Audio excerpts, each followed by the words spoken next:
Chapter 1. A New Life at Will. The whole world has abandoned me, but thankfully I have basketball by my side.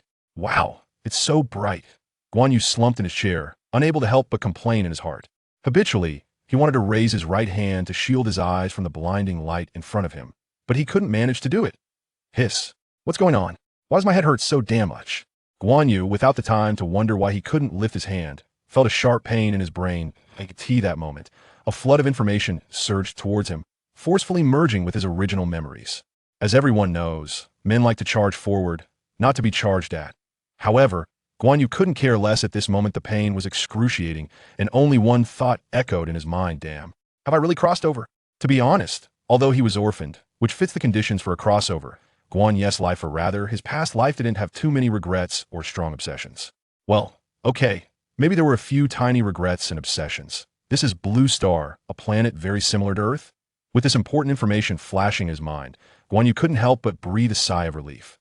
After all, with his previous knowledge and skills, if he landed in high martial arts world, he wouldn't know how long he could survive to as for things like Dookie turning into a horse or the talent of an emperor. Guan Yu really felt they had nothing to do with him. Then, Guan Yu quickly Zhengli la Zuji Chan Shujin Sheng de Horyi. On Earth, Guan Yu died at the age of 33. He was a basketball player. More accurately, he was a street ball player. Back in school, he didn't like studying and enjoyed being praised by his female classmates, so he dropped out and became a proud basketball athlete. Due to physical talent issues, he couldn't become a professional player and ended up as a professional streetball player. However, Guan Yu did have some basketball talent. In the following years, he managed to make a name for himself in the streetball scene with his handsome face and flashy basketball skills. Nevertheless, as a competitive sport, basketball relies heavily on physical contact. So, Guan Yu, who always avoided contact, became a decorative pillow in the eyes of many. Throughout Guan Yu's streetball career, he actually became quite popular for a while, but not because of his good looks. Rather, it was thanks to a good brother who secured him a chance to perform in a basketball all-star game. With flashy dribbling, stunning maneuvers, and precise shooting, Guan Yu's explosive performance in that all-star game without any physical contact even astonished the NBA players. On the opposing team, it turned out that Guan Yu was indeed talented, but in a contact sport like basketball, his talent was useless without the support of physical confrontation. In his 2+ decades of basketball life, Guan Yu did try to give the heavens a middle finger, but despite countless sweats, he couldn't change anything due to his talent, and eventually had to give up in despair after losing his life in an accident while drinking.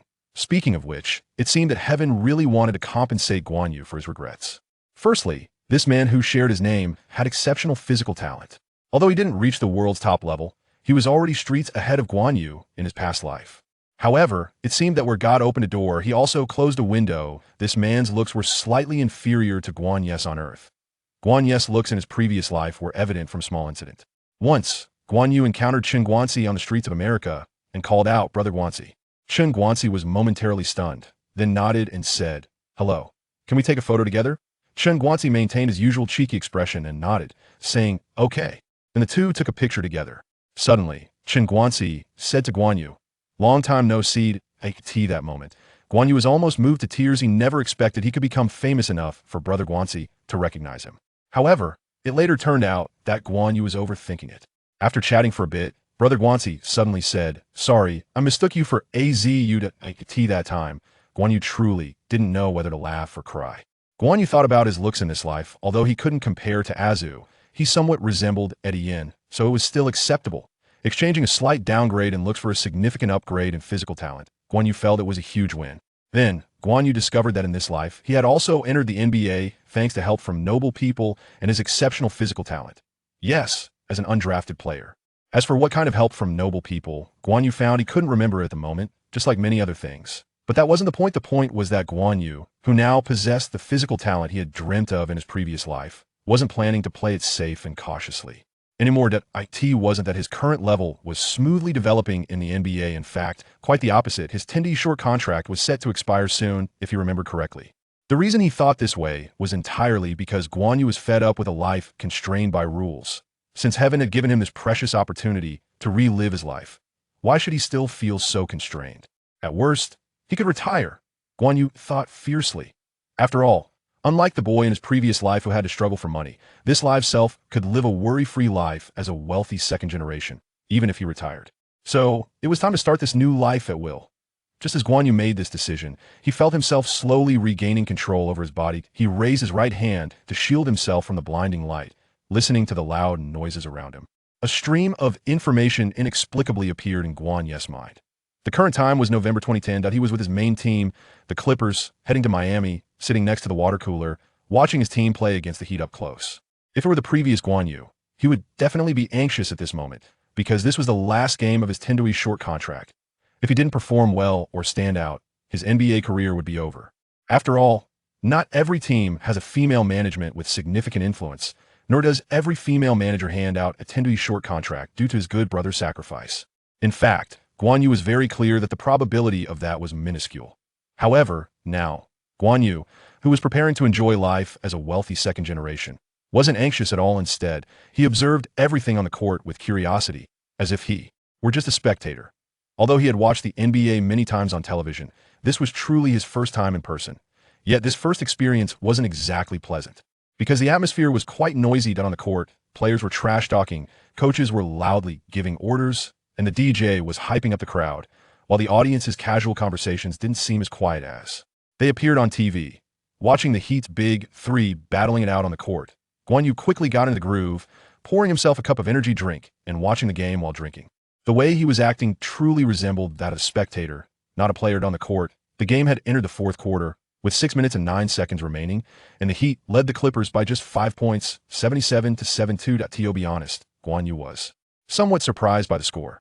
After all, this was the Heat team composed of the chosen one LeBron James, Flash Dwayne Wade, and Dragon King Chris Bosh. Moreover, this Clippers team didn't have little General Kawhi Leonard, Pandemic P. Paul George, or CP3 Chris Paul, making them a weak team. Recalling a bit, Guan Yu had some impression. It seemed that the three superstars had struggled a bit in the early days of their formation. After all, with three big names coming together, it indeed took some time to figure out how to play. But these three guys were really fierce. Looking at the three superstars who relied on personal defense to launch counterattacks and widen the gap to 11 points, Guan Yu couldn't help but sigh. Even during the adjustment period, their strong individual abilities could already solve many opponents. At that moment, Clippers head coach Vinny Del Negro called for a timeout. This timeout is well-timed. It should indeed break the opponent's momentum. Guan Yu evaluated in his heart. But soon, he couldn't help but be surprised because Del Negro, who had never called his name in recent days, actually called out to him. Chapter 2002, so fast, so cool. Please collect, recommend, and reward. Me? Guan Yu pointed to himself, looking at Coach Del Negro for confirmation once again. That's right, Guan, it's you. Get ready to go on the court. Your main task now is to guard Wade. Don't tell me you're not prepared. Clippers head coach Del Negro nodded and frowned as he spoke. How could that be? Don't worry, coach. I will definitely give Wade a hard time. On the sidelines, seeing Guan Yu suddenly become full of fighting spirit, Del Negro couldn't help but relax his frown. He didn't put Guan Yu on the court because he thought he had the ability to change the game in critical moments. In fact, it was because of Guan Yu's attitude when the team was trailing earlier. Previously, the team was closely matched with the Heat, which gave Del Negro a feeling that we could win tonight. However, with the Heat's three superstars putting on a whirlwind personal show, his beautiful dream was almost shattered. So even he, with a good character, felt a bit resentful. Just then, amidst the other players' worried expressions, Guan Yu, who showed a relaxed demeanor, caught Del Negro's eye. Del Negro had paid attention to this Chinese player before, but quickly overlooked him. This kid can't shoot threes, can't organize plays, and only has a decent defensive attitude. I really don't know if the management was blind for bringing this guy into the team. Looking at the starting point guard Byron Davis, who showed signs of aging and declining performance, and the backup point guard Eric Bledsoe, who had no passing sense, Del Negro felt even more irritable. His tactics heavily relied on the point guard, yet there wasn't a single point guard on the team that satisfied him at this moment. Del Negro's chaotic thoughts inexplicably made him feel a bit unhappy that Guan Yu could take home his salary without playing a single game. This guy is living a better life than me, the head coach. Thus, he arranged for Guan Yu to go on the court. Guarding Wade was a punishment for this kid. However, Del Negro had not completely given up on the game besides Guan Yu. The other players on the court were all starters, and the suddenly spirited Guan Yu made Del Negro feel that this kid might actually be capable. Hey, Xiao Yu is finally going on the court. Let's hope he can show his style. Watching Guan Yu warm up, the commentator from CCTV couldn't help but raise his tone. In fact, he didn't have much faith in Guan Yu otherwise. The commentary would have changed to, let's see if Xiao Yu can lead the team to a comeback. But thinking about it, it's normal in a weak team like the Clippers, not being able to get playing time. What could he be expected to do? At the same time, the Chinese fans in front of the TV had the same thoughts.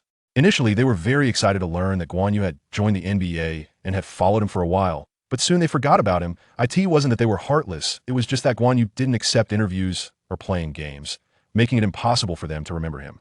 At the American Airlines Arena in Miami, home of the Heat, Guan Yu, unaware that he had left a bad impression on the head coach, approached Wade with full enthusiasm. Seeing Wade's iconic bulging cheeks, Guan Yu, who followed the principle of courtesy before combat, politely greeted him. "Hello, D-Wade." "Hello, Guan." Although Wade didn't know Guan Yu, he remembered the name of this unknown player as he liked to study his opponents before games. Then, knowing the huge market in China, Wade showed a friendly smile.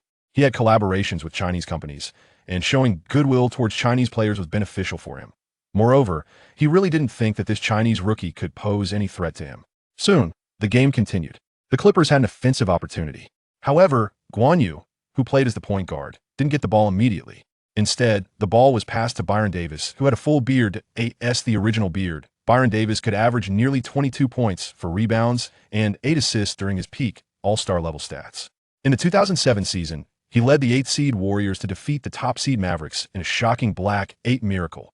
However, Byron Davis, who relied more on his physicality, had seen a decline in both performance and stats over the past few seasons. Otherwise, with the lineup of Byron Davis, Blake Griffin, and Eric Gordon, the Clippers could have had some potential this season. At least they wouldn't have fallen to the weak team they were now. And they wouldn't be stuck in a stagnant offense now that Wade had locked down Byron Davis. But if one looked closely, they would find an exception. Guan Yu. After crossing half court, Guan Yu didn't just stand there passively like a statue. Instead, he instinctively started to move without the ball. He was surprised by his own speed when he started running. So fast, so cool. Although his height had increased from 183 in his previous life to 197 this life, Guan Yu found that his speed had not diminished, but rather increased. It felt like he was flying. Is this the physical quality of an NBA player? I love it. On the court, Byron Davis keenly noticed Guan Yu's uniqueness. Although Guan Yu used to be fast, he had never moved so elegantly and had never frequently shaken off his defenders before. So, after Guan Yu once again shook off the defender, Byron Davis, calculating the timing, made a perfect pass. Byron Davis wasn't known as a passing master in the league, but after nearly 10 years in the league, he certainly had some skills. Running at high speed, when Guan Yu received the ball, he didn't show any joy on his face. Instead, his expression was unusually calm. During the era of the Big Three, the Heats, rim protection had always been a significant issue, and Guan Yu would never get complacent just because an opportunity arose. Moreover, through recent observations, he had developed a profound understanding of the Miami Heat's defensive mobility. On the court, Guan Yu didn't recklessly choose to accelerate towards the basket. Instead, he suddenly changed his pace to slow down. Once he saw the Heat's formation collapse and players rotate to cover, Guan Yu calmly threw a high pass to Byron Davis on the perimeter. On the sidelines, Clippers head coach D'Antoni was about to explode with anger. "Can you even score? Slow down, will you? Pass the ball." However, an expression of sheer ecstasy suddenly illuminated Dinagro's face, as he felt an overwhelming urge to dash onto the court and passionately embrace the composed Guan Yu. Well done. Chapter 3. The Blood-Soaked Wade. Seeking collections, recommendations, and rewards. That was a splendid assist, Guan. Byron Davis exclaimed, giving Guan a thumbs up. With a smile gracing his face, Guan replied, "No, it was your three-pointer that was truly magnificent." Yet Byron shook his head, insisting, No, I cannot take credit for that shot. It was all you're doing. You first discerned the Heat's offensive rhythm, then executed a flawless maneuver to create an opportunity. You altered the pace to stretch the space and ultimately executed a high lob to thwart Wade's steal, thereby crafting a superb offensive environment for me. Oh my heavens, Guan. You are a genius. Unbeknownst to Byron, with each commendation he uttered, Wade's expression darkened. Damn it. It was merely a trivial offensive play. It shouldn't attract too much attention. Wade consoled himself. Nevertheless, the fervent praises from the opposing coach, the excited applause from the bench, and the exuberant roars from the Clippers fans, juxtaposed with the murmured curses from the Heat supporters, left Wade feeling increasingly uneasy. This play might indeed be unforgettable for some. Curse it. I can't believe I was outplayed by a rookie. What an impressive assist. This particular play undoubtedly deserved a spot among the top 5 highlights. Moreover, to relinquish a clear scoring opportunity in favor of assisting a teammate to secure a crucial three-pointer, narrowing the gap to 8 points, showcased an extraordinary court vision. The host from CCTV immediately lauded the play. While there was an element of embellishment in his commentary, it was nonetheless infused with genuine sentiment. After all, Guan's choice had indeed astonished everyone and significantly aided the team. On the sidelines, many journalists were taken aback, fervently snapping photos of Guan. The game continued, and as Wade received a pass from his teammate, he noticed the unusual expression on Guan's face. "Kid, you have successfully captured my attention." Guan Yu merely shrugged. "Can I interpret this as your admiration for me?" As a college student who had missed an entire NCAA season due to poor performance, Wade found himself momentarily at a loss for a retort, settling instead for a simple proclamation. On the basketball court, one must let the game do the talking. No sooner had the words left his lips than Wade executed a dazzling change of direction, followed by a lightning-fast drive, leaving Guan Yu trailing in his wake. The exaggerated maneuver, executed with a speed akin to lightning, was simply beyond Guan Yu's capacity to defend. With a swift shift, he surged past, unleashing a beautiful mid-range shot. Alas, it was met with a block. Once again, it was Guan Yu. The commentator from CCTV, initially astonished by Wade's rapid advance, suddenly shifted to a tone of disbelief.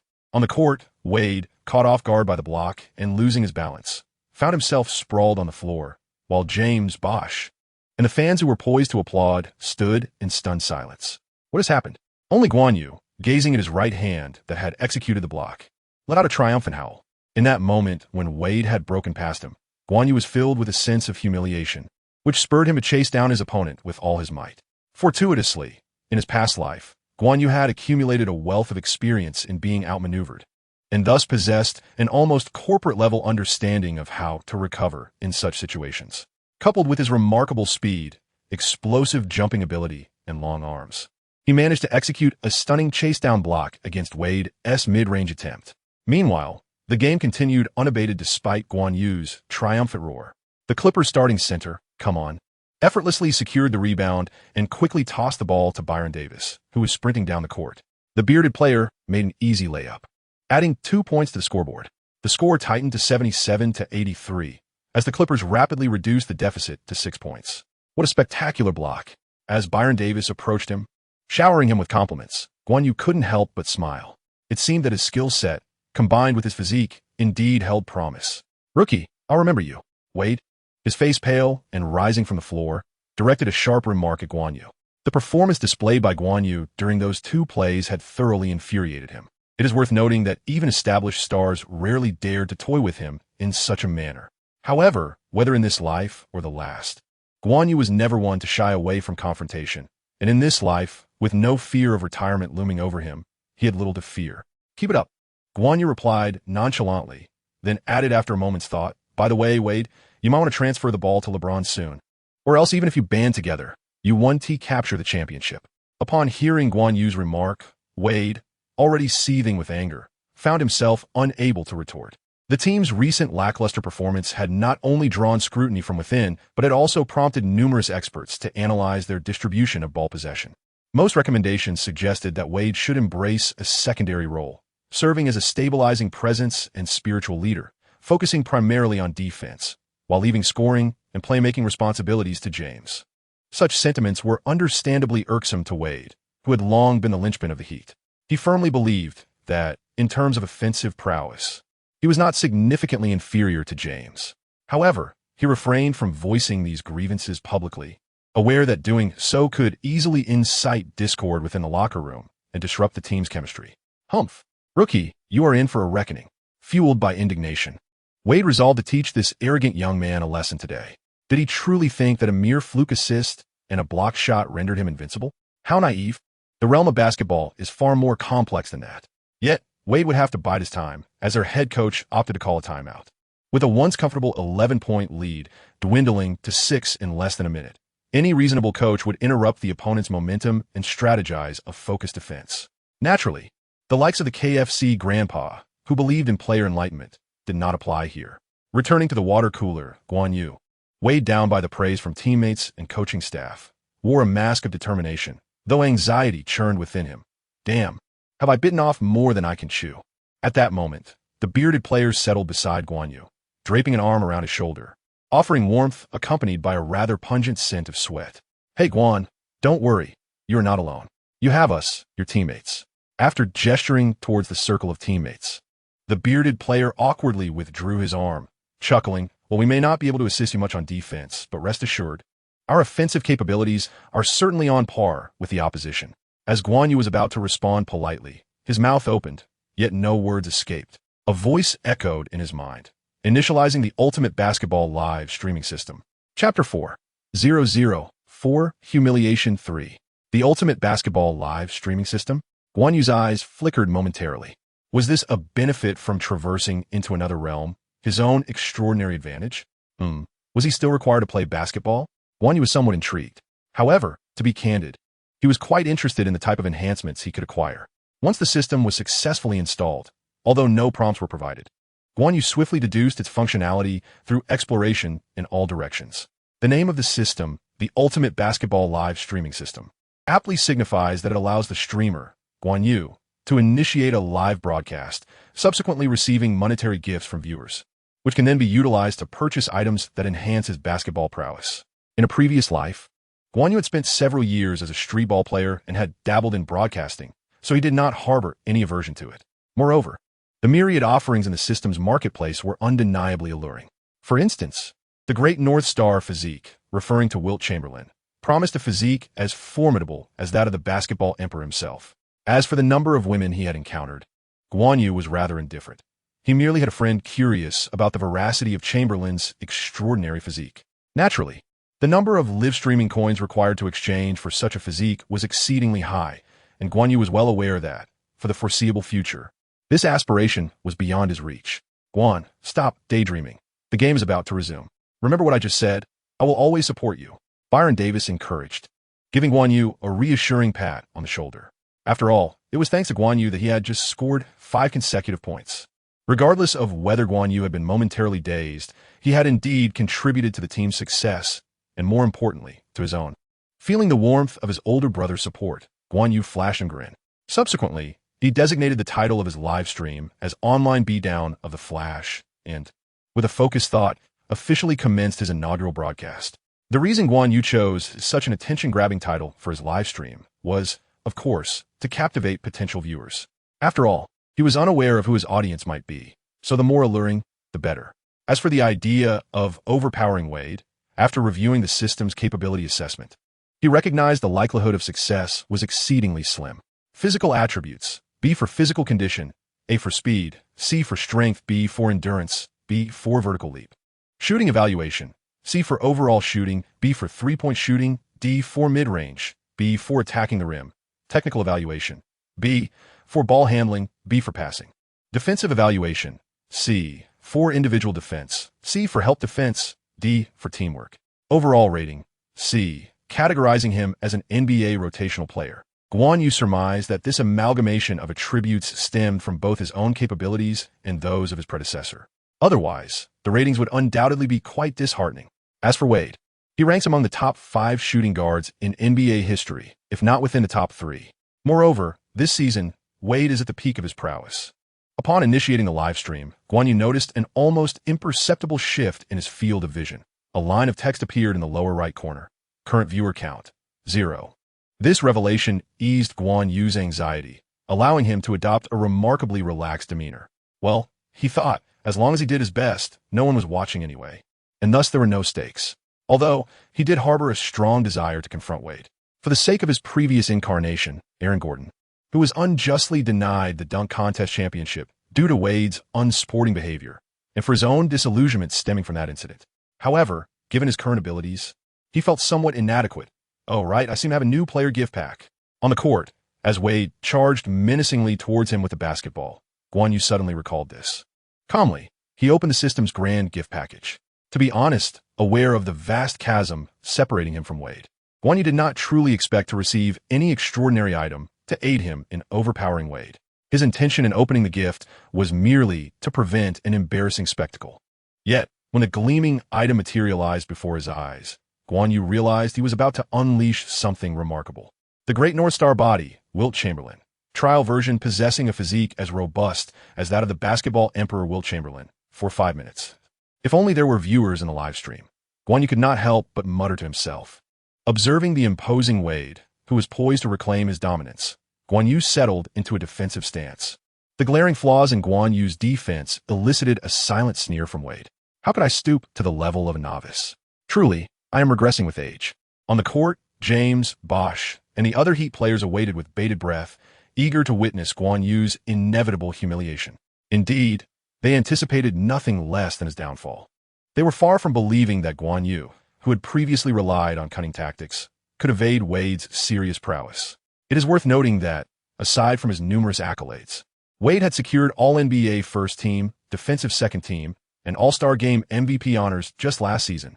In the eyes of many media outlets, Wade was regarded as a formidable force in the NBA, second only to Kobe and LeBron. Not to mention, any player in the league would struggle against Wade's skill, let alone a novice like Guan Yu. As Guan Yu faced the sneering Wade, he remained unfazed and executed an action deemed incredulous by many. He shook his finger at Wade, a rookie daring to perform a prohibited gesture against one of the league's elite. In the eyes of the spectators, Guan Yu had truly lost his senses. Oh my heavens, what am I witnessing? That rookie is openly provoking Wade? Exclaimed Barkley in the TNT studio, his excitement palpable. Setting aside other considerations, Guan Yu's audacity was undeniably commendable. Meanwhile, on Chinese national television, the basketball commentators' eyes lit up at Guan Yu's provocation of Wade, though he refrained from expressing a definitive opinion on the act. It is important to recognize that such a provocative gesture was somewhat at odds with the cultural ethos of China, despite its undeniable appeal. Simultaneously, the reactions of Chinese fans watching the live broadcast varied widely. Bravo, Brother Yu. I once thought you were just a pretty face, but I am pleasantly surprised by your boldness. I stand with you, exclaimed one. Haha, just because he got lucky with a couple of good plays, he has become overconfident. Let us wait and see him return to his true form. Scoffed another. A undrafted player challenging the Flash? He is truly courting disaster. On the court, having completed his provocation, Guan Yu, without further thought, lunged at Wade like a member of a death squad. Guan Yu was acutely aware that, even with Zhang Dashuai's physical prowess, his glaringly inadequate defense would struggle to thwart Wade's penetrative prowess. Thus, he resolved to give it his all. As for the outcome, he could only leave it to fate. A glimmer of mockery flickered in Wade's eyes as he faced off against Guan Yu. Showing off your speed in front of me, the Flash? You must have lost your mind. However, that jest soon transformed into astonishment.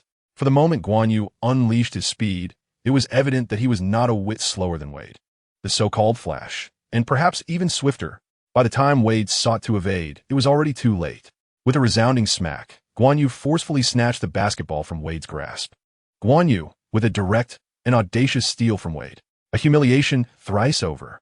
Chapter 5. Exploding Wade. The Flash, is that all you've got? After executing a formidable steal and charging down the court to deliver a thunderous dunk, Guan Yu provocatively turned to Wade. In a close-up shot, a flicker of fury crossed Wade's dark visage, igniting Guan Yu's curiosity about whether a hint of embarrassment would appear beneath his ebony skin. After all, being repeatedly blocked and stolen from by a mere rookie must be rather humiliating for a superstar. Kid, you're truly finished now. Prepare to experience what a true dark moment feels like. Wade declared ominously as he passed by Guan Yu, genuinely incensed. He was resolved to unleash 200% of his focus to teach that insolent young man a lesson. My goodness, this kid is incredibly fast. Wade, renowned for his speed, found himself outpaced. Heavens! I am aware of the expression showing off in front of the master and also the boldness of the skilled, and it is evident that Guan Yu belongs to the latter. I hereby declare that I am now a fan of Guan Yu, chuckled Barkley in the TNT studio, slapping the table in delight.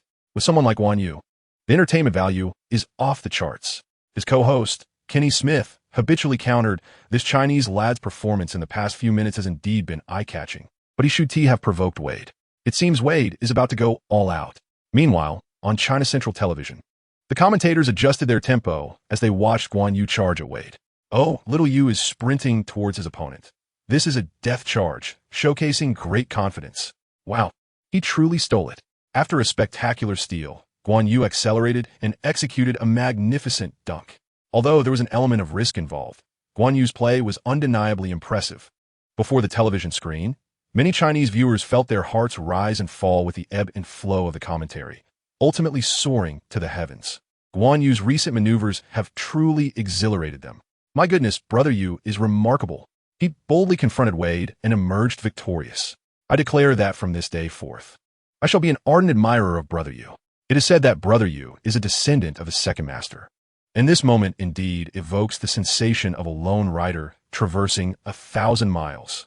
A descendant of the second master. I comprehend now.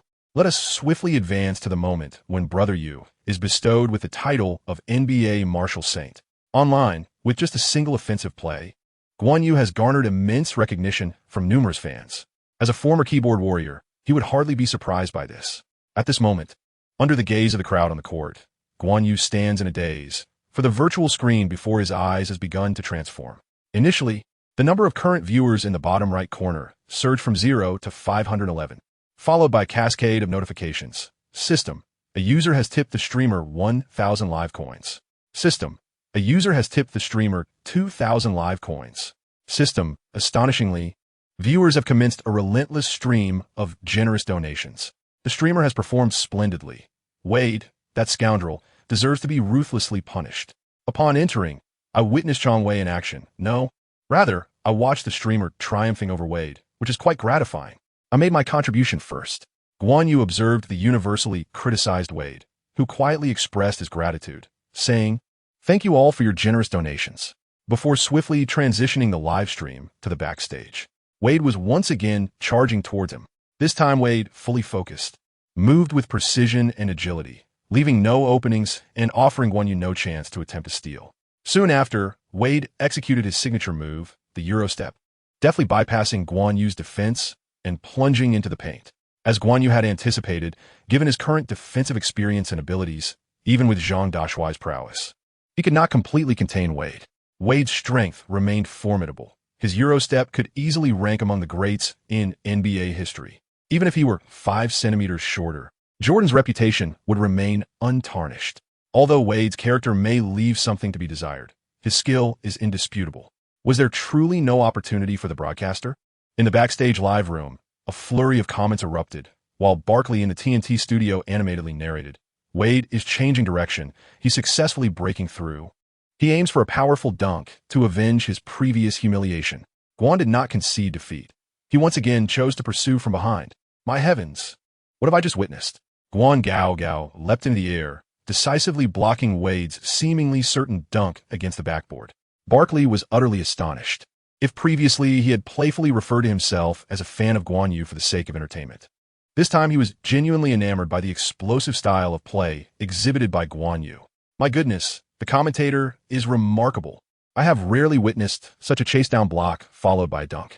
It is said that executing such a play requires exceptional speed, vertical leap, and agility. The commentator's athletic prowess is truly impressive. I am utterly captivated. The essence lies in the exhilarating slam dunks reminiscent of Dwayne Wade.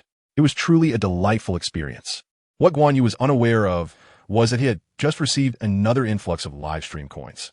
However, at this moment, he truly had no time to concern himself with such matters.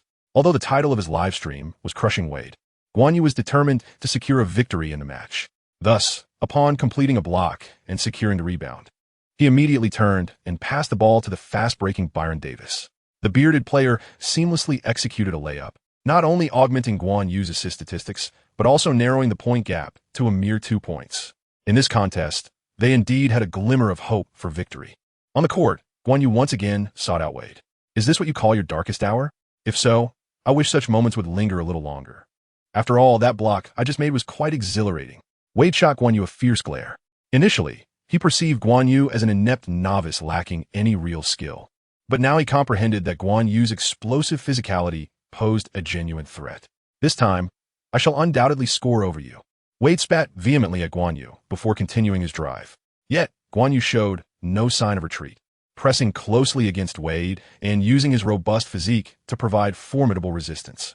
Despite Wade's pride preventing him from seeking a teammate, his shot, contested by Guan Yu's relentless defense, veered off course. Once again, Wade found himself thwarted by Guan Yu. Turning swiftly into the paint to secure the rebound, Guan Yu passed the ball to Byron Davis, who was charging forward. He then gestured towards Wade. Is this what you call scoring? After witnessing Byron Davis sink a three-pointer, Guan Yu continued to taunt the beleaguered Wade. By the way, I stand by my statement. Pass the ball to LeBron, or else your days of losing are far from over. Wade was incensed by Guan Yu's words, grinding his teeth in frustration. If not for the potential repercussions, he would have likely retaliated physically. An ancient Chinese proverb states, strike not the face, nor unveil the faults. Yet Guan Yu's remarks were akin to daggers, piercing Wade's heart. Dwayne, do not let that Chinese lad provoke you. Let me take over. We must secure this game first. James urged, further fueling Wade's ire, who nearly erupted in indignation, wishing to loudly question James. Little LeBron, do you truly believe I cannot best this rookie? On TNT, Barkley was nearly beside himself with laughter. Guan, take it easy. Your opponent is Wade. He will no longer underestimate you. Oh, another provocation? Well done. Wade finally managed to evade a block or steal, yet he still failed to score. He was undeniably being subdued by Guan Yu. Meanwhile, on the other side of the commentary booth, Kenny Smith's eyes widened in disbelief. This rookie was capable of restraining a fully unleashed Wade. Was he a demon? The audience in front of the television in Huagua was on the verge of frenzy. They had long cherished dreams of witnessing a Huagua defender dominate the NBA, and unexpectedly, that dream had suddenly materialized. Even if it were but a fleeting moment, it was undeniably enough to exhilarate them. On the court, as he glanced at the increasing number of viewers behind the scenes, along with a barrage of comments and gifs, Guan Yu confirmed that this live broadcast, much like in his past life, only gained momentum with each controversy. He continuously taunted Wade, who was now merely running around without the ball, saying, splendid. I see you've realized you can't compete with me and have chosen to retreat. Are you truly heeding James as counsel? It's just a 1-point deficit. There's no need for such trepidation, is there? Wade, overwhelmed by these remarks, felt a headache coming on. This was the first time in his career that he had developed a dislike for another player. Not only had he failed to gain the upper hand in their direct confrontation, but he was also incessantly bombarded with trash talk, which was unbearable to anyone. Consequently, when James executed a tank-like layup and Guan Yu once again mocked him, Wade feigned a defensive retreat while subtly directing an elbow towards Guan Yu's face. Aware of the animosity he inspired and ever wary of Wade as potential foul play, Guan Yu, in that split second, collapsed to the floor, cradling his head and emitting a wail of anguish. Beep! The nearby referee promptly blew the whistle, despite Wade's actions being skillfully concealed from nearly all cameras. The referee had witnessed everything clearly. Moreover, Guan Yu's cry was piercing enough that not calling a foul would have been untenable. However, despite the whistle being blown, the referee opted not to issue a technical or flagrant foul, merely calling it a defensive foul. After all, while Wade had been sculpted into a villain by the league, he still held a certain stature, whereas Guan Yu was merely an anonymous figure. If Guan Yu had been well known in Huagua, the officials might have exercised more caution. But the reality was that he had little fanfare, even in his homeland. Guan Yu, momentarily speechless, found himself in a state of bewilderment. Just moments ago, he had been struck by Wade's elbow and had skidded across the floor for a considerable distance. When he regained his senses, he realized he had glided out of bounds. It is widely recognized that James boasts a plethora of celebrity fans who attend games to show their support, and Black Widow is among them. For instance, that evening, even as James's team struggled, the alluring Black Widow arrived in a meticulously chosen, exceptionally seductive, strapless floral dress to lend her support. The scene left everyone astounded. In the TNT studio, Barkley's eyes widened in disbelief, exclaiming, "My God, Guan, what kind of luck is this? Such occurrences are rare and unpredictable. Goodness, what just happened? Did I just imagine that? All I can say is, can we truly witness this? Enough said. I just want to fetch some water, and if anyone captured that moment, please share it with me. I have a friend who wishes to see it."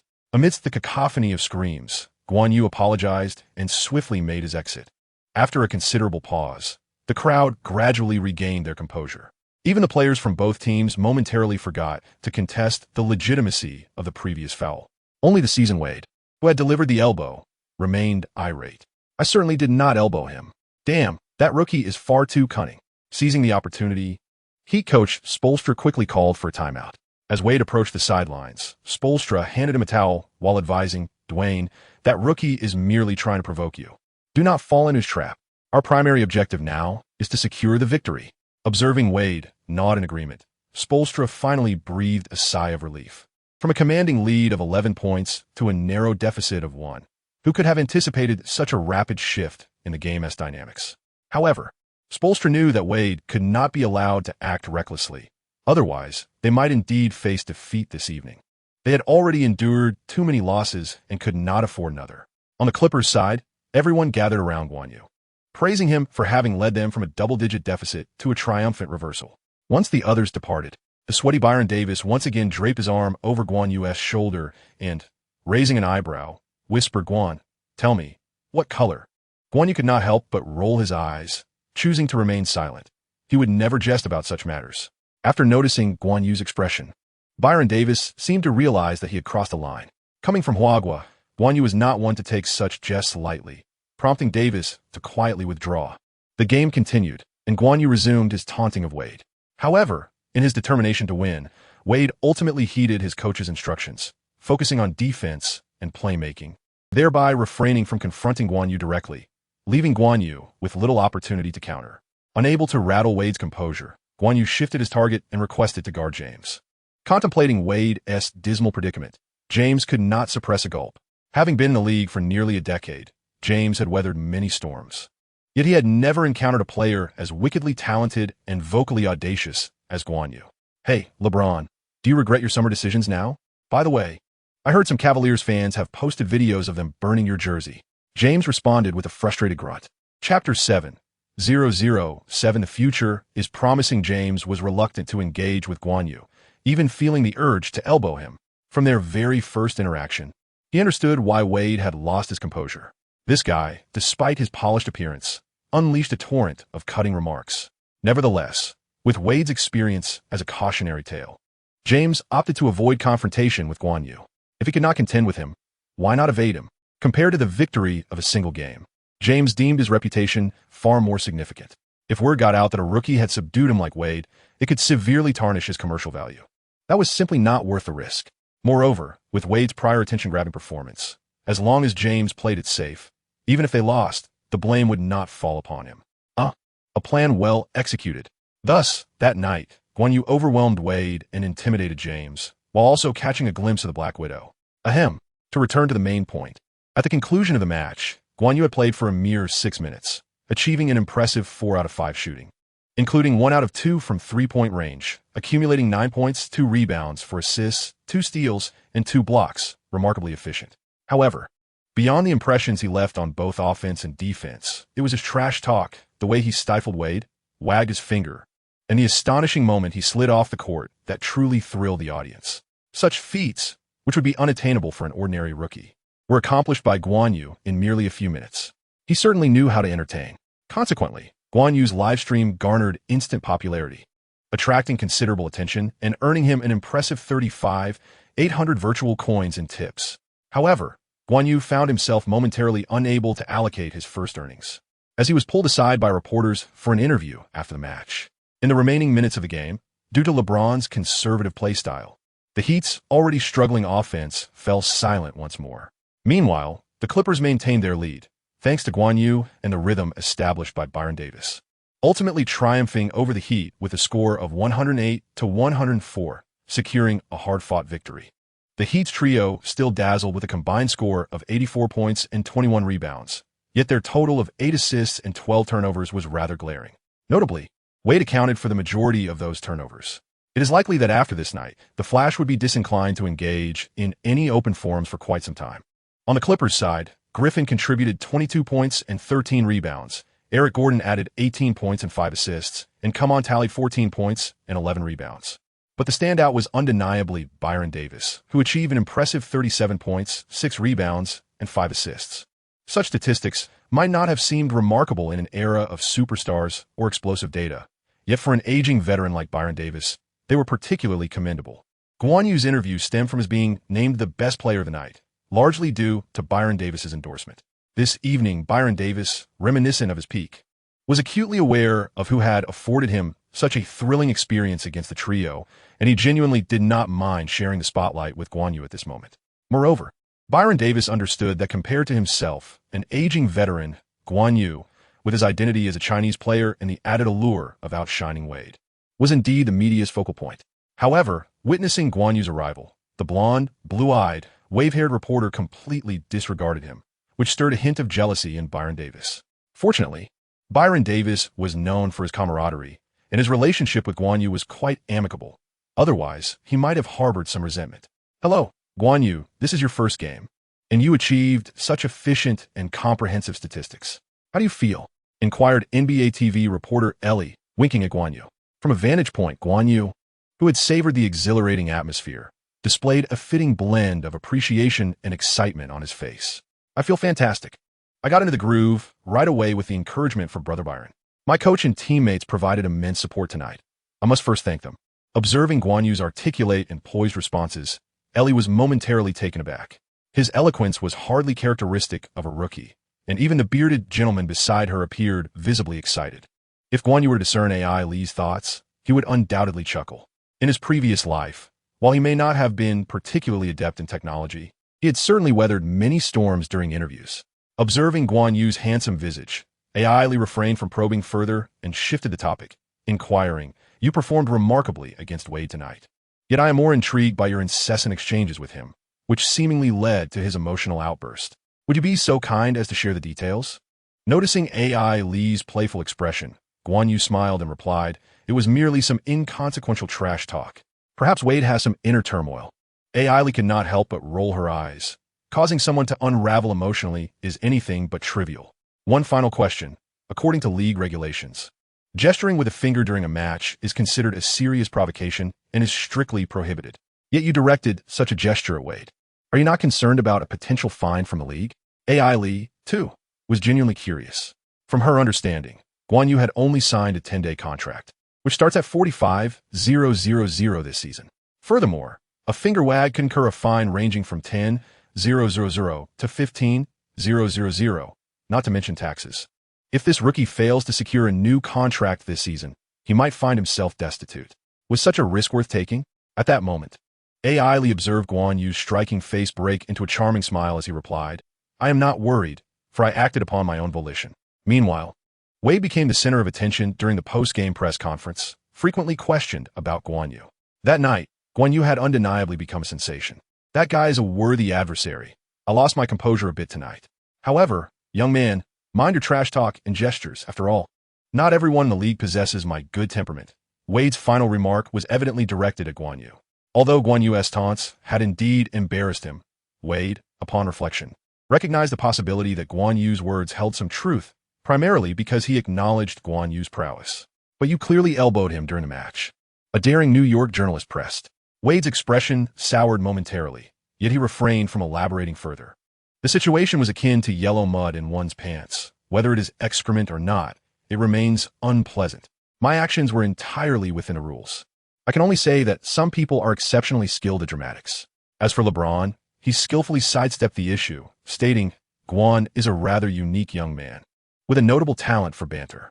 However, I still hope he can carve out a place in the league through his own abilities.' In the realm of basketball, the praises for Guan Yu resonate throughout the vast expanse of China, with various commentators and industry professionals brimming with anticipation. In just 6 minutes on the court, he achieved an impressive tally of 9 points, 2 rebounds, 4 assists, 2 steals, and 2 blocks, showcasing an exceptional level of efficiency. While his flamboyant personality may come across as somewhat brash to us, it certainly finds favor in the United States, alleviating any concerns regarding his short 10-day contract and the possibility of being without a team afterward. Indeed, we hope for Guan Yu to establish himself firmly in the NBA, embodying the spirit of our nation. Chapter 8. The contract turmoil. After providing perfunctory responses to a few inquiries from his teammates in the locker room, Guan Yu hurriedly dashed into the shower. Rather than basking in the congratulations of his peers, he was eager to enhance his skills. Fully aware that the immediate benefits he had just experienced could only serve as a temporary fix. More often than not, true prowess must stem from within. Despite it being merely a single game, his passion for basketball remained unwavering. Thus, he resolved to strengthen himself, with exhilaration coursing through him. He perused the system's marketplace and swiftly made a decision. He expended 20,000 live streaming coins to purchase a stat-enhancing elixir, elevating his one-on-one defense attribute from C to B. Previously, he could only be considered an average defender in the league. Now, he could be classified as a budding defensive specialist. At the very least, within the Clippers, no one should surpass him in perimeter defense.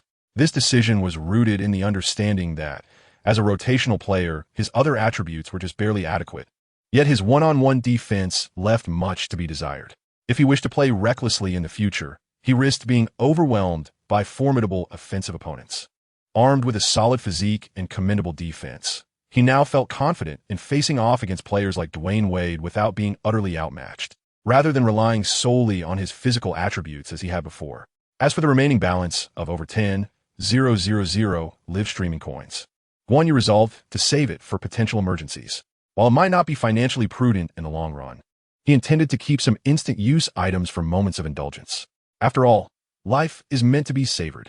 Embracing his second chance at life, he resolved to indulge when the moment called for it, yet remain prudent when necessary. Come, let us draw a dragon on the left and a rainbow on the right. Let us go, he sang, filled with exuberance. Now, let us draw a rainbow on the left and a dragon on the right. Don't stop. His fingers danced like two firecrackers, pointing towards the dazzling lights above. In the shower, filled with hope for the future, Guan Yu could not help but sing and dance as the water cascaded over him. Ah, the Meizu M9. I had expected it to be a Xiaomi phone. After taking a shower and cheerfully greeting my teammates in the locker room, I opened the corner wardrobe and gazed at the square, vintage-style mobile phone, feeling a wave of nostalgia. Although I am a second-generation wealthy individual in this life, I still choose to support domestic products wherever possible. Thus, it comes as no surprise that I do not own an iPhone. It matters little, for this phone serves merely to listen to music, chat on QQ, read electronic books, and slowly browse a few web pages. After a brief moment of contemplation, Guan Yu mused to himself, well, it seems that various flotation techniques and video learning software are undoubtedly out of the question. The next opponent is the Knicks. I will be facing off against Carmelo Anthony. As he glanced at the schedule, Guan Yu couldn't help but ponder. If memory serves him correctly, the Knicks version of Melo has increasingly gravitated towards the power forward position. He wondered if he would have the opportunity to compete against him. Before Guan Yu could indulge further in his daydreams of the upcoming match and the prospect of matching up against Anthony, a familiar voice interrupted his thoughts. Guan, General Manager Alshi is looking for you. Thank you, Byron. Shouldn't you be attending the post-game press conference now? What's going on? Guan Yu inquired with a hint of peculiarity. At that moment, Byron Davis and Guan Yu's gaze couldn't help but roll his eyes, then, with a touch of concern, remarked, of course, I am worried whether this little rascal can successfully renew his contract. Huh? Guan Yu could not help but scratch his head. How could a spectacular performance tonight not warrant a contract renewal? Surely, the Clippers management must be lacking in sound judgment. Pondering the franchise's history of eccentric decisions, he realized that such a possibility was not entirely far-fetched. At that moment, Byron Davis interjected, your performance tonight was indeed exceptional, and your banter directed at Wade was quite entertaining. However, you ought to refrain from waving your finger. While it may not have been an issue in the past, the league has recently been advocating for a purified competitive environment, and your actions could easily be exploited by those with ulterior motives. Upon hearing Byron Davis's grave words, Guan Yu felt a wave of dismay wash over him. He had genuinely grown fond of the vibrant basketball culture in Los Angeles. Could it be that he would have to relocate so soon? Surely, he was not on the verge of bidding farewell to the NBA altogether. If worst came to worst, he could always return home and live the life of a wealthy heir. Yet, that seemed a waste of his potential. In an instant, influenced by Byron Davis's mood, Guan Yu's spirits began to dwindle. In the Clippers head coach's office, General Manager Alshay responded, yes, boss, I understand. I will not succumb to the league's pressure to let Guan go. His performance tonight was indeed remarkable. Huh? Yes. The potential of the Chinese market behind him is certainly worth exploring.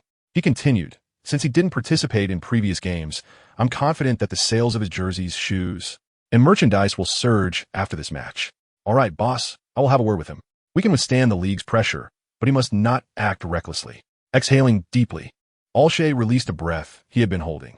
This boss was truly exhausting, if not for the appealing nature of this job.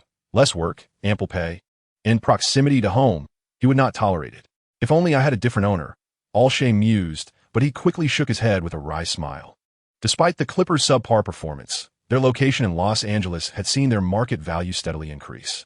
Given his owner Sterling's miserly disposition, it was unlikely he would part with this golden goose. As for external factors, unless his owner were to commit treachery or be exposed for racial discrimination, there was little risk. Treachery was unthinkable for Sterling, yet he did have a history of racial insensitivity. Just as Alshay's thoughts wandered, the phone on his desk rang. Hello, he said, pulling himself back to reality and clearing his throat. Mr. Alshay, are you looking for me? Guan Yu's voice came through, tinged with apprehension, as he listened to the authoritative tone emanating from the staff member's Apple phone. Yes, I just watched your performance live. It was outstanding. Considering that your 10-day contract is about to expire, I'm calling to discuss your future." Seemingly perceiving the anxious expression on the other end of the line, Orshii deliberately moderated his pace, continuing, "Given your performance, I should have directly renewed your contract, perhaps even offered you a guaranteed deal." Upon hearing this, Guan Yu felt a weight descend upon his heart. The word was quickly followed by "but," and therein lay the crux.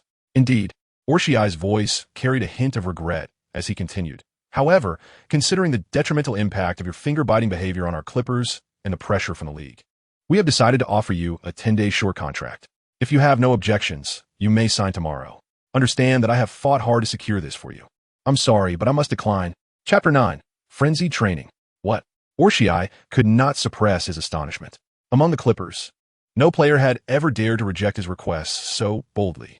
Not even the fiery rookie Blake Griffin nor the seasoned veteran Baron Davis had done so. How audacious was this newcomer? For a moment, Orshii doubted his own hearing. "Yes, I said I refused the 10-day short contract." A remarkably calm voice resonated through the phone, reaching Orshii's ears. "Would you like to consult your agent again?" Orshii inquired, his teeth clenched, probing for a way to persuade him. "Not necessary. I believe my abilities warrant a guaranteed contract. Moreover, my agent has just informed me that several teams have begun discussions with him." "Are you trying to bluff me?"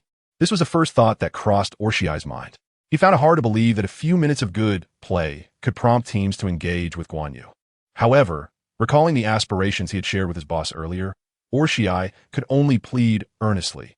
"Let me discuss this further with the owner. He values your potential greatly." Listening to Orshii's conciliatory tone, a barely perceptible smirk crossed Guan Yu's face.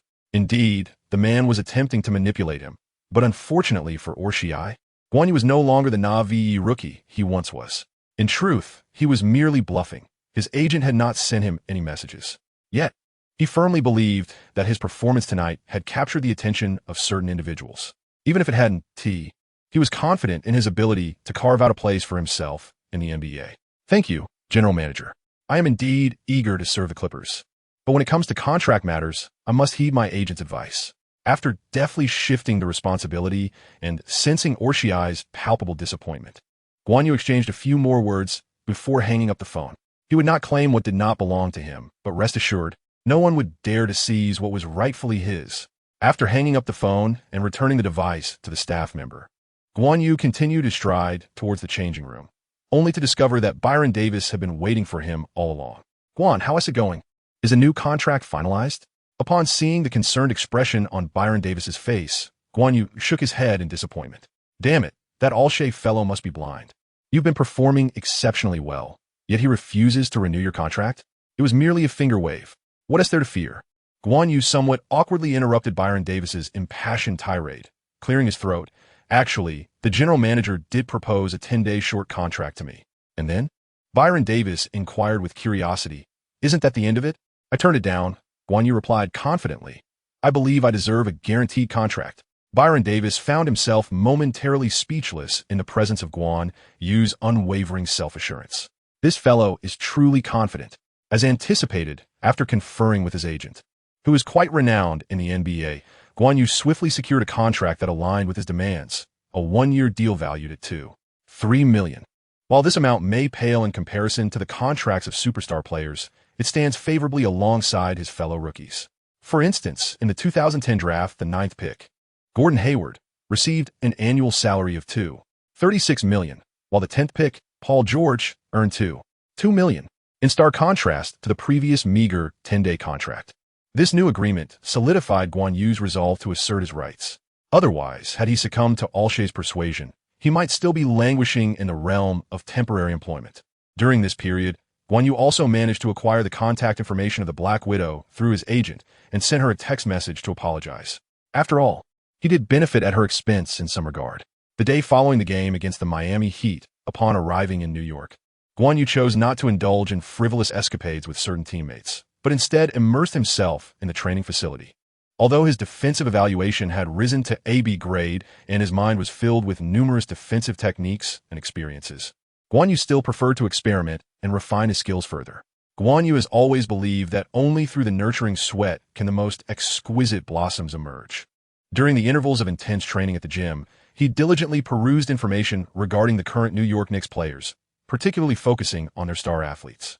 According to Guan Yu's research on the system, the stronger and more renowned the opponents are, the greater the attention drawn during live broadcasts, naturally leading to more generous rewards. Consequently, his own skills would also advance at an accelerated pace. Thus, engaging with these prominent stars seemed to be the correct approach to unlocking the potential of the system. As for interaction, it typically involved matchups, playful banter, or even physical confrontations. At least, that was how Guan Yu interpreted it. As for the Knicks, they were far from the lackluster team of the future. Thanks to some strategic maneuvers during the offseason, they had assembled a formidable lineup led by Carmelo Anthony, the Big Red Machine Stoudemire, and Mr. Clutch Billups.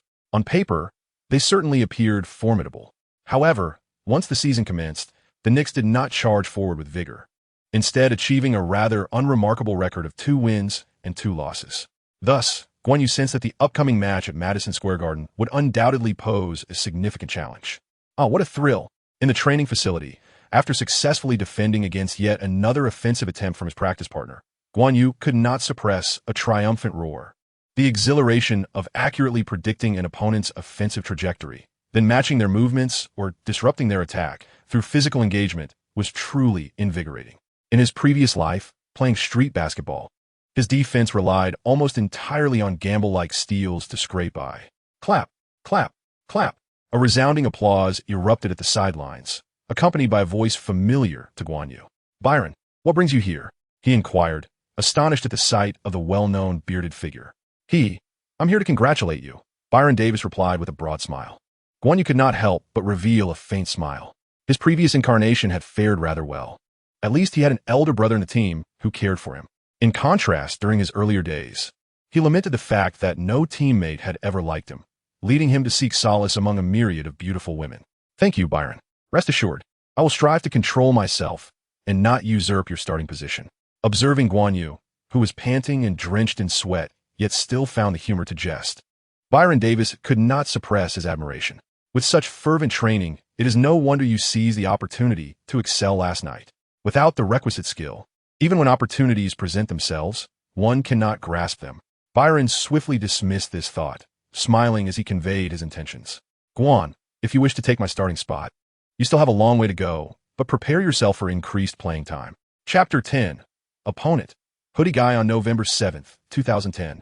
The Clippers visited Madison Square Garden to challenge the Knicks. During warm-up training, Guan Yu felt an odd sensation. It seemed that a muscular man in a hoodie, resembling a gang leader, was persistently casting glances in his direction. "Host, my friends, let me provide you with a panoramic view. Could you help me determine if that man in the hoodie is indeed casting glances my way?" Guan Yu pondered for a moment and decided to seek assistance from the viewers in the live stream. Not only could this alleviate his inner doubts, but also fostered interaction and enhanced user engagement. What a splendid notion. Haha, the host is in a predicament. Indeed, people are watching you. "Host, have you inadvertently caught someone's girlfriend's attention? Why do I sense a hint of animosity in his gaze directed towards you? I recognize that man. I did my homework before the match. He is the star player of the opposing team, named Carmelo Anthony, affectionately nicknamed Melo. Oh, how does such a formidable athlete possess such an endearing moniker? Is it because his playing style is rather gentle? No, this fellow plays with great intensity, renowned for his dazzling offensive prowess. Here in the nickname Melo due to the phonetic similarity of certain letters in his name to that of a melon. Despite his imposing presence, his smile is quite sweet, coupled with his approachable demeanor, which ultimately led to this nickname. Thank you for the enlightening information. A new question arises. Why would such a player harbor animosity towards the host? Is it truly because the host has encroached upon his romantic interests? I believe I may have an inkling. This individual shares a close bond with the Flash, Dwayne Wade, and the chosen one, LeBron James, collectively known as the Banana Boat Crew. Perhaps he feels that his brother has been slighted and seeks to reclaim his honor? Or could it be that a humiliated Wade has reached out to him to assist in restoring their dignity? Guan Yu, peering discreetly at the audience's speculations, fell into contemplation. Have I inadvertently stirred a hornet's nest? Is it of the particularly formidable variety? As for the identities of the audience members, Guan Yu had gleaned quite a bit through observation. Firstly, they hailed from diverse civilizations. Then, it became apparent that their existence was entirely independent of the Blue Star civilization, with no mutual influence. Furthermore, his live stream was perceived as a commonplace occurrence by them, with no concerns regarding potential incursions into the Blue Star civilization. Lastly, The audience shared striking similarities with netizens from Blue Star and even Earth, all drawn to thrilling spectacles and captivating beauty. Host, exercise caution. According to my findings, the individual opposite possesses an unparalleled offensive capability in NBA history, and when donning a hooded sweatshirt, his prowess intensifies. Danger. Host, danger. After Guan Yu watched, his heart sank. First it was Wade, then James, and now it was Melo. How exhilarating. Quietly, he changed the name of the live stream to NBA, Guan Yu's online duel with Melo. He sat beside the familiar water cooler, awaiting his opportunity to take the court. Despite his explosive performance in the final minutes of the last game, which had been crucial for the team's comeback, the head coach clearly had no immediate intention of making him starter. For most coaches, adjusting the starting lineup involves far more than simply swapping out a player. It encompasses chemistry, tactical adjustments, and time distribution, among other factors. To sum it up, Guan Yu needed to showcase more to prove himself worthy of a starting position on the Clippers. As the game commenced, Guan Yu focused intently on the action. In his previous life, he had enjoyed attending games to observe his opponents, believing that understanding their strengths and habits would enhance his own chances in future contests. Know thyself and know thy enemy, and you shall win 100 battles, was a mantra he firmly believed in. Returning to the game, the Knicks' starting lineup consisted of Billups, Fields, Anthony, Sheldon Williams, and Stoudemire. The Clippers starters were Byron Davis, Eric Gordon, Ryan Gomez, Griffin, and come on. On paper, the Knicks boasted a more dazzling array of stars, particularly with the commanding presence of Billups, giving them a significant advantage. Ryan Gomez, an inadequate starter, found himself at the mercy of the historically great scorer, Anthony, who was clearly in formidable form tonight. With textbook-level shot fakes, he nearly left Gomez bewildered. Starting for some rotation players can be an opportunity, but for others, it is a disaster. Clearly, for Ryan Gomez, it was the latter. Anthony, however, showed no mercy to his struggling opponent, effortlessly sinking a mid-range jumper to score the first 2 points for the Knicks. On the sidelines, Clippers head coach DeNegro couldn't help but furrow his brow. The world knew that Anthony favored isolation plays, yet stopping him proved elusive, at least for the Clippers tonight. In reality, while it is often said that a scorer with limited playmaking abilities like Anthony is easier to defend, the key lies in contesting his outside shots and forcing double teams inside. Unfortunately, even this basic defensive strategy eluded Ryan Gomez. As the Clippers launched their offense, the unheralded Sheldon Williams struggled to contain Griffin. When Griffin executed a back pivot and leaped high into the air, Williams could only raise his hand in a futile gesture. With a resounding slam, Byron Davis and Griffin connected on an alley-oop, securing another 2 points for the Clippers with ease. In the first quarter, the game had been intense for over 8 minutes, with both teams exchanging points vigorously, culminating in a score of 19-15. Although there was a point differential, it was notably narrow. At this juncture, both teams initiated substitutions. On the Knicks side, Fields and Sheldon Williams exited the court to make way for Felton and Wilson Chandler. Meanwhile, the Clippers saw Bledsoe and ANew replace Baron Davis and Ryan Gomez. The dynamics on the court remained largely unchanged, with both teams continuing to battle fiercely, with a slight edge favoring the Knicks. Observing ANew, who had just entered the game, being outmaneuvered by Anthony much like the starting player Ryan Gomez, Coach DeNegro's expression flickered with disappointment. He approached Guan Yu and urged, "Guan, you need to defend against Anthony." At this moment, DeNegro could only hope that Guan Yu would replicate his spectacular performance from the previous game. Otherwise, they would certainly face defeat, and he, as the head coach, would bear the brunt of criticism. It's my time to shine, Guan Yu thought to himself, feeling a mix of excitement and anticipation. Facing the formidable Melo after contending with the trio of superstars just 2 days prior was an exhilarating challenge. Fortunately, with the support of the system, he felt somewhat reassured. Otherwise, the experience would be less exhilarating and more isolating. Before stepping onto the court, Guan Yu contemplated a strategy and decided to access the system's marketplace once more, intending to acquire a timely enhancement. Facing a scoring juggernaut like Anthony, he realized that his current capabilities were somewhat lacking, particularly against the hoodie-clad version of Anthony. To maintain the momentum of his burgeoning popularity and the trust of his coach, he reluctantly resolved to utilize his live streaming currency. The marketplace boasted a plethora of items, including various instant enhancements such as boosts for three-point shots, shooting accuracy, dunks, steals, rebounds, blocks, and physical attributes. Essentially, it offered every legitimate enhancement for basketball prowess imaginable. Furthermore, These items were categorized by levels, and the body of Wilt Chamberlain that he had previously drawn was of the highest gold tier. However, the exorbitant price was beyond his current means, and with only 5 minutes to spare, it was insufficient for the increased playing time he anticipated that evening.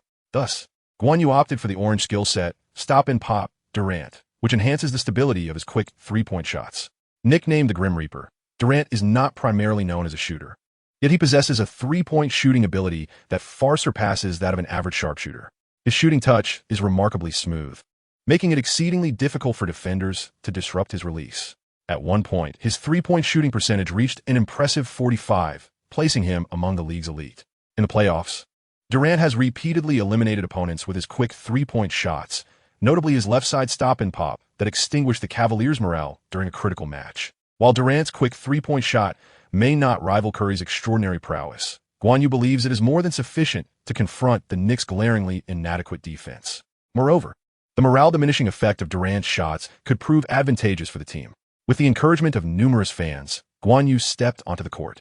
Anthony, too, immediately shifted his focus to guard him. "Oh, Anthony is taking defense seriously today," the ESPN commentator remarked in surprise. It is well known that the offensively minded Anthony typically prioritizes scoring efficiency, often neglecting defensive responsibilities. On the court, feeling the formidable physicality that Anthony brought to the defense, Guan Yu couldn't help but shudder internally. Many criticize Anthony's defensive skills and attitude. However, his physical strength is indeed formidable, providing substantial resistance to any opponent. Even LeBron has acknowledged that he falls short in strength compared to Anthony. Thus, in this matchup, Guan Yu found himself at a distinct disadvantage against the brawny Anthony. With such limited skill, it's surprising that Wade advised me to be cautious, Guan Yu thought. On the court, the usually taciturn Melo unexpectedly engaged in trash talk directed at Guan Yu. "Ha, you'd better heed Wade's warning, lest you end up like him, a defeated foe in my hands." Guan Yu responded without hesitation. It is not in his nature to retreat under pressure. A true man must confront challenges head-on. While he may exchange banter, the essence of competition lies in performance. As the Clippers launched their offense, Guan Yu chose not to engage further with Anthony. Instead, he deftly maneuvered beyond the three-point line, utilizing his teammate screens. Although Anthony exhibited an aggressive defensive stance tonight, it did little to amend his deficiencies in defensive awareness and capability, leading him to become disoriented in pursuit. Against a physically dominant opponent, Anthony might hold his ground. However, regrettably, both in his past and present, Guan Yu embodies a player of speed, complemented by his exquisite movement, which renders him a formidable adversary for Anthony. Consequently, when he received a pass from Bledsoe, Guan Yu found himself in a wide-open space.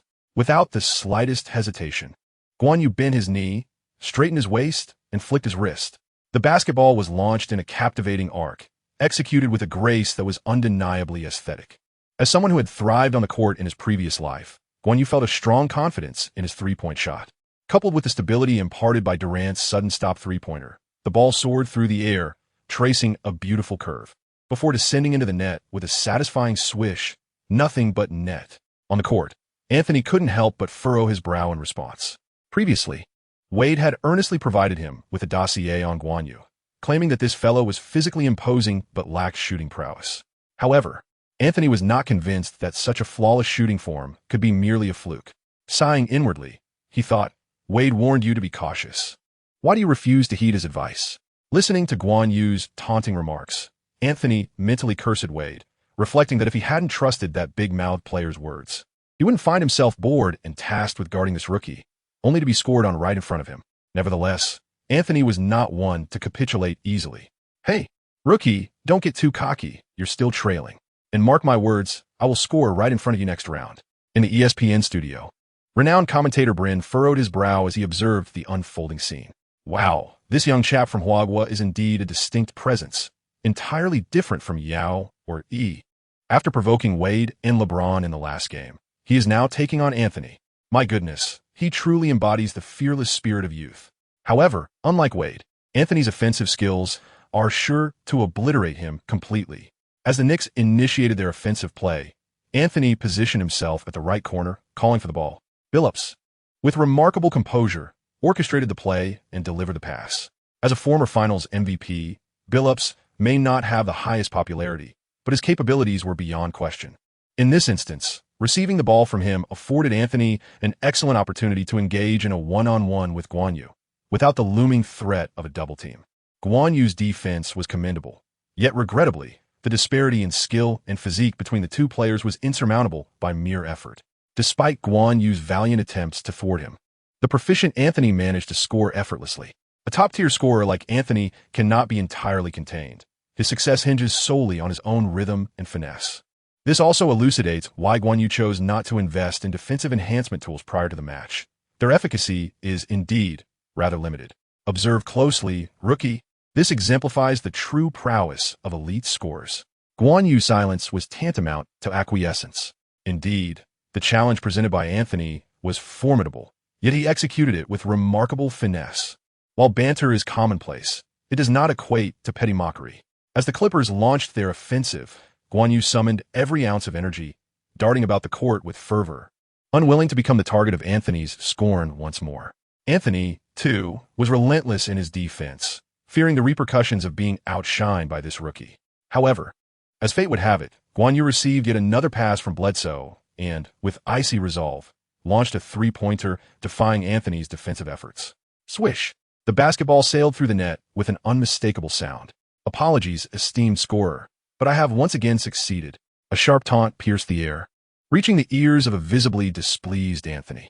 Chapter 12. Objective. Contain the mellow, seeking support and recommendations. Wow. The broadcaster is impressive, but the last one who dared to taunt Melo nearly faced dire consequences. Take heed, broadcaster. Indeed, in New York, one need only inquire to discover who reigns supreme. One ought to tread carefully around the legendary Melo. Don't heed their words, broadcaster. If it comes to blows, you can exchange blows with Melo, and your team will profit handsomely. As Guan Yu observed the barrage of comments following the highlight reel, he couldn't help but smile. He was unafraid of confrontation, after all. He was a descendant of martial arts masters, having honed his skills from a young age. The thrill of competing against a superstar was exhilarating. Yet, he lamented that this triumph was not solely his own. Much work remained ahead of him. As the Knicks mounted their offense, Anthony's mid-range shot following a triple threat once again found its mark.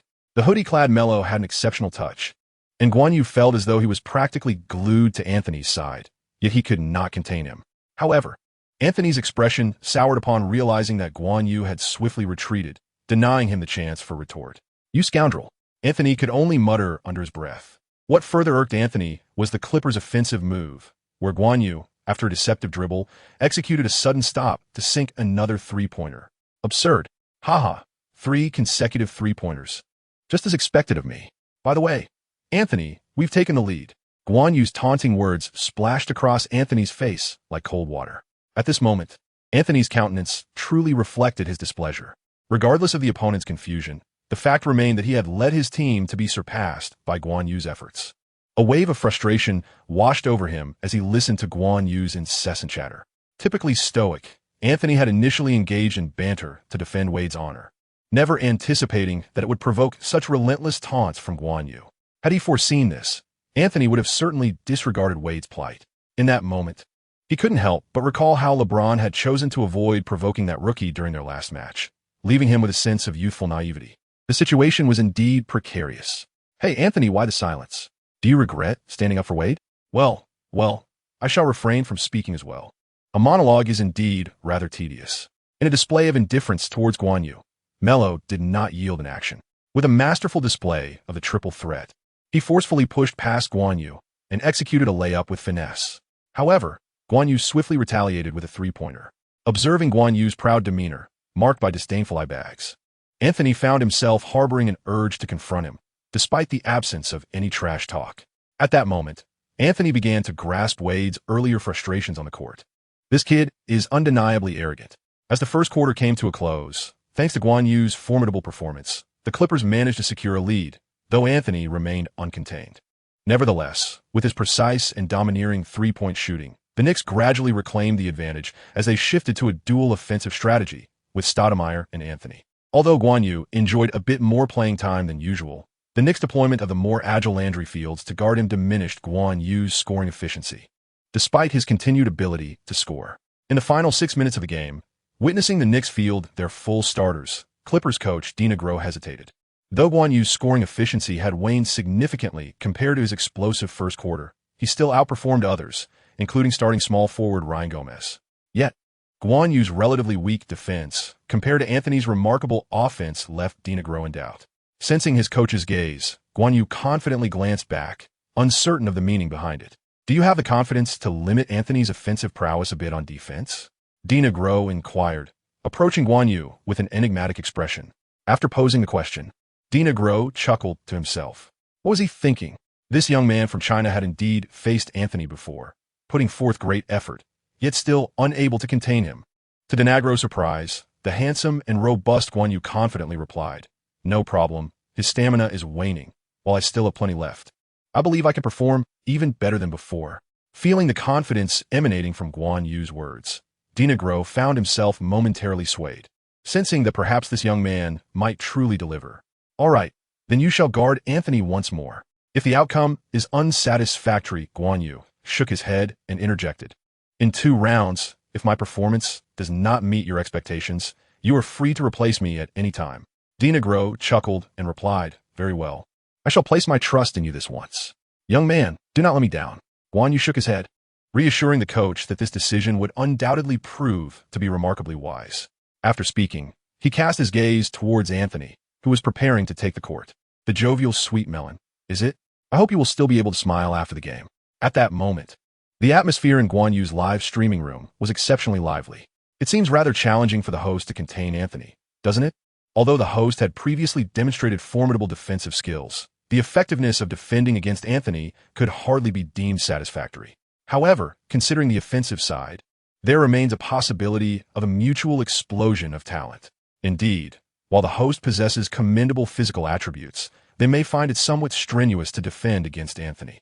Without further ado, should the host manage to contain Anthony, I shall gladly offer a reward. The host's banter is quite entertaining, yet there is still ample room for improvement on the defensive front. Guan Yu flashed a radiant smile, revealing a gleaming set of white teeth. The host exclaimed, "The show has begun." The title of the live stream was altered to reflect the objective: prevent Anthony from scoring. With determination, Guan Yu stepped onto the court. Simultaneously, he discreetly accessed the system's marketplace. After all, using cheats brings momentary pleasure, and prolonged enjoyment is even better. Furthermore, having received a substantial amount of tips today, Guan Yu resolved to purchase an immediate defensive enhancement item, thereby increasing his chances of achieving his goal of thwarting Anthony's scoring attempts. It is essential to recognize that, despite possessing a physical advantage, Guan Yu's current defensive skills would still struggle against Anthony, one of the NBA's all-time greatest scorers. As for the goal, Guan Yu had already selected his target, the orange immediate use item, Staunch Defense, Tony Allen, valued at 10,000 Livestream coins. While it may not rival the premium gold item Death Grip, Kawhi Leonard, or the Red Skill Glove, Gary Payton, Staunch Defense, Tony Allen, proved to be quite effective. Ahem. And importantly, it was within Guan Yu's financial reach. On the court, the Knicks initiated their offense, seeking out their star player, Sweet Melon, Carmelo Anthony, at the first opportunity. Guan Yu promptly stepped forward. Chapter 13, hardened, it has become stalwart. Employing tools for a robust defense, Tony Allen. As Guan Yu's thoughts shifted in the next moment, a torrent of defensive knowledge surged into his mind, and his body felt significantly more resilient. "Tony, you truly are remarkable. Hello, Guagua, I have returned." With an eager greeting, Guan Yu enthusiastically opened his arms and legs, presenting himself before Anthony. Silence. Though Anthony did not utter a word, Guan Yu could distinctly comprehend the message conveyed through his gaze. Is this love? In a moment of bewilderment, Guan Yu found himself lost in thought. At the Chinese Central Television, the commentator Yu Jia could not suppress a look of concern upon witnessing the scene. Guan Yu stood half a head shorter than Anthony and weighed significantly less, making his attempt to defend against Anthony quite a daunting task. However, his co-commentator, the former national player coach Zhang, appeared less pessimistic. While he acknowledged the challenge, he also suggested that Coach Dinagro's decision to have Guan Yu guard Anthony was not without its rationale. Observers were urged to pay attention to Guan Yu's defensive maneuvers. Although they appeared similar to previous attempts, there were subtle nuances. With one hand defending against drives and the other against shots, his positioning was truly commendable and astute. Yet, the viewers from Huagua were hesitant to fully trust Coach Zhang's words, suspecting he might be overly optimistic. After all, This had become somewhat of a routine. "Go, Guan Yu!" exclaimed the renowned commentator Bill Lin from the ESPN studio, observing as the young Chinese player stood resolutely in front of Carmelo once again. Had he forgotten the painful experiences of being overwhelmed by Carmelo in the previous quarters? The American fans, particularly those cheering for the Knicks and Anthony, smirked and ruthlessly commented on social media. "He is courting disaster just because he fortuitously managed to stifle Wade in the last game. Does he truly believe he is a genius? Wake up. This is America, not Huagua. Breakthrough, shoot, triple threat. Let Carmelo teach this oblivious rookie a lesson." At Madison Square Garden, revered as a sanctuary for countless NBA fans, all eyes were on Carmelo as he once again unleashed his dazzling offensive display. Rather than opting for a direct jump shot, Anthony instinctively assumed a triple threat posture. For an offensive maestro of Anthony's caliber, this approach, which lured his opponents into a defensive trap before launching an attack, was not only strategic but also significantly more efficient. With a realistic shooting feint that caused Guan Yu's weight to shift, Anthony swiftly lowered the ball to his right side, preparing to exploit the opening for a breakthrough. This tactic had proven successful time and again, and tonight was no exception as he deftly maneuvered past Guan Yu for a layup twice. However, this time, the circumstances were different. As Anthony pulled the ball down to his right hip and advanced, a large hand appeared like lightning in the startled depths of Anthony's gaze. How is this possible? I had clearly shaken his balance. Yet, no one was there to explain to Anthony how Guan Yu had swiftly sidestepped and, like a hawk, executed a rapid steal. Amidst gasps of astonishment, Guan Yu darted past Anthony with the speed of a cheetah, racing towards the basketball that had slipped from Anthony's grasp. "Damn it!" with a quiet curse. Anthony disregarded the puzzlement of how his seemingly assured offensive maneuver had been thwarted, hastening to return to defense. It would be ideal if he could block that rookie Guan Yu. However, Anthony was not known for his speed. Even after a brief respite, his stamina had significantly waned by the game's end, leaving him helplessly watching Guan Yu gallop like a lone knight into their penalty area. 1 step, 2 steps, 3 steps, the left foot grounded, soaring upwards, expanding his frame. Right arm raised, bang. A thunderous, axe-like dunk erupted at Madison Square Garden. Instantly, a chorus of cheers echoed. Unlike other intimidating home courts, playing at Madison Square Garden in New York meant that if one performed exceptionally well, the fans would erupt in fervor. Observing Guan Yu ignite the crowd, Anthony's expression soured. "Damn it, he's upstaged me again." Fortunately, Guan Yu refrained from hurling trash talk this time. "Does he look down on me, even too lazy to taunt?" Enveloped in his own thoughts, Anthony simmered with frustration. Meanwhile, Guan Yu reveled in the ecstatic barrage of comments and gifs in the live stream, blissfully unaware of Anthony's sentiments. Otherwise, he would have surely received a few scathing remarks. The Knicks' offense did not falter due to a single misstep. In fact, Anthony's teammates were eager to set him up to demonstrate his prowess against the rookie. That novice managing to steal the ball from their leader once was mere luck. It would not happen again. What the hell is happening? On the court, witnessing Anthony being stripped of the ball once more, the Knicks players momentarily froze, then quickly retreated to thwart the opponent's counterattack. Yet, they were fast, but their adversaries were faster. In a split second of Anthony and Guan Yu's tussle, Eric Gordon barreled toward the Knicks' half like a cannonball. Upon securing the steal, Guan Yu caught sight of Eric Gordon's eager gaze. "Here you go." With a swift flick, he passed the ball. Bam! Eric Gordon executed a diminutive yet powerful dunk. The crowd erupted once again. However, compared to Eric Gordon, this play felt more like a tribute to Guan Yu, who had secured his second consecutive steal. On the Knicks' side, their stern-faced head coach, Mike D'Antoni, hastily called for a timeout.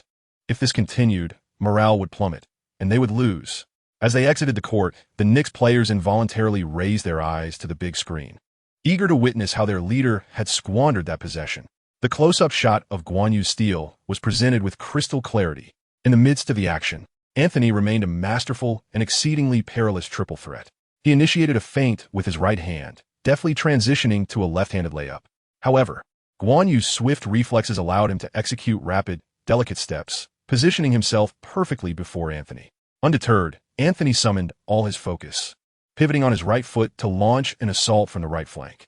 Yet, in the very instant he completed his turn, Guan Yu, having anticipated his movement once more, swiftly repositioned himself and boldly extended his right hand. With a resounding slap, he executed yet another audacious steal. Chapter 14. The Care of the Elder, Seeking Support and Recommendations. exemplifying textbook positioning, explosive lateral movement, and a precision akin to a surgeon's scalpel in his steals. Xiao Yu demonstrated that defense can indeed be an art form. This play was simply sublime. In the live broadcast of China Central Television, director Zhang narrated with palpable excitement. Indeed, while Gordon's dunk was commendable, this moment was undeniably attributed to Guan Yu's stellar defense. 2 consecutive steals, and both against Anthony. My goodness, Guan Yu is truly remarkable. The previous concerns etched on Yu Jia's face had vanished, replaced by exhilaration as she exclaimed. In stark contrast, ESPN commentator Bryn furrowed his brow, lamenting. Carmelo has been far too careless, losing possession twice in a row. Is the floor slick? Meanwhile, Knicks and Anthony fans on social media scrambled to find reasons for his missteps, suggesting perhaps our star is simply fatigued after playing nearly the entire game, while that rookie has had ample time to rest. Indeed, the advantage of fresh substitutes, coupled with a touch of luck, led to the successful theft. In the arena, Guan Yu, blissfully unaware of the attention he had garnered, reveled in the positive feedback from the live chat and the system's notifications of rewards, feeling utterly elated. While he recognized that acquiring long-lasting enhancements would facilitate better growth, he instinctively poured his all into the face of provocation. Well, activating a cheat can be justified. Why not utilize my own? Meanwhile, the Knicks retained possession, the ball once again finding its way to Anthony. In this land of opportunity, true heroes confront challenges head-on. As for Anthony, he yearned to embody that heroism. After receiving the ball, he took a deep breath. This time, I shall reclaim all that I lost in dignity. Even the god of basketball cannot thwart me. This is my New York. A few moments later, he muttered, "Oh, so close." Anthony glared at the basketball that ricocheted off the rim, muttering in frustration. This time, he had not been intercepted, yet Guan Yu remained steadfast, akin to a persistent gum, clinging closely after a failed attempt to steal the ball. This relentless pressure forced Anthony into an uncomfortable shot, ultimately sabotaging the offensive play. Having thwarted Anthony 3 consecutive times, the commentator couldn't help but express admiration for the skill displayed. Anthony's composure began to unravel, and his rhythm faltered. Otherwise, the outcome of that shot might have been different. Without further ado, the commentator welcomed contributions. Witnessing the smile curling at Guan Yu's lips only ignited Anthony's ire further. What was there to boast about? Merely having defended against me 3 times? Yet perhaps there was indeed a hint of merit in that pride. As the Clippers launched their attack, Byron Davis advanced past the half-court line, orchestrating his teammates' movements. In his youth, Byron relied on his robust physique to overpower most adversaries. However, now he leaned more on intellect and technique. At the top of the arc, Byron instinctively sought out Guan Yu. Alas, much like the preceding 3 quarters, Guan Yu was tightly shadowed by Fields, making it exceedingly difficult to break free for an open shot. Guan Yu's positioning is exceptional among amateurs. However, it still falls short in the professional arena, especially considering the lack of familiarity and coordination with his teammates. After successfully thwarting our captain's advances 3 times in a row and equalizing the score, does he truly believe himself to be a savior? Run, keep running. If a scoring opportunity arises, consider it my defeat. Fields, eager to demonstrate his loyalty to Anthony, unleashed a torrent of trash talk directed at Guan Yu. Guan Yu pondered for a moment, finally recalling the details of this individual. I have to sign a new contract. Fields was taken aback. What does it have to do with me? Guan Yu continued, an annual salary of 3 million. What? Fields, following Guan Yu's footsteps, couldn't help but pause. He was aware that Guan Yu was an undrafted player this year, while he himself was the 39th overall pick in the 2nd round. Although he couldn't compare to many of the league's luminaries, Fields felt quite satisfied with his own ranking. His salary was $470,000, which he had previously deemed reasonably satisfactory. However, now, contemplating Guan Yu's astonishing salary of $3 million for an undrafted player, he felt an immediate pang of envy. On the court, taking advantage of Fields' momentary distraction, Guan Yu swiftly positioned himself beyond the 3-point line, just as Byron Davis delivered a precise pass to him. Without a moment's hesitation, Guan Yu caught the ball, leapt high into the air, straightened his back, lifted the ball, extended his arms, and flicked his wrist. The basketball soared through the air, tracing a graceful arc swish. It fell directly into the net. It wasn't until Guan Yu landed that Fields had managed to position himself defensively. The score was now 96-93. The Clippers had taken the lead over the Knicks. An offensive opportunity had arisen. As Guan Yu shrugged his shoulders at Fields, His expression was undeniably infuriating.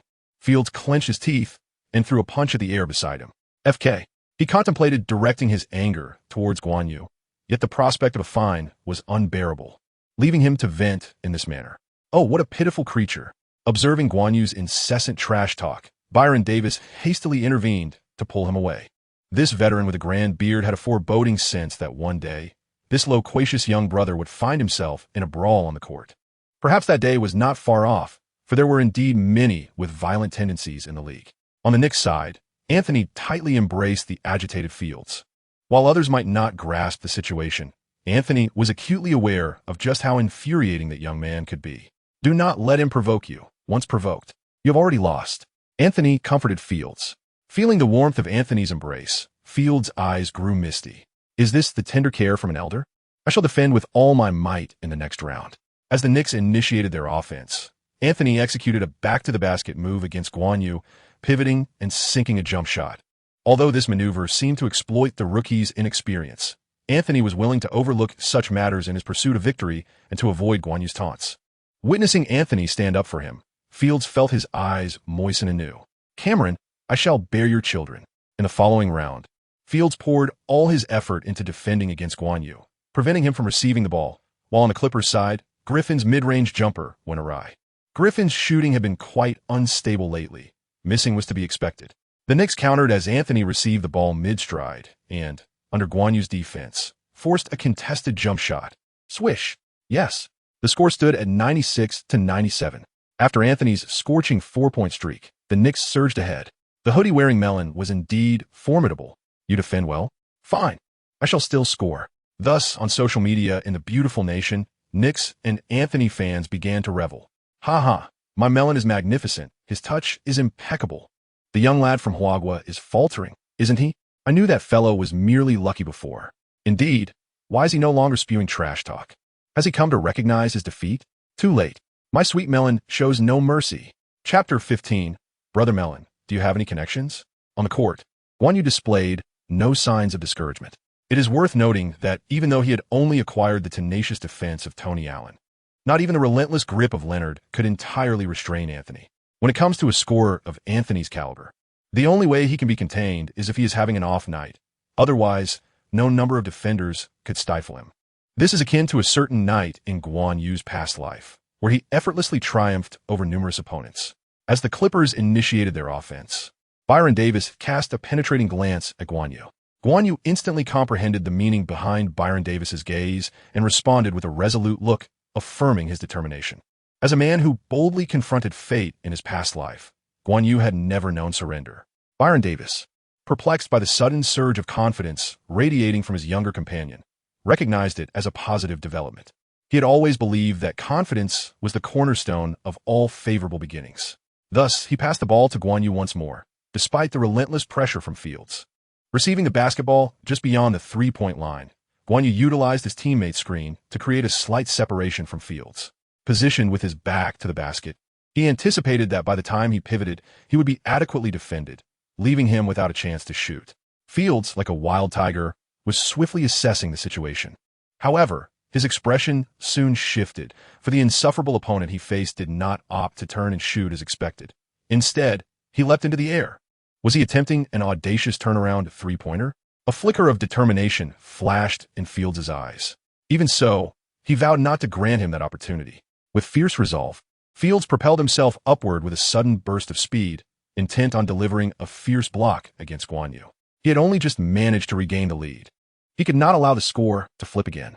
Fields' mind roared with this conviction. Yet, as he soared higher than he anticipated, he found himself unable to execute the block against Guan Yu because Guan Yu had no intention of making a move. What? In Fields' horrified gaze, Guan Yu swiftly retracted a shooting feint and darted past him. In that moment, Fields, deceived, spread his arms in the air, his expression a portrait of terror, resembling the greatest of fools. Meanwhile, Guan Yu left him behind like an unfeeling blade piercing directly into the Knicks' paint. Crash! Fields attempted to pivot and chase after him, but he exerted too much force on his leap. By the time he landed and turned, all he could hear was the thunderous sound of the basketball slamming against the rim, witnessing the commanding silhouette hanging on their hoop. Damn! Fields could only curse again in frustration, venting his emotions.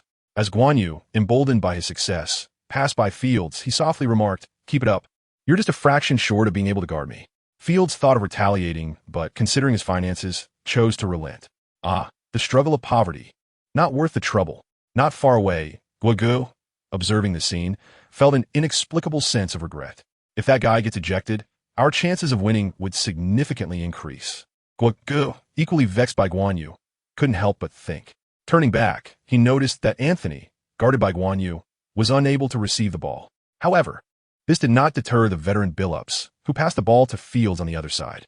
At that moment, the connection between Fields and Anthony was unimpeded. As soon as Anthony received the ball, he could score instantly. Fields, not daring to overthink, quickly passed the ball to Anthony, who was positioned against Guan Yu. Just then, Guan Yu executed an exceptionally skillful spin, circling around Anthony, and then surged forward like a cheetah. No, whack!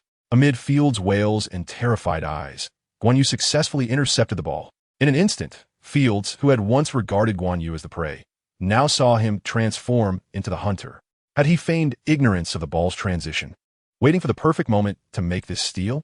A wave of uncontainable dread surged within Fields. Is this guy truly that formidable? Meanwhile, in Guan Yu's live stream, a barrage of comments echoed. An exceptional hunter often appears in the guise of its prey. After a brief moment of shock, Fields gritted his teeth and lunged at Guan Yu. Want to score? You'll have to step over my corpse. Guan Yu cast a peculiar glance at Fields before executing a long pass to the fast-breaking Eric Gordon. With a swift motion, the round-faced Gordon unrelentingly sank a three-pointer, extending the Clippers' lead to 4 points and elevating their morale significantly. The atmosphere in Madison Square Garden shifted abruptly, as Knicks fans fell into an unsettling silence. The turn of events had transpired too swiftly for them to brace themselves adequately. On the Knicks' offensive end, Coach D'Antoni promptly called for a timeout. If this trend continued, it was certain they would be doomed for the evening. Last season, he might have been indifferent, but given the team's summer acquisitions of Anthony and Stoudemire, it was clear they were not merely there for appearance's sake. Although aiming for a championship in their inaugural season might seem ambitious, securing a playoff berth, particularly in the Eastern Conference's upper echelon, was imperative. Thus, they were determined to seize victory against the Knicks. Unfortunately, with Melo's offensive inconsistency and Fields' exploding temperament, the Knicks' fate appeared sealed. Ultimately, the Clippers triumphed over the Knicks with a narrow 115-107 victory, marking their second consecutive win. For the Clippers, Baron Davis scored 20 points with 3 rebounds and 8 assists. Griffin contributed 16 points and 12 rebounds. Eric Gordon added 20 points and 3 assists, while Come On tallied 11 points and 10 rebounds. As for Guan Yu, he efficiently achieved a career high of 20 points. After the game, Guan Yu sought out Anthony amidst the crowd. What an exhilarating match. Thank you for allowing me to witness the prowess of a true scoring maestro. Initially, Anthony braced himself for a harsh remark from Guan Yu, but was pleasantly surprised by his amicable approach. The sincerity and respect in Guan Yu's words resonated deeply with Anthony. Your performance was remarkable as well, Anthony replied courteously. Among the constellation of stars, Anthony was certainly one of the most approachable. Guan Yu stepped forward and embraced him, whispering in his ear, "I've heard that the nightclubs in New York are splendid. I wish to experience them, brother. Do you have any connections?" Anthony paused momentarily, unable to contain his silence. Naturally, he had ample connections, yet he had not anticipated that this Chinese individual would broach such a subject during their first private exchange. It is worth noting that Yao and Yi were not so forthright. This Chinese man possesses a certain intriguing quality. After a moment's contemplation, Anthony provided a string of numbers. "This is my phone number. There are matters that are not suitable to discuss here." "Brother, I understand." Chapter 16, brother. Let us sing a song. Do not seek collections or recommendations. As far as I know, you're yet to turn 22, correct? At this age, one cannot typically gain entry into regular nightclubs. After the game, Guan Yu, who answered Guan Yu's call, could not help but express his bewilderment. "I am aware. Hence, I have come to seek your assistance. Guan Yu, I know you are resourceful. This trivial matter should pose no challenge for you. To be candid, Guan Yu, players like James and Wade are currently facing immense criticism. You might very well have the opportunity to secure a championship before them." Initially prepared to retort with a question of why he should assist Guan Yu, Guan Yu was momentarily taken aback by the latter part of the statement. Truth be told, he yearned for the championship. The notion of winning it before James had crossed his mind countless times. However, ever since the league had targeted him, Anthony was acutely aware that the distance to the championship had grown ever greater, reflecting on his NCAA triumph and the era when he and James were the two luminaries. Guan could not help but feel a pang of nostalgia. Had it not been for his vocal support for that African-American brother during a protest, which was misconstrued as leading a riot against the police, or his appearance in a DVD amidst the crime-ridden streets of Baltimore alongside gangsters and drug lords, showcasing the slightest semblance of gang gestures and language that the league deemed alarming, perhaps he would have been the one among the illustrious 2003 generation to flourish the most. As for now, he had chosen to secure a lucrative contract to play basketball in his hometown. What more could he hope for regarding the championship? Ultimately, what was on the tip of his tongue transformed into, "I will handle the nightclub matter. You come to this address. As for the championship, we can discuss it in person. No problem, Guan." The host reflects on the passage of time, reminiscing about the days when he would eagerly seize the microphone at karaoke venues, contrasting it with his current state of quietly observing Byron Davis and Griffin as they passionately sing in a high-end VIP nightclub in New York. This gathering was originally a private meeting arranged by Guan Yu and Anthony, but upon stepping out, they unexpectedly encountered Byron Davis and Griffin, who were also out for a night of revelry. Initially, both groups proclaimed their intentions to practice. Yet fate led them to cross paths once more at the entrance of the exclusive venue. Fortunately, Guan Yu possessed a thick skin. Otherwise, the encounter might have been excruciatingly awkward. This serendipitous meeting ultimately culminated in their collective presence in a space that Guan Yu likened to a nostalgic karaoke bar from a previous life. "Host, is it because you're unfamiliar with the songs?"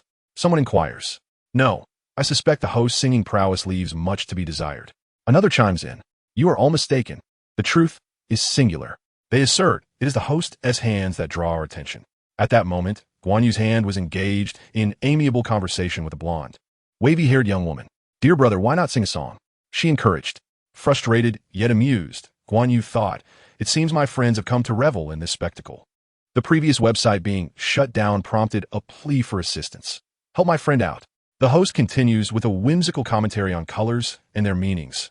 Red representing destruction, blue embodying indifference, green signifying pretense, white denoting emptiness, pink reflecting hypocrisy, purple suggesting mystery, orange symbolizing rage, black representing homecoming, and yellow, a request for sharing. Amidst the chaotic chatter of the live stream, Guan Yu deftly navigated the conversation. Following an incident with the Black Widow, he contemplated whether there might exist alternative avenues to accrue live stream currency without engaging in sports. To his surprise, his instincts were proven correct, as the live stream was indeed filled with individuals of similar inclinations. "Shall I take the stage and sing a song?" he pondered. Guan Yu gently inquired of his younger sister. She appeared to exhibit a fleeting expression of relief and hastily responded, "Brother, please go." However, moments later, amidst the terrified gazes of those around them, she covered her ears with one hand while frantically waving at Guan Yu with the other, exclaiming, "Brother, stop singing. Hurry back, and I shall continue." Guan Yu, witnessing the frenzied surge of bullet comments and rewards, could not help but burst into laughter.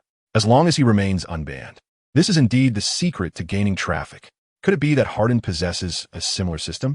Guan Yu could not help but recall that bearded man who equally relished visiting nightclubs.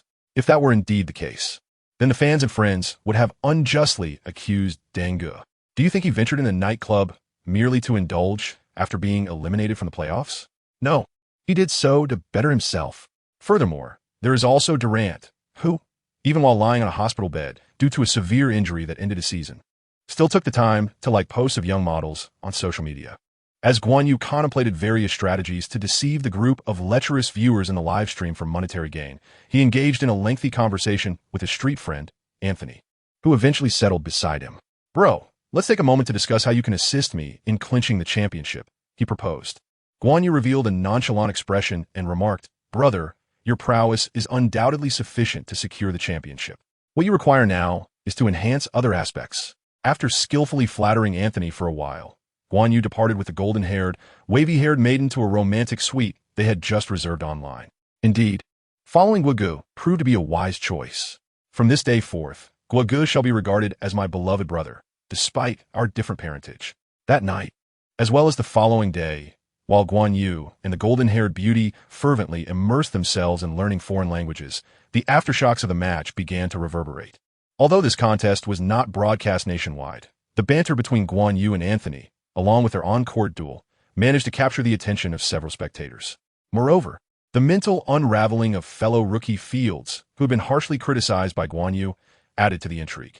Guan Yu's consecutive three-pointers and his ability to contain Anthony's explosive performance became topics of delight among many basketball fans from Huagua. Wow, Xiaoyu's impressive. Initially, I thought he would be a flash in the pan, but he scored over 20 points in this match. That is quite remarkable. Indeed, even the likes of Yao Ming and Yi Jianlian did not have as strong a start in the NBA. This young man is truly exceptional. I particularly enjoy his trash talk, haha. He dares to challenge Anthony and has nearly driven rookie Fields to the brink of insanity. How exhilarating. It is rumored that he has recently signed a substantial contract with the Clippers. Aside from concerns about him getting injured, there is little else to worry about. I have reviewed the schedule, and the next game is against the Celtics, featuring the trash-talking villain Garnett and a host of tenacious defenders. Who knows? It might actually escalate into a confrontation. Huh? Garnett? The foremost master of fighting and retreating? Chapter 17. Defense cannot save the Clippers, Truly, the vigor of youth is commendable. However, one must not be overly tense or excessively driven. Observing Guan Yu, drenched in sweat on the training court, Byron Davis could not help but express his sentiments. After a night of indulgence, this old man's back felt as though it had been nearly worn out by that little enchantress. Guan Yu remained oblivious to Byron Davis's thoughts. However, truth be told, his physique was remarkably impressive, though it paled in comparison to Zhang Dashuai's extraordinary stamina, who could engage in numerous encounters one night and still dominate the court the following evening. Guan Yu's body was a significant improvement over that of his previous life. Nevertheless, Guan Yu refrained from frequenting nightclubs. In reality, his occasional visits to such establishments served merely as a reward for his dedication to the game, providing both a physical and mental release. To excel on the court, one's prowess and rigorous training were paramount. Had he not earned Anthony's endorsement through his skills, how could he have obtained his contact information or been invited to that exclusive private club? Thus, this was the very reason Guan Yu plunged into training upon his return to Los Angeles. Financially, he could live a simple life without worry. Yet winning the affections of the most exquisite women might require more than mere wealth. Additionally, garnering greater fame would likely attract their attention. Hence, relentless training was imperative for the young man. Of course, amidst his vigorous training, Guan Yu did not neglect to study his forthcoming adversary, the Boston Celtics. This inaugural home game was crucial for Guan Yu's future development. In fact, earlier that day, he had received a text from his agent encouraging him to play freely and without psychological burden. Reflecting on it, while his performance had improved in the previous 2 games, many still claimed he was merely fortunate, asserting that those 2 games represented the pinnacle of his ability. Even players within the Clippers held reservations regarding Guan Yu's sudden surge in skill. Should he excel in a matchup against the Celtics, he would undoubtedly dispel the skepticism, earning genuine recognition from his teammates, coaching staff, and management. Conversely, a poor performance could see him regress to being merely the beverage station's super administrator. Therefore, this game was of immense importance to Guan Yu. However, upon reviewing the Celtics' information, Guan Yu could not help but furrow his brow. With a formidable trio of their veteran stars, the Celtics possessed considerable strength this season.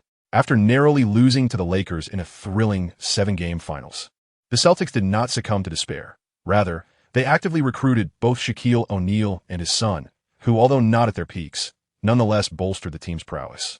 It could be said that the Celtics were preparing to make a serious push this season, presenting Guan Yu with his most formidable opponent yet.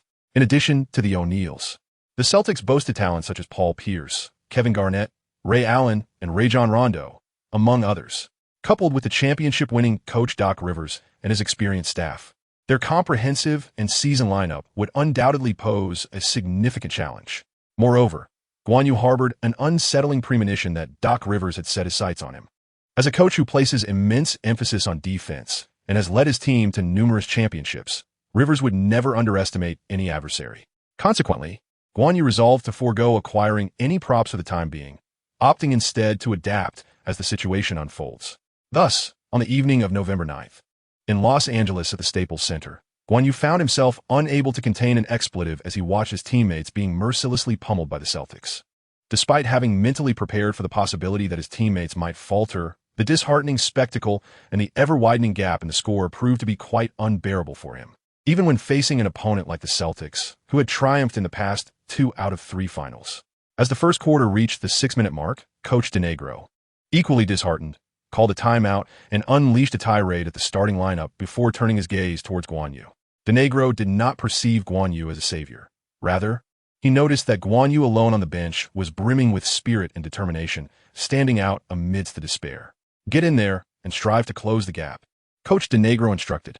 Hearing the coach's directive, Guan Yu nodded in calm affirmation and resolutely replied, "All right." Faced with adversity, Guan Yu felt no trace of trepidation. Instead, he was invigorated, for he had encountered such predicaments countless times in his previous life. Guan Yu was acutely aware that fear would only hasten his defeat. Thus, a man must confront challenges head-on. Which item should I exchange for? Meanwhile, on the Celtics side, Coach Doc Rivers salvaged a portion of Guan Yu's live-stream currency. Upon witnessing his team's lead, he surprisingly began to implement the rotation lineup ahead of schedule.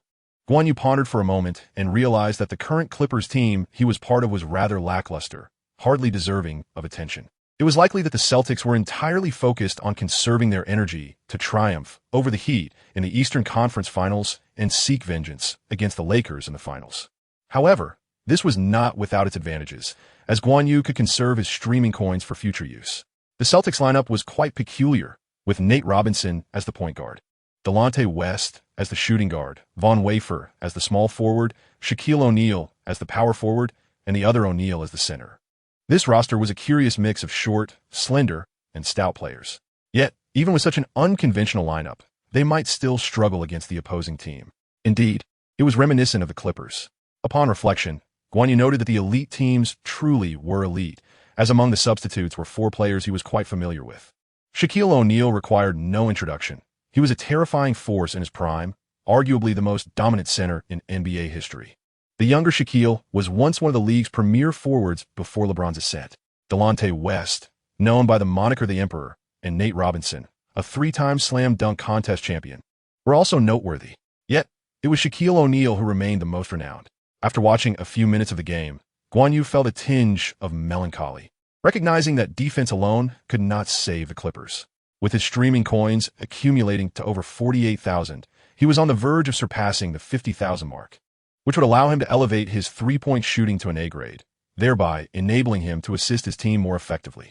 As for the remaining coins, Guan Yu decided to enlist O'Neal's help. He was not overly concerned about angering O'Neal. Despite his imposing size and strength, his speed was lacking. If it came to it, he could always play a strategic game. Returning to the present, Guan Yu observed Von Wafer's unwavering dedication as he closely defended, not rushing to take a shot, but instead seeking opportunities to feature O'Neal in his streaming footage.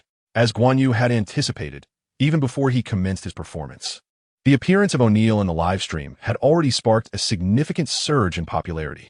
The Diesel, indeed a phenomenon. "Hey, O'Neal, here I come." Chapter 18. The infuriated Big Shark Byron. "Give it to me," Guan Yu shouted as he circled around the perimeter, prompting Byron Davis to pass him the ball without a moment's hesitation. In his past 2 games, Guan Yu's performance has yet to captivate others. Byron Davis remains uncertain. Nonetheless, he is quite willing to offer this young man an opportunity. The initial minutes have demonstrated that, whether through individual prowess or collective offense, they have found no effective means against the Celtics. Thus, why not give Guan Yu, the one who consistently brings unexpected surprises, a chance? The moment he received the ball, Guan Yu cast aside all distractions and initiated a pick and roll with Come On. Both Feng Weiwei on the court and Doc Rivers on the sidelines were taken aback. This kid can execute a pick and roll? It is not that this technique is particularly sophisticated. Rather, according to their coach's pregame analysis, this young man was presumed to be solely adept at 3-point shooting and defense. As Guan Yu felt the familiar sensation of the ball merging with him, he glanced at O'Neal, who wore a serious expression yet offered no defensive challenge, and smiled. Indeed, this fellow seems to enjoy coasting on the defensive side. As the rumors suggested, after the pick and roll with Come On, Guan Yu found himself with an opportunity to shoot a 3-pointer, yet he refrained. Although his 3-point shooting ability is rated AB, there remains a significant gap to meet the NBA's standards of excellence. With O'Neal not stepping out, Guan Yu decided to penetrate. A true man confronts even the likes of a towering beast, such as O'Neal head-on. As O'Neal observed Guan Yu charging towards him, he couldn't help but furrow his brow. Facing a team like the Clippers, the illustrious Shaquille O'Neal had no intention of taking defense seriously. However, this young man daring to challenge him would soon learn what it means to face the ferocity of the great shark. Yet, as O'Neal attempted to shift and obstruct Guan Yu's path, he could only watch in astonishment as Guan Yu skillfully maneuvered past him. Guan Yu's astonishing speed and incisive breakthroughs surpassed the expectations of O'Neal and the other Celtics rotation players. In the blink of an eye, Guan Yu penetrated the Celtics' paint. With no defenders in sight, he seized the opportunity to dunk. A voice within Guan Yu roared with fervor. Swiftly advancing to the designated collision zone, he propelled himself into the air with his left foot, simultaneously spreading his body wide in mid-flight as his right arm descended like a battle axe. The rim of the hoop resonated with a thunderous clang as he executed a forceful dunk. Guan Yu's stature may not be particularly tall, and his jumping ability and explosiveness are not of the highest caliber. However, his control over his body is commendable. This particular moment showcased a dunk that was executed after surpassing O'Neal. It feels entirely different compared to the previous missed layup. It is simply exhilarating. Indeed, men seem to relish the experience of encountering obstacles and subsequently overcoming them. After Guan Yu landed, Byron Davis immediately rushed over to celebrate with a jubilant chest bump. Even this seasoned veteran felt a surge of excitement from that play. The Staples Center erupted with the cheers and roars of Clippers fans. The people of Los Angeles hold a deep-seated affection for Shaquille O'Neal, yet that does not imply they shy away from reveling in the misfortunes of this hilariously oversized figure. Moreover, O'Neal represents the past, while Guan Yu embodies the present and the future. In the contest between the current and the former, most people know whom to choose. On site, O'Neal expressed his displeasure, feeling somewhat disheartened. Being dunked on is hardly a glorious moment, especially for someone regarded as one of the greatest centers in NBA history. Although our great Shaquille did not put forth a serious defensive effort, one cannot simply treat him as a mere backdrop for such a dunk. By the way, damn it, I had just assumed a serious defensive stance, and now I made a fool of myself. Thus, as O'Neal prepared to inbound the ball and pass by Guan Yu on his way back on defense, he could not resist retorting with a fierce tone. "Kid, you successfully pissed off Shaq." Guan Yu did not display the fearful countenance that earlier opponents of O'Neal had shown. Instead, he retorted, "Hey Shaq, you've grown old. No one fears you anymore." O'Neal, upon hearing Guan Yu's words, could not help but feel even more infuriated. As a once superstar now in a decline, there is nothing O'Neal loathed more than the mention of age. Guan Yu is truly dancing on his own sensitive spot. Although it merely involved a spectacular dunk by the aging Shaquille O'Neal, it was undeniably exhilarating, and the rewards have arrived. Alas, Shaquille is getting on in years. In his youth, he would have effortlessly subdued the host with sheer force. Amidst the barrage of comments from viewers, Guan Yu's eyes flickered with realization. He could distinctly sense that O'Neal's once languid demeanor had transformed into a focused determination. This was precisely what Guan Yu desired. For an enraged shark can obliterate both opponents and teammates alike. Guan Yu naturally wished for the latter to occur. In the arena, there were fans before the television who believed the game would soon descend into a mere formality. Yet they found themselves intrigued. The audacious slam dunk by O'Neal, coupled with his trash talk, revealed the youthful charm of this Chinese prodigy. Perhaps tonight's match would not be as tedious as anticipated. The Celtics initiated their offense, aiming to teach Guan Yu a lesson while simultaneously proving to the world that O'Neal had not yet succumbed to the ravages of age. Positioned in the low post, O'Neal effortlessly overpowered his defender, flipping him aside before pivoting with ferocity, preparing for a two-handed dunk. Even in his twilight years, O'Neal remained an unstoppable force, a colossal shark capable of wreaking havoc unless faced with formidable opponents. Left bewildered on the floor, seemed to question, wasn't it I who just endured that dunk and banter? O'Neal's ease in defeating meant that he did not exert his full strength during the dunk. Then, in an instant, he found himself staring at the basketball pinned against the backboard, his eyes widening in disbelief. What? The great Shaquille O'Neal has been blocked. Upon recognizing the blocker was Guan Yu, O'Neal's frustration surged. The signature two-handed dunk, which appeared simple, demanded immense power, agility, instantaneous force, and impeccable timing. Thus, this move was performed to perfection by O'Neal, who rarely faced blocks. Yet today, he had stumbled. Guan Yu, who achieved the block, felt a twinge of surprise. Acknowledging that luck played a role in his success, he had anticipated O'Neal's offensive move, and as he surged from the perimeter like a thunderbolt, instinctively extended his long arms to contest the shot. Remarkably, he managed to reach it. While Guan Yu reveled in his accomplishment, ANew glared at him with fierce intensity. The mighty shark was genuinely incensed. Chapter 19. Overcoming ANew. Seeking support and recommendations. It was my negligence, ANew thought bitterly. Had I not been so caught up in my own bravado, that rookie would never have been able to touch the ball, let alone block it. No, with his sluggish speed, he could never have reached me. ANew resolved to remain vigilant in the future. As he glanced at the exuberant fans in the Staples Center, a wave of shame washed over him. Damn, this is humiliating, especially in the hallowed grounds of my former glory. The feeling was, indeed, a profound disgrace. On the sidelines, Coach Doc Rivers furrowed his brow at the unfolding scene. Prior to the game, he had cautioned his players to be wary of Guan Yu, a rather enigmatic figure. Yet he could hardly have anticipated that the young man would indeed prove formidable. The audacity of the lad to thrive under Shaquille's shadow was quite intriguing, Rivers mused. Simultaneously, Guan Yu's livestream erupted with fervent support from his fans as they showered him with gifts. Wow, the streamer is incredible. This moment is exhilarating. Keep it up. Let's keep those donations coming. The streamer's performance is outstanding, but it seems Shaquille is growing more infuriated, so be cautious. The viewers rally behind him. Changing the stream's title to NBA Live Duel with the Shark, Guan Yu smiled with newfound confidence as he read the barrage of comments. Fear not, everyone. It's merely a peak shark, not as terrifying as it seems. The camera shifted back to the court, where Shaquille demanded the ball in the paint. Young Shaquille, having secured the offensive rebound, passed it decisively. This time, Shaquille was truly relentless.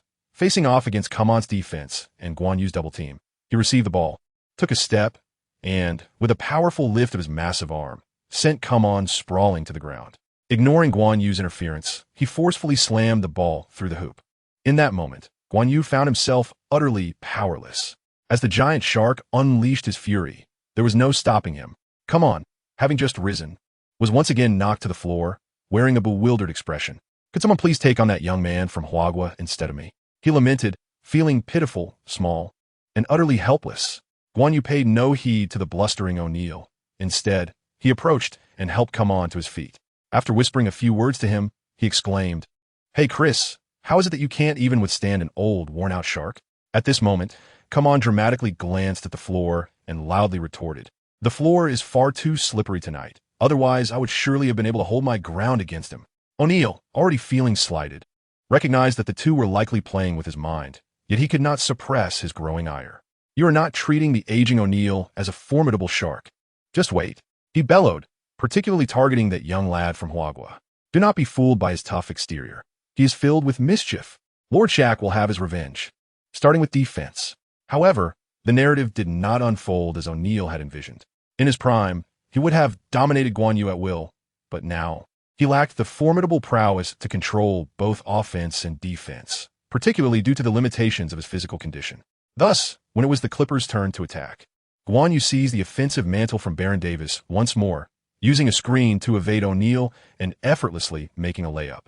Guan Yu may indeed be a novice, yet his speed and ability to read the game perfectly counteract ANew's defense. Thus, even if ANew were to focus intently, he would still be unable to contain Guan Yu.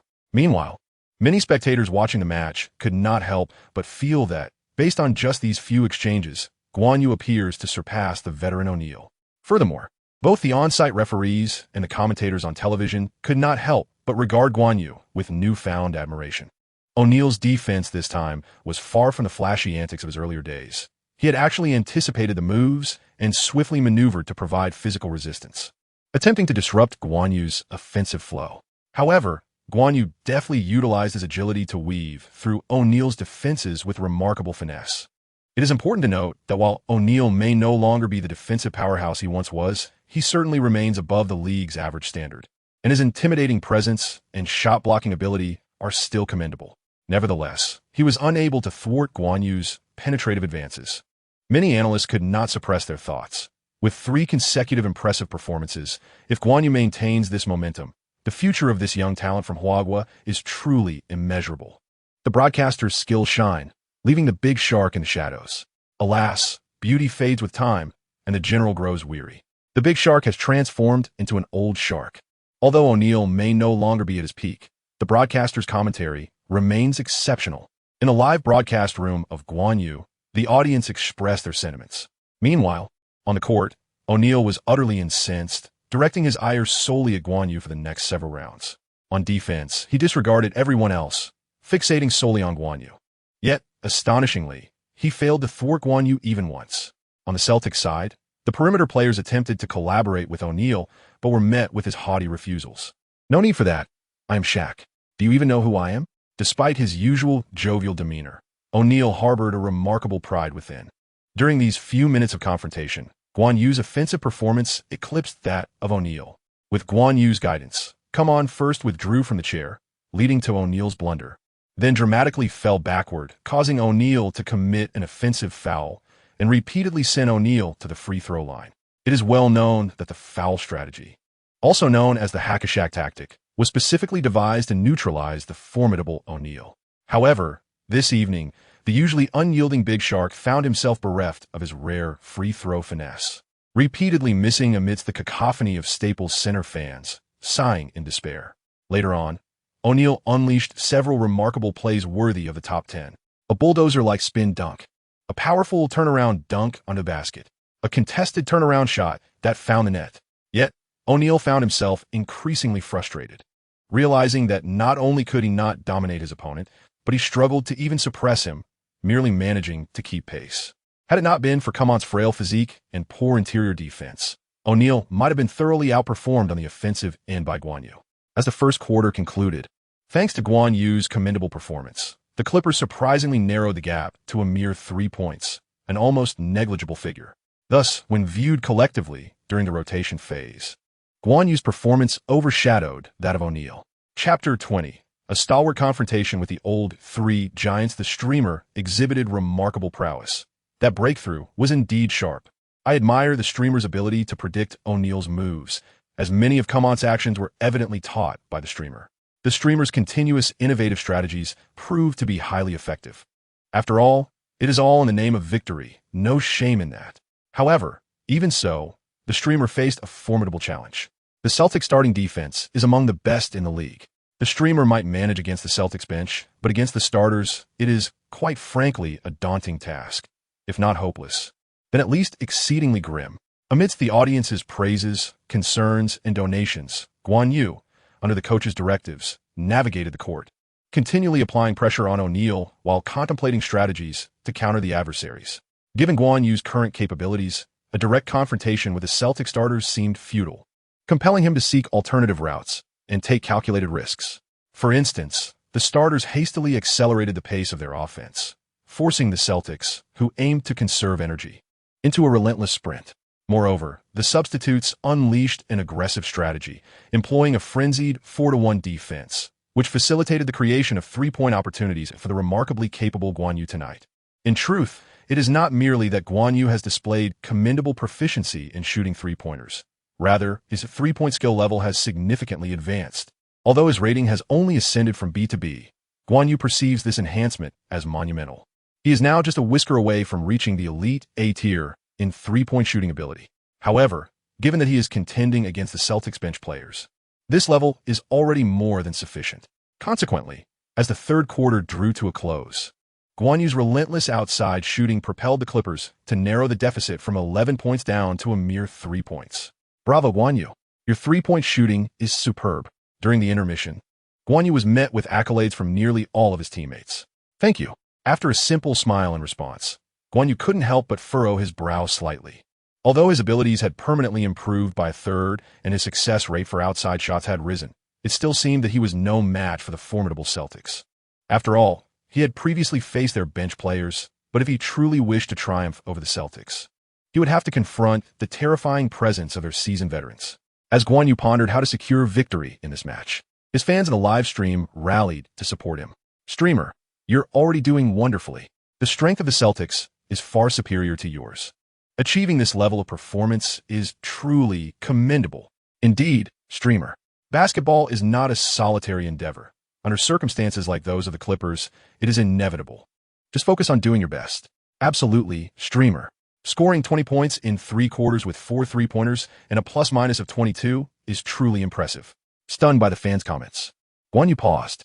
Had he really accumulated 20 points? To be honest, he had been so focused on how to defeat the Celtics that he had scarcely paid attention to his own statistics. Scoring 20 points in 3 quarters as a substitute was undeniably impressive.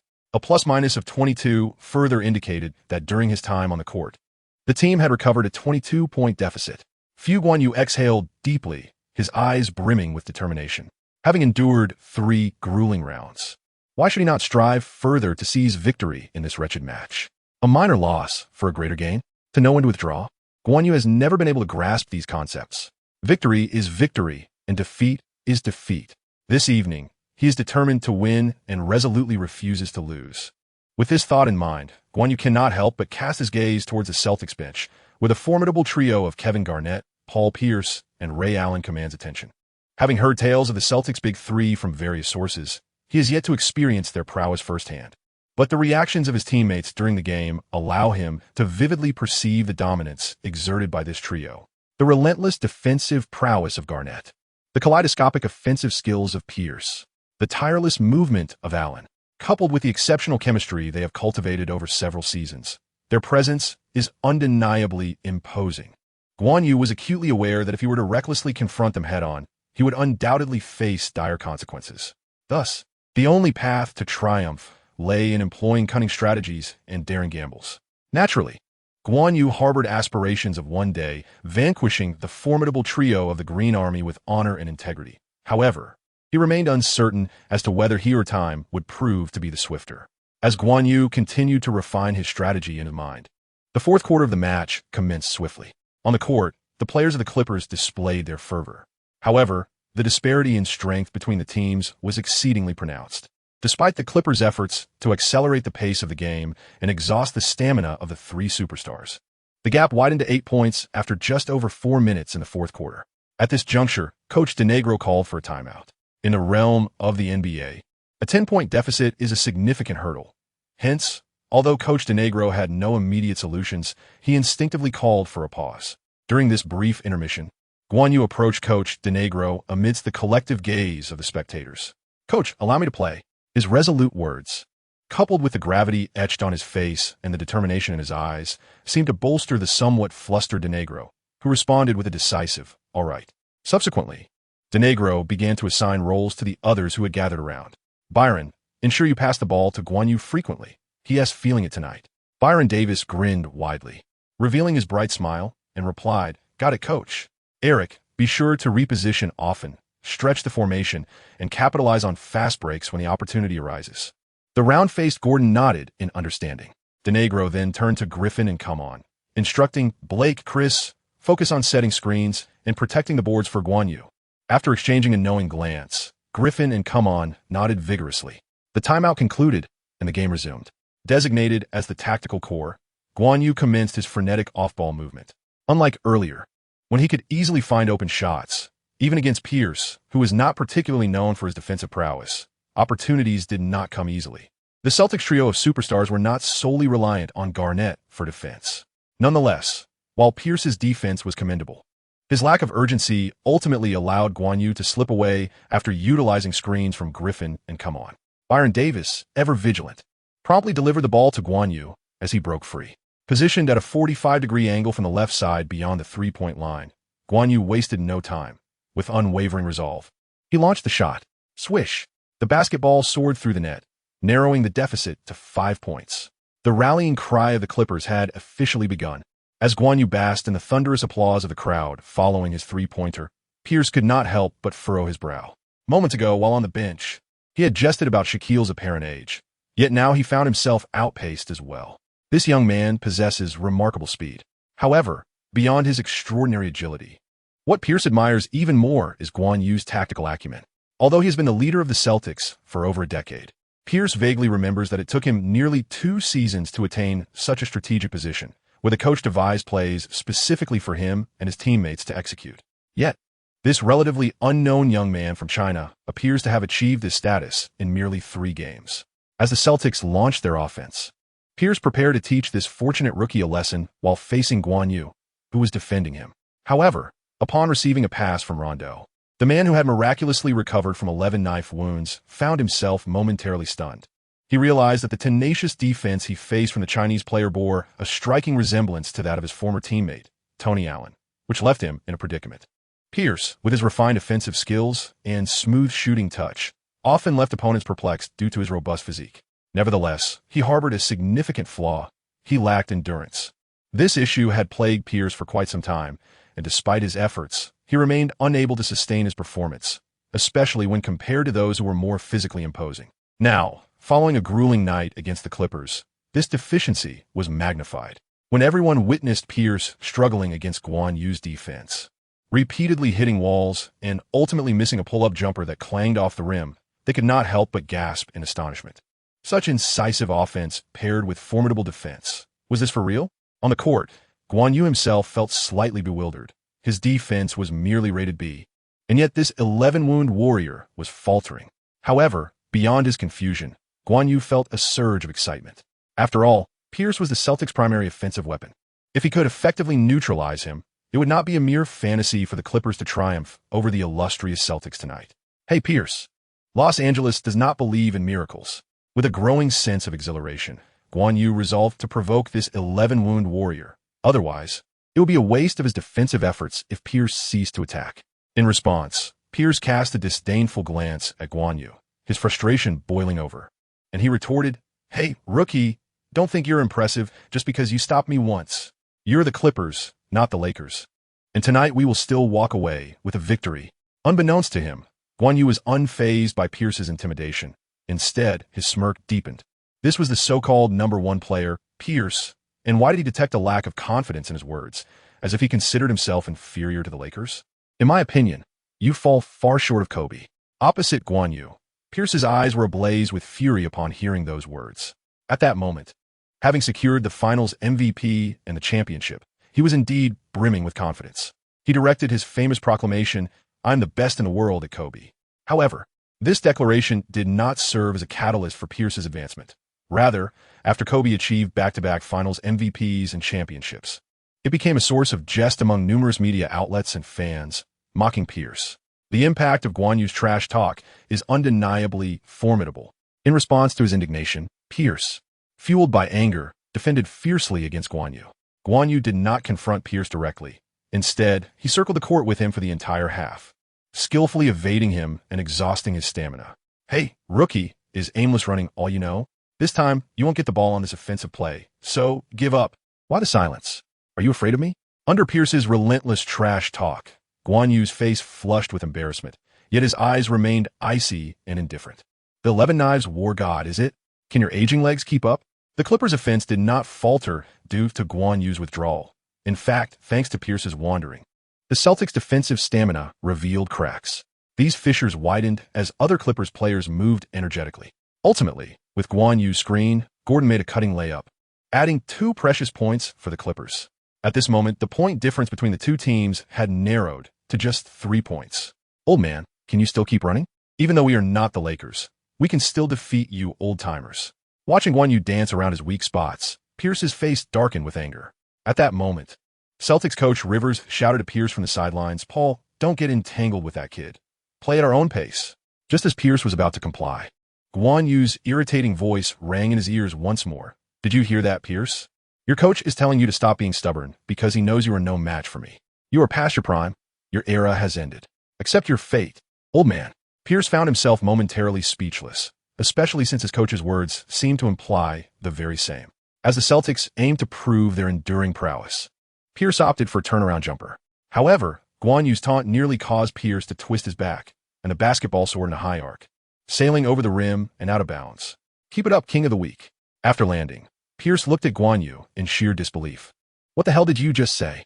Guan Yu chuckled softly, refraining from speaking too plainly, and ambiguously remarked, "You understand my meaning, do you not? That returning king." Upon hearing these words, Pierce's expression changed completely. The words of Guan Yu may elude others, but how could they possibly escape his understanding? One of the most iconic moments in Paul Pierce's life, known as the Return of the King, has been recounted with great enthusiasm by numerous Celtics fans. It was during the first game of the 2008 NBA Finals at the TD Garden. With 6 minutes and 53 seconds remaining in the third quarter, Pierce suddenly collapsed to the floor, clutching his right knee and calf. his expression twisted in agony. Subsequently, with the assistance of teammates and staff, he was wheeled off to the locker room. Just when everyone believed that Pierce would not reappear in the game, he made a dramatic entrance from the player tunnel, raising his hand to deliver a pivotal three-pointer that turned the tide. His formidable performance rejuvenated the morale of the players, and the Celtics seized the victory in that crucial first game of the finals. This moment became a highlight of Pierce's career. However, having viewed subsequent interviews with Pierce, Guan Yu understood that the truth was far different. When asked by the host how he managed to exit in a wheelchair, Pierce replied with a stoic expression, "To be honest, I really needed to use the restroom." Another guest, Chauncey Billups, inquired, "Then why the wheelchair?" Pierce candidly responded, "I was already on the verge of an accident." This revelation is the true reason why Guan Yu affectionately dubbed him the King of Diarrhea. Upon realizing that one of his innermost secrets was known to Guan Yu, Pierce appeared visibly unnerved. Seizing the moment, Guan Yu then made a crucial equalizing three-pointer. Observing Pierce in a daze, Guan Yu's face brimmed with defiance, exclaiming, "Is this really you, the God of War?" Chapter 22, Madness. Madness. At the Staples Center, Celtics coach Doc Rivers, his face ashen, called for a timeout.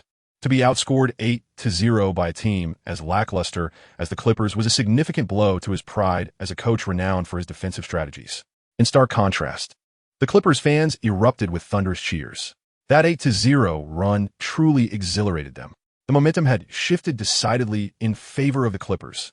In the next match, Guan Yu received the utmost reverence from all the Clippers players. Even Coach DeNagro's gaze towards Guan Yu was filled with satisfaction. To be frank, appointing Guan Yu as the offensive core was undoubtedly a gamble for DeNagro. However, the outcome proved him right. On the other hand, Pierce was subjected to a completely different treatment. While others remained silent out of respect for Pierce's stature, O'Neal had no such reservations and bluntly remarked, "Hey, Paul, you can't keep going like this. I do not wish to lose at the Staples Center." Pierce shot a disgruntled glance at the hefty man who sought to ride on his coattails. "If it weren't for you, we would have already widened the point gap, all right?" Meanwhile, the CCTV Sports Channel, due to Guan Yu's leadership in leveling the score for the Clippers, witnessed even director Zhang's commentary take on a more cheerful tone. "Hey, Xiao Yu is truly remarkable. Just a moment ago, I was worried he might provoke Pierce and face repercussions, but it seems everything is unfolding according to his expectations."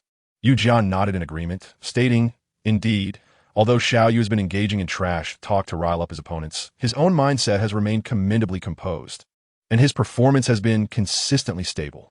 Why was Guan Yu able to lead the Clippers in an impressive 8-0 run to tie the game? Coach Zhang, after clearing his throat, began to analyze, stating that although he often emphasizes that basketball is a team sport, he must acknowledge that the Clippers' ability to catch up in the last 2 minutes was predominantly due to Xiao Yu's individual prowess. Admittedly, it would be disingenuous to claim his defense has reached an elite level, yet his recent defensive maneuvers against Pierce were undoubtedly exemplary, serving as a model for aspiring young players. When our defensive skills and experience cannot compare to those of seasoned defenders, how do we compensate? We do so with our fervor and vitality. Furthermore, Xiao Yu's mastery of banter is something many struggle to emulate. Indeed, he ranks among the top in the NBA in this regard, which could be considered a kind of innate talent. Yu Jia expressed his sentiments, affirming that Xiao Yu is indeed a player entirely distinct from Yao Ming and Yi Jianlian. Although Xiao Yu's trash talk may come across as overly aggressive to some in our country, it is, in fact, a typical aspect of NBA competition. Moreover, one must not overlook Xiao Yu's impressive plus-minus rating, which stands an astounding 30 for the evening. This indicates that when he was on the court, the Clippers were ahead by 30 points, highlighting both the lack of strong teammates and Xiao Yu's extraordinary ability to control the game with a remarkable sense of perspective. Fans across the nation, glued to their screens, were exhilarated. Xiao Yu, splendid work. An undrafted player performing at this level. Xiao Yu is truly exceptional. Why should the white and black players be allowed to engage in banter, while we, as Asians, cannot? Keep it up, Xiao Yu. Meanwhile, many internet users in the United States, particularly Celtics fans and those from the previously provoked Heat and Knicks, exchanged sarcastic remarks. "Ah, there he goes again, throwing up three-pointers from the perimeter. He has just been lucky in recent games. Otherwise, his scoring would surely fall short. Indeed, he only seems to bully the aging O'Neal. Against starters, he promptly falters." Pierce expended too much energy in the earlier quarters to remain silent, and as soon as he regained his strength, that young man from China was rendered ineffective. At the Staples Center, next to the water cooler on the Clippers bench, Guan Yu did not share the exuberance of his teammates. Rather, a grave expression deepened on his face. He was acutely aware that the focused Celtics he was about to face would be the most formidable adversary he had encountered thus far. A team that had reached the finals twice in 3 years and claimed a championship would not be easily rattled by a momentary surge of his own. Instead, they would likely retaliate with even greater ferocity. Furthermore, having expended a significant amount of Livestream currency, Guan Yu found himself unable to purchase any new instant items. This meant that he would have to rely solely on his own abilities in the time to come, and it was evident that he still fell short of achieving a remarkable turnaround. Nevertheless, Guan Yu was resolute in his determination. He refused to accept the role of a mere dependent on the system. Thus, he vowed to employ every possible strategy to confront the Celtics head-on. Even if the hope of victory was but a flicker, he would fight with all his might. In his previous life, he had lacked the opportunity. In this life, he would not concede without exhausting every ounce of his strength. "Guan, are you all right?"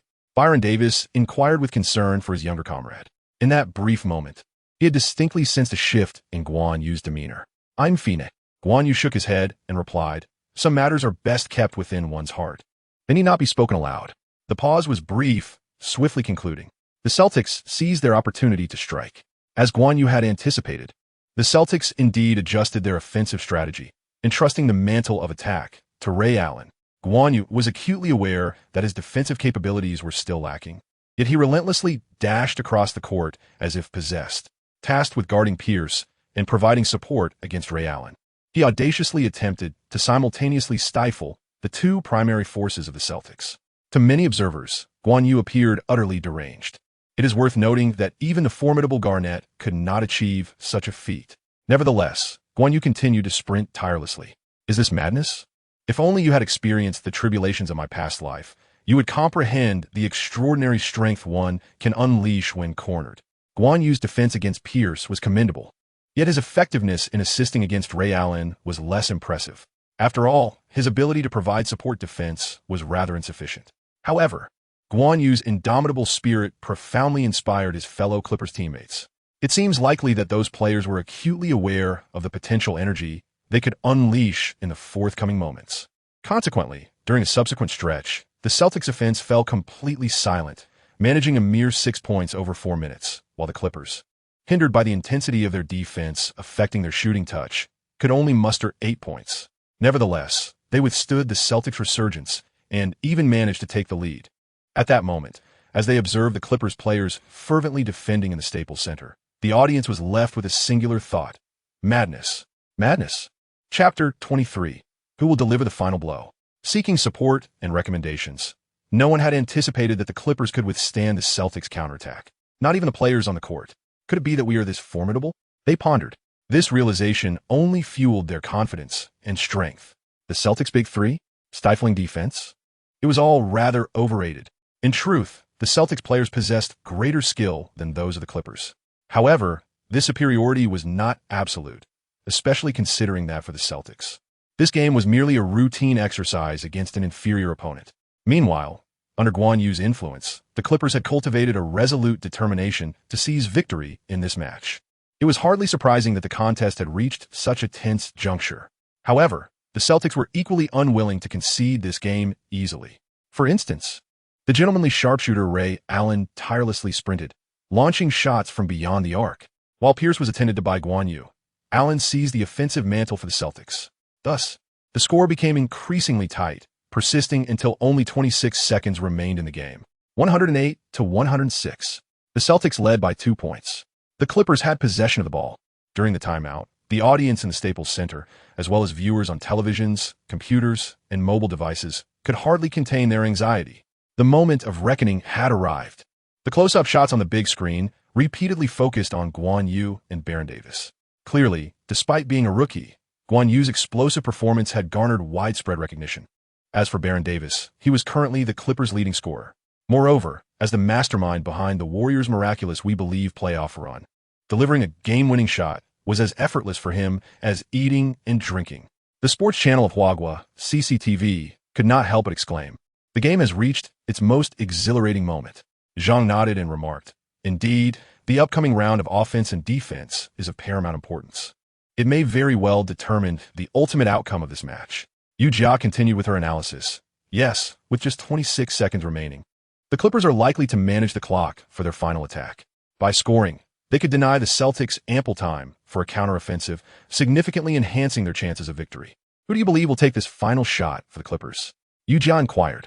Zhang chuckled softly and replied in truth. The close-up shots on the court have already provided us with the answer. Theoretically, every player on the Clippers possesses the opportunity to score. However, the head coach undoubtedly makes strategic selections based on various factors, including players' abilities in critical moments, their standing within the team, and their performance on that particular night. For instance, considering past performances, Byron Davis would likely be the first choice. Of course, Xiao Yu has been in phenomenal form tonight, but his ability in clutch situations remains untested, and his role within the team is considerably lesser. Thus, the specifics of the selection will depend on the head coach's judgment. Yu Jia nodded, filled with anticipation, and stated, Zhang's analysis is comprehensive. Let us await the Clippers coach's strategic decisions. Regardless of whether it is Byron Davis, Xiao Yu, or another player taking a shot, we all hope for a spectacular performance. As fans from both Wagwa and the Clippers awaited Guan Yu's debut with eager anticipation, the social media landscape in the United States erupted with criticism.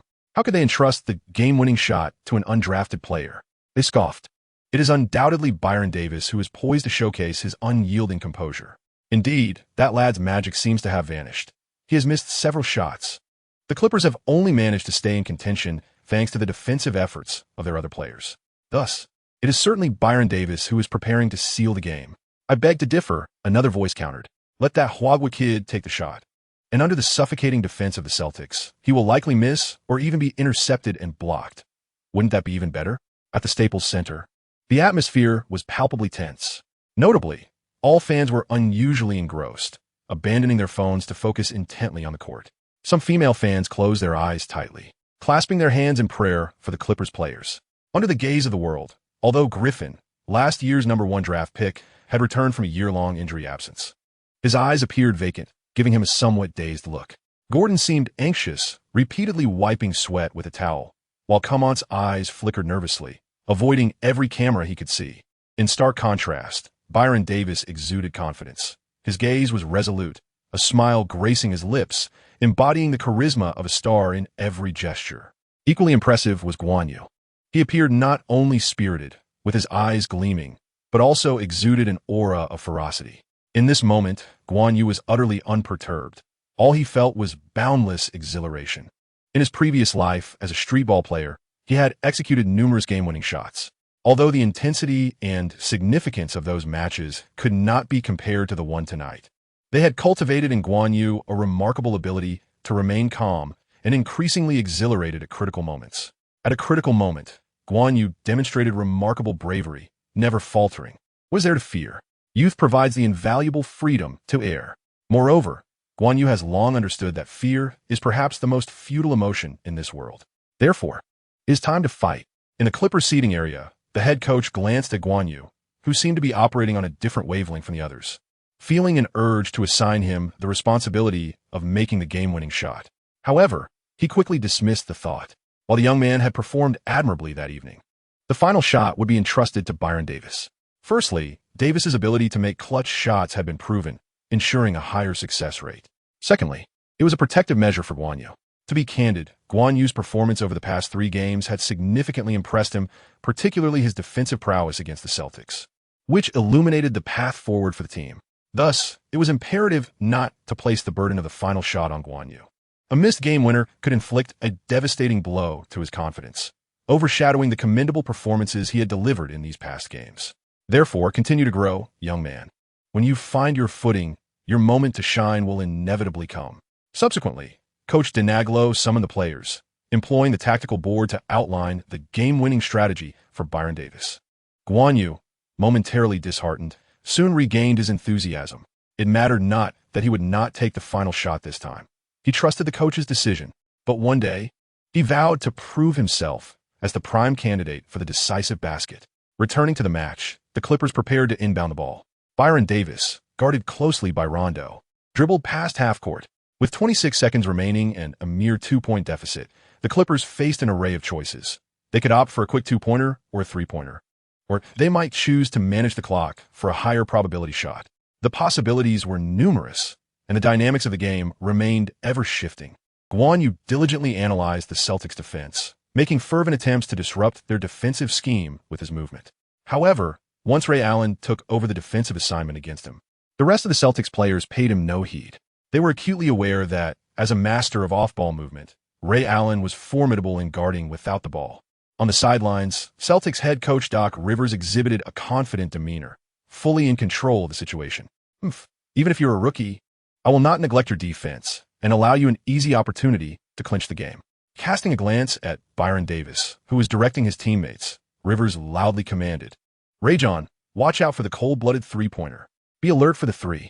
Knowing Davis as penchant for attempting three-pointers in critical moments, Rivers anticipated that he would strive to seal the game with a decisive shot. On the court, the defiant Rondo nodded in acknowledgement. Having previously experienced a last-second defeat at the hands of Byron Davis, he was resolute in ensuring that history would not repeat itself. He had no desire to endure the humiliation of being bested twice by a last-minute shot. After signaling for his teammates to set screens, Davis adeptly maneuvered away from Rondo, quickly creating half a step of separation before charging toward the Celtics' paint. Rondo, aware of Garnett's impending help defense, was nonetheless filled with indignation and pursued vigorously. As Davis evaded Rondo's defense and surged into the Celtics' restricted area, Garnett, having released Griffin, moved in to assist. In his younger days, Davis might have executed a stylish reverse layup to elude Garnett or powered through for an and one finish. However, those days of peak athleticism were long behind him. Fueled by the audacity inspired by Guan Yu, Davis could not contain his fervor, unleashing a burst of aggression as he launched himself into the air, aiming to complete a thunderous dunk over the elite defender Garnett. For a moment, the hearts of the Staples Center crowd raced to their throats, and viewers at home held their breath. It seemed that the once great Byron Davis had a glimmer of opportunity to relive his former glory. Yet, Garnett was indeed Garnett, leaping almost simultaneously to contest the shot, swatting the ball away with one hand, denying Davis and the rim. A collective sigh resonated through the arena, with some longtime Warriors fans at home feeling a sting in their eyes, mourning the loss of their youth. Ultimately, the Celtics fans exhaled in relief, for their team proved to be the stronger entity, and despite a slightly tumultuous journey, the outcome was still favorable. The live commentary, tinged with regret, remarked, "Oh no, just a hair's breadth. We were so close to equalizing the score, with a significant possibility of extending the game into overtime." In the studio of China's CCTV Sports, both commentators expressed their dissatisfaction for Guan Yu. Coach Zhang lamented, "Alas, Byron Davis is somewhat overzealous. Perhaps he can successfully shoot against many opponents, but certainly not against Garnett. That shot was utterly unreasonable. In my opinion, the ball should have been passed to Xiaoyu." Although Ray Allen was defending him, given his scorching hot hands tonight, his chances of scoring would undoubtedly surpass those of Byron Davis. Yu Jia wholeheartedly agreed, stating, "Indeed, while Xiaoyu was entangled by Ray Allen with his current form, he would certainly have had a chance to score if he had received the ball. What a pity." At that moment, there was a notable lack of commentary on the networks of both China and the United States, as the game was still in play. After the basketball ricocheted off the rim, for Celtics players crowded the paint, vying for the potentially game-defining rebound. Meanwhile, 3 Clippers players were also positioned in the key, ready to contest for the board. Suddenly, a commanding shout erupted from the crowd, as a figure resembling a white beast soared above the masses, snatching the invaluable rebound with his short arms.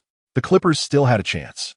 The Celtics reacted swiftly, all 4 players instinctively lunging toward Griffin, who was now in a precarious position. Griffin felt a surge of urgency. The passing lane to Byron Davis and Come On was completely obstructed. His only option was to look for an outside shot. Just as the Celtics' encirclement was about to close in on Griffin, a voice like a celestial melody reached his ears. "Blake, over here." Without a moment's hesitation, Griffin leapt and passed the ball to the figure clad in the Clippers' number 96 jersey. When the fans at Staples Center saw the basketball delivered to the perimeter to Guan Yu, excitement erupted among them. The live commentator raised his pitch, narrating swiftly. Griffin with a crucial offensive rebound. He leaped high and passed the ball to Guan. There's still time. Will Guan choose to shoot directly or pass to Davis for a reorganization? On the court, Guan Yu did not dwell on such thoughts. In that split second upon receiving the pass, he felt as though all the noise of the world had faded away, leaving only himself, the basketball in his hands, and that damned hoop.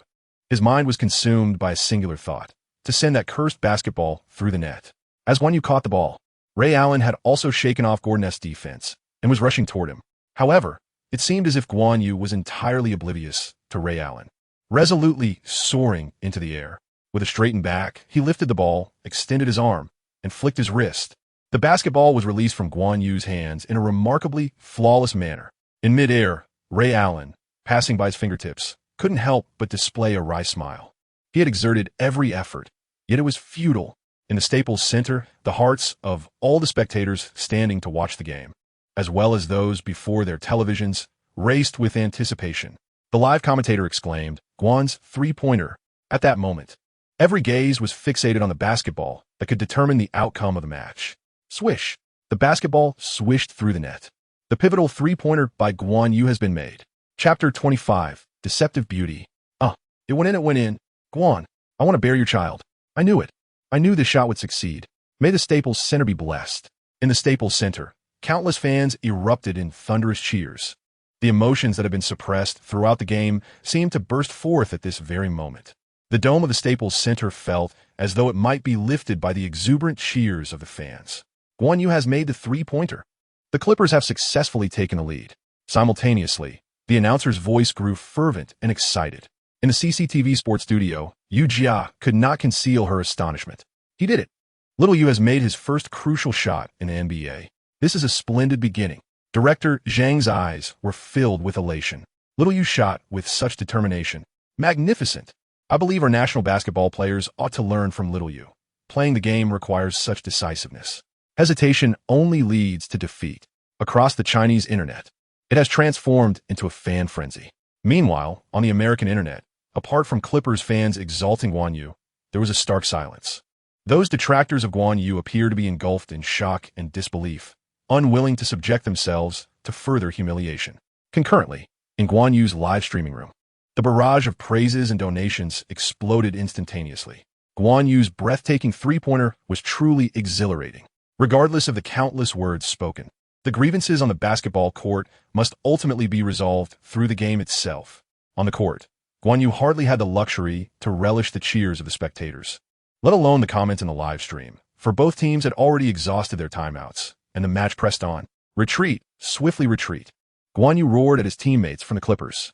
On the Celtics side, the final possession was once again entrusted to Pierce, despite having experienced a period of subpar performance.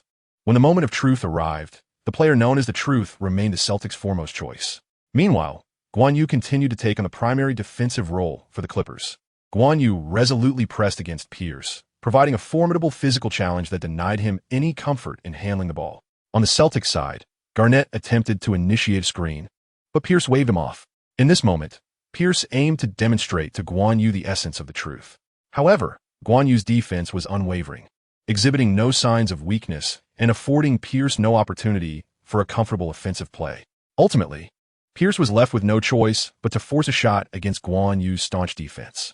Beep, thud, as the red light, symbolizing the conclusion of the match, illuminated. The basketball clanged against the rim, echoing through the arena. Pierce's last-second shot failed. The score stood at 108-109. The Clippers triumphed narrowly over the Celtics, thanks to Guan Yu's near game-winning shot and successful defense.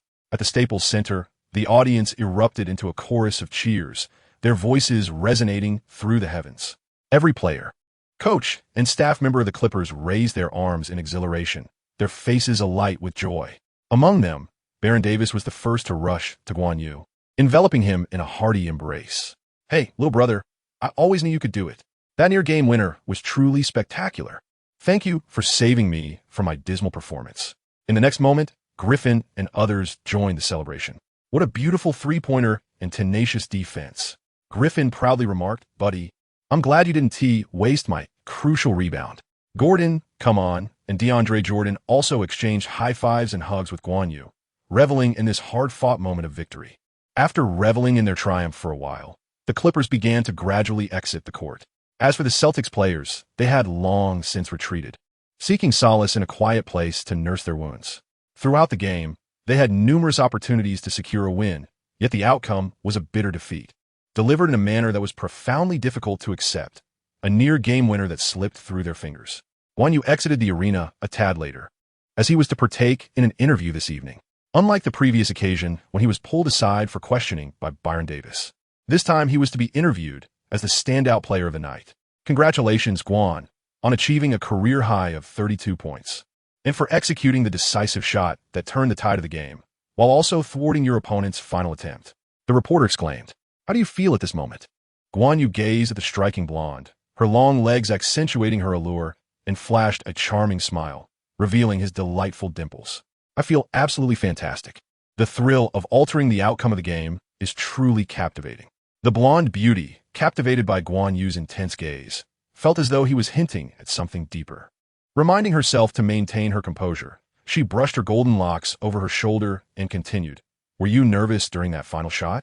The fate of the match rested heavily upon it. A flicker of excitement crossed Guan Yu's face, while I remained utterly unperturbed.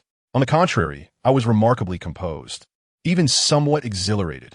I was acutely aware of my ability to make such a shot. I was born for moments like this.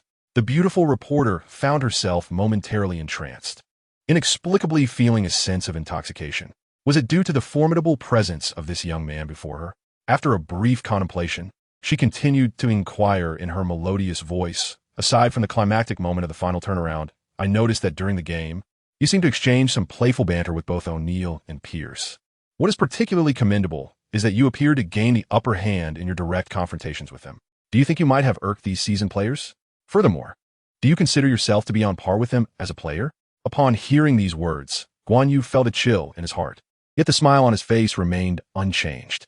This question appeared innocuous, yet concealed a perilous undertone. A misstep could invite a barrage of criticism. While Guan Yu was unperturbed, he recognized that some conflicts were simply unnecessary. He gazed into the beautiful reporter's azure eyes and smiled as he spoke. I believe that these veterans have endured an excess of trivial banter throughout their careers. Thus, they are unlikely to take such comments to heart. Furthermore, O'Neill is my second favorite center after Yao. His unparalleled dominance left an indelible impression on me. Ultimately, I do not consider myself to be on the same level as them. In truth, I still have a considerable distance to cover in terms of skill. Any commendable performance I exhibit is largely attributable to the abundant support from my teammates.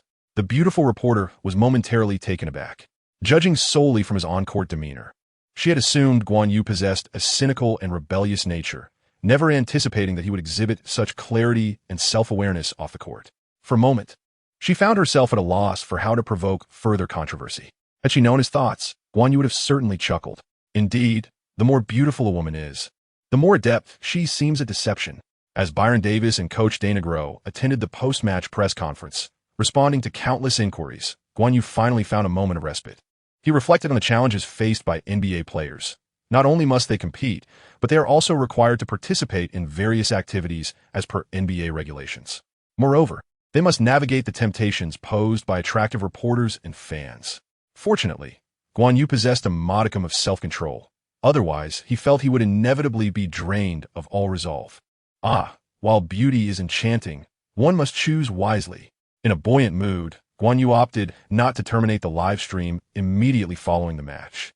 Instead, he took a group of online viewers on an engaging tour of the post-game routines of NBA stars, subsequently receiving a generous tip.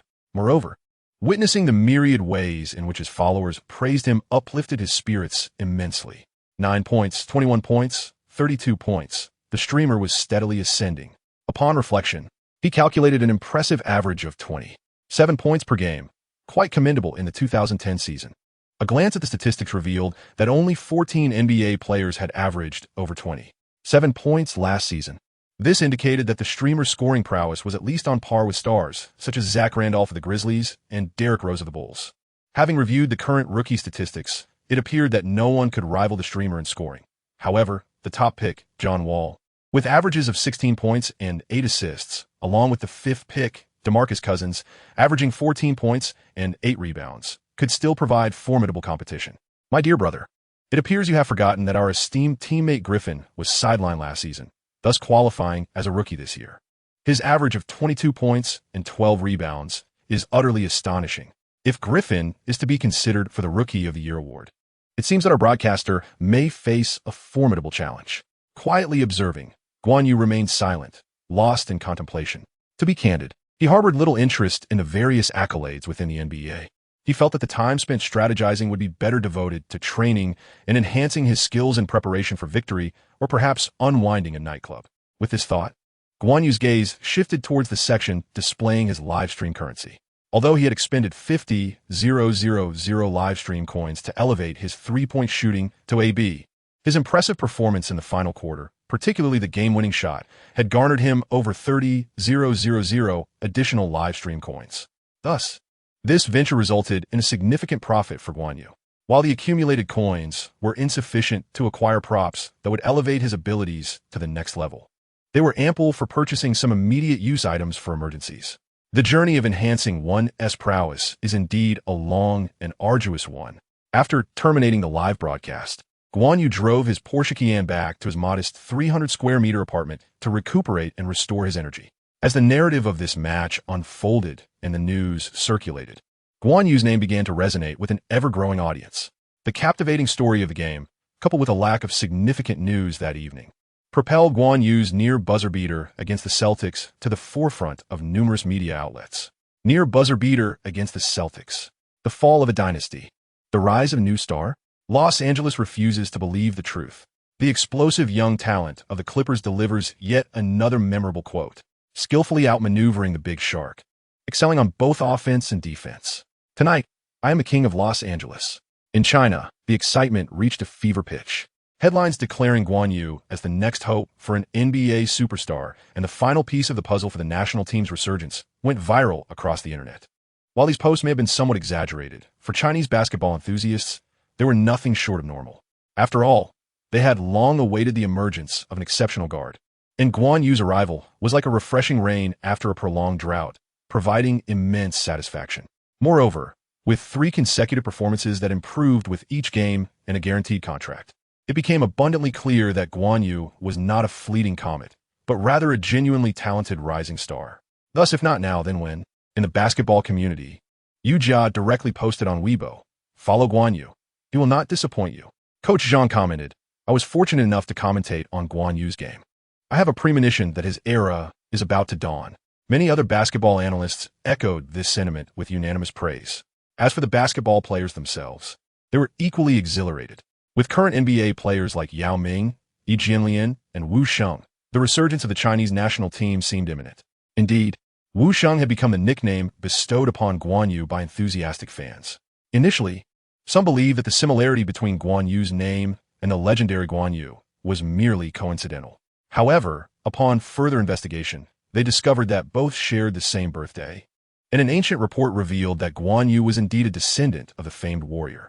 This revelation sent fans into a frenzy, leading to the affectionate nickname Wu Sheng. As they envisioned Guan Yu embodying the fearless spirit of Guan Yu, the more they chanted, the more fitting it seemed. Consequently, this moniker gained traction. Following this, the entry for Wu Sheng's near buzzer beater against the Celtics surged to 6th place on Weibo's trending topics and 8th on Baidu's hot search list. As a result, more fans began to take notice of Guan Yu, the Clippers guard.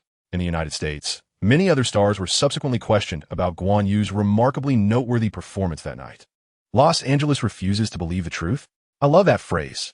And did this kid really outplay O'Neal and dominate Pierce? Impressive. He has certainly captured my attention. Upon learning about Guan Yu's performance, Kobe, the star player of the Lakers, who shares a city with the Clippers, expressed his thoughts. Kobe, known for his honesty, revealed a genuine interest in Guan Yu, though it remains uncertain whether this attention is beneficial for the young athlete. "I know that kid. His three-point shooting is impressive. Given the chance, I would love to exchange some points with him," remarked a somewhat handsome young man from Russia. "Really? He actually toyed with a big shark? That's intriguing. If the opportunity arises, I'll certainly let him experience the defensive prowess of the current top center," responded a cheerful creature from Orlando, flashing a wide grin. Guan Yu is a remarkable player, fiercely competitive, with precise three-point shooting and tenacious defense. I hope everyone pays him due attention. But let South not place too much pressure on him. I look forward to the surprises he will bring us, proclaimed the basketball giant Yao Ming from the Rockets. Yet, not all sentiments were favorable. "This guy is a menace. His trash talk will echo in your ears throughout the game until it breaks you," commented an unnamed player from Miami. As Byron Davis succinctly put it, "Guan, you're bound for lunar fame." In Chapter 27, titled Absolutely Profitable, seeking collections and recommendations, Guan Yu, Awakening the following day, couldn't help but ponder as he gazed at the unread messages and missed calls on his phone. Has this truly caught the attention of some? Regarding the moment of his near-miraculous shot, Guan Yu had contemplated the ensuing fame, though he had not anticipated its arrival would be so swift. Glancing at the missed calls, he first dialed the numbers of his mother and several relatives.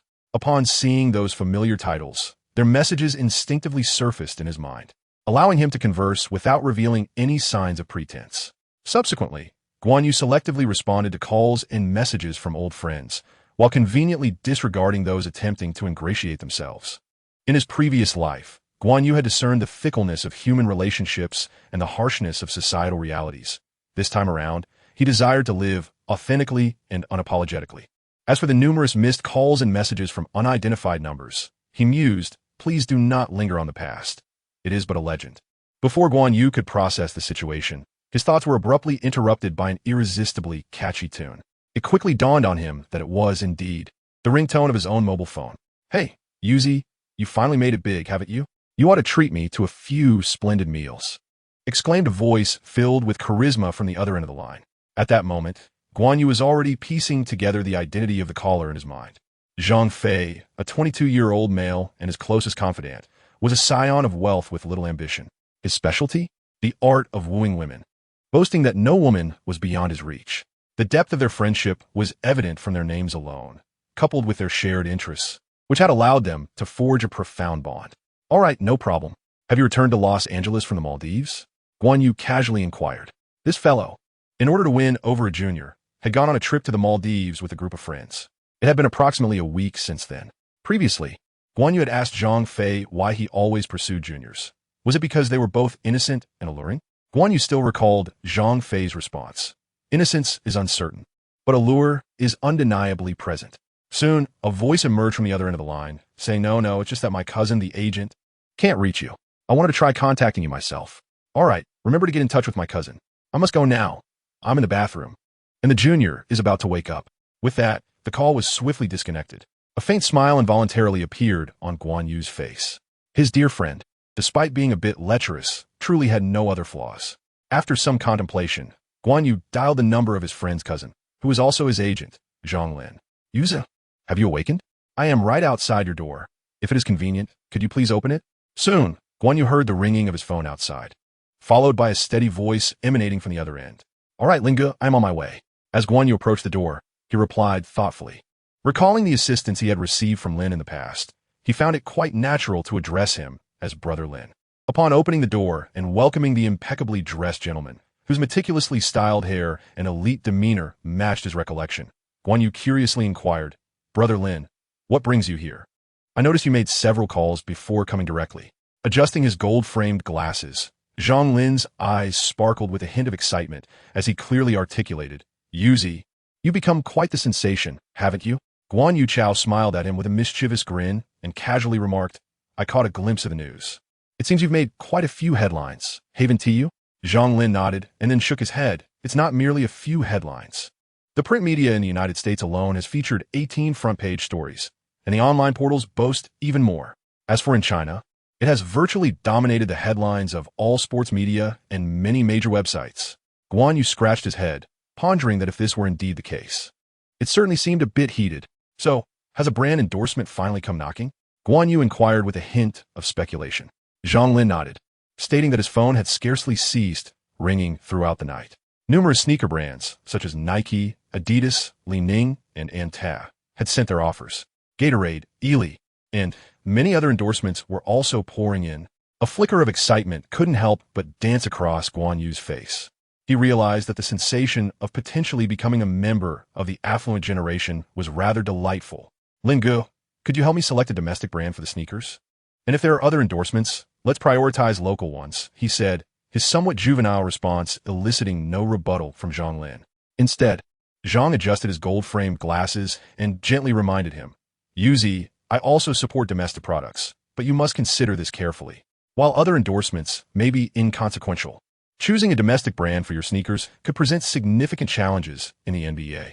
Particularly when it comes to awards, the difficulty could increase substantially. As Nike is one of the largest sponsors of the NBA, refusing them would be akin to slapping them in the face. Guan Yu frugid nonchalantly, Lin Yi. You are well aware of my sentiments. I truly do not place much importance on those NBA accolades. Moreover, if I genuinely desired a particular award, I could simply outshine others with my performance. I refuse to believe that President Stern would entirely disregard the fairness he purports to uphold. Zhang Lin nodded in agreement. All right, we shall proceed as you suggest. You should focus solely on playing. I will regularly update you and handle the other matters. Upon hearing this, Guan Yu smiled. He understood that his request might result in this man foregoing hundreds of thousands, yet he agreed without a trace of hesitation. This profound respect for his autonomy was the primary reason Guan Yu chose him as his agent. It was not merely about that. Yuza, I have heard that the new cohort of female students at the Los Angeles Business School is quite impressive, and I believe many of them are your fans. Guan Yu's expression turned stern.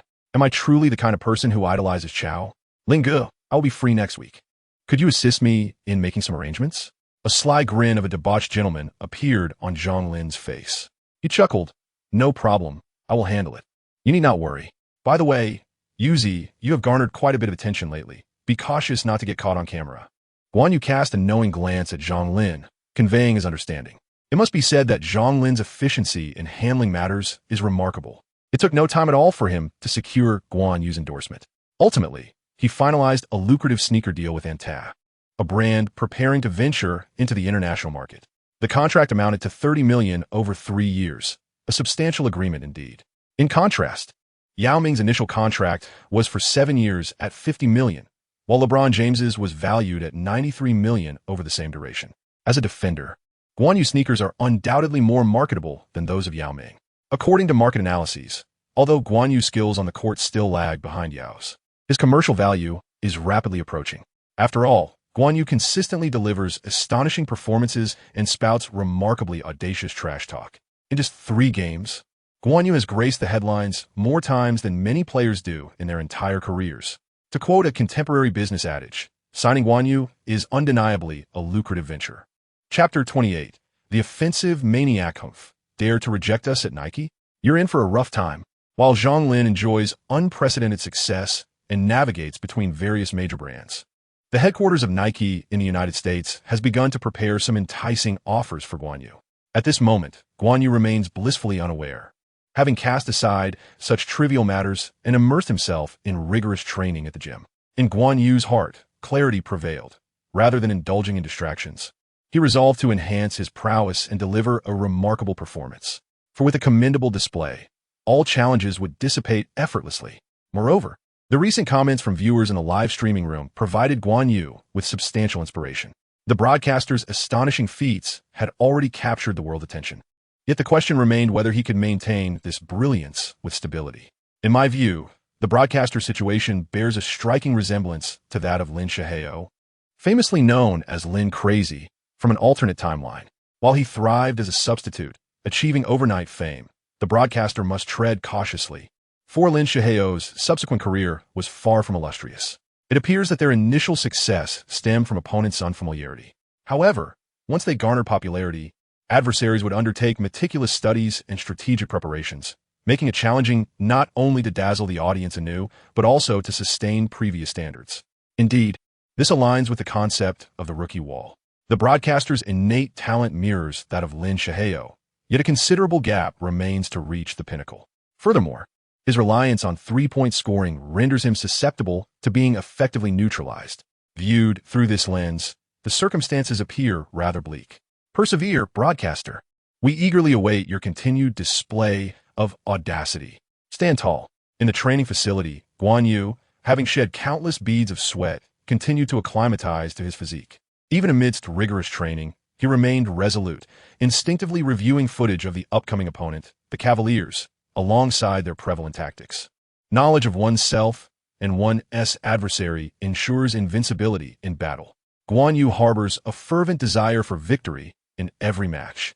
Recently, he meticulously examined the system's marketplace, only to discover that the available items either offered a subpar cost-to-benefit ratio or were beyond his financial reach.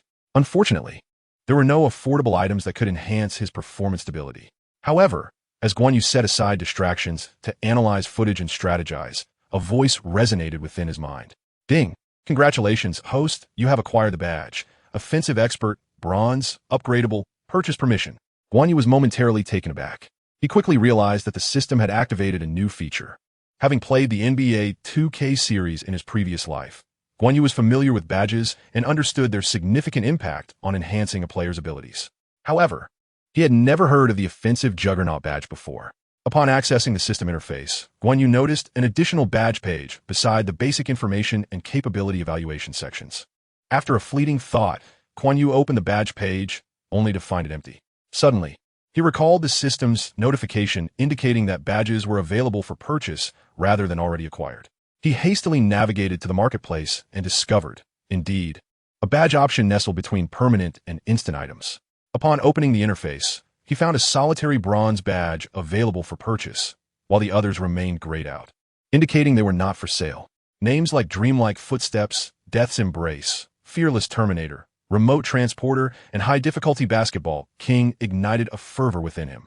Gazing at the offensive maniac, priced at 40,000 live coins, Guan Yu pondered briefly before deciding to purchase it. An instinct whispered to him that this badge would aid him through the forthcoming trials of being targeted. Upon completing the purchase and re-entering the badge page, the once barren interface finally exhibited a transformation. A badge emerged, ready for equipping. Offensive Maniac, bronze, upgradable, slightly enhances defensive anticipation, offensive choices, and understanding of offensive tactics. Additionally, a progress bar appeared beside the badge. At that moment, the system provided an explanation. As Guan Yu had surmised, badges were categorized into two types, upgradable and non-upgradable. The latter were rare and exhibited extraordinary effects in specific situations, such as influencing transfer decisions, alleviating tense atmospheres with a spontaneous windmill, or enhancing a particular ability with a Great Big Dipper badge. In contrast, upgradable badges were more commonplace, with the Offensive Maniac belonging to this category. All upgradable badges initially start at bronze level and can gradually ascend to silver, gold, and finally, purple diamond. The effects of these upgrades also intensify. For instance, bronze level offers a slight enhancement, silver provides a moderate boost, gold a significant improvement, and purple diamond an extraordinary elevation. The conditions for upgrading varied. For the Offensive Maniac badge, one must correctly anticipate the opponent's defense, choose the appropriate offensive strategy, and delve deeper into offensive tactics to achieve upgrades. Guan Yu felt a resonance with this, as he indeed relished the challenge of predicting his opponent's moves and responding with suitable defensive strategies. Guan Yu dares to assert that the competition footage he has analyzed, while perhaps not the absolute most extensive among all players, certainly ranks among the most comprehensive. Coupled with his recent attendance at several NBA games, where he engaged in contemplation and post-game reflection, Guan Yu genuinely feels a sense of progress. This elucidates why he has met the purchasing criteria for unlocking this badge. Upon equipping the Offensive Maniac shutdown system and finding no one available for on-site practice, Guan Yu was compelled to continue his review of the footage. Consequently, he discerned that he had indeed made strides. The player's movements in the recordings became increasingly lucid, and his judgments regarding defensive players' choices were notably more precise, while his offensive decisions appeared to be more targeted. Although the incremental improvements may seem modest, Guan Yu, who has always relished the analysis of strategic gameplay, experienced an epiphany that felt profoundly enlightening following this enhancement. The corners of Guan Yu's mouth involuntarily revealed a hint of a smile. For those who wish to see me falter, your misfortune awaits. With an exhilarated spirit, Guan Yu reopened the system, having noticed changes in his personal profile and ability evaluation. Personal profile name, Guan Yu. Age, 20 years. Date of birth, June 24th.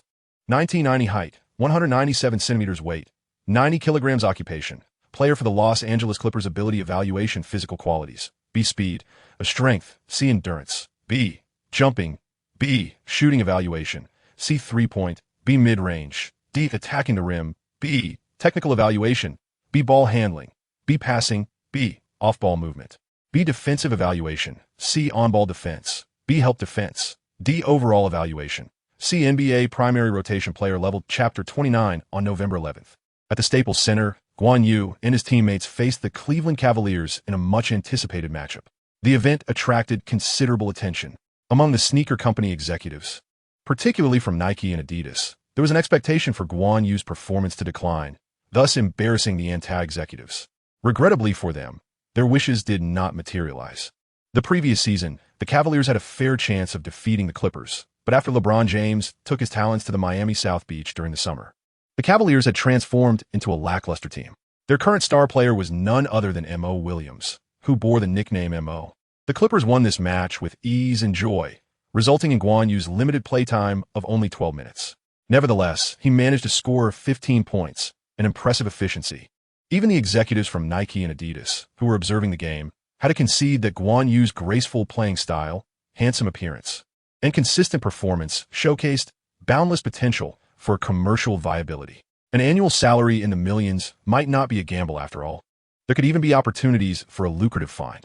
As the executives from Nike and Adidas sighed in frustration, their counterparts at ANew raised their glasses in celebration. As long as Guan Yu maintained such stable performances, they would reap substantial profits. However, the executives from Nike and Adidas were not to be underestimated. Did one necessarily guarantee an increase in commercial value with good performance? Not always. Thus, news began to circulate fervently about the Chinese prodigy Guan Yu and the already formidable Clippers, insinuating that the team's success was primarily due to their inherent strength and had little to do with Guan Yu. Guan Yu is not as formidable as he is perceived. He has been overestimated. To be frank, it is easy to disparage someone if one truly wishes to, especially when a consortium of capital interests orchestrates the endeavor. In a fleeting moment, Guan Yu seems to have been labeled a pariah within the Clippers, with many asserting that the team would flourish without him. Furthermore, there are various disparaging remarks questioning Guan Yu's character and performance circulating in the media. It is a relentless barrage of criticism. Yuzi, there are forces at play behind the scenes. You need only to focus on your game, and I will handle the rest, Zhang Lin informed Guan Yu. Having quickly gleaned the underlying issues, Zhang Lin believed that Guan Yu's performances had been commendable, and the sudden surge of criticism surely had ulterior motives. Upon investigation, this proved to be the case. Oh, it's nothing, Guan Yu replied nonchalantly, having previously endured a plethora of critiques in his past life. He understood that fame attracts controversy. Moreover, he had considered that his free-spirited nature might offend some. Well, this was all anticipated. Lin, there's no need to expend energy on explanations. As long as I maintain my exemplary performance, their lies will unravel on their own. I trust the discerning eyes of the audience. With Guan Yu already formulating his thoughts, Zhang Lin chose not to press for immediate action, deciding to let the rumor simmer. This might even work to Guan Yu's advantage. Being vilified can also elevate one's notoriety. Once Guan Yu delivers an indisputable performance, those who once berated him would surely feel shame. Perhaps they would even become his ardent supporters. Thus, Guan Yu's fanbase and reputation could ascend to new heights. Amidst the cacophony of criticism, Guan Yu continued to delve into strategies and familiarize himself with the nuances of the game while competing against several teams alongside his squad. Despite the Clippers experiencing a mix of victories and defeats, Guan Yu's performance remained remarkably consistent, with his scoring never dipping below double digits, a notable feat for a newcomer. However, outside of China, the media continued to flood the world with disparaging narratives about Guan Yu. When the team triumphed and Guan Yu performed well, the media claimed he merely benefited from the team's lead to inflate his statistics. Conversely, when the team faltered, yet Guan Yu still posted decent numbers, they attributed the loss to his stat padding. In essence, the negativity persisted without fail. Behind the relentless barrage of denigration, a faction of the media awaited the perfect opportunity to further malign Guan Yu, specifically a loss for the Clippers coupled with a subpar performance on his part. Now, that opportunity loomed near. The Clippers were about to face the New Orleans Pelicans, the best team of the season, led by none other than the illustrious Chris Paul. Despite New Orleans being a small city and the Pelicans having previously lacked prominence, they had achieved an unparalleled record, 9 consecutive victories. This revelation has left many who anticipated Paul's decline utterly astonished. Following a significant injury last season, it appears that Paul's athleticism has indeed diminished. Yet his mastery of the game has only intensified. Setting aside the impact of injuries, Paul undoubtedly stands as the premier point guard in the league, with aspirations to ascend to the pinnacle of the basketball hierarchy, even when accounting for his injuries. Only the likes of the Jazz's portly Deron Williams can be compared to him. The formidable Chris Paul, alongside his cadre of protectors led by David West, Trevor Ariza, and Emeka Okafor, is perceived by the media as more than capable of vanquishing the Clippers. Considering Paul's inclusion in the all-defensive second team and Ariza's defensive prowess, it seems quite plausible to stifle Guan Yu's performance. This anticipated defeat of the Clippers, coupled with a subpar showing from Guan Yu, is precisely what they yearned for. At that point, they believe they can thoroughly discredit Guan Yu, with some even having prepared their articles in advance, awaiting the conclusion of the game for publication.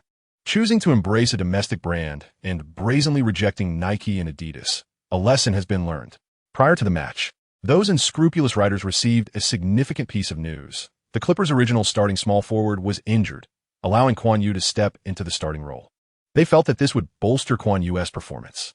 Previously, they had worried about Guan Yu padding his stats while coming off the bench.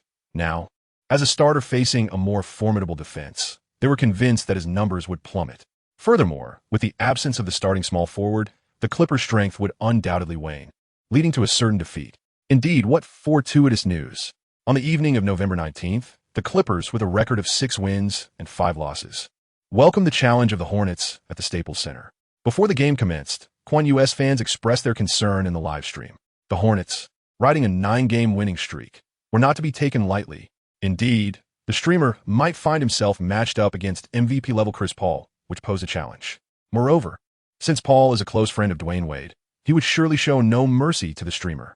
There was no time for overthinking. The focus should be on how to contend with Ariza, the elite defensive wing. Ah yes, Ariza's defense is indeed of an elite caliber. Facing such opponents as first start was undeniably unfortunate for the streamer. However, Guan Yu, secretly observing, displayed no trace of fear. Rather, he felt a surge of excitement.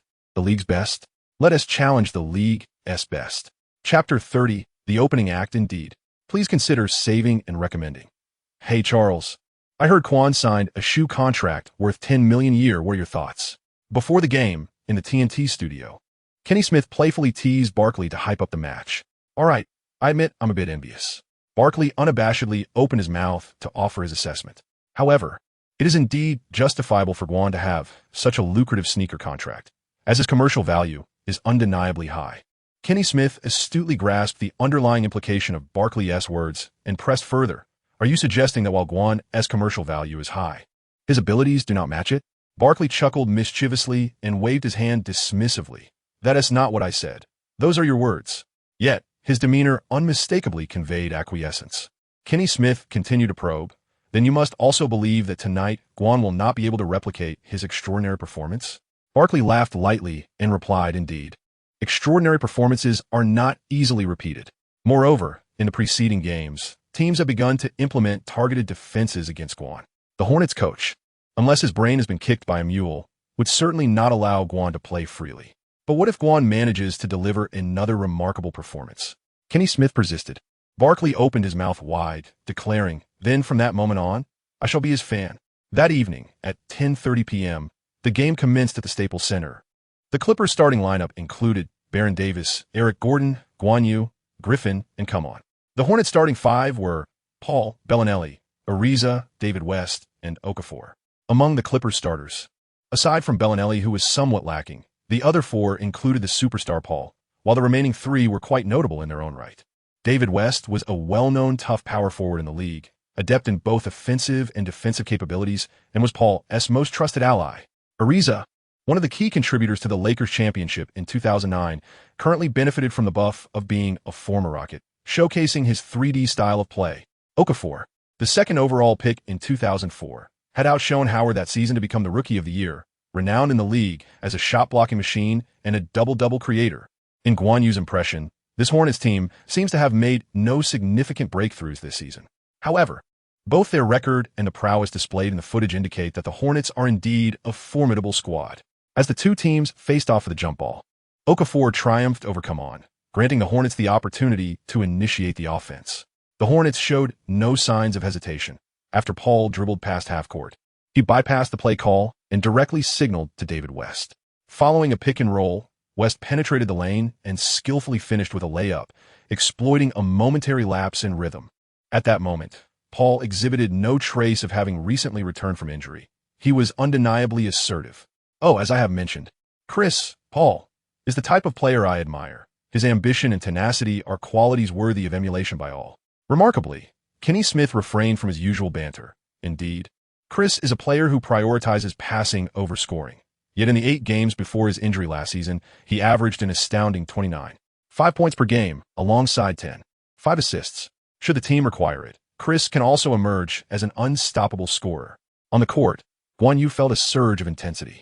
Observing closely, he could distinctly sense Paul's commanding presence as the premier point guard in the league. Guan Yu was acutely aware of the disparity between himself and Paul. Yet he felt no trepidation. Rather, excitement gleamed in his eyes. It is precisely such formidable opponents that ignite the thrill of competition. As the Clippers launched their offensive, Byron Davis dribbled to the top of the arc, signaling his teammates to execute their strategy. In a swift motion, Guan Yu glanced back at Ariza, a smile dancing in his eyes. Although Ariza was a formidable defender with commendable skills, Guan Yu felt confident in his ability to outmaneuver him. With a deft movement, he sidestepped to the three-point line, shaking off Ariza before receiving the basketball. Without a moment's hesitation, he pivoted and leaped into his shot. Ariza lunged desperately in an attempt to disrupt his rhythm. Prior to the game, Ariza's agent had informed him that a considerable audience would be watching. If he aspired to attain fame, he must seize the opportunity, having missed the chance to emerge as a key player with the Rockets in the previous 2 seasons. He was determined to capitalize on this moment. However, in Ariza's resigned gaze, it was evident that Guan Yu's shot was executed with such speed and precision that it remained unaffected by his interference. Swish! The basketball found its mark with a satisfying thud. Just as unreasonable as Paul, Guan Yu launched a powerful counterattack for the Clippers. At the Staples Center, there was a moment of silence, followed by an uproarious cheer. Guan Yu raised his hands, his intentions unmistakable. Friends, let the cheers grow even louder. In an instant, the roars from the crowd surged to a new crescendo. The opening act was nothing short of exhilarating. In the TNT studio, Barkley couldn't help but widen his eyes, exclaiming, "All right, this kid truly resonates with me. It's rare to see someone play so flamboyantly. I adore it." Kenny Smith, however, shook his head in resignation, aware that such audacity could earn him widespread adoration, yet a poor performance would lead to scorn. Though he refrained from elaborating, the American audience understood his sentiment perfectly. Failure would result in public disdain. As the match continued, Paul once again utilized a pick and roll to create an opportunity, passing the ball to the open David West. West's mid-range shot was precise, yet it was impossible to make every shot, as demonstrated when his attempt was thwarted by Griffin's defense, ricocheting off the rim. After protecting the defensive rebound, Come swiftly handed the ball to Byron Davis for a fast break. Davis raced down the court with remarkable speed, yet 2 figures outpaced him. Guan, without a moment's hesitation, Byron Davis delivered the ball to his younger brother, Guan Yu. With unwavering confidence against Paul, Guan Yu stormed into the frontcourt, challenging Paul's defense head-on.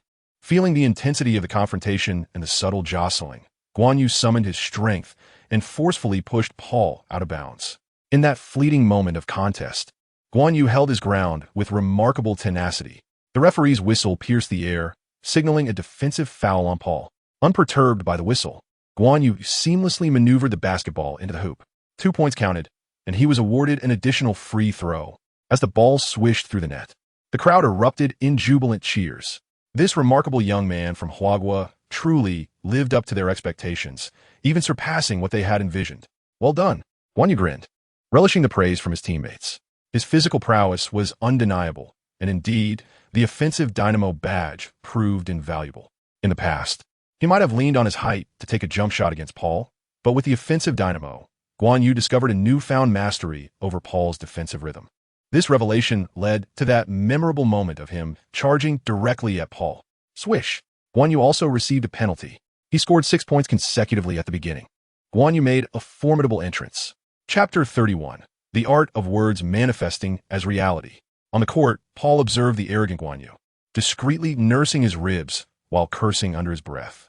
After years in the league, he had encountered his fair share of underhanded tactics.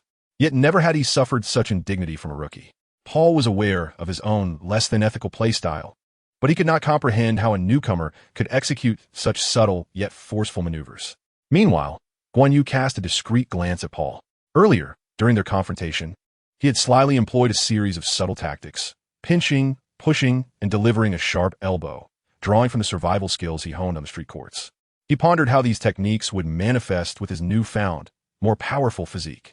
Observing Paul's seemingly unaffected demeanor, he realized he needed to intensify his efforts next time. As for the potency of Paul's subtle tactics, Guan Yu felt a lingering pain in his lower back, which was likely bruised and discolored. As the Hornets launched their offense, Ariza diligently maneuvered to create space. His opponent, Guan Yu, had already scored 6 points, and he was determined not to fall further behind. Guan Yu, however, did not dedicate his full attention to the future 3D wing whose explosive performance had begun to influence his mentality.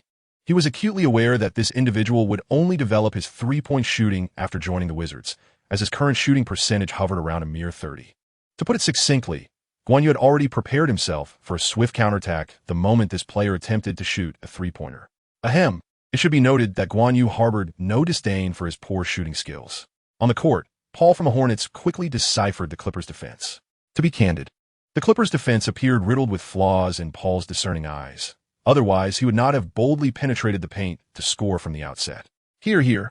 Despite noticing the relentlessly active Ariza, who had indeed created an opportunity, Paul was not inclined to pass him the ball. In this squad, aside from David West, he truly found it difficult to trust anyone on the offensive end. Presently, within the starting five on the court, Ariza was merely the fourth option.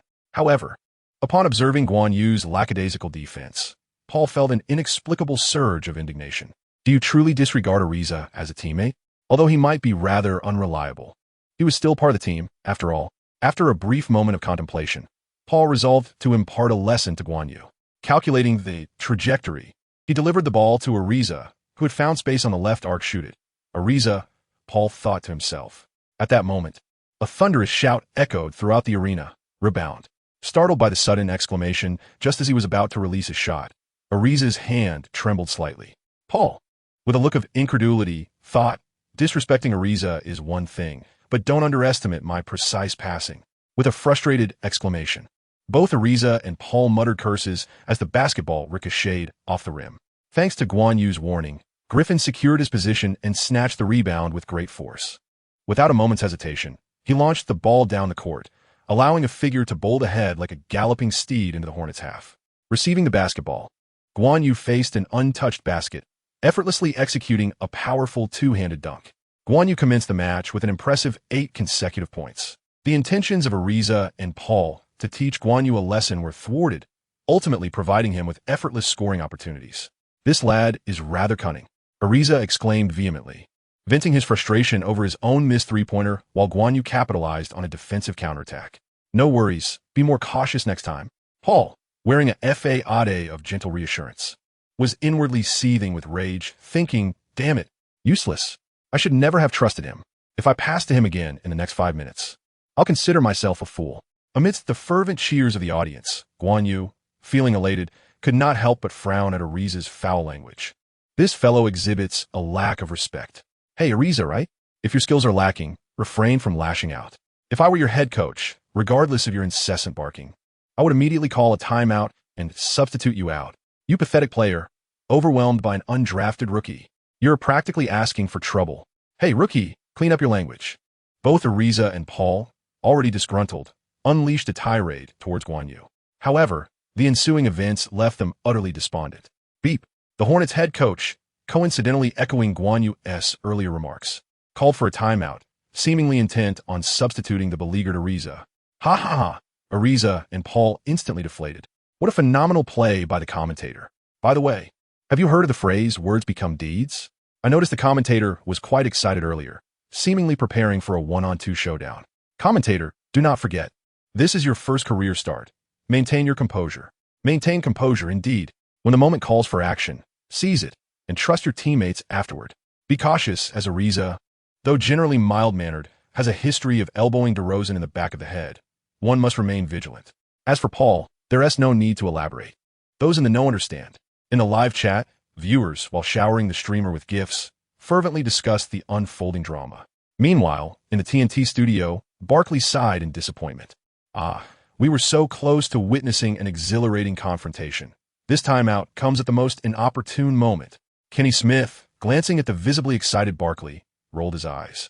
Although he too was eager to see a confrontation, this was a live broadcast, and one cannot openly discuss a brawl. It would set a poor example for the children watching at home. Indeed, so Charles, do you believe Guan Yu, Chris Paul, and Trevor, Ariza, would gain the upper hand in a confrontation? Kenny Smith pondered for a moment, opting to only discuss the matter briefly. Barkley, clearly invigorated, began analyzing, stating that from a tactical perspective, Chris and Trevor would likely have the advantage, given their 2-on-1 scenario. However, Guan Yu showed no signs of intimidation earlier, so the outcome remains uncertain. At this moment, Kenny Smith, having received a note from the staff, added, "Breaking news. Guan hails from a family of martial artists in Huagua and won numerous championships in his youth." A glimmer of excitement danced in Barkley's eyes as he exclaimed, "Really? I wondered why he displayed no fear at all. It appears he possesses genuine confidence. Now, I find myself quite eager to witness Guan's Huagua Kung Fu." Kenny Smith cleared his throat and remarked, "Ahem, Charles, we are broadcasting the NBA, not WWE. Incidents of brawling on the basketball court are certainly undesirable." Barkley shot a disdainful glance at Kenny Smith, retorting, "You, my friend, have been stirring the pot all along." Chapter 32. The Second 58 Tragedy? Seeking support and recommendations. The newcomer opened the game with 8 consecutive points. This rookie is impressive. Rookie?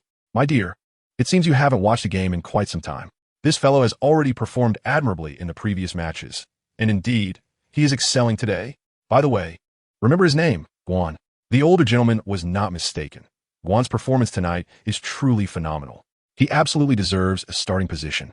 During the timeout, spectators in the Staples Center excitedly whispered to one another, their chatter predominantly revolving around Guan Yu. Meanwhile, on the Clippers bench, Coach Dina Groh and his teammates regarded Guan Yu with a mix of admiration and trepidation, a shiver running down their spines. While he favored being a starter, he would never compromise his integrity. Simultaneously, in front of televisions, sneaker sponsors from Nike and Adidas, who had been plotting underhanded tactics, cursed and turned off their screens. It appeared that today would not be favorable for their schemes. They would have to wait for the next game. Indeed, patience is a virtue in this matter. Media personnel who had been bribed and prepared to disseminate negative narratives also coincidentally tucked away their scripts for later use.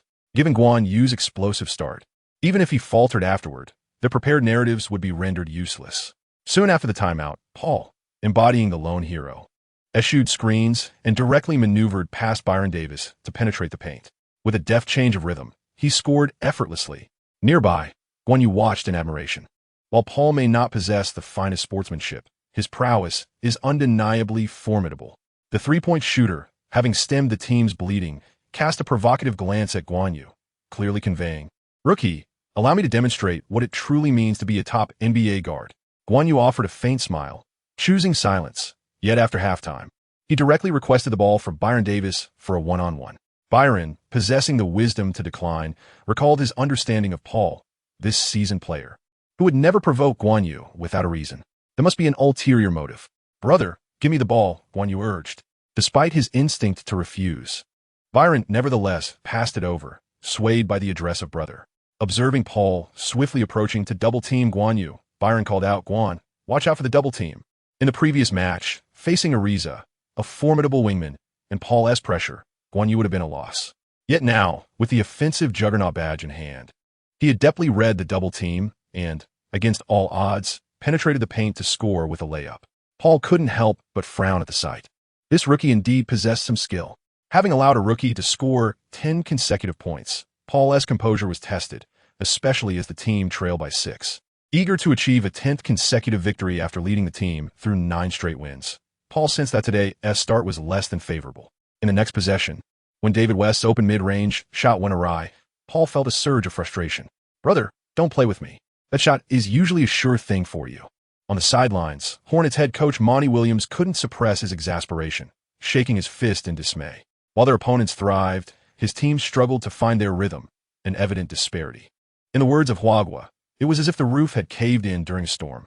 Furthermore, if this were an ordinary game, it might have been tolerable. But the significance of this match made it particularly challenging. Monty understood that he could not place all the blame on his players. Ariza's counterpart, the speedy Huagua lad, naturally posed a challenge for him. David West, though a technically sound shooter, simply could not find the net. Such a situation, while absurd, was not entirely uncommon. On the court, the fiercely competitive Paul was not one to remain passive. In the ensuing plays, he rallied his teammates to swarm Guan Yu defensively while directing their offense towards the Clippers' interior. The strategy yielded some success, yet not as pronounced as Paul had hoped. Sensing the Hornets' intent to attack inside, Guan Yu deliberately left Ariza open on the perimeter to assist in various defensive efforts. This decision left Ariza exasperated, as the Hornets' efficiency in the paint began to wane. Conversely, Guan Yu navigated the double team with remarkable ease, facilitating plays by passing back to Byron Davis to orchestrate the offense for his teammates. Although Guan Yu did not accumulate assists, his presence undeniably revitalized the Clippers' offensive flow. In the TNT studio, as it appeared that the two teams were at an impasse, Barkley finally commenced his analysis of the basketball game. Prior to the match, while some might have anticipated a considerable point differential, no one could have predicted that the leading team would be the Clippers. The Hornets players today seemed as though they had returned from a night out without even washing their hands. What an unpleasant display. Kenny Smith, with utmost seriousness, humorously echoed Barkley's absurdity, suggesting that perhaps the odor was akin to persistent body odor. Barkley shot a disgusted glance at Kenny, exclaiming, "Must you be so explicit?" Before long, the conversation shifted to the remarkable performance of Guan Yu in the first quarter. My idol, Guan, scored a staggering 16 points, surpassing the combined total of all the Hornets players. Now all I wish to see is whether my idol, Hua Kung Fu, truly lives up to the rumors surrounding him. The mere mention of Guan Yu ignited Barkley's enthusiasm. Kenny Smith, noticing Barkley's premature capitulation and his idolization of Guan, coughed and remarked, "Charles, perhaps you should temper that wicked demeanor." However, to be fair, the Hornets players, having suffered such a humiliating defeat, are not entirely devoid of the potential for a furious altercation. From my observations, Guan has certainly exchanged a fair share of trash talk with Paul and Ariza. The audience, initially treating the unfolding events as a mere jest, began to feel a surge of excitement as the halftime score revealed a 29-point gap. It is well known that the number 58 is an indelible nightmare for Paul, and this 29-point differential is rather fitting. Moreover, as Guan Yu seized the ball in the second quarter, the arena erupted with chants of Guan, Guan, Guan, as Guan Yu captivates the hearts of the fans present. He simultaneously delivers a profound slap to Paul's face. A warning, a warning, a warning. Broadcaster, a warning for cannon punches. Ahem, this is no jest. It truly seems that Paul is on the verge of taking action. First it was Wade, then James, followed by Anthony, and now it is Paul. Broadcaster, you have stirred the hornet's nest of the banana boat. After seeing the barrage of comments, Guan Yu chuckled. The host remarked, I truly did not intend to create a second 58 disaster. In the locker room during halftime, Guan Yu jested with his teammates, guys. If we were to defeat the Hornets by 58 points, do you think Paul would contemplate seppuku? Byron Davis responded with utmost seriousness. I doubt it. But he might very well leap at you with a vengeance. To be candid, he found it perplexing. The Chinese individuals he knew, like Yao Ming and Yi Jianlian, were all quite humble. Guan Yu was indeed an anomaly. However, he was certainly appealing to this scruffy rogue.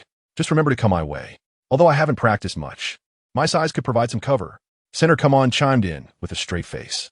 Rest assured, Guan, if anything happens, I will ensure retribution for you, promised Gordon, whose round face bore a hint of mischief. Not far away, Griffin watched Guan Yu engaging merrily with his teammates, a flicker of helplessness crossing his face. I am clearly the first overall pick, while he is an undrafted player, and yet I was the one who arrived first.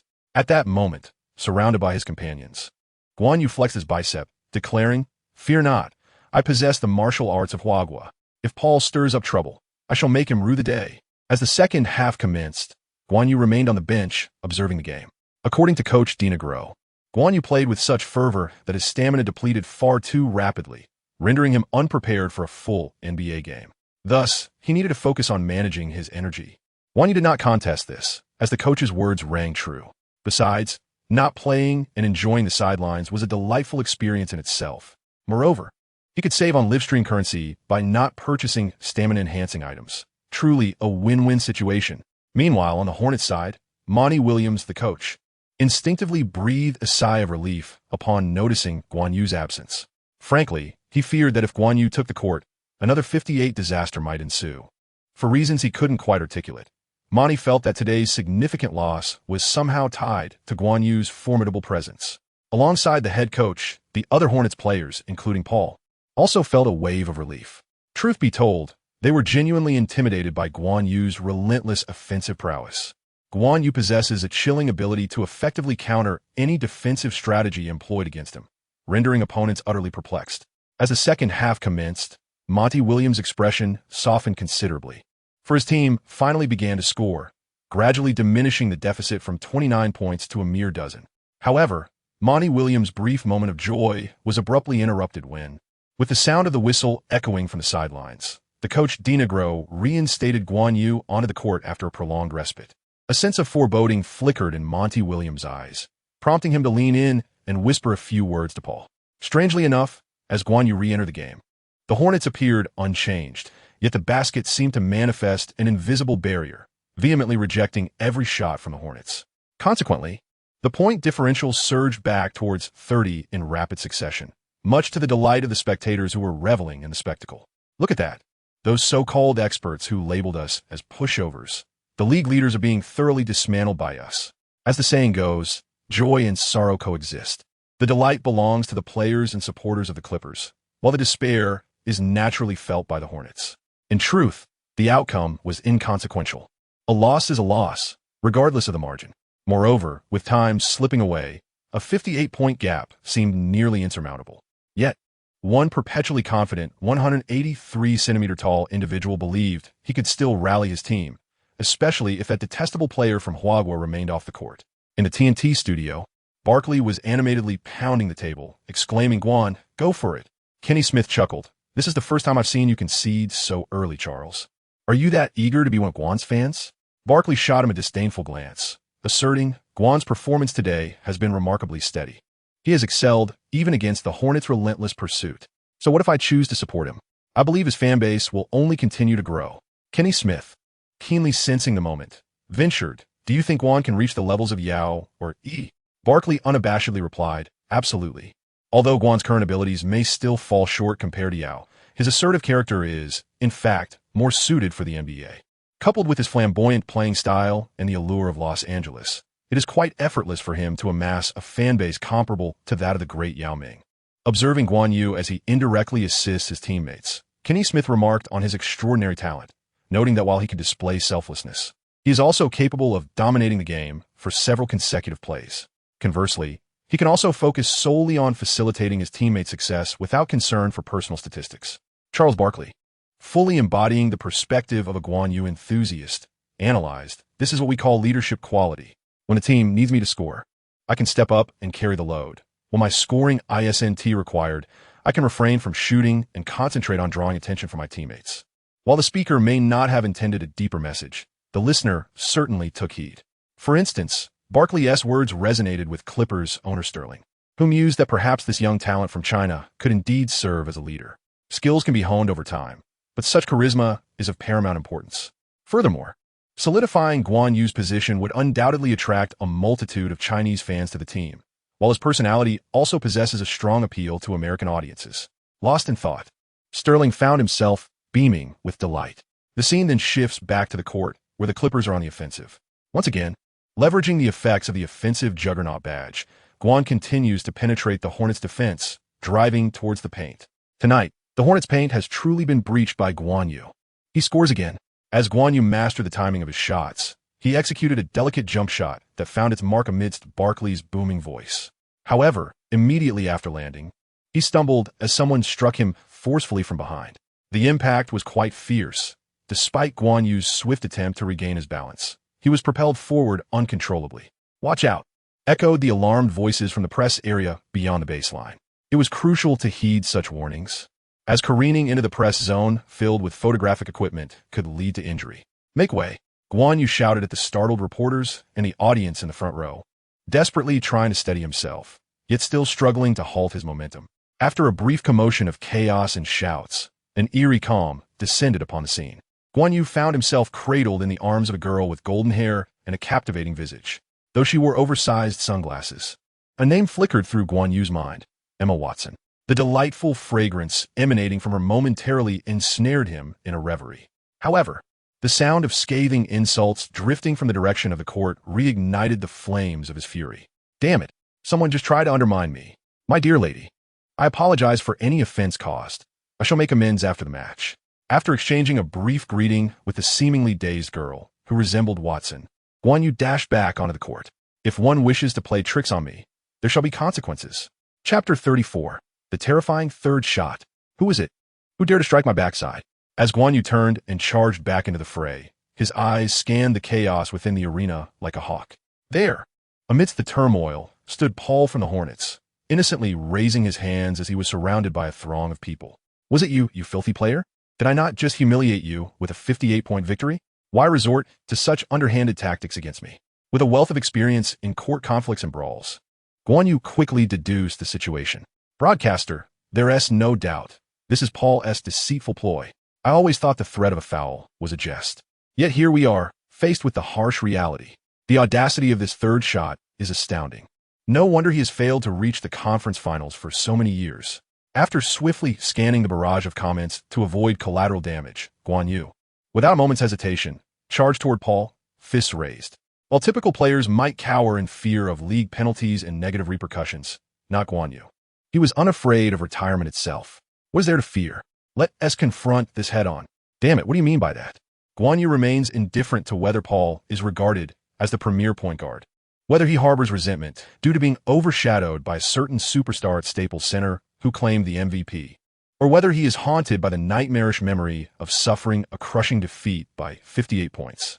Frankly, it is of no concern to me. Whatever is said, none of it serves as justification for your actions against me. Guan Yu's speed was remarkable, and with the offensive prowess of a relentless warrior, he swiftly maneuvered through the unruly crowd to confront Paul directly. Initially feigning innocence while harboring a sense of invulnerability, Paul felt an inexplicable sense of panic upon witnessing this scene. To be candid, he had indeed resorted to underhanded tactics earlier, but he had no intention of causing Guan Yu harm. His aim was merely to issue a warning. It seemed, however, that he had miscalculated the force of his actions, applying excessive strength. Yet, in the realm of basketball, isn't some collateral damage to be expected? In the past, Paul had often employed subtle maneuvers to showcase his toughness and elevate his defensive intensity, indulging in unsportsmanlike conduct. His actions, being cleverly disguised, frequently evaded the scrutiny of referees. Even when occasionally caught, his status as a star player allowed him to escape judgment, leading him to become increasingly brazen. This time, however, Paul sensed he might have encountered a formidable opponent. Until now, no one had dared to confront him so recklessly. Even those who harbored grievances merely exchanged trash talk, perhaps engaging in chest-to-chest or head-to-head confrontations. Never had someone come out swinging like this. Are you seriously playing your trump card right off the bat? Paul thought, bewildered by the audacity of this challenger. Observing Paul's seemingly defiant yet evasive demeanor, Guan Yu realized the man was indeed harboring guilt, and without hesitation, he prepared to strike with iron fists. Nearby, onlookers were taken aback, including Byron Davis, who had initially rushed to Guan Yu's aid, shouting, "No, you just started to find your footing in this career. How can you be so reckless?" Guan Yu paid little heed to others' warnings. Yet Byron Davis's plea instilled a moment of doubt. Had he perhaps overreacted?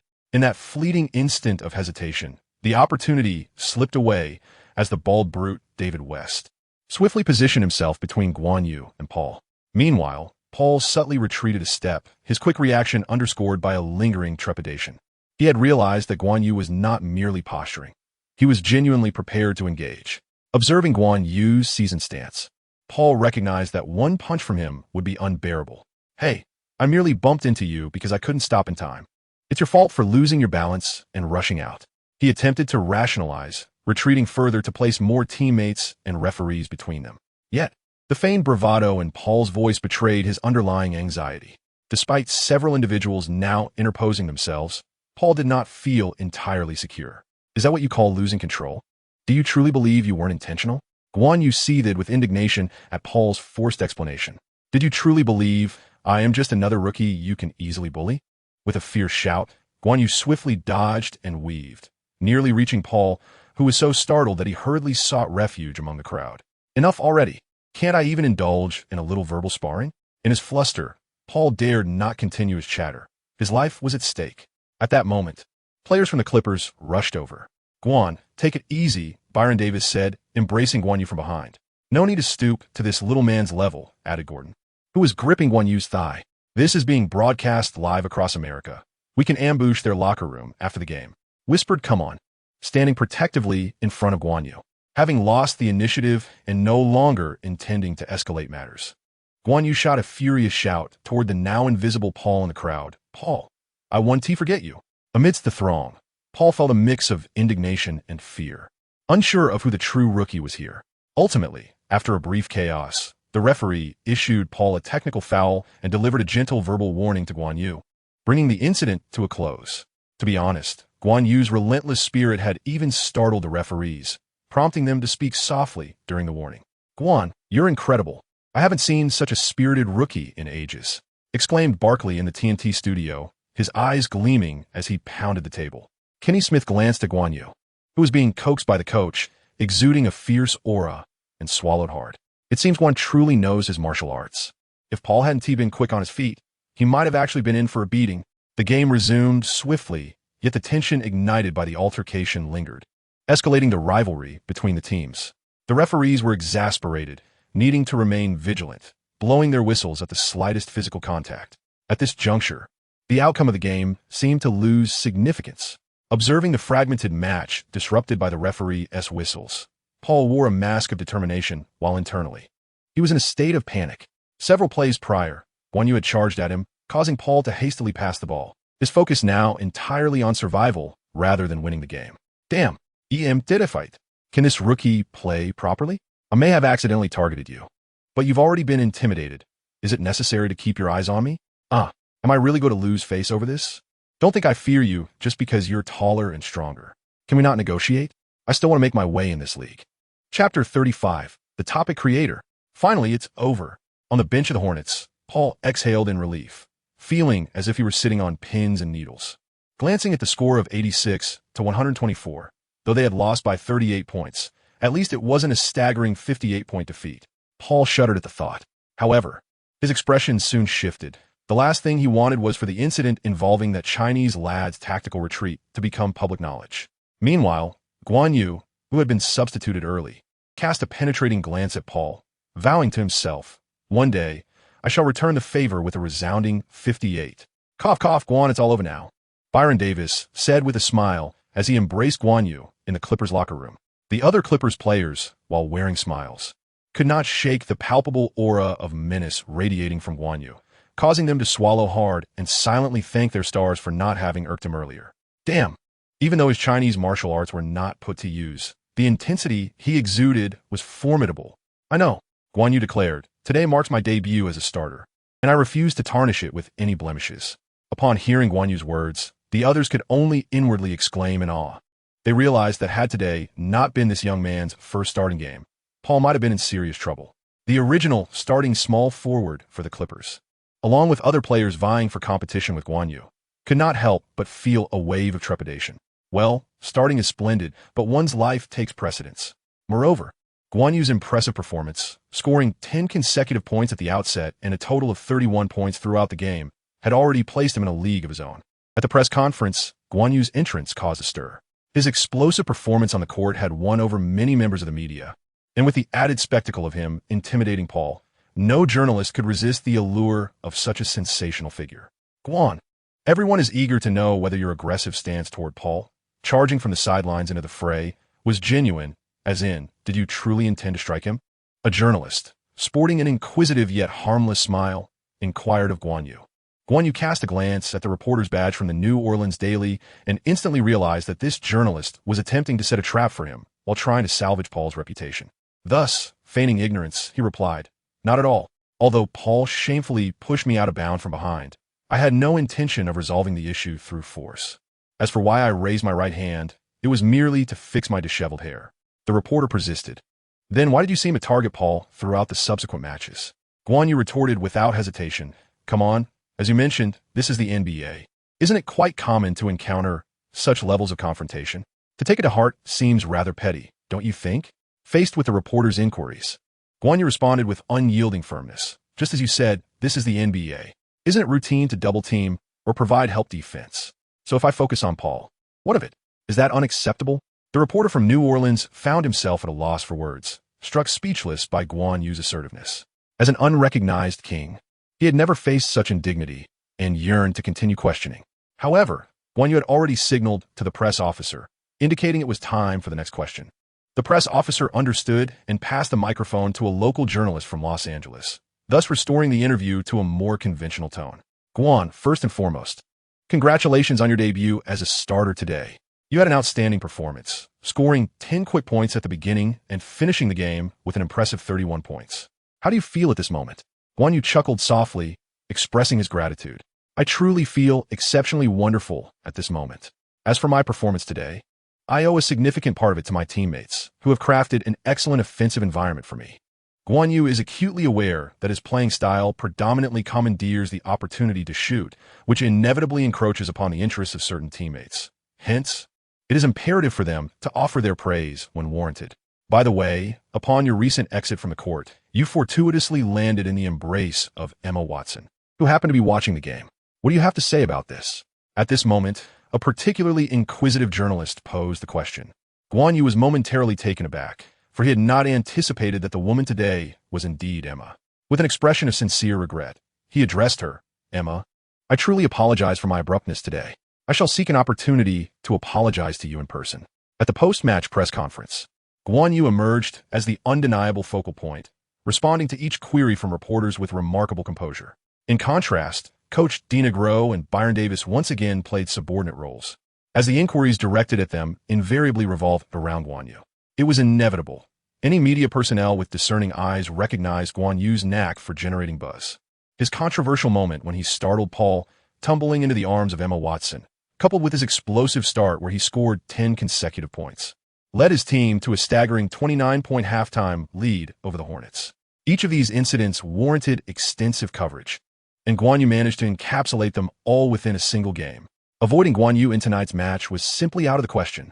After concluding the press conference, he instructed his agent, Zhang Lin, to procure Emma Watson's contact information, preparing to find an opportunity to apologize. Upon returning home, Guan Yu began to reflect on the gains from this match. First and foremost, in terms of individual statistics, he had achieved his first career NBA start, clocking in 31 minutes on the court. During this time, he attempted 17 shots, successfully landing 12, including 4 three-pointers, alongside 3 successful free throws from 4 attempts, amassing an impressive total of 31 points. However, due to fatigue, he had focused most of his energy on offense, resulting in lackluster additional stats. Merely 1 rebound, 2 assists, and 1 steal, with no blocks to speak of. These figures bore some resemblance to those of Klay Thompson, one of the Splash Brothers from the Warriors. Yet, Guan Yu was acutely aware that his overall abilities, especially without the acquisition of instant-use props, paled in comparison to Thompson's. The commendable statistics he had achieved were chiefly the result of the opponent's misunderstanding of his capabilities and his fortunate shooting touch that day. Should he become complacent, his scoring would undoubtedly plummet dramatically. Thus, he resolved to continually enhance his skills, ensuring he maintained a formidable presence on the offensive front. Reflecting on this, Guan Yu glanced at the bottom right corner of his system interface. Live broadcast coins, 888. Although he had nearly exhausted his live broadcast coins prior to the game, the sequence of scoring 10 points in quick succession, along with the incident involving Emma Watson and startling Paul, seemed to have delighted viewers from other parallel worlds, resulting in a significant accumulation of coins. Recalling his previous experiences of being unable to save the Clippers on defense, Guan Yu decided to persist on the path of strengthening his offensive prowess. Maintaining offensive threat was essential, while he felt that his B-grade defensive skills were sufficient to handle many situations. If all else fails, one can resort to exhausting oneself in a fervent defense or purchasing instant items to hold the line. By the way, it appears that the system has once again unlocked the purchasing rights for badges in the mall. Chapter 36. He is on fire. Seeking collections and recommendations. Fast break expert. Bronze, upgradable, slightly enhances speed and success rate during fast breaks. Glancing at the badge descriptions in the mall, Guan Yu wasted no time in choosing to make a purchase. Out of the 31 points Guan Yu scored in his last match, 10 points came from fast breaks. In previous games, a significant portion of his scoring also stemmed from fast breaks. Thus, fast breaks can be deemed a crucial offensive strategy for Guan Yu. Moreover, with his speed already reaching an enhancement would surely feel like taking off from the ground. Considering the unlocking method for the offensive Madman badge, Guan Yu pondered that he must have accumulated enough previously, and this match was simply the perfect opportunity to make a breakthrough. Oh, what a delightful feeling. Moving forward, even if targeted, with the foundation of the offensive Madman and fast break expert badges, he should not face overly dire circumstances in the short term. Besides, after purchasing the badge for 30,000 live coins, Guan Yu still had over 50,000 live coins remaining. The next day, at a private university in New York. Hey, Jack, How was the game at Madison Square Garden yesterday? Ugh, it was so boring. The Spurs turned us into a bunch of fools. The entire game was filled with the sound of missed shots. Well, I suspected we lost again. Subsequently, the two shifted the topic.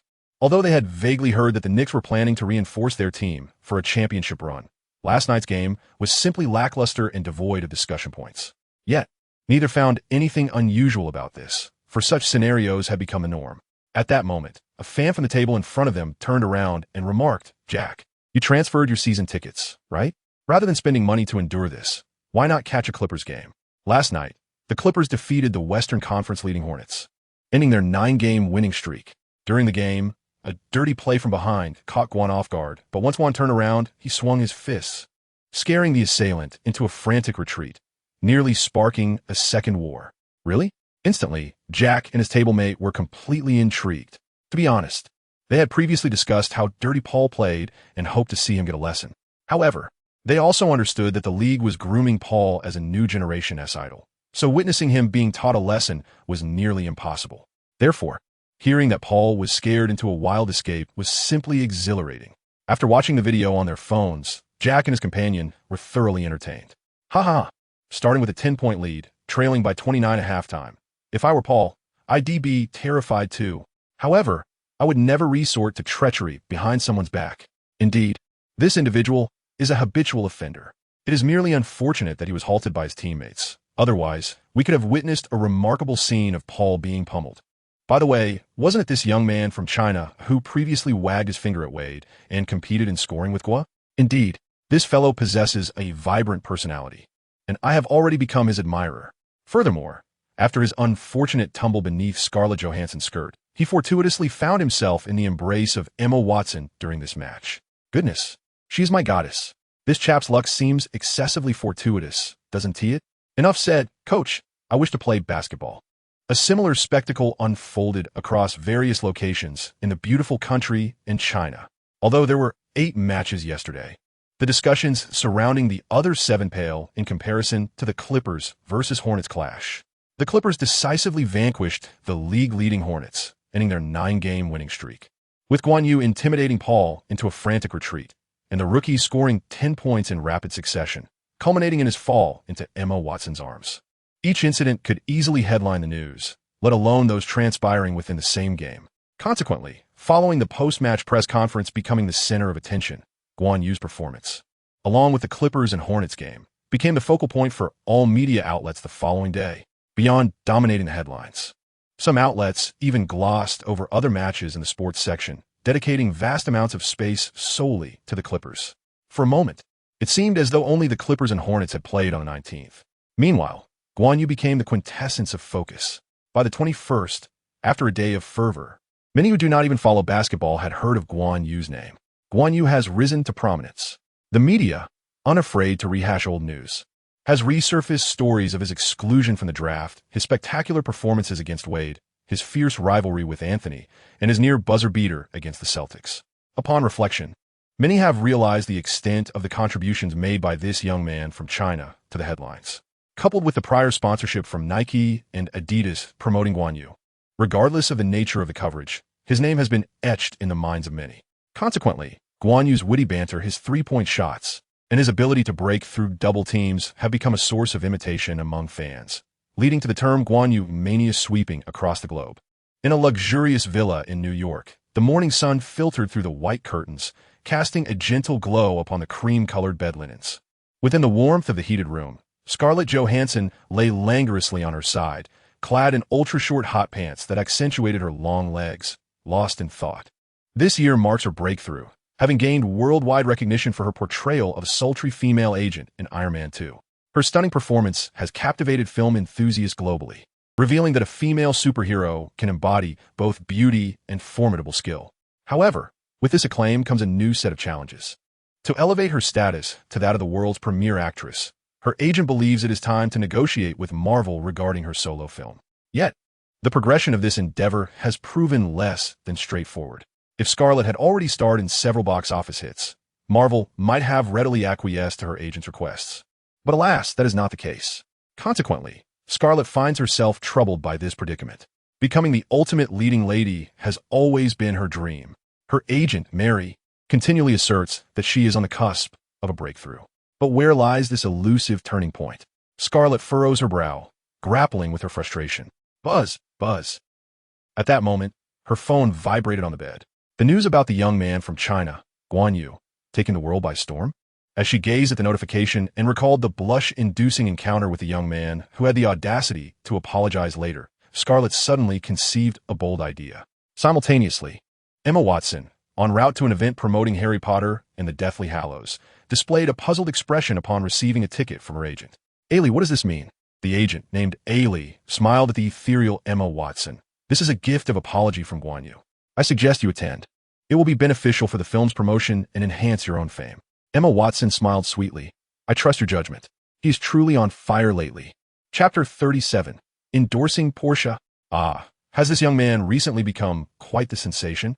The executive president of Porsche's American division, Alan, inquired with a quizzical expression as he pointed to a news article on his phone featuring an image of a furious figure.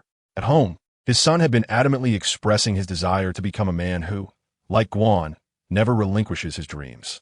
It seemed that the name Guan had also surfaced in his phone's notifications. "Indeed, President, many sports enthusiasts in my circle have been discussing this NBA player. Are you considering recommending him as our brand ambassador for the Chinese market?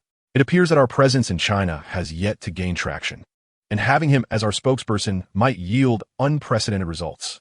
The executive president paused, taken aback. "I merely intended to engage in casual conversation. How do we leap to the topic of endorsements?"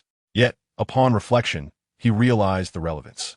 The board had been persistently urging the Chinese president to penetrate the market, and since that individual was his trusted confidant, it was indeed prudent for him to keep a vigilant eye on this opportunity. Coincidentally, the headquarters was seeking a robust ambassador for the Dragon series they planned to promote in China. Guan, with his rising fame and formidable presence, seemed an ideal match. After a moment of contemplation, Alan adjusted his gold-rimmed glasses and declared, "Precisely, that is my intention. You should discuss potential engagement with Guan's agent." "Understood, President." The publicity manager, Bobby, initially felt a sense of satisfaction at having anticipated his superior strategy, but then hesitated to offer a cautionary note. However, it appears he has quite a few negative headlines. Alan merely shook his head slightly. Negative news also signifies prominence. It is merely another form of notoriety. As long as he maintains a favorable reputation in China, that suffices. Bobby pondered this and responded, "I understand, President. I will conduct a thorough investigation." Meanwhile, executives from sneaker companies such as Nike and Adidas were seething after witnessing the market's reaction. How could such a talent slip through your fingers? They dismissed concerns that his fame might be fleeting. He had ascended to unparalleled heights of popularity. Consequently, after a vigorous reprimand of their subordinates, the executives of Nike and Adidas resorted to disparaging Guan. "If I cannot possess you, then may you be utterly destroyed." Such is the freedom of the beautiful nation. In a flash, headlines erupted. Guan's outrageous average of 58 trash-talking remarks per game, a cause for concern. Pointing fingers and throwing punches, the rising menace of China. Coincidence or intent? 2 confrontations with female stars. As a series of disparaging articles regarding Guan Yu emerged online, they began to spread rapidly. Subsequently, reports surfaced claiming that Guan Yu had injured his teammate in a struggle for the ball, possessed a dubious character, and frequented nightclubs, raising concerns about his professionalism. In an instant, public perception of Guan Yu deteriorated significantly. This exemplifies the formidable influence of public opinion. Nike and Adidas, receiving this feedback, found themselves quite relieved. Such is the consequence of offending us. "Hey, Yuzi, I have inquired. And it is indeed the sneaker companies led by Nike and Adidas that are orchestrating this smear campaign against you." Listening to Zhang Lin's words over the phone, Guan Yu could not help but fall into a moment of silence, furrowing his brow. His frown was not born out of concern for his reputation, but rather out of frustration. "Lin Gu, could you refrain from multitasking while we're on the phone?" Guan Yu reminded him, unable to ignore the peculiar noises emanating from the other end. Thankfully, he had just completed an exhausting training session. Otherwise, what young man could withstand such a trial? After a brief pause, Zhang Lin responded with a flurry of strange sounds and a distracted tone. "Guan Yu, don't mind me. Just share your thoughts on this matter." Despite the distance of the telephone line, Guan Yu couldn't help but roll his eyes. "Brother, you are my agent. Shouldn't you be handling this matter for me?" After a moment of contemplation, Guan Yu suppressed his urge to voice his complaints and remarked, Let them be, as long as I play my game well. That's all that matters. Zhang Lin replied without hesitation. Indeed, hurry up. Ah, wait, you're the player, so focus on what happens on the field. I will take care of the off-field matters. While some may believe these rumors, it might not necessarily be a bad thing. As long as people continue to discuss you, your popularity will rise, and you will become more renowned. After all, I remember you don't care about the opinions of fans from the beautiful country, right? Guan Yu responded decisively. Indeed, then I shall leave this matter in your capable hands, Lin Ge. By the way, my reputation back home will not suffer, will it? Hearing the slight tension in Guan Yu's final remark, the agent Zhang Lin replied solemnly, rest assured, even disregarding the limited influence of Nike and Adidas in our country, I will exert every effort to ensure your reputation remains untarnished. Upon hearing this, Guan Yu felt a surge of emotion and exclaimed, Lin Ge, thank you. Please, do it even faster. Guan Yu hung up the phone with a muttered curse, contemplating the dubious friends he had surrounded himself with. Meanwhile, on the other end of the line, Zhang Lin gazed at the television, where a white stallion had narrowly crossed the finish line, confusion etched on his face. Wasn't it merely a horse race? What was the fuss about? At the same time, in the elegant Porsche branch office, the publicity manager, Boki, re-entered the office of the executive president. Boki, I've heard that the negative news surrounding that young man from Huagua has been increasing. Upon hearing this, Boki responded with calm assurance, President, I have been monitoring the situation closely, but it poses no threat to our plans. My colleagues in Huagua have conducted thorough follow-ups and discovered that much of the gossip is unfounded. In fact, these rumors have only heightened Guan's visibility in Huagua. Really? The executive president, Alan, exclaimed in surprise. To be honest, he too had nearly been swayed by those tales, believing Guan Yu to be a rogue player who would jeopardize his subordinates' promotional endeavors in Huagua. However, it now appeared that the impact was not only negligible, but indeed favorable. Well done. Please expedite the endorsement deal with Guan to avoid any unforeseen complications. That young man has been quite the sensation lately. Listening to the executive president's directives, publicity manager Boki's expression grew serious. Rest assured, President, I've already been in contact with Guan's agent, and barring any unforeseen circumstances, the contract can be signed at any moment. Yutzi, Porsche has offered a 3-year endorsement contract worth $6 million. In the locker room, Guan Yu, cautiously answering Zhang Lin's call, was taken aback by the news. When did I catch Porsche's attention? Is it because I drive a Porsche Cayenne? He quickly inquired about the details of the contract offered by Porsche. Although they proposed a 3-year deal worth $6 million, only $3 million of that was guaranteed. The remaining $3 million was contingent upon Guan Yu fulfilling certain criteria, being selected for the All-Star game twice, participating in over 60 games each season, and averaging more than 28 minutes of playtime per game. Reflecting on the fully guaranteed contract offered by ANew, Guan Yu couldn't help but think that it was indeed his fellow countrymen who believed in him. Nonetheless, he did not outright reject Porsche's offer, considering that Kobe's endorsement deal was only worth $180,000 a year. Porsche's offer certainly conveyed a sense of sincerity. Ultimately, aside from the legendary Jordan, only the commercially valuable LeBron James surpassed Guan Yu's contract with an annual salary of $280,000. Guan Yu contemplated for a moment before speaking into the phone. I have no objections to endorsing Porsche, but regarding the contract, could you negotiate with them on my behalf? I will send you my requirements shortly. Chapter 38. Under scrutiny. On the 23rd, the announcement of Guan Yu's endorsement deal with Porsche was made with great fanfare, capturing headlines in both sports and entertainment news alike. The buzz surrounding Guan Yu had reached a fever pitch. Any news related to him attracted immense attention. Consequently, media companies, regardless of the nature of his reputation, be it good or bad, sought to capitalize on this surge in traffic. Furthermore, with Porsche's promotional team amplifying the news, the attention was even more pronounced. The contract's financial terms were a pivotal aspect of the deal, a staggering $9 million over 3 years. This figure left many knowledgeable fans questioning their own perceptions. While a $9 million sneaker contract over 3 years might be considered rare, a $9 million automotive endorsement in the current league eclipsed LeBron James' annual salary of $2.8 million, positioning Guan Yu at the pinnacle. Despite Guan Yu's current capabilities and fame being incomparable to that of LeBron, and his commercial value still lagging behind, it was noteworthy that even the first overall pick of his draft class, John Wall, had not secured an automotive endorsement. Was Porsche out of their minds? Had their executives been bewitched by Guan Yu's striking appearance? It seemed to me that Porsche was simply overflowing with funds. They were bound to regret this decision. While it was apparent that Porsche valued Guan Yu's identity as a Chinese athlete, the amount they offered was exorbitant. The clamor from competitors like Nike and Adidas, who might have been inclined to undermine the deal, was already overwhelming. Although some voices acknowledged Guan Yu's potential and significant commercial worth, suggesting he could surpass LeBron was utterly farcical.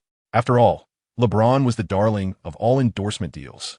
In response to the barrage of media inquiries, Porsche's official statement asserted their faith in Guan Yu's potential and commercial value. They described his performance as a player who had gone undrafted as phenomenal, yet they did not perceive it as his peak, but merely the commencement of a legendary career. While the duration of his remarkable performances remained uncertain, they expressed confidence that his tireless efforts on the training ground would lead to success. Such rhetoric sounded grandiose, yet insiders among the media were inwardly cursing the shamelessness of it all. According to their sources, the contract between Porsche and Guan Yu bore no guarantees. It was purely performance-based. This meant that if Guan Yu failed to meet specific conditions, he would receive nothing from Porsche over the 3 years. Essentially, Porsche would have secured a spokesperson for free for 3 years, regardless of the effectiveness of the endorsement. Wasn't that an enticing prospect? Moreover, the conditions for those rewards are not as easily attainable as one might think. Among them, the least challenging is the All-Star event. A selection earns 200,000, a starting position 300,000, the title of Vote King 400,000, and the All-Star MVP 500,000. Even so, the media only anticipates that Guan Yu will achieve the first and second tiers. The third tier, the title of Vote King, cannot merely rely on his identity as a Huagua citizen, especially since Di Yao and ED share the popularity. As for the All-Star MVP, even Di Yao has never claimed that honor.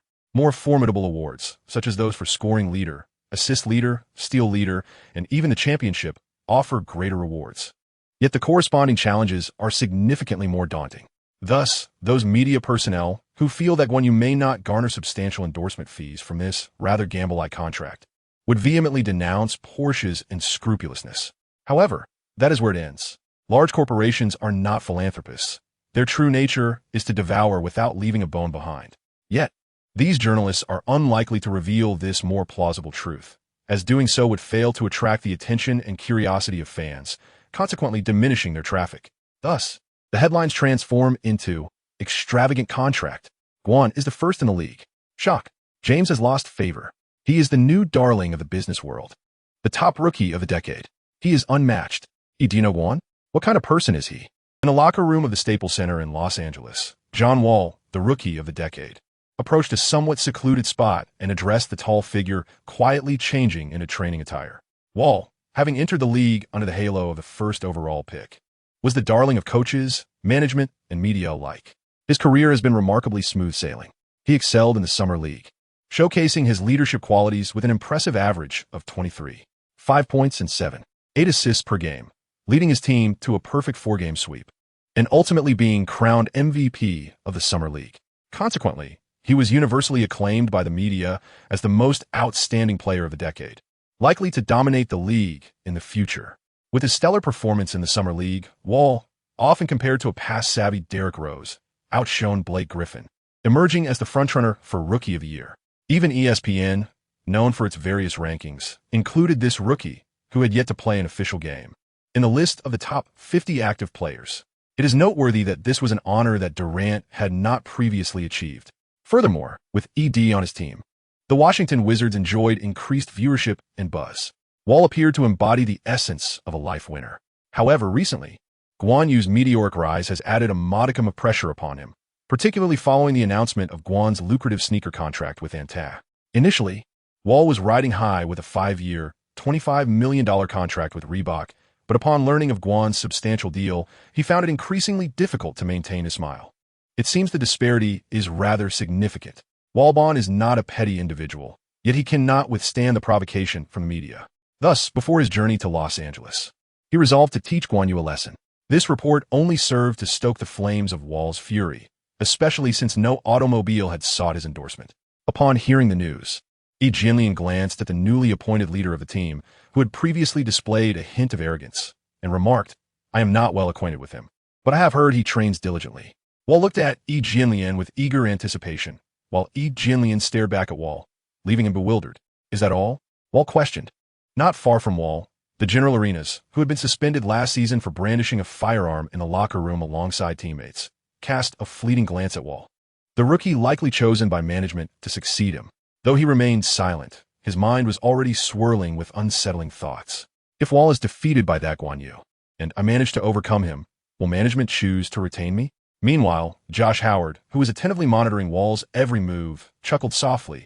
I've watched that kid's highlight reel. He excels in three-pointers and fast breaks, but beyond that, he's hardly noteworthy. Last season, while Arenas was absent, Andre Blatch, who had propelled the Wizards forward, echoed Howard's sentiments, saying, John, that guy has talent, but he cannot compare to you. Let's make sure to give him a proper challenge. What Guan Yu does not realize is that, unbeknownst to him, he has already attracted the attention of many. Chapter 39. A Surge of Passion. Any objections? Griffin has also been sold. Guan, your diligent efforts have finally borne fruit. In the Los Angeles Clippers locker room, Byron Davis embraced Guan Yu, his face alight with excitement.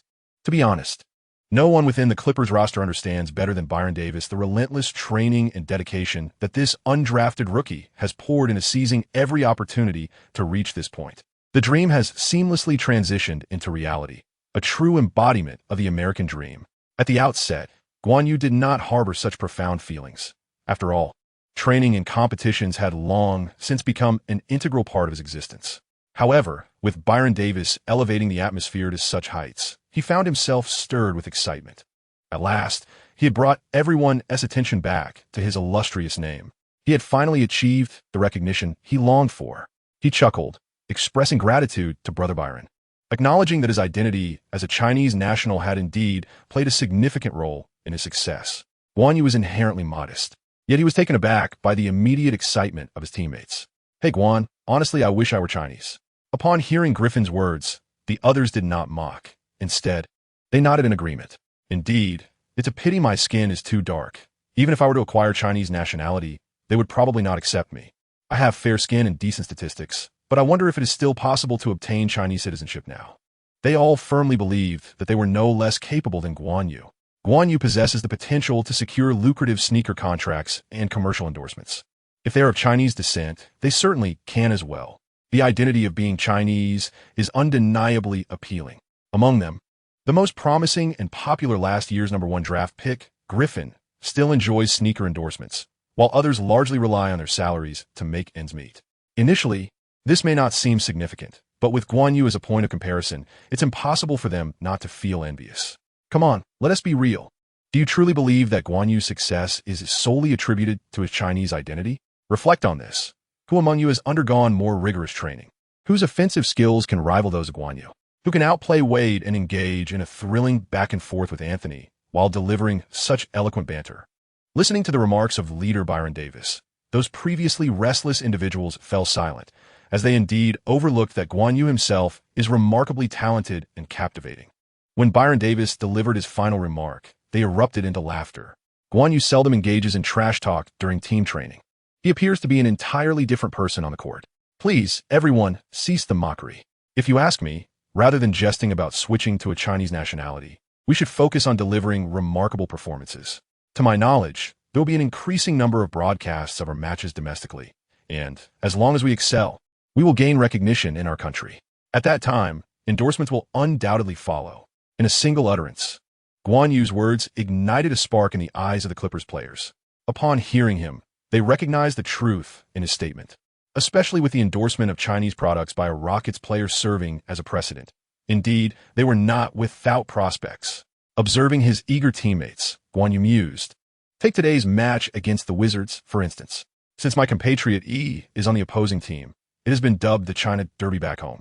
Both CCTV and online platforms will broadcast it live, ensuring a significant fanfare. As Guan Yu spoke, the Clippers, who were on the verge of becoming endorsers for Chinese brands, erupted with excitement. What are we waiting for? Let us unleash a fierce assault on our opponents. Witnessing his teammates' fervor, Guan Yu couldn't help but feel a twinge of concern for the rival team. Not long after, the Staples Center shimmered with starlight. Nestled in Hollywood, Los Angeles, the venue has always been a hub for celebrity presence. Yet, while it was rich in glamour, the Clippers had often found themselves overshadowed. Historically, stars flocked to watch the Lakers, while the Clippers drew little attention. This was understandable. Despite their shared location, the two teams were worlds apart. The Lakers, one of the league's premier franchises with a storied legacy, basked in fame, while the Clippers struggled under a cloud of misfortune and injuries, often regarded as the league's underdogs. Supporting the Lakers had become an unspoken consensus among Angelenos and celebrities alike. For over 2 decades since relocating to Los Angeles, the Clippers have been relegated to a status akin to that of an unwelcome guest. However, recent developments hinted at a potential shift. That evening, the Clippers game attracted a constellation of stars, with the venue brimming to capacity. Observing the scene from a VIP box, the Clippers owner wore a smile that threatened to split his face. He knew precisely who was responsible for this transformation. Initially, he believed that Griffin would be the key to the Clippers' resurgence, but it had become evident that this young talent from China was his true golden ticket. Formerly indifferent towards China, Sterling had now embraced it as his own homeland, all for the sake of this lucrative prospect. This is the beauty of the free-spirited Americans, he thought. All she, ensure that Guan's sentiments are well taken care of. He is to be our star player, our untouchable asset. All she, understanding the gravity of the situation, replied, "Understood, boss." He then inquired, "What if others oppose this?" Sterling responded without hesitation, "Sell. And what if that person is Griffin?" After a moment of contemplation, he asked, "How does Griffin's current commercial value and potential compare to Guan's?" Without a second thought, all she responded, "Guan is undoubtedly superior." Sterling cast a glance at his subordinate, expressing a tinge of exasperation as he said, "What is there to ponder? Do you have any objections?" Griffin has also been sold. Orsh, with an expression of sudden enlightenment, looked at Sterling and replied, "I understand, boss. You truly are remarkable." After speaking, a glimmer of brilliance flashed in Orsh's eyes. Workplace wisdom, rule no. 2. In the presence of one's superior, it is sometimes beneficial to deliberately reveal minor flaws to invite their correction, thereby enhancing their sense of satisfaction. The China Derby between the Clippers and the Wizards gained considerable attention from the NBA and the media after Guan Yu's explosive performance against Wade and the signing of a guaranteed contract. In the past, promotion for this game would have commenced immediately upon Guan Yu's selection. However, due to his previous 10-day short contract and uncertain prospects, the publicity was slightly delayed. Nonetheless, it was not too late, for as Guan Yu's reputation soared, the interest in the game grew, even surpassing that of Yi Jianlian. Am I really about to participate in the China Derby? After ending a call with his mother, Guan Yu felt a moment of daze as he prepared to warm up. In his previous life as a street ball player, he had scoffed at the notion of a China Derby, considering it merely a media fabrication, as there were no true home teams for China in the NBA. Yet now, as the protagonist, he found himself unable to suppress a surge of adrenaline. The China Derby. Here I come. Chapter 40, Dominance. Fearsome popularity. An hour before the game, an exhilarated Guan Yu joined his teammates on the court for warm-ups. Unlike his previous focus solely on ball training, he couldn't help but glance toward a particular spot on the sidelines. Before the game, he had received news that Zhang Lin had taken the liberty of sending tickets in his name to Emma Watson. Regarding Zhang Lin's overreach, Guan Yu could only commend him for a job well done. Thus, his excitement extended beyond just the China Derby. In the North, there is a beauty unparalleled and independent. A single glance can topple cities. A second glance can bring nations to their knees. As he beheld the elegantly adorned young woman at the sidelines, who resembled a princess, Guan Yu felt his heart race uncontrollably. This was an experience he had never encountered in either of his lifetimes. Noticing Guan Yu's gaze upon her, Emma Watson smiled and waved, prompting a moment of exhilaration followed by a return to composure as Guan Yu smiled and waved back. "You're doing well, Guan Yu. When did you manage to charm Hermione? Is being Chinese advantageous in winning hearts?" "Guan Yu, please convey my regards to Emma. I would love to have an autograph from Harry Potter." As Guan Yu faced the teasing remarks of his teammates, he began to warm up. Soon, everyone noticed something unusual about him. Swish, swish, swish. "Guan Yu, your accuracy tonight is extraordinary. It feels as if you're playing with an advantage. With a beauty by your side, you truly seem invigorated. Guan Yu, tonight you are undoubtedly the leading man. Rest assured, I will keep feeding you the ball. Yes, shoot with confidence. I will secure the rebounds for you. Indeed, remember to speak well of us during interviews. Our endorsement rests upon your shoulders." Hearing the playful yet earnest banter from his teammates, Guan Yu chuckled softly. "I feel as though I could single-handedly dominate the opposing team." Meanwhile, Coach Dinegro nodded discreetly from the sidelines. Initially, he had reservations about the management's decision to grant Guan Yu unrestricted freedom to shoot. Although he was not a highly renowned head coach, Dinegro had his own ambitions. He regarded Guan Yu as a promising talent, but it was precisely because of this potential that he needed to be meticulously honed. Allowing him to flourish unchecked at such an early stage might not be beneficial. However, considering Guan Yu's recent relentless training, the significance of tonight's match, and his fiery shooting touch, Coach Dinegro resolved to let Guan Yu indulge himself this evening. After all, the Guan Yu of tonight reminded him of his own youthful exuberance. Who among us has not been a passionate youth? In fact, Dinegro believed that in his own youth, he had been even more audacious than Guan Yu. After finishing his shooting warm-up, Guan Yu did not leave immediately. Instead, he was guided to the sidelines by the staff. Upon seeing a familiar face there, Guan Yu exclaimed, "Coach Zhang." Coach Zhang, who had been specially assigned to conduct interviews and commentary that day, displayed a flicker of delight on his face and responded with a hearty laugh. "Haha, hello, Xiao Yu." Guan Yu grasped the outstretched hand of Coach Zhang, greeting him with warmth. "Hello, Coach Zhang. I have grown up listening to your commentary." A broader smile spread across Coach Zhang's face. "Ah, young lad, you certainly know how to make an entrance. You deserve all the accolades." "Haha, it is indeed my honor." After a moment's pause, Coach Zhang continued. "All right, Xiao Yu, I shall not squander your time before the competition. To be succinct, I am here for a brief pre-match interview. Speak freely about what you can, and do not hesitate to skip what you cannot." Guan Yu nodded and smiled, saying, "Director Zhang, please feel free to ask." After a brief moment of admiration in his eyes, Director Zhang replied, "I will refrain from inquiring about your past accomplishments today, as we can discuss them in detail at another time. For now, I have just one question. What are your thoughts on today's Huagua Derby against Yi Jianlian? Additionally, how do you perceive your own performance in this match?" After a moment of contemplation, Guan Yu declared, "Lian is a senior I deeply admire, and the Wizards are indeed one of the most formidable teams in the league, especially with their draft pick, Wall, on their roster." He then cast a glance at Emma Watson, who was watching him from the sidelines. A sudden air of dominance enveloped Guan Yu as he asserted, "I shall exert every effort to vanquish them tonight." Coach Zhang was momentarily taken aback. He had anticipated Guan Yu to maintain his usual modest demeanor, but was surprised by this fierce proclamation. Observing the starlet his granddaughter admired, Coach Zhang felt a sense of foreboding. It seems that Lian and the Wizards are in for an unfortunate evening. Moreover, little Yu truly possesses an aura of authority. No wonder he has achieved such rapid success in the beautiful country. After swiftly concluding the interview, Guan Yu returned to the locker room to change out of his slightly damp jersey, replacing it with a fresh one.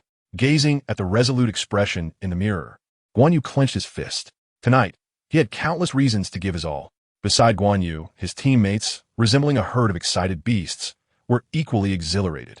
Just moments ago, each of them had been interviewed by the media from Huagua. The likes of Byron Davis and Griffin were surrounded by a throng of reporters. Contemplating this, they gazed at Guan Yu with a glimmer of fervor in their eyes. Representing Huagua was indeed not a mere fantasy. With this thought, the head coach's decision to grant Guan Yu unbridled freedom on the court that night became more palatable. Soon, the event transitioned to the player introduction segment. The visiting team's players took to the stage first, introduced by the DJ. However, it was evident that the fans were somewhat indifferent towards the Wizards players. Only Arena's Wall and Yi Jianlian garnered a smattering of applause upon their entrance. Yi Jianlian received support from the local Huagua fans, while Arenas and Wall were acknowledged for their prowess and potential. Next to emerge was the Clippers' spiritual leader, Byron Davis, and the atmosphere in the arena became notably more vibrant. As the veteran and emotional cornerstone of the Clippers, Davis certainly retained a loyal fan base. Following him, the applause for players like Gordon and Cumon dwindled significantly until Griffin, the penultimate player to enter, revitalized the crowd's enthusiasm. As last year's #1 draft pick, the explosive and dunk-loving White Beast Griffin had amassed considerable popularity. However, in the presence of Guan Yu, Griffin's appeal seemed somewhat diminished. The moment Guan Yu made his entrance, the Staples Center appeared to ignite, the cheers and applause soaring to the heavens. As he waved to the audience, the eruption of applause and cheers intensified, seemingly poised to breach the very roof of the arena. The popularity of Guan Yu is truly astonishing. The players of the Wizards cannot help but feel as if they have bitten into a sour lemon. All of them are athletes. How can there be such a stark contrast? Meanwhile, The players of the Clippers seem to have come to terms with it. In the future, as Guan Yu feasts, they will simply follow behind to savor the broth. Chapter 41. Oh, this is getting interesting. On the sidelines, in the front row, Emma Watson observes the fervent fans around her, maintaining a dignified smile befitting a superstar. Yet internally, she cannot help but be taken aback. That young man from Huagua possesses a truly formidable charm. Unexpectedly, a wave of joy swells within her, causing her cheeks to flush slightly. Just moments ago, she realized she had also shouted his name a few times. Such an electrifying atmosphere is indeed contagious. On the court, Guan Yu, advancing towards his opponent, has no time to spare for Emma Watson, directing his full attention to his rival. The first thing that caught Guan Yu's attention was a tall man with the same complexion as his own. Although he had not yet developed the strength of a mythical beast, at this moment, Alien's physique was already quite robust. Subsequently, Guan Yu's gaze shifted past Wall and landed on Arenas, affectionately nicknamed the General. With the memories of his previous life, Guan Yu was acutely aware of the incident involving Arenas and the firearms in the locker room. Regardless of whether Arenas would, like in his previous life, suffer a significant decline in ability due to injuries and subsequently withdraw from the league, he had already been cast aside by the association. At present, Wall possessed greater potential, yet Arenas was undeniably recognized as the strongest talent among the extraordinary. Indeed, the mere image of the General celebrating prematurely after a game-winning shot had etched an indelible mark in the annals of NBA history. Soon, as he entered the arena, Guan Yu took the initiative to greet Alien and, following the staff's guidance, posed for several photographs in front of the camera. The game must be played, and a friendly demeanor prior to the match was equally essential. Hello, Guan Yu. If you need anything while you're here in the beautiful country, don't hesitate to reach out. We should support each other in this foreign land, said Jianlian earnestly. For a moment, Guan Yu was taken aback. His recollection of Alien was of someone quite shy. Oh wait, he was shy in front of foreigners, but more at ease among his compatriots. Moreover, he had likely assumed the heavy burden of leadership from Yao Ming in the national team, thus being somewhat considerate towards me, his future teammate. Thank you, Ego. I will certainly not hesitate if I need assistance. Likewise, do not hesitate to ask for my help if you require anything. Guan Yu smiled broadly, his sincerity evident in his words. He admired Alien for shouldering the burdens of the men's basketball team for so many years. After exchanging a few casual pleasantries, the two returned to their respective halves, awaiting the commencement of the match. This is the live broadcast from Huagua Central Sports Channel, presenting the Huagua Derby between the Los Angeles Clippers and the Washington Wizards. I am your commentator, Yu Jia. Today, we are joined by our dear friend, Coach Zhang, who is on site at the Staples Center in Los Angeles to provide real-time commentary. Coach Zhang, both teams seem evenly matched today, yet the fans are particularly interested in the performances of Xiao Yu and Alien. What are your thoughts?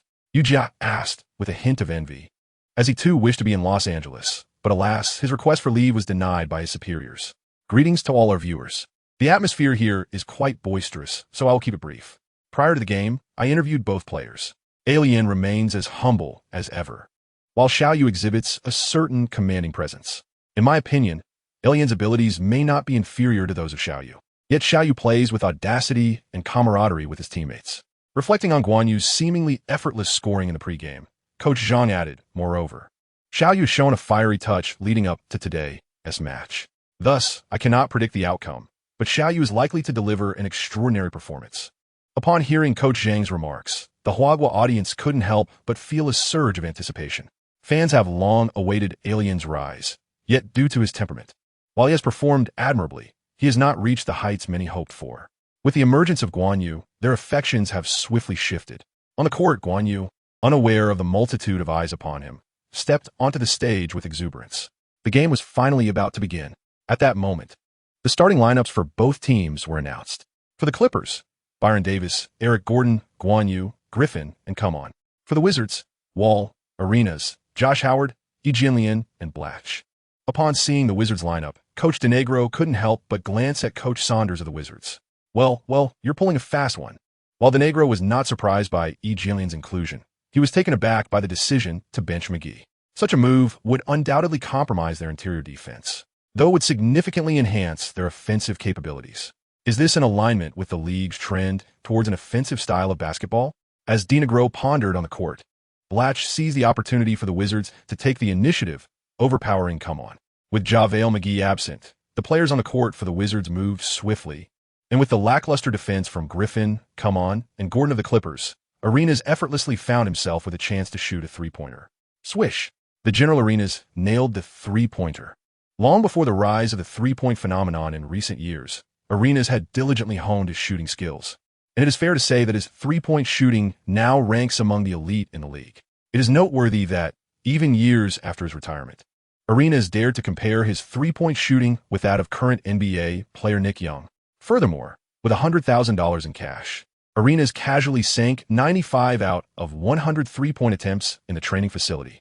It is important to recognize that during the era when three-point shooting flourished, very few active players could achieve such a feat on the sidelines. Coach DeNegro furrowed his brow.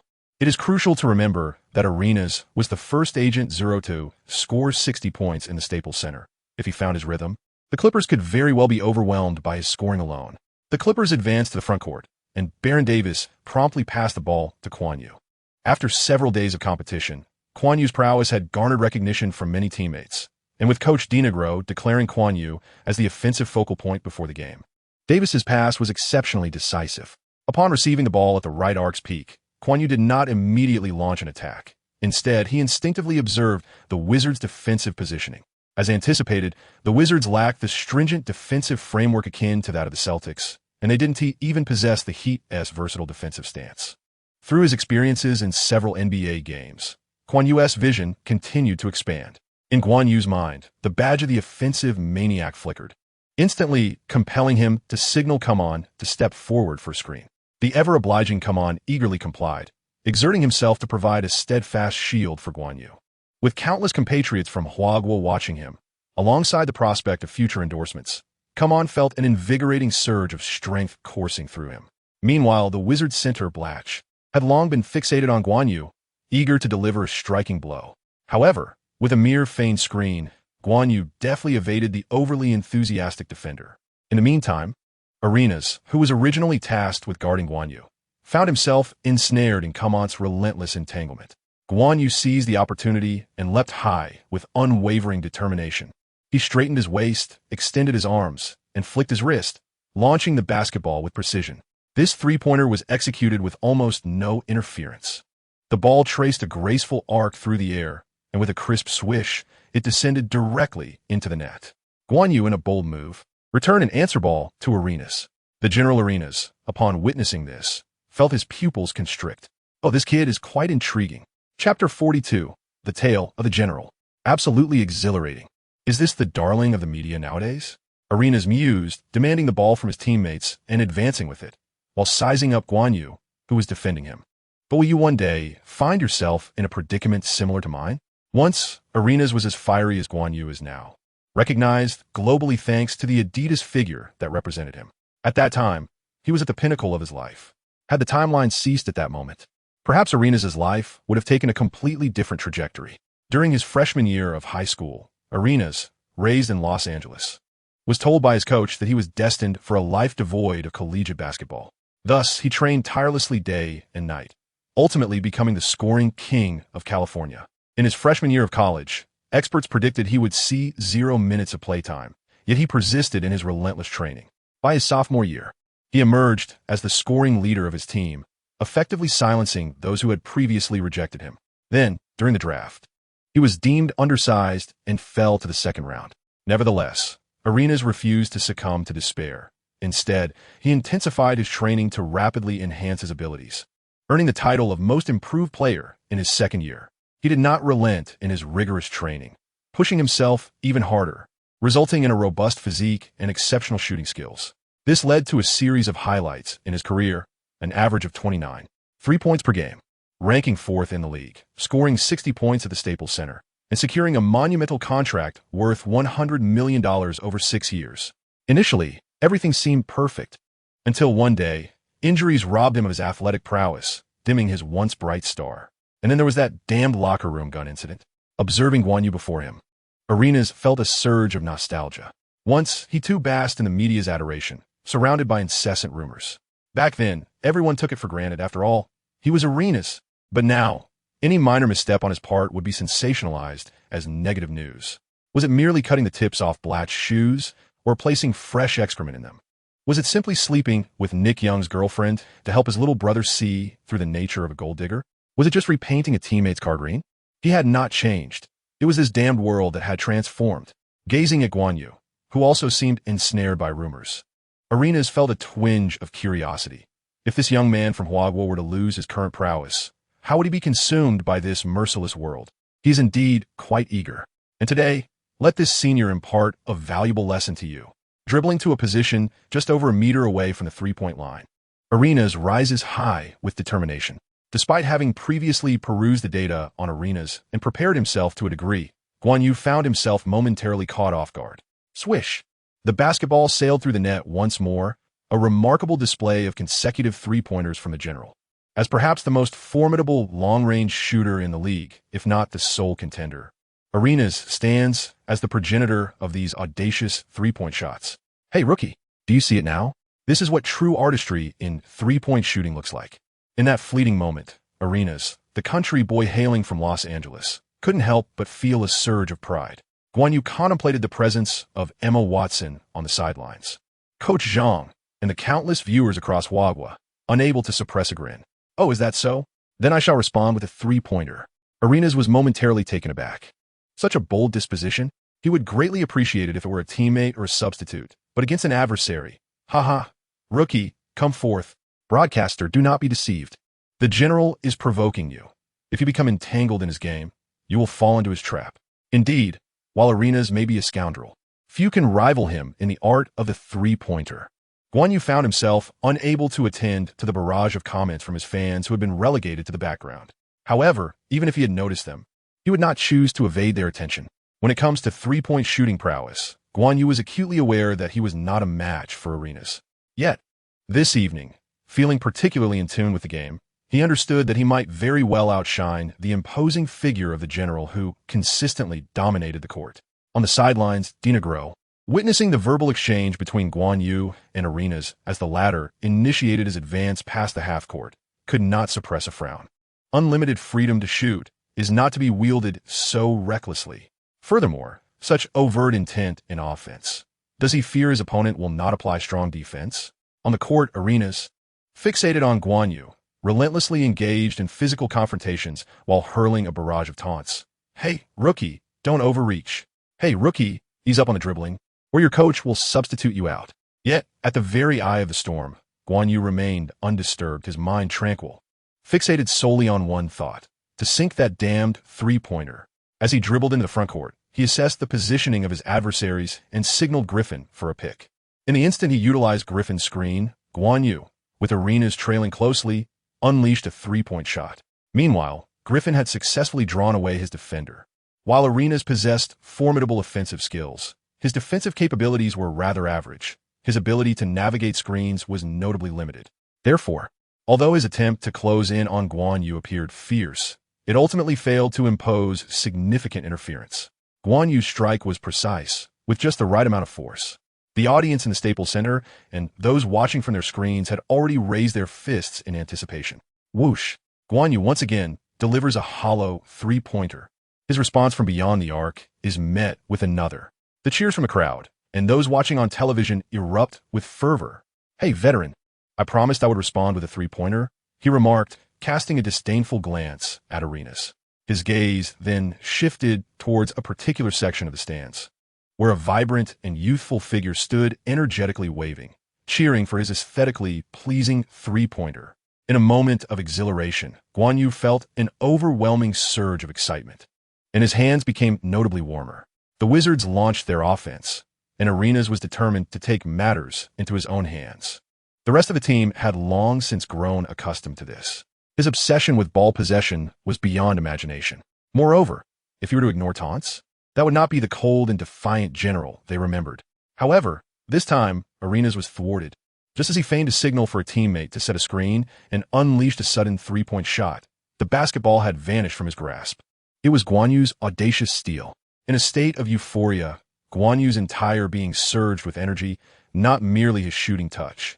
On the court, his unexpected interception caught everyone off guard.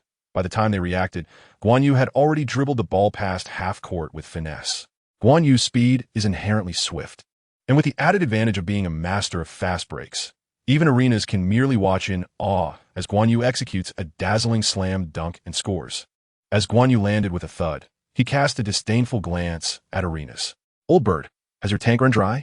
Chapter 43. Flames erupting from his hands. Arenas felt as though he were about to explode with fury. To be honest, although he had faced skepticism in the past, those doubts had vanished since his rise to prominence. As for his current state, while he may be on a downward trajectory, his residual power remains formidable.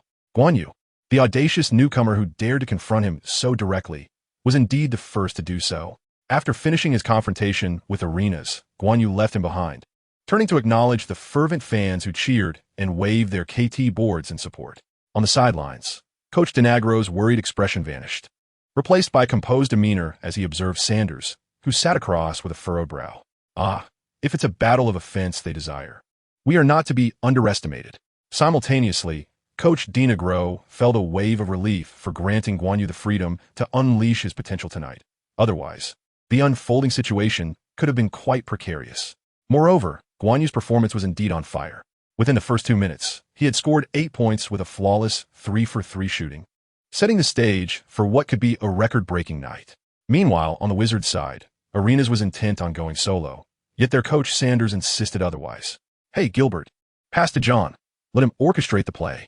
Despite the coach's commanding shout, Arenas instinctively chose to disregard it. After all, he was Arenas. Who was Sanders to dictate his actions? Even in a moment of decline, Arenas still dismissed his coach's authority. At that juncture, Guan Yu chimed in loudly, "Hey, veteran, do you look down on your coach or on Wall? You better heed your coach's instructions, or he might bench you immediately or trade you away." "Oh, I almost forgot. It seems no one wants you in the free market, right?" Arenas had prepared a retort. But Guan Yu's words not only extinguished his fighting spirit, but also left him somewhat dazed. The management's decision to select Wall, a rookie who requires the ball, was well understood, and Arenas was no exception to this knowledge. However, no one dared to mention it in his presence, and he himself was unwilling to acknowledge it. Guan Yu's words were akin to tearing open a wound that had only just begun to heal and then cruelly sprinkling salt upon it. When it comes to trash talk, Guan Yu certainly possesses a certain flair. At the moment when Arenas found himself the sole survivor of the team, the rest having been dismissed due to the gun incident, not because he was favored by the team, but rather because other teams regarded him as a venomous threat, Guan Yu once again extended his nefarious hand. With a resounding clap, he successfully executed another steal. However, unlike the previous instance where he charged straight in for a score, Wall, who had been closely monitoring the situation, reacted swiftly and immediately retreated to defend. Guan Yu, endowed with the badge of fast break expert, exhibited remarkable speed. However, Wall was not to be outdone. The newly crowned first overall pick boasted a velocity that ranked among the elite in the NBA, capable of competing at the national team level. A more vivid illustration of this was a video Guan Yu had once seen, wherein Wall executed a long pass from the backcourt to himself before soaring through the air to complete a dunk in the frontcourt. The sideline statistics noted that this feat was accomplished in a mere 3 seconds. In the midst of this rapid motion, Guan Yu opted not to confront Wall directly in a forceful drive to the basket. Instead, he executed a sudden stop just beyond the three-point line. Guan Yu's sudden stop came without the slightest warning, leaving Wu unable to halt his momentum. By the time Wu managed to regain his footing, Guan Yu had already released his shot from beyond the three-point line. The spectators in the Staples Center and those watching on television could hardly contain their excitement. A sudden stop followed by a trailing three-point shot. Only those possessing unwavering confidence in their three-point shooting and body control would dare to attempt such a shot, let alone succeed in making it. Guan Yu, while not daring to claim a guaranteed success with such a shot, felt an undeniable surge of confidence this evening, believing that his chances of making the basket were significantly heightened compared to usual. Thus, he proceeded to take the shot.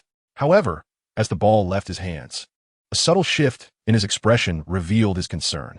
The trajectory of the ball was indeed straight, yet the force applied was somewhat excessive. As Guan Yu touched down, he immediately accelerated towards the paint, poised to seize the rebound. However, to his astonishment, the basketball struck the backboard with a resounding thud before gracefully bouncing into the net. Guan Yu's fast break three-pointer, and there's more. He has made all 4 attempts at the start, accumulating an impressive 11 points. Flames erupted from Guan Yu's hands.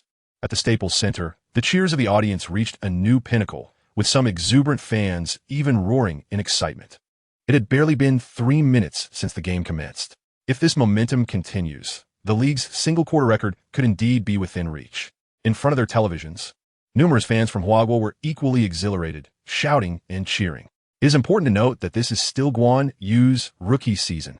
The explosive scoring ability he displayed is truly astonishing. On the court, after dashing towards the paint, Guan Yu paused to examine his hands before casting a glance at Emma Watson on the sidelines. Tonight, his shooting touch felt almost surreal. Could it be the rush of hormones? Guan Yu felt a twinge of uncertainty, yet he was undeniably exhilarated by the thrill of effortlessly scoring. In the audience, Emma Watson, captivated by Guan Yu's gaze, inexplicably winked at him. Though it was merely a subtle gesture, Guan Yu felt a surge of hormones coursing through him, as if his adrenaline were on the brink of eruption. Indeed, he was no different from those ordinary young men who brought their girlfriends or crushes to watch them play basketball. On the sidelines, Wizards head coach Saunders could hardly contain himself. Although they trailed by a mere 5 points at 6-11, the momentum had evidently shifted to the Clippers. He harbored a nagging premonition that without immediate adjustments, the night could culminate in disaster. With the regular timeout still some distance away, Saunders refrained from calling one, yet he vociferously urged, "Pass the ball to Wall." To Wall. Blatch, the player inbounding the ball, cast a glance at the former star Arenas, who was fervently demanding the ball. Memories of past humiliations flooded back to him. Yet he resolutely passed the ball to the team's future Wall. While Blatch was not particularly inclined to heed the coach's words, he possessed a keen awareness of the unfolding circumstances. "Set a pick and roll. Pick and roll," Saunders shouted from the sidelines, though the 5-point deficit seemed modest. His analysis of the Clippers' defense told him that this gap was not insurmountable. On the court, Saunders' exhortations bore fruit as the Wizards' offensive power surged once more. After a pick and roll between Wall and Yi Jianlian, Wall assisted Yi Jianlian, who sank a three-pointer. Yi Jianlian's shot was not particularly swift, yet Wall's pass was impeccable, allowing Yi to shoot without needing to adjust. Furthermore, Griffin's lack of interference rendered the shot, although slightly precarious, quite beautiful. Fans of Yi Jianlian watching from their screens finally breathed a sigh of relief. While Yi Jianlian's performance was commendable, Guan Yu's brilliance was simply dazzling. Chapter 44. The Treatment of a Star. What luck! Yi Jianlian has made his three-pointer. Splendid. Both of our Chinese players are excelling on the court. At the commentary booth, Director Zhang spoke into the camera. The NBA has truly transformed. Within just over 3 minutes, the two teams have combined for 20 points. Such a feat was unimaginable in our era or even a decade ago.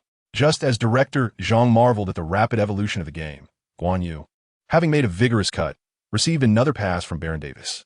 With the assistance of the offensive dynamo, Guan Yu adeptly navigated the intricacies of his opponent's defense, complemented by his already impressive footwork. Meanwhile, the Wizards, under the fervent exhortation of their coach, intensified their defensive efforts against Guan Yu, yet still failed to impede his reception of the ball.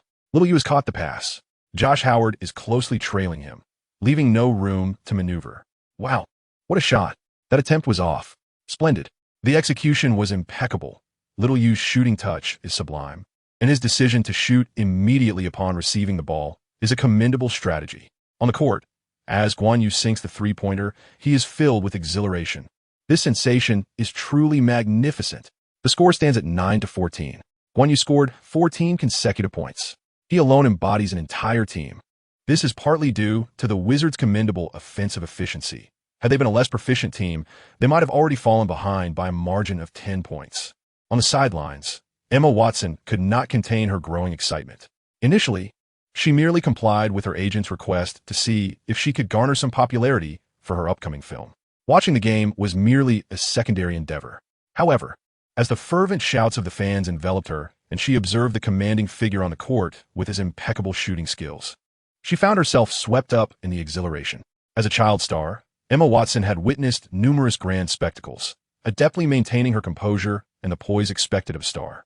Yet, that evening, the way Guan Yu occasionally glanced her way stirred an unusual sensation within her. Soon, the game entered a timeout. Wizards coach Saunders recognized the necessity for substantial adjustments. Otherwise, Guan Yu alone could indeed spell their demise. Although he understood that such a formidable display by Guan Yu could not persist indefinitely, Coach Saunders felt a twinge of fear. He genuinely sensed that tonight, Guan Yu was embodying the terrifying state of a one-man army, Furthermore, aside from limiting Guan Yu, Gilbert, if you wish to step onto the court, you must adhere to my tactical plans. Coach Saunders directed his words toward the defiant figure. In the past, he had indulged arenas, but now, despite the hefty contract, he was no longer the commanding Agent Zero of your. After the timeout, the game resumed. Although there were no personnel changes for the Wizards, everyone could perceive their transformation. Josh Howard received a pass from Wall and executed a cutting layup. They displayed remarkable patience, and the adjustments from the timeout were immediately evident. On site, Coach Zhang elucidated the developments. On the court, Guan Yu also perceived the transformation within the Wizards. Although the team had lost the incisive aura that arenas once brought, they exhibited a newfound composure upon the ball, being entrusted to Wall. Within the Clippers lineup, Guan Yu's defense could be deemed commendable. However, it still fell short of elite status within the league, and discussing the team's defensive framework was a moot point, rendering them quite vulnerable to the Wizards' offensive maneuvers. Even with arenas, a double-edged sword capable of inflicting injury upon both foes and himself, being strategically concealed, the Clippers struggled. As the Clippers advanced into the front court, Guan Yu, having finally evaded the relentless pursuit and intense confrontation, was immediately besieged by Josh Smith and Yi Jianlian upon receiving the ball. The Wizards had begun to place significant emphasis on this aspect of Guan Yu's gameplay. On the sidelines, Coach Saunders vociferously encouraged "Beautiful. That's how you trap him. Suffocate his three-point shot." Coach Dinegro cast a discerning glance at his adversary. This fellow showed no mercy, undeterred by Guan Yu's rookie status. It is worth noting that only star players usually garner such attention from defenses. If Coach Dinagro's memory served him right, no player from their 10 drafts had ever experienced such treatment. Nevertheless, he remained unperturbed, anchored on the coaching bench. Saunders' focus on Guan Yu underscored his exceptional talent, prompting the question, could this young prodigy navigate such circumstances? It is widely acknowledged that a proficient scorer must adeptly handle double teams. On the court, propelled by the offensive dynamism, Guan Yu eschewed reliance on his sizzling shooting touch. Instead, he executed a deft change of direction to create space, swiftly delivering a pass. In the paint, Griffin, receiving Guan Yu's pass, launched into a powerful dunk. The Wizards' defensive lineup, already mediocre, crumbled further under the pressure of double-teaming Guan Yu. Guan Yu, although he has not reached the pinnacle of passing in the NBA, is nonetheless capable of maintaining a commendable accuracy in his passes while on the move. Aided by the offensive juggernaut badge, Coach Saunders observed from the sidelines with a furrowed brow. According to his pre-game analysis of Guan Yu, the young man tends to return the ball to Byron Davis when faced with double teams or when the offense becomes stagnant. To counter this, he had specifically instructed Wall to position himself strategically, ready to intercept. Guan Yu remained oblivious to Saunders' thoughts. Had he been aware, he would undoubtedly have found it amusing. He was certainly not the type of player to lack adaptability. While others may have been unaware, he was acutely cognizant of Wall's stealing prowess and speed.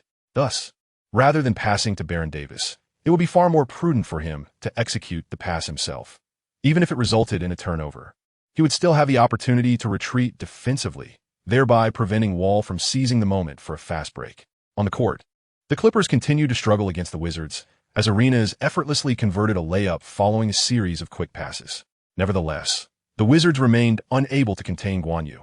Come On caught Guan Yu's somewhat hasty pass, attempting a close-range shot. Damn, what luck! Saunders, the head coach, muttered under his breath, realizing that he faced a pivotal decision. Should he focus on defending Guan Yu or the other Clippers players? After some contemplation, Saunders ultimately gestured for his team to abandon the double team and instead adopt a man-to-man defense. In comparison to Guan Yu's relentless offensive onslaught, allowing the Clippers to score with ease would inflict a far greater blow to their morale. It was worth noting that Guan Yu's prior scoring frenzy, coupled with the double team, had already taken a toll on the Wizards' spirits. Coach Saunders was biding his time, waiting for Guan Yu's rhythm to falter, believing that would be the moment they could reclaim the lead. Little did he know, however, that Guan Yu had entered an extraordinary state of form that evening.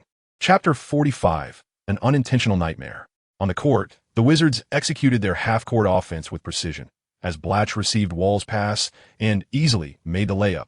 The score stood at 13-17, and once again, the contest was locked in a stalemate. Guan Yu, instead of observing the scoring prowess of Blatch, cast a glance at Wall. During this period, the Wizards' offense, under Wall's orchestration, has been remarkably well-structured. While it remains uncertain whether Wall can emerge as a leading figure among point guards in this lifetime, his innate talent is undeniably enviable. as the Clippers initiated their offense. Byron Davis, noticing that the Wizards had abandoned their double team on Guan Yu, unhesitatingly passed the ball back to him. At that moment, Josh Howard, tasked with guarding Guan Yu, silently cursed. How long is this going to last? It is noteworthy that a team's star player's usage rate typically hovers around 28, with the highest rarely exceeding 40, as seen with ball-dominant players like Westbrook and Harden. In contrast, Guan Yu's usage rate has soared to an astonishing 100. While this figure is certain to decline in the future, it is indeed quite remarkable. Guan Yu, however, did not dwell on such thoughts. Instead, after a swift change of direction, he continued to launch his three-point shots. He was truly out of his mind with shooting. Josh Howard, having adjusted his stance, lunged forward rapidly to disrupt the play. Initially, he had little value left. If he continued to defend poorly, he might face unemployment. Fully aware of this reality, he exerted every ounce of strength he had. The shot from Guan Yu was evidently affected by the interference, causing it to veer slightly off course. Nevertheless, it could not be denied that tonight, he was playing as if under a spell. His shot struck the left edge of the rim, rebounded high, and then gracefully nestled into the net. In Guan Yu's sixth shot, he scores his 16th point, bringing the score to 13-20. Beyond his seemingly extraordinary shooting touch, it appears that fortune is also on his side. On the court, Josh Smith holds his head in despair, his eyes filled with helplessness. He truly cannot comprehend how such miraculous shots can find their mark. Meanwhile, Coach Sanders remains unfazed by the widening gap in score, appearing surprisingly relaxed. Although the Clippers' other players are limited to 2-point scores, while Guan Yu nets a three-pointer. The reason for this shot's success lies not in his blazing touch as before, but rather in sheer luck. As the head coach, Sanders understands that a solid defense does not always equate to a successful one, just as a successful offense does not necessarily signify a good one. In simpler terms, Sanders has noticed a decline in Guan Yu's shooting rhythm. Excellent defense. Let us keep pushing. Josh Howard listens to Sanders' encouragement, unable to suppress his confusion. Were it not for the sincerity in his coach's words, he might have thought he was the target of mockery. I just got hit right in the face. On the other side, Guan Yu ponders this remark, fully aware that the opposing coach's observation rings true. He too senses a dip in his shooting form. However, such fluctuations are inevitable, especially after 2 consecutive possessions without a shot. Yet, he feels he is not without options. Glancing at the exuberant fans and spotting Emma Watson waving at him from the crowd, Guan Yu feels revitalized. Fueled by adrenaline, he approaches this defensive play with utmost seriousness, choosing to guard the currently inconsistent shooter Josh Howard instead of Arenas, dedicating more energy to help defense. Wall, perceptively noticing the Clippers' defensive adjustments, continues to seek out Arenas on the offensive end. Though Arenas often meets his gaze, the mature Wall prioritizes the team's victory above all else.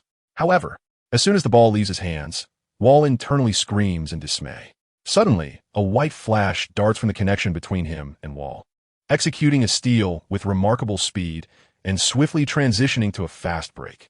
After faking a shot to deceive Arenas, he drives into the lane, finishing with a powerful right-handed slam dunk. In the first quarter, Guan Yu scored his 18th point. Bang! Watching Guan Yu fall fiercely to the ground, Sanders furrowed his brow deeply. Prior to the game, he had meticulously studied the Clippers' X factor. One conclusion he reached was that Guan Yu's help defense was lacking. However, in this offensive play, Guan Yu's support, though not as terrifying as Garnett's, was still quite formidable. Protect the ball. Coach Sanders did not quite understand, but recognized that this was not the time for deep contemplation. Instead, he directed his attention to Wall on the court. Wall responded with a gesture specific to the Wizards' tactics, indicating that he understood. The previous play had been somewhat careless due to the coach's pregame strategy, but next time, he would be more cautious to avoid Guan Yu, and it shouldn't pose much of a problem. On the Wizards' offense, Blatch received Wall's pass and made a layup, drawing a foul, and subsequently hit both free throws to add to their score. Guan Yu, pulled to the other side, could only express his helplessness. At the same time, his conviction grew stronger. Defense would not save the Clippers. With no means to defend, Guan Yu, who was thriving on the offensive end, continued to attack relentlessly. This time, his three-point shot clanged off the rim, but his feigned shot resulted in a foul on Josh Howard for hitting his shooting hand. On the court, Josh Howard was incessantly arguing with the referee, claiming that Guan Yu was feigning the foul. On the sidelines, Sanders was left stunned. Is this kid really a rookie? His ability to read the game is astonishing. Moreover, drawing fouls from three-point attempts was a skill he had not exhibited before. This kid is truly a monster, Sanders thought as he halted Josh Howard to prevent him from receiving a technical foul. With a fierce heart, exceptional strength, an excellent shooting touch today, and a sharp mind. Such a player was indeed a nightmare for coaches like him. Coaches could only devise strategies based on players' average performance. Facing a player in the form of Guan Yu tonight left them utterly powerless. To make matters worse for Sanders, he realized that his players were giving it their all, and their inability to defend was not their fault. As Guan Yu hit all 3 free throws, scoring rose to 21 points, and the Clippers had stretched their lead to 10 points. Remarkably, only 6 minutes had elapsed. The Wizards had scored 15 points in half a quarter, which was a decent offensive efficiency, but they simply could not contain Guan Yu.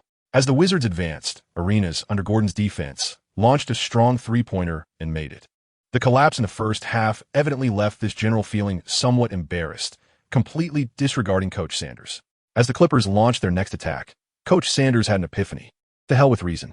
Double team, surround, and focus on shutting down Guan. Chapter 46. Hey, I've endured.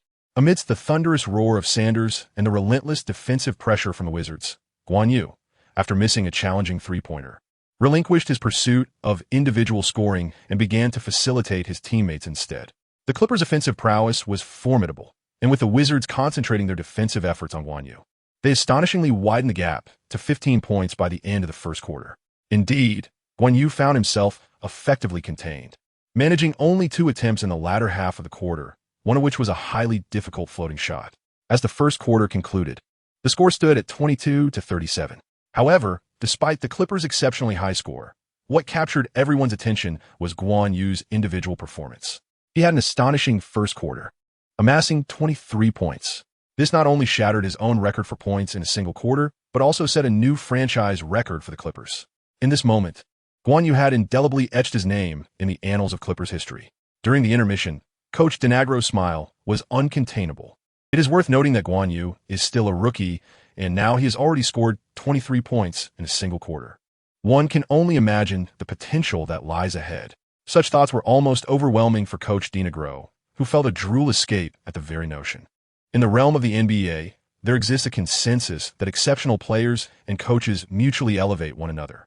Consider the legendary partnership of Zen Master Phil Jackson and his Ernest Michael Jordan, or the remarkable synergy between Coach Popovich and the big fundamental Tim Duncan. Although Guan Yu may not yet compare to the 2 superstars mentioned above, who can predict what the future holds? At the very least, in terms of scoring explosiveness, Guan Yu exhibits no inferiority to them. However, it seems that Guan Yu is somewhat fatigued. Not only DeNagro, but even Emma Watson, seated behind him, noticed something unusual about Guan Yu. After an exhilarating performance, how could Guan Yu, drenched in sweat, confess his condition? With his thoughts racing, he gasped, "This is all a ruse. Only in this way can my opponents lower their guard." Emma Watson, still captivated by Guan Yu's astonishing display, couldn't help but reveal a hint of admiration in her eyes. "You are truly impressive. Hee. It is indeed an honor to receive praise from Miss Watson," Guan Yu replied. "By the way, in addition to this ticket, I plan to rent out the entire venue for 415 screenings of Harry Potter to apologize for the incident that occurred earlier."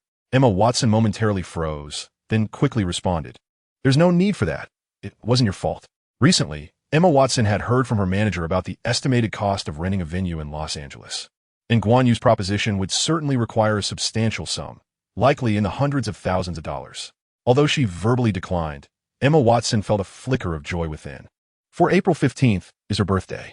This man before her, with his chiseled facial features, certainly demonstrated thoughtfulness. Guan Yu seemed to discern Emma Watson's underlying concerns and patiently elucidated. "There is no need to worry. This situation is actually mutually beneficial. My agent has already engaged with the management team and the distributors.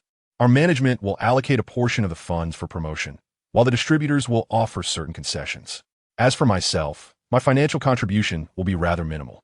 Despite Guan Yu's reassurances, Emma Watson couldn't help but ponder that, even so, Guan Yu would still have to expend a considerable sum.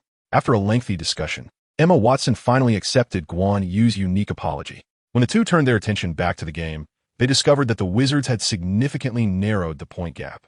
In terms of starting players, both teams were evenly matched, but the Clippers bench was slightly inferior. The Clippers relied heavily on Xiao Yu. When he faltered, it seemed as though the team forgot how to play basketball altogether. From the commentary booth, Coach Zhang couldn't help but express his frustration. Earlier, during a break, he had lauded Guan Yu's performance with great enthusiasm. After all, scoring 23 points in a single quarter is an extraordinary feat for any player, let alone a rookie like Guan Yu. However, the more he praised Guan Yu, the more painful it became to witness the dismal performance of the Clippers substitutes. A game in which an individual excels, yet the team loses, is not a milestone, but rather a lamentable tragedy. Coach Zhang felt a sense of injustice on Guan Yu's behalf. The Clippers were not regarded favorably by many, and their roster indeed harbored numerous vulnerabilities. In the CCTV studio, Yu Zhao also felt indignant on Guan Yu's behalf, but his commentary lacked the bluntness of Coach Zhang's. Due to their differing statuses, he had to be mindful of his influence, and his experience did not afford him the liberty to speak freely. In the VIP booth, Clippers owner Sterling, who had initially anticipated a windfall thanks to Guan Yu's explosive performance, furrowed his brow. Although he didn't possess a deep understanding of the game, he could discern the Clippers' painfully stagnant offense. Give Guan more playing time. Let him score more. The fans adore watching him, and the team could take the lead. Listening to Sterling's rather unrefined remarks, General Manager Alshay showed no sign of discontent. Instead, he immediately slapped his thigh and exclaimed, "You're absolutely right, boss. How did I not think of that?" However, Guan does seem a bit fatigued, perhaps waiting until he recovers some stamina before sending him back and would yield better results. Alshay made no mention of Guan Yu's mere 2 points in the latter half of the first quarter. Regarding the art of pleasing one's superior, Warsh has his own insights. Is that so? Sterling furrowed his brow and suggested that someone should arrange for Guan Yu to enhance his physical training, as increased playing time would undoubtedly be beneficial. Warsh could only nod in agreement, mentally noting Sterling's words. The opinions of an outsider like the boss cannot be disregarded entirely, yet they're not to be followed blindly either. Is that someone calling for Guan Yu to take the field? Amid Sterling's questioning, Warsh focused his gaze and indeed found Dina Groh standing beside Guan Yu. "Guan Yu, how is your recovery progressing?" Upon hearing the coach's inquiry, Guan Yu, who had recently expended all his system currency to elevate his stamina from B to 8-, allowed a slight smile to grace his lips. "Coach, I am ready to play at any moment." He had become resilient. Observing Guan Yu's calm demeanor, Dina Groh felt reassured and promptly called for a timeout to substitute Guan Yu into the game. At that juncture, the point differential had dwindled to a mere 2 points. If Guan Yu did not enter the game now, they might indeed find themselves at a disadvantage. "Let us go." Behind Guan Yu, Emma Watson clenched her fists and made an encouraging gesture, exclaiming in a delicate voice. Guan Yu turned to the side, revealing his resolute visage, while extending his right hand to give a thumbs up. I must strive harder." Feeling the gaze of Emma Watson upon him, Guan Yu sensed his slightly cooled hand begin to simmer with renewed fervor. Chapter 47. The ambitious aspirations of a young prodigy. What a ridiculous play, to squander a favorable situation like this. Indeed, I once thought Guan was impressive, but in this comparison, he seems even more remarkable. No more chatter. Let's go, Guan. On the court, the Clippers' lead had dwindled to just 2 points, and the spectators at the Staples Center, as well as those watching from home, could hardly contain their excitement. The Clippers' bench had been rather lackluster. Just then, amidst the eager anticipation of the fans, a whistle blew, signaling Guan Yu's return to the game. The previously restless crowd erupted into cheers. The moment they saw Guan Yu take the court, a sense of reassurance washed over them. During his first possession after coming off the bench, the substitute point guard, Bledsoe, wisely passed the ball into Guan Yu's hands. Guan Yu executed a feint before leaping high into the air and releasing the ball. At that moment, all eyes in the arena and on television were captivated by the basketball soaring from Guan Yu's hands. Having rested extensively during the intermission, and considering his earlier missed three-pointer in the latter half of the first quarter, his shooting touch had likely cooled. Yet this shot, swish. The familiar crisp sound of the ball swishing through the net resonated throughout the venue, amplified by the speakers. In the second quarter, Guan Yu boldly attempted a three-pointer, and remarkably, it went in. Coach Sanders was left momentarily stunned. Just moments ago, he had been drenched in sweat.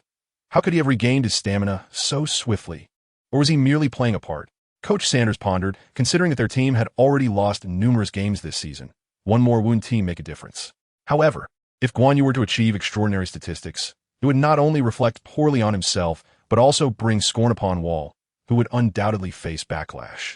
One was the first overall pick, and the other an undrafted player. It would be utterly unacceptable for the former to be overshadowed by the latter. For the sake of the team's future and Wall's mental and physical well-being, Coach Sanders decisively shouted, "Everyone, tighten up. Double team Guan," despite his fiery performance. And with Emma Watson observing from the sidelines, as well as countless fans watching the live broadcast, Guan Yu chose not to continue his scoring spree. Instead, he focused on drawing defenders and assisting his teammates. For him, victory always took precedence over personal accolades and statistics. Observing Guan Yu's selflessness, Emma Watson felt no discontent. Aspiring to be a commendable actress, she understood that performers must serve a narrative, and similarly, players ought to prioritize the game above individual glory. Just as actors do not overshadow a story with their performances, exceptional athletes should not elevate their statistics above the essence of the competition itself. Guan Yu's play was remarkably judicious. Typically, young players, especially when in a rhythm, tend to focus solely on their own scoring. Yet Guan Yu is distinct. He exhibited a rational approach to the game. Though he had a considerable chance of scoring even when double or triple teamed, he restrained his offensive impulses and passed the ball to teammates in better positions. This exemplified the hallmark of a true player. It also elucidated why the Clippers were able to extend their lead. Coach Zhang expressed his admiration in a thoughtful tone. Meanwhile, Guan Yu on the court was not preoccupied with such thoughts. While he certainly relished the prospect of scoring records, his aspirations extended far beyond that. During this period, amidst the games, Guan Yu was contemplating what he truly desired or what he could change. To bring glory to his country, Guan Yu was naturally contemplative. Yet, he understood that this matter could not be rushed. After all, basketball is inherently a collective sport. Even a mighty Yao Ming could not salvage the plight of Chinese basketball. Nor could he, at least for the time being. Moreover, with the Olympic Games in Beijing already behind them, Guan Yu found himself lacking in fervent aspirations in this regard. Of course, the prospect of the 2020 Olympics, where he would face off against the well-off Japanese national team, ignited a certain enthusiasm within him. But that urgency was not immediate. As for clinching the championship, Guan Yu recognized the formidable challenge posed by the current lineup of the Clippers. He would endeavor to strive for success, leaving the outcome to fate. As he contemplated the NBA's subsequent transition into a small ball era, Guan Yu was struck by a sudden inspiration. One significant reason for the substantial decline in NBA fandom was the phenomenon of star players forming alliances, alongside the diminishing competitiveness. The loss of competitive spirit rendered the game less visually captivating, a concern tied to the league's regulations and its upper echelons. Guan Yu could only gradually strategize. Yet the issue of star alliances seemed straightforward. Dismantling these conglomerate teams would suffice. At that moment, a surge of excitement coursed through him. The trio of superstars in Miami, the Warriors Splash Brothers, and the Cavaliers' formidable trio, just the thought of these rivals sent shivers down his spine. A man should always choose the most arduous path.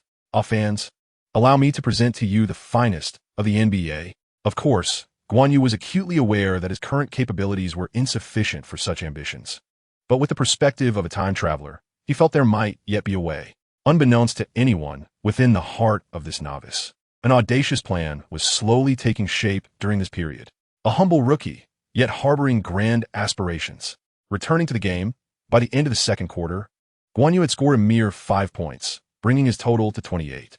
However, the Clippers had stretched their lead to 10 points. During halftime, Guan Yu shared laughter and conversation with his teammates. Those who had previously been relegated to mere role players due to Guan Yu's substantial ball dominance were now relishing the experience. They were engaged in 4-on-3 and sometimes even 4-on-2 scenarios. When had they ever enjoyed such exhilarating moments?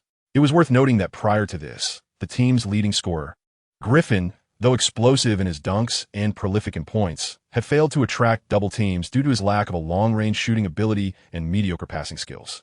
At this moment, some data-obsessed fans expressed disappointment. They perceived Guan Yu's performance to be extraordinary, with his shooting touch exceptionally hot, capable of significantly shattering his personal single-game scoring record. As for a decline in shooting percentage, that was merely a part of the game. Missing shots was utterly normal. Losing the game? Well, given the Clippers' numerous defeats, this one would hardly be consequential. It is indeed unfortunate that Guan Yu is not that toxic presence. Now, they merely wish to see whether the Wizards will cease to double-team Guan Yu in the second half. Regrettably, they were soon met with disappointment. In the second half, the Wizards maintained their defensive strategy unchanged. Coach Sanders, with his silver mane, stubbornly refrained from betting on Guan Yu's shooting touch diminishing, effectively conceding victory in this match. Even though Guan Yu had not scored a three-pointer in quite some time, and despite the lengthy halftime break, which could have adversely affected his rhythm, there are no what-ifs. Ultimately, despite a staggering 23 points in the first quarter, a new franchise record, Guan Yu finished the game with a mere 35 points. As for the game score, it has become inconsequential in the eyes of many. Chapter 48. To dethrone the Black Mamba or the Grim Reaper. Guan, congratulations on leading your team to victory. Emma Watson congratulated Guan Yu as the game approached its end. Hee, I must thank you as well. Without you, I wouldn't have felt such a fiery touch. Guan Yu replied. Emma Watson couldn't help but feel perplexed by his words. What had she done? Before she could inquire further, Guan Yu was swept away by his exuberant teammates, leaving her in a state of confusion in her seat. On the court, standing at the center position, Guan Yu glanced at his teammates, who were fervently showering him with praise, and couldn't help but chuckle. Indeed, money can move mountains. The ancients did not deceive me. Not far away, Jinlian cast an envious glance at Guan Yu, but refrained from approaching to offer congratulations, mindful of his teammates' feelings. In contrast, Wall wore an expression of profound complexity. Tonight, he should have been the star of the show. Yet, throughout the game, Guan Yu's performance outshone his own, and even Arena's display was far more remarkable.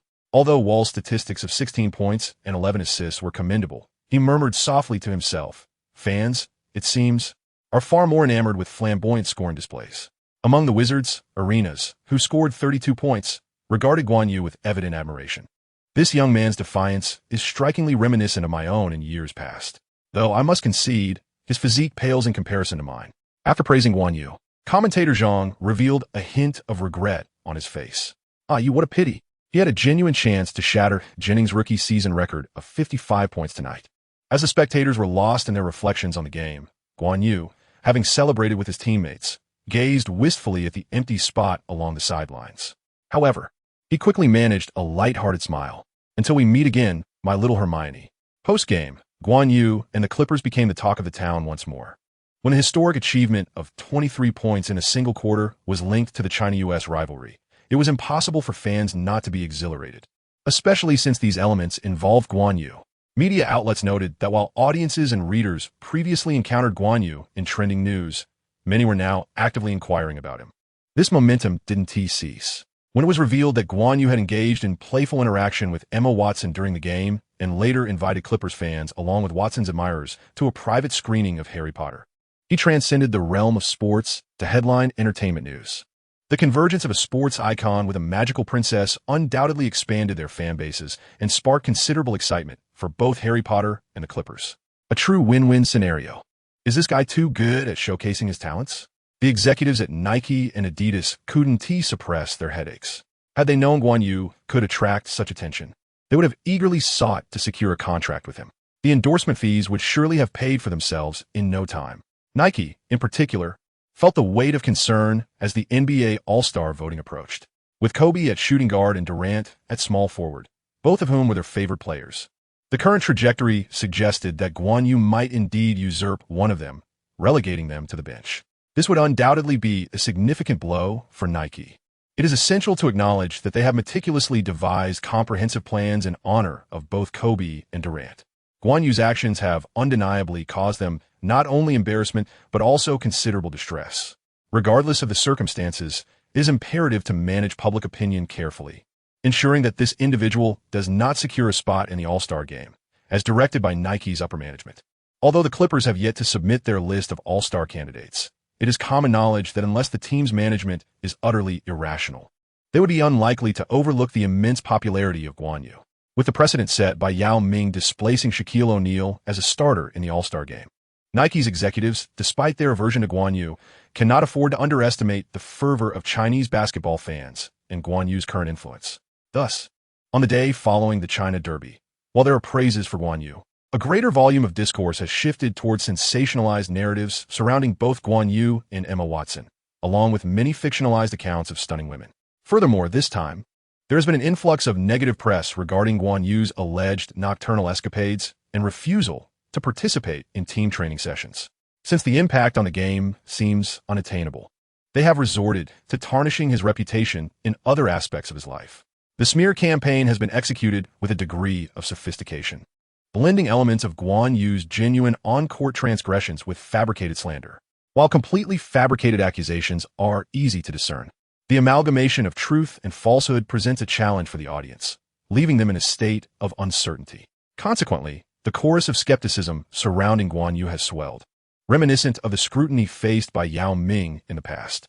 The allure of seeing a national hero descend from grace captivates the public's imagination. Guan, are you all right? Have I impacted your reputation?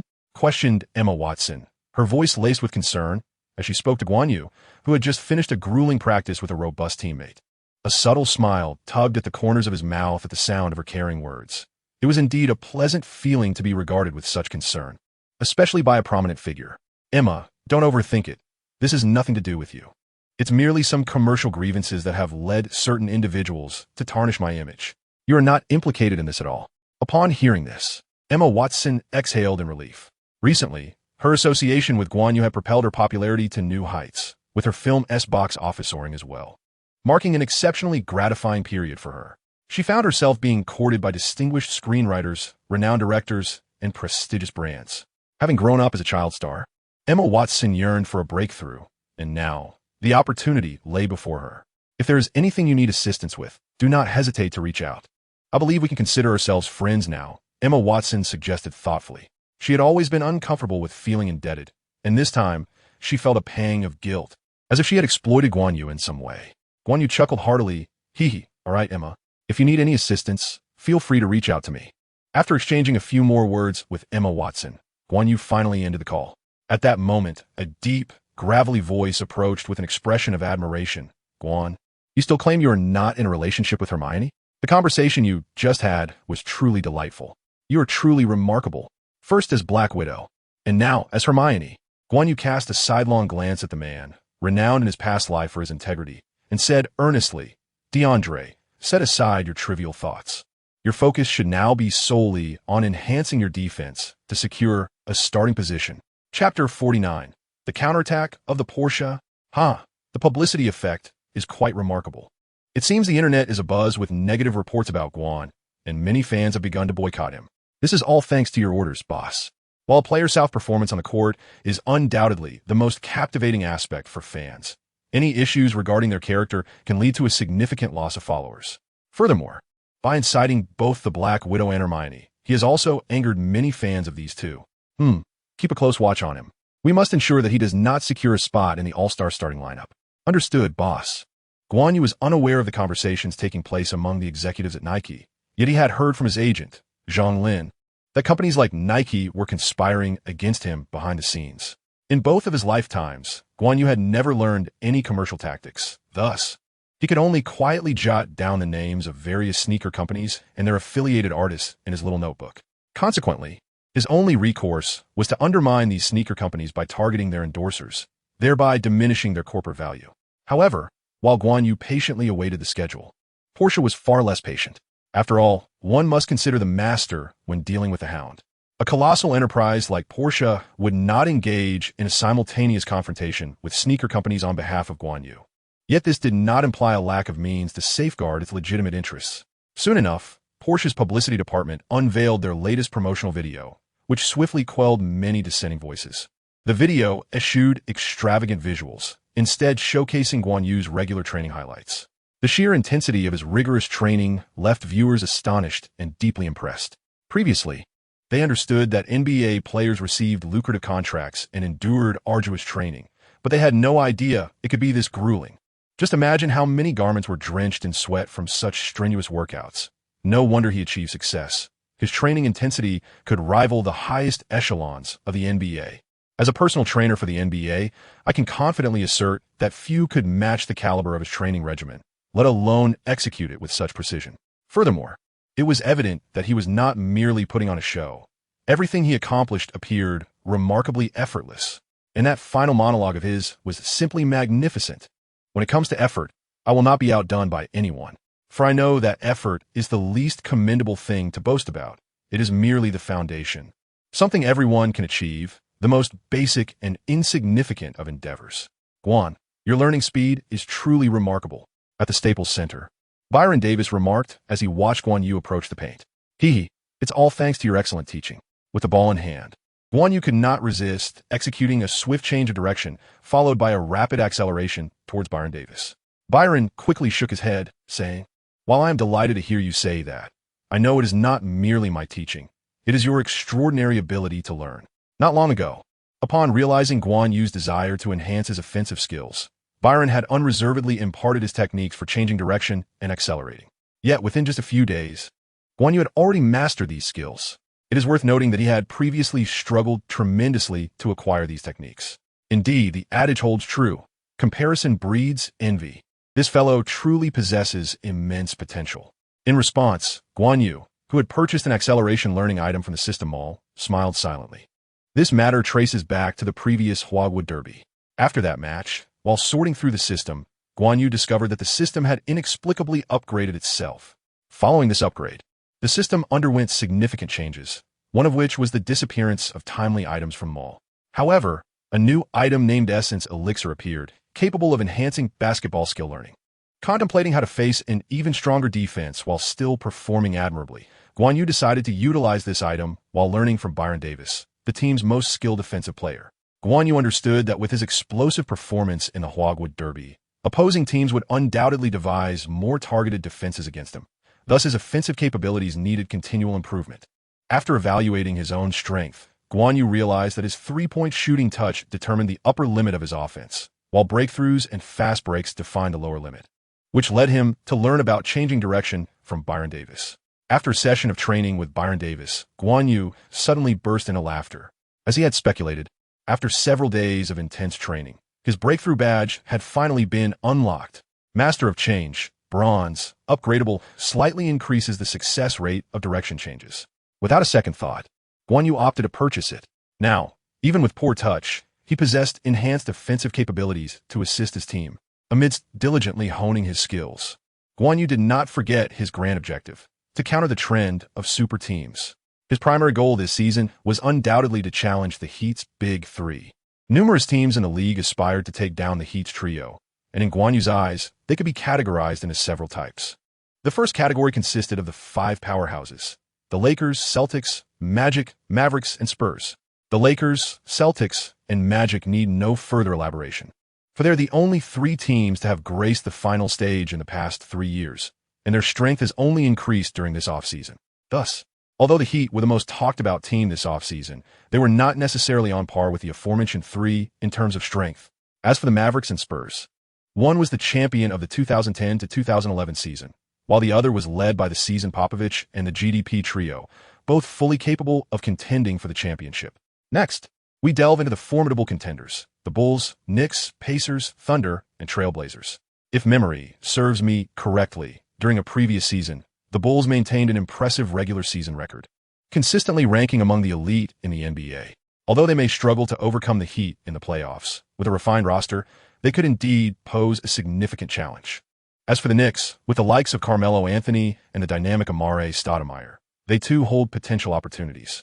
Meanwhile, the youthful squads of the Pacers, Thunder, and Trailblazers, though currently lacking in experience, exhibit considerable strength and promise. Guan Yu understood that perhaps doing nothing at all, the Miami Heat might still be some distance away from their next championship. At this moment, what Guan Yu needed to do was to extend that distance just a little longer until the infamous super team could be dismantled. Chapter 50, The Arrival of the Beast. On December 9th, the Clippers had no game. Yet Guan Yu was brimming with excitement. For tomorrow, they were to face the challenge posed by the Orlando Magic. In Guan Yu's strategy, the Magic's effort to thwart the Heat was a significant event, and he wished to personally gauge their capabilities, discovering what they lacked in their quest to overcome the Heat. While it is true that an enemy's enemy is not necessarily a friend, and that this Magic team might not succeed in their mission to dismantle the Heat, Guan Yu nonetheless hoped to create some challenges for the Heat. After warm-up shots and the opening ceremony, the starting lineups for both teams were announced. Magic, Jameer Nelson; Vince Carter, Rashard Lewis, Brandon Bass, and Howard. Clippers, Baron Davis, Eric Gordon, Guan Yu, Griffin, and DeAndre Jordan. Relax, Howard is not as terrifying as you might think. Before the match, Guan Yu offered a few comforting words to the somewhat anxious Little Jordan. Little Jordan murmured softly, "He is the league's premier center, a man who could be traded straight up for LeBron." Clap. Guan Yu could not help but roll his eyes, delivering a firm slap to Little Jordan's behind. "Hey, DeAndre, Have you forgotten what I've always told you? Do not dwell on the disparity in our identities. Besides, consider my journey. I ascended from an undrafted player to a starter. Why can't you rise from second-round pick? Feeling the tingling sensation on his backside, little Jordan's fear seemed to dissipate slightly, and he retorted with a hint of defiance.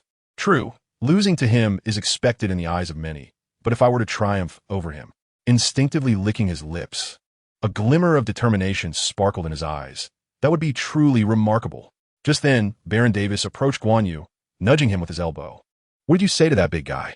Why is he so exhilarated? Guan Yu chuckled lightly, dismissing any concerns. He encouraged his teammate, saying, Brother, you can effortlessly outplay Nelson. Let him not worry too much. Byron Davis couldn't help but roll his eyes, though he believed he could handle Nelson without much trouble. Reason told him that Guan Yu certainly had something else in mind. Seated on the bench in a suit, Come On observed his teammates with a complex mix of emotions. For his own sake, he hoped the team would not perform well in this game. After all, losing carries no embarrassment when one is absent from the court. Yet, for the team's sake, he wished for victory. Currently, the Clippers were teetering on the brink of playoff contention, making this game quite significant for them. The match commenced swiftly with a jump ball between DeAndre Jordan and Howard. Though one was a first-round pick and the other a second-round selection, their heights, wingspans, and vertical leaps were remarkably similar.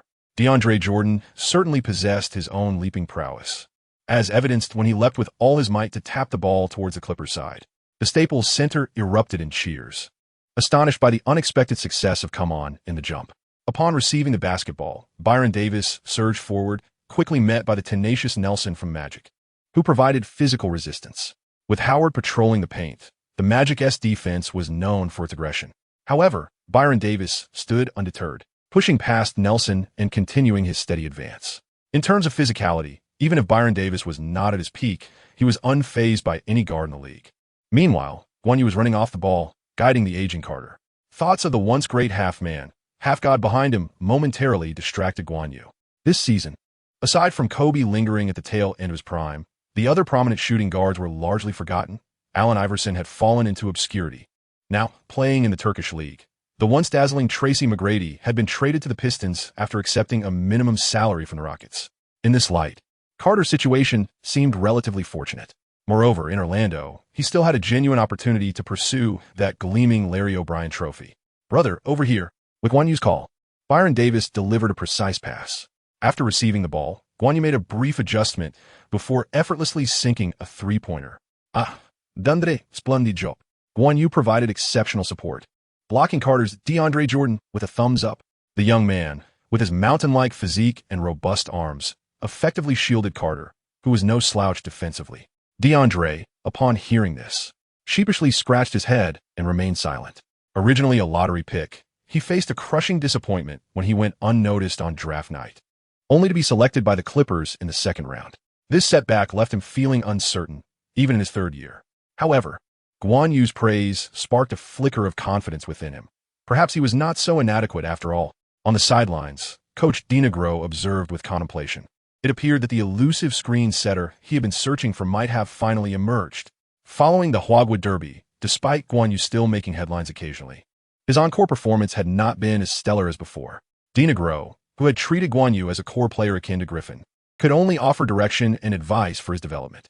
He made numerous attempts and hypotheses to enhance Guan Yu's performance, one of which was to pair him with a proficient screen setter.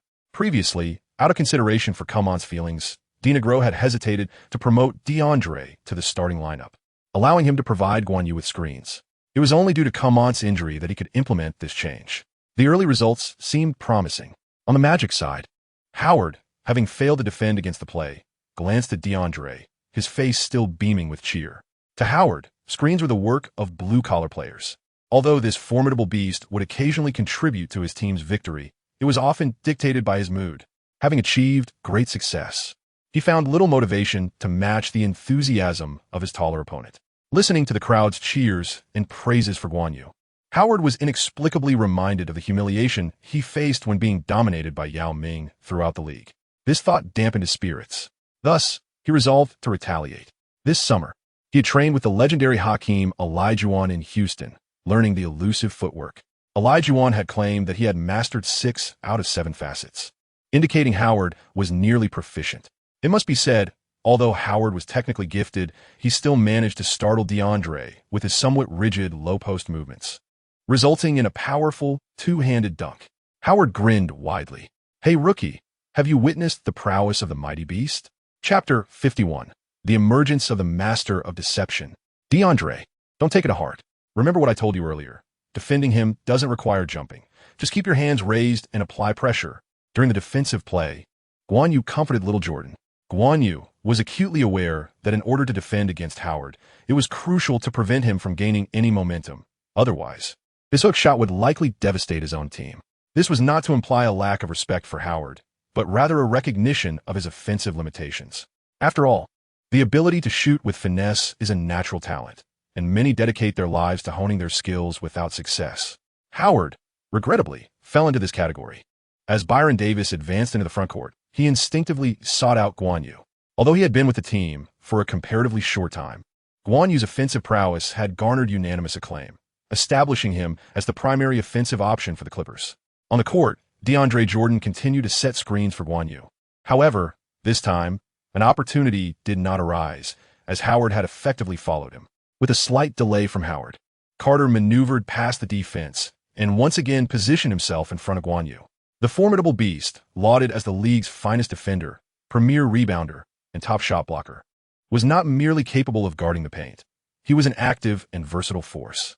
Across from Guan Yu, the no longer young Carter could not help but feel a chill.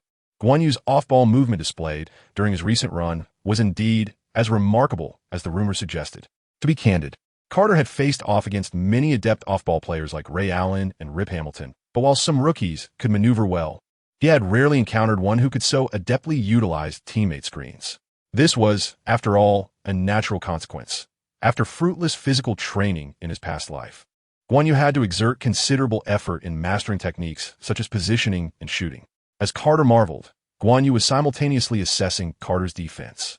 Truth be told, Carter's defensive prowess was not at its peak during this period. He had yet to commit to the rigorous defensive training that characterized his previous life, despite his undeniable talent. As the undisputed king of dunks in the NBA, Carter's athleticism was beyond reproach.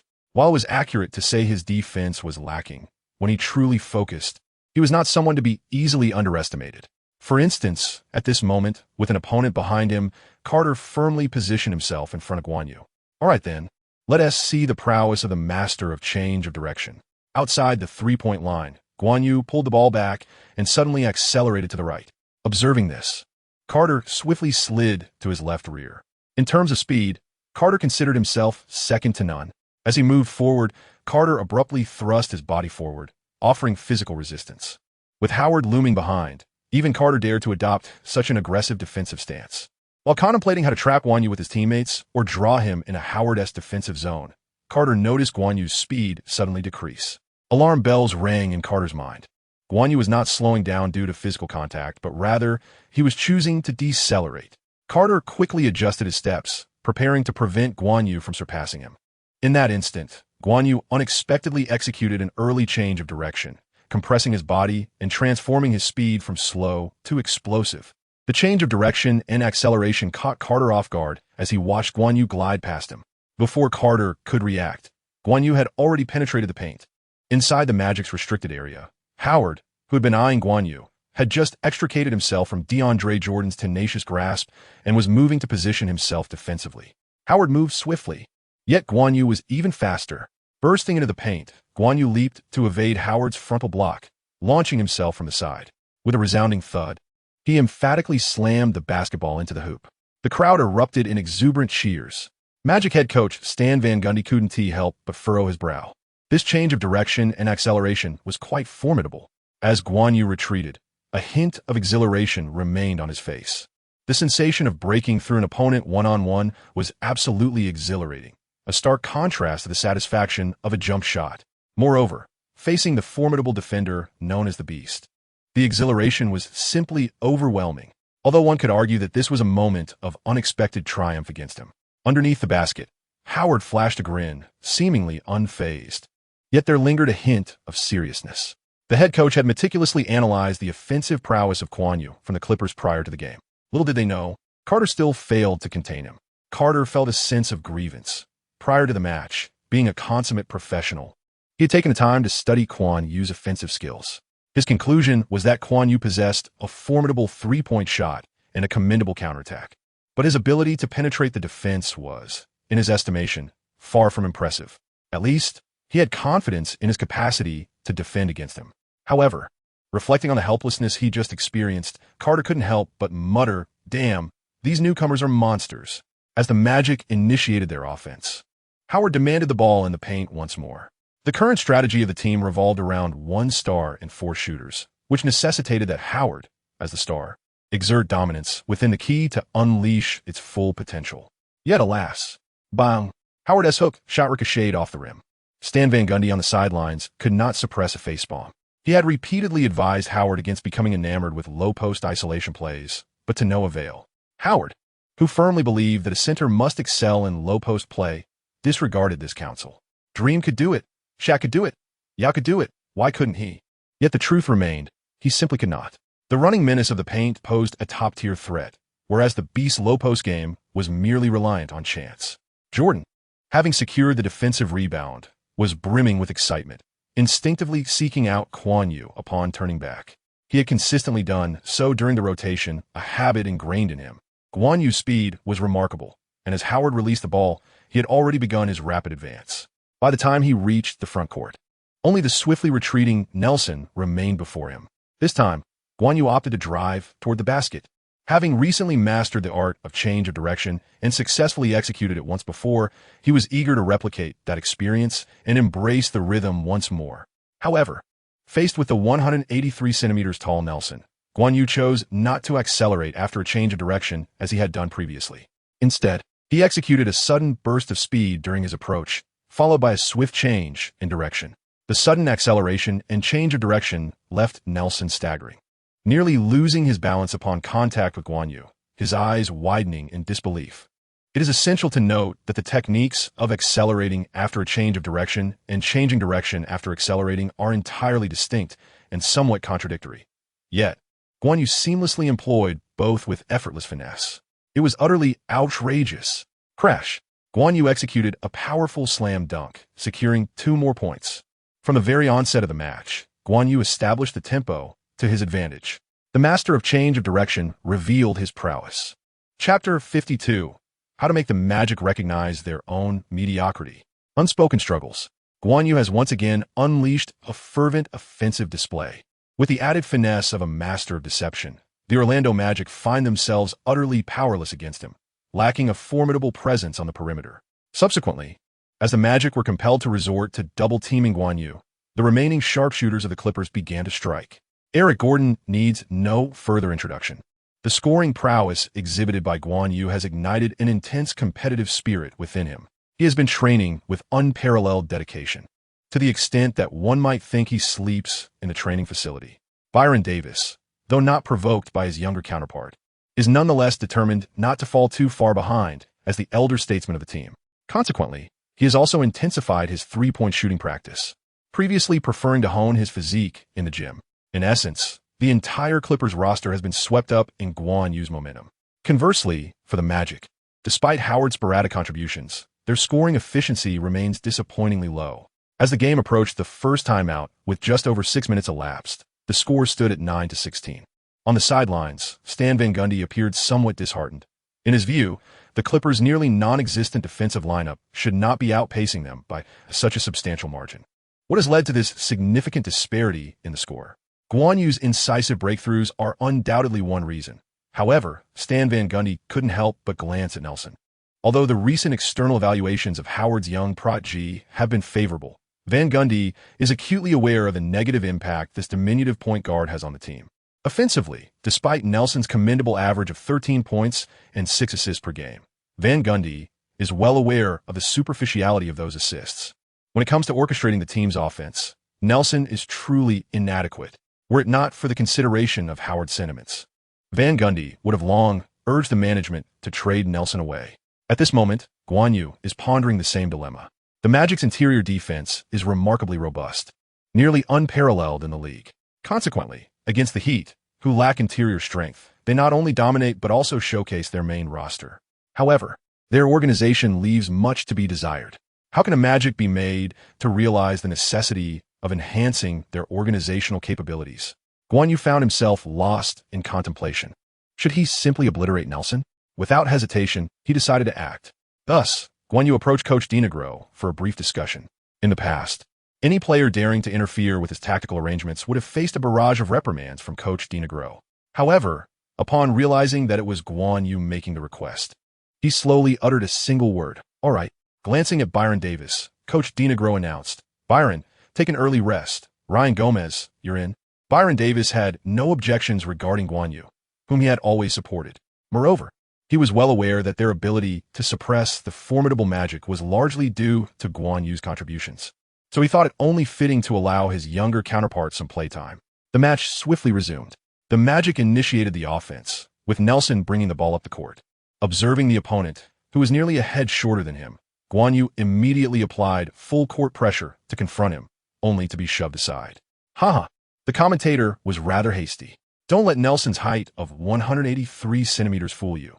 He weighs 91 kilograms. The commentator, if memory serves correctly, weighs only 90 kilograms, right? Body weight certainly plays a role, and a lower center of gravity provides an advantage. Guan Yu did not pay attention to the barrage of comments, but inwardly cursed. Damn, that was careless. Just moments ago, he had been so focused on suppressing Nelson and achieving his own objectives that he had momentarily forgotten that physical strength was not his forte. Nelson was momentarily taken aback as well. To be honest, in terms of physical confrontation, he was not at all intimidated, even when compared to the renowned heavy-set point guard. Little fatty Darren Williams. In his moment of negligence, Guan Yu ceased to rely on physicality and instead opted to use his long arms to disrupt. As he dribbled to the top of the arc, feeling Guan Yu's tenacious defense, Nelson found himself utterly unable to seize an opportunity for a swift three-point shot, nor could he discover a favorable chance for assistance. Guan Yu's long arms obstructed his passing route, rendering it nearly impossible. Ultimately, Nelson had no choice but to deliver the ball securely to Howard, who was positioned against Little Jordan, only to witness his low hook shot miss once more. The Beast's low-post play was incredibly steady. Little Jordan diligently protected the defensive rebound yet again. Then, he sought to initiate a fast break with Guan Yu. Drawing from prior experience, the Magic's defense quickly adjusted, with Nelson closely guarding and Carter poised on the side for any necessary support. As Guan Yu surged forward, executing a dramatic change of direction, he deftly bypassed Nelson and charged towards the Magic's paint.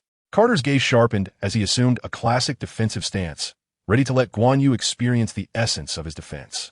However, as Guan Yu approached, the basketball in his hands mysteriously vanished.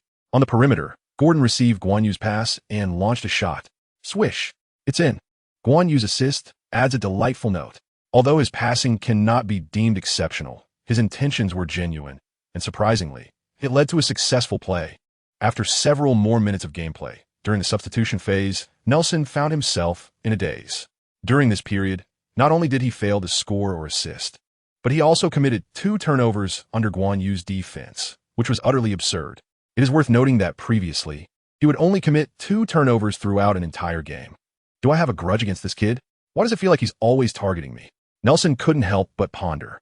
It wasn't just Nelson. Byron Davis, seated beside Guan Yu, also felt compelled to nudge him. Guan, do you have a vendetta? Given Byron Davis's understanding of Guan Yu, he knew that although this guy sometimes spewed trash talk and displayed arrogance, it was always provoked by his opponents. Active aggression, like tonight's, was indeed unprecedented. Guan Yu pondered for a moment, realizing that his rationale was indeed difficult to articulate. Byron Davis, observing the fluctuating expressions on Guan Yu's face, seemed to have an epiphany. His demeanor subtly shifted as he placed a reassuring hand on Guan Yu's shoulder. Let bygones be bygones, he consoled. In your culture, there's a saying that brothers are like hands and feet, while women are like garments, isn't there? I understand that you may feel humiliated, even enraged, but such feelings are futile.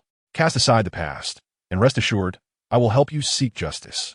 Feeling a slight greenish glow above him, Guan Yu hastily clarified, brother, it's not what you think. However, Byron Davis gestured for silence, his gaze filled with compassion as he continued. I recognize that such matters are difficult to articulate and that you may wish to avoid them. Yet, rather than suppressing your emotions, you should confront them. Only by facing the truth can you truly move forward. Unable to contain his curiosity regarding Byron Davis's eloquence, Guan Yu inquired, brother, You seem quite experienced in such matters. Byron Davis's expression shifted slightly before he replied, "It's not my own experience. A friend of mine once encountered a similar situation, and he has since emerged stronger. Trust me, you could do the same." Guan Yu could not help but scratch his head, yet I truly did not. Byron Davis disregarded Guan Yu's explanation and silently relayed Guan Yu's sorrow to other Clippers players. Observing the compassionate and unyielding gazes of his teammates, Guan Yu, who felt as though his head was sprouting green grass, extended his feeble hands. "It is not as you all presume." Chapter 53. The little giant must not fall. Do I have a grudge against the entire Clippers team? Upon re-entering the court, Nelson found himself bewildered by the hostility emanating from the entire Clippers squad and their various targeted defenses. He genuinely had no idea what he had done. Meanwhile, Guan Yu watched as his teammates, who would shoot regardless of whether opponents were present after receiving his passes, could not help but twitch his lips. "Can you all please listen to my explanation? I have not been green-lighted by Nelson," with the Clippers rallying fervently. They achieved a resounding victory over the Magic with a score of 116-93. However, after the match, instead of feeling elated by Nelson's statistics of 4 points, 2 assists, and 6 turnovers juxtaposed with his own 21 points and 16 assists, Guan Yu felt an overwhelming urge to weep. "Byron, you scoundrel." The next day, as he perused the headlines proclaiming, "Nelson, I will not rest until we settle this," and "Guan, I was green-lighted by Nelson all those years ago," Guan Yu felt an intense desire to lash out. An unnamed Clippers player, who requested to have his face obscured, stated, "It is my duty as a senior to stand up for Guan. I wish to convey that I will always support him from behind." Another unnamed Clippers player, also requesting anonymity and a blurred face, remarked, "Being betrayed in a relationship is painful, but women will only affect our shooting accuracy. This may not be entirely a bad thing." Yet another anonymous Clippers player, who asked to have his face and short stature obscured, chuckled, "Hee, I know nothing about Guan catching his girlfriend with Nelson and then chasing Nelson with a knife. I won't say a word about it." As for Guan Yu's deliberate attempt to promote the narrative that Nelson's organization was poor, unable to match even his own efforts as a second-round pick, that news was drowned out in the media frenzy. The Magic's shortcomings in organization? What significance does that hold? Guan Yu's infidelity has become the talk of the town. So let's stir things up. "Guan, when you next visit New York, I'll take you to a far better nightclub. Such women are hardly worth your time." "Ah, thank you. Brother Guan, little brother, when you have the chance to come to New York, I'll treat you to a meal and introduce you to a few starlets. Just to vex your ex-girlfriend." "Ah, thank you, Scarlett." "Guan, those rumors must be false, right?" "Indeed. Emma, you understand me well. How could I possibly be unfaithful?" "Exactly. With that mouth of yours, how could you ever find a girlfriend?" Amidst the affectionate concern of friends, Guan Yu finds himself somewhat disheartened as he embarks on his fire-extinguishing plan. Who would have thought that the first step of his meticulously crafted plan would encounter such an obstacle? Subsequently, during his training, certain comments from the live stream's audience sparked an idea within him. "Streamer, have you considered why the Magic's management and coaching staff failed to trade Nelson?" After contemplating for a moment, Guan Yu remarked that the relationship between Nielsen and Howard is quite amicable. Indeed, while the management of the Magic team has its shortcomings, such as the decision to part ways with young Shark and the missed opportunity to secure the historically great power forward due to their refusal to allow Duncan to bring his family during negotiations, it is evident that they understand the importance of not offending their current esteemed leader. After a moment of contemplation, Guan Yu spoke. "So the correct approach is to sow discord between Nielsen and Howard's relationship?" "Indeed," came the reply. "You may proceed in such a manner." Guan Yu, oh indeed. Guan Yu, quietly strategizing in the shadows, discreetly tempered his brilliance. Until, 2 weeks later, Xiao Yu found himself ensnared, didn't he? It was nothing of great consequence. "Brother Yao, it is truly not as you perceive." Observing that even the esteemed Yao had misunderstood, Guan Yu felt compelled to clarify. It was one thing for others to misinterpret, but Yao was someone Guan Yu genuinely admired. He did not wish to tarnish his image into Yao's eyes. "Haha, I am aware. Alien has informed me. I was merely jesting." Seeing the playful glint into Yao's eyes, Guan Yu couldn't help but offer a wry smile. "Is this matter truly insurmountable? Enough of this. Let us discuss tomorrow's match. You would erupt as you did against Alien last time, would you?" When the conversation turned to the competition, Guan Yu felt entirely unperturbed. "That is out of the question. Last time, I happened to have a slight breakthrough. This time, Yao rolled his eyes in response. "Xiao Yu, do not feign. Don't wait until tomorrow to claim you've had another breakthrough. Guan Yu pondered for a moment and decided to embrace your auspicious words, Brother Yao. I shall return and practice diligently, hoping to achieve a breakthrough. The Yao chuckled, finding Guan Yu intriguing, for one must understand that a Lien would never indulge in such jesting. After exchanging a few more words, the Yao suddenly turned to Guan Yu with a solemn expression and said, "Thank you." Guan Yu was momentarily taken aback, but soon grasped what Dayo was articulating. This matter necessitates a recounting from the moment Guan Yu first traversed into this realm. That day, following the conclusion of the competition, Guan Yu promptly reached out to Dayo. Guan Yu distinctly recalls that in his previous life, Yao Ming had only participated in 5 games that season before suffering a stress fracture due to a collision with McGee, ultimately leading to his season-ending injury. Thus, given the opportunity, he would not stand idly by while this towering figure, who has been a beacon of hope for the Chinese national basketball team, falters. That night, far away in Houston, Yao Ming found himself puzzled upon receiving a call from Guan Yu. When Guan Yu joined the Clippers, it was no surprise that he had Yao's number, as Yao had previously called to encourage him. What astonished Yao was that Guan Yu actually dialed his number. It is worth noting that prior to this, Guan Yu had never even sent him a text message. To this day, Yao vividly recalls Guan Yu's concerned words that night. "Yao, you should reduce your playing time. I have a very skilled traditional Chinese medicine friend who says that if you continue like this, your body will surely suffer. Stress fractures are primarily caused by fatigue. The grueling NBA regular seasons, playoffs, national team events, and various activities have indeed taken a toll on this small giant who has borne so much." As for weight loss, Guan Yu did not mention it. In his previous life, he had engaged in discussions online with many basketball enthusiasts about the impact of weight on Yao. It is true that greater weight places increased stress on the knees and ankles. However, with proper care, the effects are not as exaggerated as one might think. The most compelling evidence is that Yao's attendance rate after gaining weight did not decline compared to before. After a moment of silence, Yao's response was, "Guan Yu, some things cannot simply be dictated by your wishes." At that moment, Guan Yu discerned the helplessness in Dayo's words.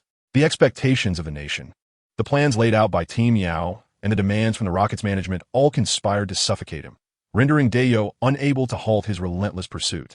After Guan Yu hung up the phone, he did not succumb to despair. Instead, he wore a resolute expression. The little giant must not falter. Chapter 54. 054 to Yao. Oh no, this feels ominous. Guan Yu swiftly engaged his agent, Zhang Lin, to negotiate with Yao's team, earnestly voicing concerns regarding Yao's injury. Furthermore, the Rockets coaching staff, management, and the online community receive an influx of similar information. Rumors often stem from some truth. Consequently, with Yao's vigilance and his team's protection, his health finally began to recover. Who could fathom the joy that surged within Guan Yu as he witnessed Yao maintaining his fitness? The following day, December 23rd, the eagerly anticipated Huagua Derby reignited, serving as a prelude to the Christmas clash. Compared to the previous Huagua Derby between the Clippers and the Wizards, this encounter undeniably garnered greater popularity. The disparity between Yao and Lien remained palpable.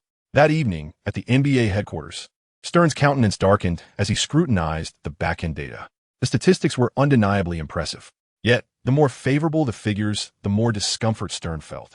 How splendid it would have been if such a match had taken place during the Christmas showdown. However, Stern understood that no one could be blamed. After all, those scheduling the games lacked foresight. No one could have anticipated that Guan Yu, an undrafted player, would shine so brightly. Even today, many remain astonished by the frenzy that Guan Yu has incited. Unlike the previous Huagua Derby, this time Guan Yu was the visiting player. As the players took the court, Yao was undeniably the superstar, eliciting the loudest cheers from the audience. Despite missing an entire season last year, Houstonians still held a deep affection for Yao. On the Clippers' side, Guan Yu also received a warm reception from the crowd. Supporters included both Huagua fans and local Houston enthusiasts. Although Guan Yu's overall prowess still lagged behind those established stars, his formidable aggression and unique style had garnered him a significant following. This achievement is indeed a rarity for many players. Among the over 300 NBA athletes, only a select few are recognized by the audience, with numerous slots occupied by their respective home teams. Thus, receiving cheers while playing away is a considerable accomplishment. Such players are few in the NBA, and Guan Yu could be considered one, albeit just barely. As for evolving into a superstar like Yao, Kobe, or Jordan, who are adored wherever they go, Guan Yu has a long and arduous journey ahead. Similar to the last Huagua Derby, CCTV dispatched Director Zhang to the Toyota Center to provide live commentary for the Rockets' home game.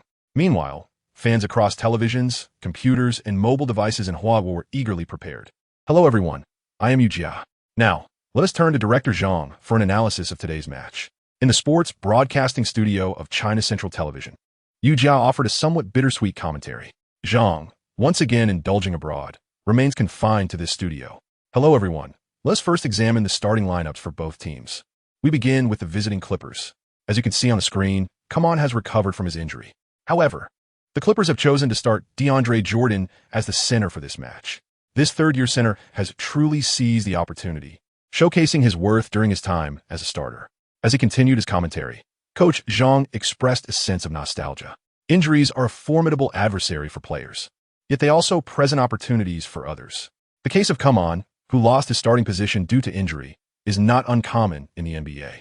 For instance, Draymond Green capitalized on David Lee's injury to enhance his value, and Paul George rose to prominence when Granger was sidelined. Similarly, Reggie Jackson took advantage of Russell Westbrook's absence to elevate his standing. The NBA is certainly not a benevolent league. Having swiftly analyzed the Clippers, Coach Zhang proceeded. Now, on the Rockets side, our starting point guard is none other than our familiar face, Aaron Brooks, while the shooting guard is the perimeter cornerstone acquired this summer, Kevin Martin. The small forward is Badier, the power forward is the versatile Scola, and at center, we have the great Yao Ming. Coach Zhang, which team do you believe will emerge victorious tonight? Yu Jia inquired with genuine curiosity. This time, Yu's inquisitiveness was sincere. As the two teams were closely matched, the Clippers ranked 8th in the Western Conference, while the Rockets were 9th. Coach Zhang furrowed his brow, well aware that both teams held a special place in his heart, and he needed to articulate his thoughts carefully. After a moment of contemplation, he stated, "The team's strengths are indeed closely aligned. However, if I had to choose a stronger team, I would select the Rockets." Viewers at home were momentarily taken aback, as the Rockets had the inferior record. In the commentary booth, Coach Zhang quickly clarified his reasoning, saying, "Dear fans, I understand some of you may be puzzled as to why I did not opt for the higher-ranking Clippers. Allow me to provide you with an explanation." With a gesture toward the chart, he continued, "In truth, the Rockets' recent performance does not accurately reflect their capabilities, as their schedule this season has been demanding at first and then eased." After drawing several circles on the chart, Coach Zhang continued, "As you can see, the Rockets have had numerous back-to-back games in the past few months, with as many as 6 in 1 month at their peak. Moreover, they have faced many formidable opponents."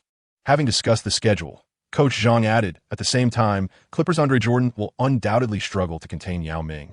But Badier from the Rockets should be able to restrict Griffin, which is why I made my earlier prediction." Many viewers in front of the screen displayed expressions of agreement upon hearing Coach Zhang's analysis. This analysis is quite reasonable, as Coach Zhang's commentary resonated. Both team starting players took to the court, preparing for the tip-off. DeAndre Jordan from the Clippers was particularly excited, aware that this match was a significant rivalry. However, he was quickly disheartened as the game commenced. Without much effort, Yao Ming easily redirected the ball to the Rockets' side. Jordan is still too inexperienced. His timing pales in comparison to Yao's. Coach Zhang chuckled. On the court, the Rockets seized the opportunity for an initial attack. After faking out Jordan with his footwork in the paint, Yao Ming effortlessly executed a hook shot that found the net. Guan Yu wore a look of helplessness. At this stage, as long as Yao received the ball in position, it didn't matter if it was Jordan or even Howard. He was invincible in the low post. As the Clippers initiated their offense, Guan Yu continued his off-ball movement, receiving the ball for a shot. However, this time, his shooting position was a step further than usual. Was he off balance? Had Badier confused him? This distance? A reckless shot. Amidst the spectators' murmurs of confusion, the basketball soared through the air, tracing a beautiful arc before swishing through the net. The sound was melodious. In the paint, Yao instinctively squinted his eyes. Was this shot truly reckless? A sense of foreboding washed over him. Chapter 55. Entering carry mode again? On the court, Guan Yu couldn't help but feel a surge of joy. This shot was anything but reckless. It was the result of his long-awaited long-range shooting badge finally being unlocked after relentless effort during practice. Looking at the badge equipment section, he saw the long-range shooter badge, bronze upgradable, which boosted his confidence immensely. Although the badge description mentioned only a slight enhancement in the stability of long-range shots, Guan Yu had noticed during training that his shooting felt significantly smoother with the badge equipped. This was an unprecedented sensation. Glancing at the alluring figure in the front row, Guan Yu felt as though his hands were even warmer. Meanwhile, Badier in front of him displayed a flicker of concern. Before the game, he had advised Yao to keep Guan Yu in check, but it seemed that advice had gone unheeded. Badier is not genuinely afraid of Guan Yu. Rather, he is wary of the highlights, showcasing Ariza and other stars being toyed with by Guan Yu, which still linger on various video platforms. He certainly does not wish to be a part of that. In the arena, the cheers from the fans are sparse. Yet a sudden wave of jubilation erupts from the Clippers bench. These individuals are acutely aware that countless eyes are upon them. Even a mere flourish of a towel to become familiar is advantageous. Xiao Yu's recent shot feels exquisite. At the commentary booth, Coach Zhang expresses his astonishment. While ordinary fans might overlook it, the keen-eyed Coach Zhang perceives the subtle differences in Guan Yu's shooting technique compared to before. Although the distinction is slight, the sensation is undeniably different. Amidst Coach Zhang's commentary, the Rockets have advanced the ball past half-court, continuing their strategic play, with Yao Ming as their formidable interior force. The Rockets' half-court offense ranks among the best in the league. This time, Brooks opts for a pick-and-roll with Yao, then passes back. Swish! Yao's long-range two-pointer is in. The delayed reaction from Jordan, who was caught off guard, is one of helplessness. With post hooks inside and shooting outside, how on earth can he defend against this? Faced with Jordan's pleading gaze, Guan Yu can only shrug. He too is powerless. A healthy, energetic Yao Ming is truly an indomitable force during this period. As the Clippers launch their offense, Badier closely shadows his opponent, extending his defense 2 steps beyond the three-point line. He is resolute in his approach. Besides Badier, the Rockets' other defenders are equally tenacious, effectively denying Guan Yu any opportunity to receive the ball. Ultimately, the Clippers' attempt culminates in Griffin's forced layup, which is deflected by Yao. With Yao in the lineup, the Rockets' enhancement is evident not just in offense, but also in defense. The applause from the fans at the Toyota Center erupts thunderously. Last season, in Yao's absence, they were thoroughly outmatched, but this season, with Yao's return, both interior offense and defense have been restored. Turning back, the Clippers' offensive surge still fails to materialize. Baron Davis's three-point attempt goes awry. Although Davis's shooting has stabilized significantly this season, it has yet to reach the level of perfection. And Brooks's defense certainly contributed to the miss. On the Rockets' side, Yao firmly establishes his position, securing the rebound. Not only is there defense, but also offense. The Rockets' rebounding prowess has returned. The Rockets advance. Martin sinks a three-pointer. 3-7. The crowd erupts in exhilaration. From the outset, the Rockets have asserted their momentum in both offense and defense, driven by Yao's commanding performance. Although Howard is now the unequivocal premier center in the league, when overlooking stamina and injuries, it is indeed Yao Ming who possesses the ability to dominate the paint on both ends of the court. As Guan Yu traversed past the halfway line, his gaze inadvertently fell upon the alluring yet serene figure on the sidelines. Could it be that I have disappointed him? He pondered. In a moment of resolve, Guan Yu approached Byron Davis, requesting the ball while signaling for his teammates to create space. The players on the court and the spectators beyond the sidelines were momentarily taken aback. Was he truly intending to engage in a one-on-one showdown? Although Guan Yu had previously faced opponents in isolation, it had predominantly occurred during fast breaks. Such a disregard for tactical play in a one-on-one scenario was unprecedented. Ladies and gentlemen, this move by Xiao Yu is not a spur-of-the-moment decision. Observe that the other players from the Clippers are not merely static. They are actively screening and repositioning. The head coach has also raised no objections. From the commentary booth, Director Zhang elucidated. Before Guan Yu, Badier focused intently. One hand raised to defend against the shot, while the other was poised to thwart any drive. Prior to the game, he had meticulously studied Guan Yu's offensive footage and was acutely aware of the formidable prowess he possessed on both ends of the court. Although the interior was fortified by the presence of the great Yao Ming, Guan Yu's adept finishing in the paint had even left the Beast Howard at a loss. Badier's defense was formidable, earning him the reputation of a defensive specialist among numerous media outlets. His defensive strategy involved anticipating the opponent's favored shooting method and compelling them into difficult attempts. In this instance, despite possessing the badge of a master of change of direction, Guan Yu was unable to completely shake Badier off, managing only to create a sliver of space for his shot. Yet, that was sufficient. Guan Yu leapt high into the air with a cold demeanor, launching a three-pointer with precision. Badier, aptly nicknamed Batman, adeptly adjusted his center of gravity and extended his long arms like a bat to provide interference. The difficulty of this shot was substantial. Under normal circumstances, the success rate of a three-pointer following a dribble would plummet when faced with such disruption. However, with the distant sharpshooter badge, Guan Yu distinctly felt a transformation within himself this time. Even as Badier's right hand nearly obstructed Guan Yu's vision, he executed the shot with remarkable steadiness. The basketball arched gracefully through the air, heading straight for the hoop. Swish! Accompanied by a delightful sound, Guan Yu's three-pointer, despite Badier's blind defense, found its mark. Splendid. On the sidelines, Coach Dinegro couldn't help but angrily pump his fist and shout. That isolation play was not of his design. Yet a made shot is always a good shot. Now, in his eyes, Guan Yu had earned a certain privilege as a player. What does it matter if he disregarded the strategy? Of course, forgiveness was in order. 6-7. The players on the Clippers bench erupted with joy, as the immense pressure from Yao Ming seemed to dissipate significantly. This basket appeared to infuse the Clippers on the court with newfound confidence, as they executed a remarkably cohesive defense, forcing the Rockets into a 24-second violation. In the commentary booth, Director Zhang exclaimed, "Hey, give the ball to Yao Ming. Give the ball to Yao Ming." See, I knew it would be a violation. However, it wasn't too long before Director Zhang's eyes lit up once more.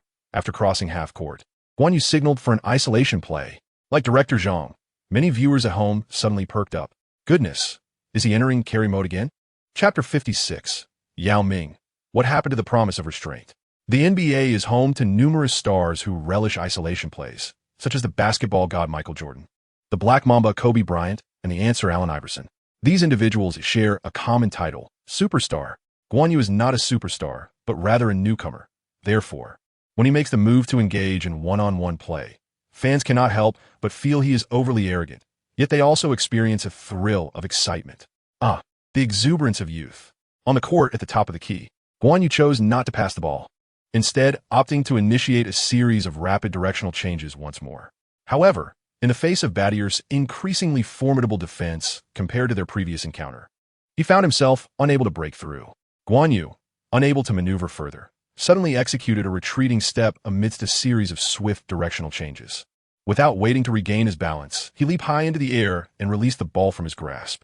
Badier, extending his long arms, sought to impede his shot. Moreover, in comparison to their previous encounter, the interference was significantly more pronounced.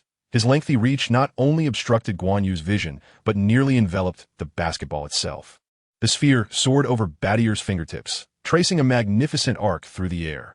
Swish! Once again, it found its way through the net with perfect precision.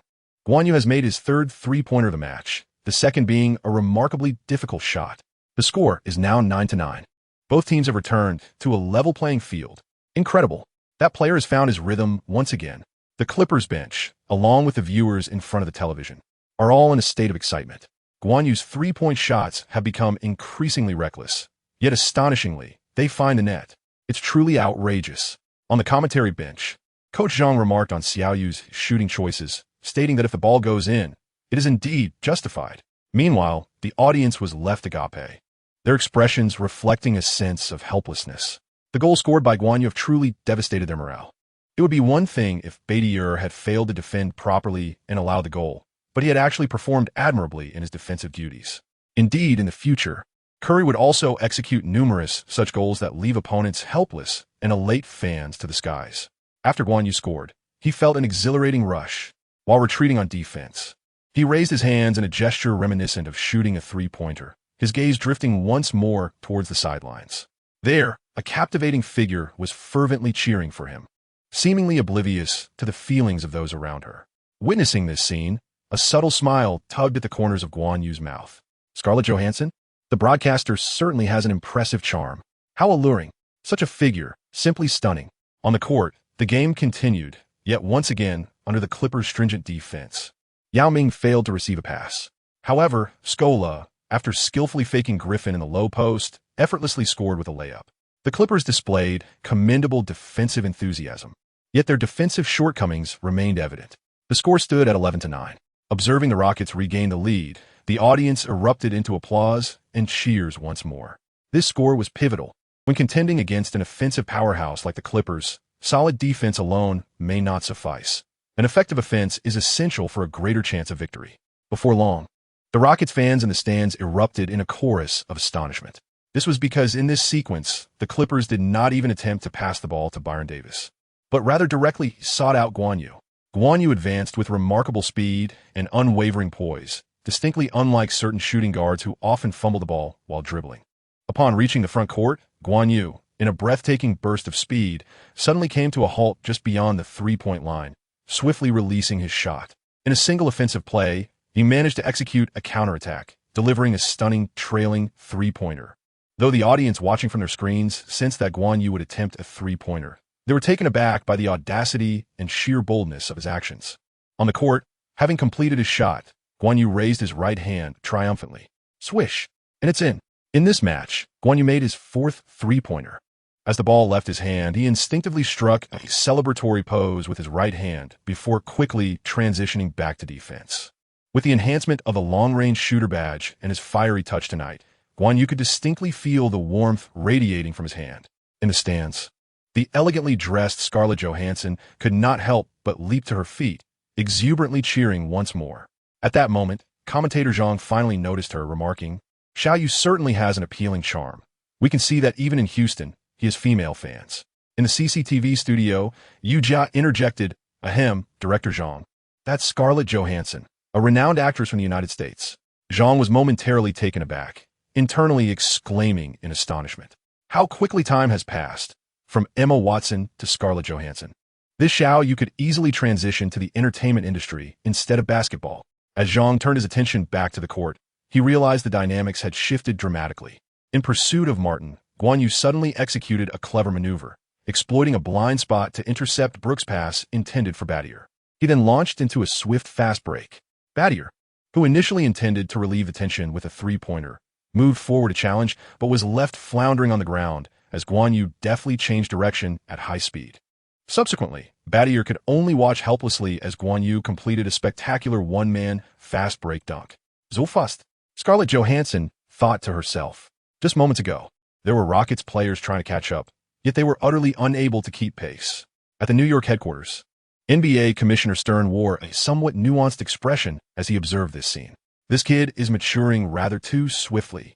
Beside him, the astute Adam Silver began to contemplate. He was well aware that his superior favored the humble and humorous Yao Ming and the modest Yi Jianlian, while he was not particularly fond of the unrestrained Guan Yu. Had it not been for the Chinese market, he might have already covertly issued an order to sideline this uncontrollable talent. Conversely, Silver appreciated Guan Yu. In his view, Guan Yu was a headline-making phenomenon, and such individuals could significantly aid in transforming the NBA into a more commercially viable spectacle. However, in front of Stern, Silver knew to conceal his preferences. "Boss, regardless of how quickly he grows, if he disregards our guidance, he shall only taste failure. I will continue to ensure that the officiating crew maintains control over the Clippers' free throws." Stern nodded in agreement. He certainly did not favor troublemakers. "By the way, keep an eye on the All-Star voting as well." Xiao Hua nodded once more, comprehending that having a single face from the Celestial Empire, namely Yao, in the All-Star starting lineup sufficed. After all these years, it seems the All-Star voting system is due for reform. The camera returned to the court, where the towering Yao, under the relentless defense of Battier, landed yet another three-pointer, his frustration palpable as he gritted his teeth. "Chongwei, no. Xiao Yu, how can you claim you wouldn't unleash your potential?" In Chapter 57, the basketball deity, what challenge could possibly elude him? With the fifth three-pointer successfully sunk, Guan Yu marveled at the 17 points he had amassed, his own hands feeling somewhat surreal. Yet, akin to the time when Emma Watson graced the game, his shooting touch was undeniably exquisite.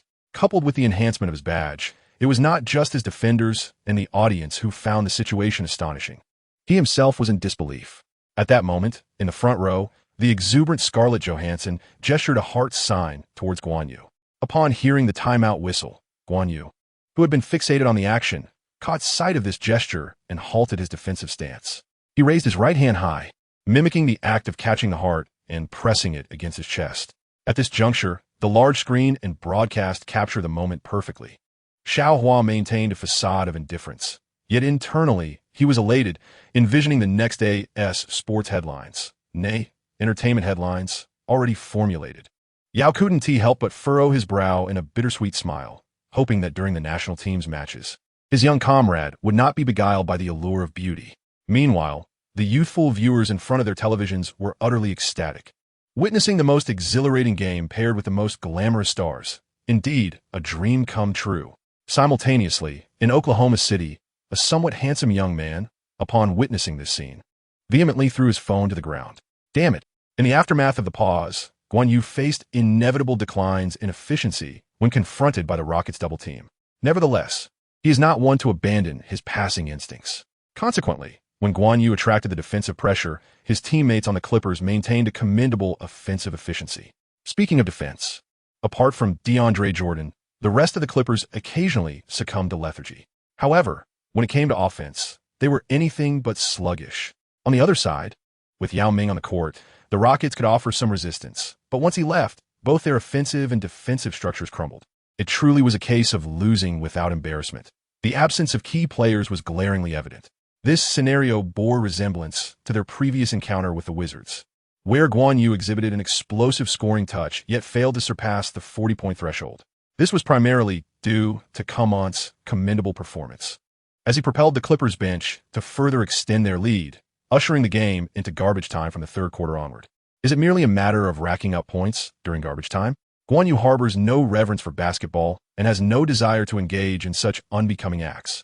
Ultimately, the Clippers triumphed over the Rockets with a resounding victory of 118-103 on their home court, securing this momentous win in the second iteration of the Huagua Derby. In a remarkable display of prowess, Guan Yu sank 8 three-pointers in a single game, continuing to showcase his exceptional shooting talent. His scoring tally of 38 points further elevated his personal record. As Coach Zhang succinctly remarked, the Rockets seemed somewhat off their game today. Had the match remained competitive, there is a genuine possibility that Guan Yu might have shattered Jennings' historic single-game record of 55 points. After the game concluded, Yao Ming sought to embrace Guan Yu, intending to share a few lighthearted comments. However, he was met with a scene that left him shaking his head in bemusement. Guan Yu deftly sidestepped the jubilant teammates rushing towards him to celebrate their victory and made his way to the sidelines, where an alluring figure awaited him, Scarlett Johansson. Upon approaching the Black Widow, Guan Yu initiated the conversation. "Hey Guan." Scarlett, still somewhat entranced by the intensity of the match, could not suppress her excitement. Meanwhile, fans in the front rows began to stir, unable to contain their curiosity. Despite Guan Yu leading his team to victory over the Rockets, seemingly distancing them from playoff aspirations, the allure of their pairing, a rising basketball star and a celebrated film icon, ignited rampant speculation. Amidst the commotion and the relentless flashes of cameras, Guan Yu extended his arms and embraced Scarlett Johansson lightly, whispering in her ear, "Scarlett, did you come specifically to watch me play?" With a charming smile, Scarlett replied, "Indeed. And thankfully, you performed splendidly tonight. I didn't come in vain." Guan Yu smiled with a hint of mischief, assuring himself that he would never disappoint a beauty. After exchanging a few casual remarks and promising to reconnect when time permitted, the two swiftly parted ways. Observing Guan Yu rushing off to partake in interviews, and the towering Yao Ming departing with his teammates, a silent resolution formed within him. In future national team matches, I must ensure that this restless fellow and I are roomed together. He is far too unpredictable. Simultaneously, the online sphere erupted with fervor. I previously assumed the rumors surrounding the Saint of War and the Black Widow were mere gossip. Yet now it seems undeniably true. This time, it should be Durant. Little handsome, there's both good news and bad news for you. The bad news is that your Black Widow is no longer available. The good news is that you might forge a better rapport with the Saint of War. There is plenty of bathwater for you to savor. Ha ha! The bamboo shoots have all been snatched away by you. The following day, the sports headlines blazed. The dazzling Toyota Center bore witness to the Saint of War's unrelenting fervor. 8 three-pointers pierced through the arena, marking a career high for the unstoppable young talent from Huagua. In entertainment news, a shocking revelation: the Black Widow made an appearance in Houston, and it was evidently for him. Meanwhile, as Guan Yu sat aboard a return flight to Los Angeles, he pondered over a piece of news that caught his attention. The Black Widow attended the Houston International Film Festival, outshining all others. Women, and they claimed to come solely to watch my game. However, Guan Yu soon recalled the whispers from his agent, Zhang Lin, regarding the rumors propagated by Scarlett Johansson's manager about their alleged affair. A smirk gracing his lips. Is she attempting to ride on my fame? Fortunately, I have no intention of pursuing romance with her. I'm merely tempted by her physical allure. Sherman, how have you been? In the Clippers' general manager's office in Los Angeles, as he listened to a long, unheard voice on the phone, a faint smile crept onto Sherman's face. Hey, Michael, I've been quite well, just a bit busy. You know how fiery he has become. Numerous teams are seeking his trade value. Jordan, on the other end, paused in surprise. He thought he was ahead of the curve, only to realize how far he had fallen behind. But that was of no concern. After all, he was the basketball god. What could possibly elude him? Alshi, how's our relationship faring? I put in considerable effort when you took the position with the Clippers. Alshi responded promptly, I understand, Michael, and I've always regarded you as my benefactor. I'm eager to find an opportunity to repay you. As Jordan puffed on a cigar, a subtle smile played on his lips. Then, why not facilitate the trade for Guan Yu? In response to Jordan's hopeful gaze, Alshi's voice soon rang out from the other end of the line. That's not possible. Jordan couldn't help but wear a broad grin on his face.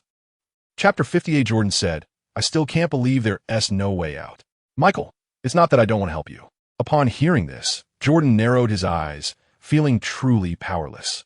Without waiting for Jordan to react, Alshi continued, the Nuggets, Grizzlies, Knicks, and 76ers. Michael, I have received numerous offers, with several teams allowing me to choose from their entire roster, with no untouchables. Draft picks are also negotiable. Jordan squinted again. It seems like there are quite a few contenders, and the conditions appear rather favorable. Before Alshi could elaborate, Jordan swiftly concluded that Alshi was not deceiving him.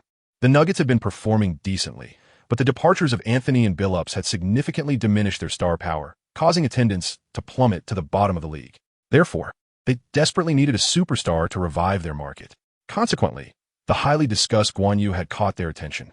As for the Grizzlies, they were not only envious of Guan Yu's popularity, but also his scoring ability. It is known that the Grizzlies had been gradually building a solid defense. They simply required an offensive dynamo to transform their attack. Regarding the Knicks, they seemed eager to contend for the championship. They have been exceptionally active in the free market recently. Guan Yu could provide much-needed offense to their weakest shooting guard position. The prospect of an Anthony, Stoudemire, Billups, and Guan Yu lineup was tantalizing even for Jordan himself. As for the 76ers, they likely saw potential in Guan Yu and intended to cultivate him as a core player. Although they had quite a few core players already, it was fine. They could endure another 3 years of rebuilding. Well, if necessary, they could even afford 6 years. Waiting for their core players to mature, the 76ers would inevitably rise again. Their offer was quite attractive, which left Jordan somewhat perplexed. Why? Jordan inquired. Though Guan Yu's popularity was undeniable, his skills had not yet reached the level of being deemed untouchable. Because my boss has spoken, Alshi replied. Jordan paused. Sterling? As a fellow team owner, Jordan was well acquainted with Sterling. That man was notoriously miserly and might even throw in some extra cash in a trade.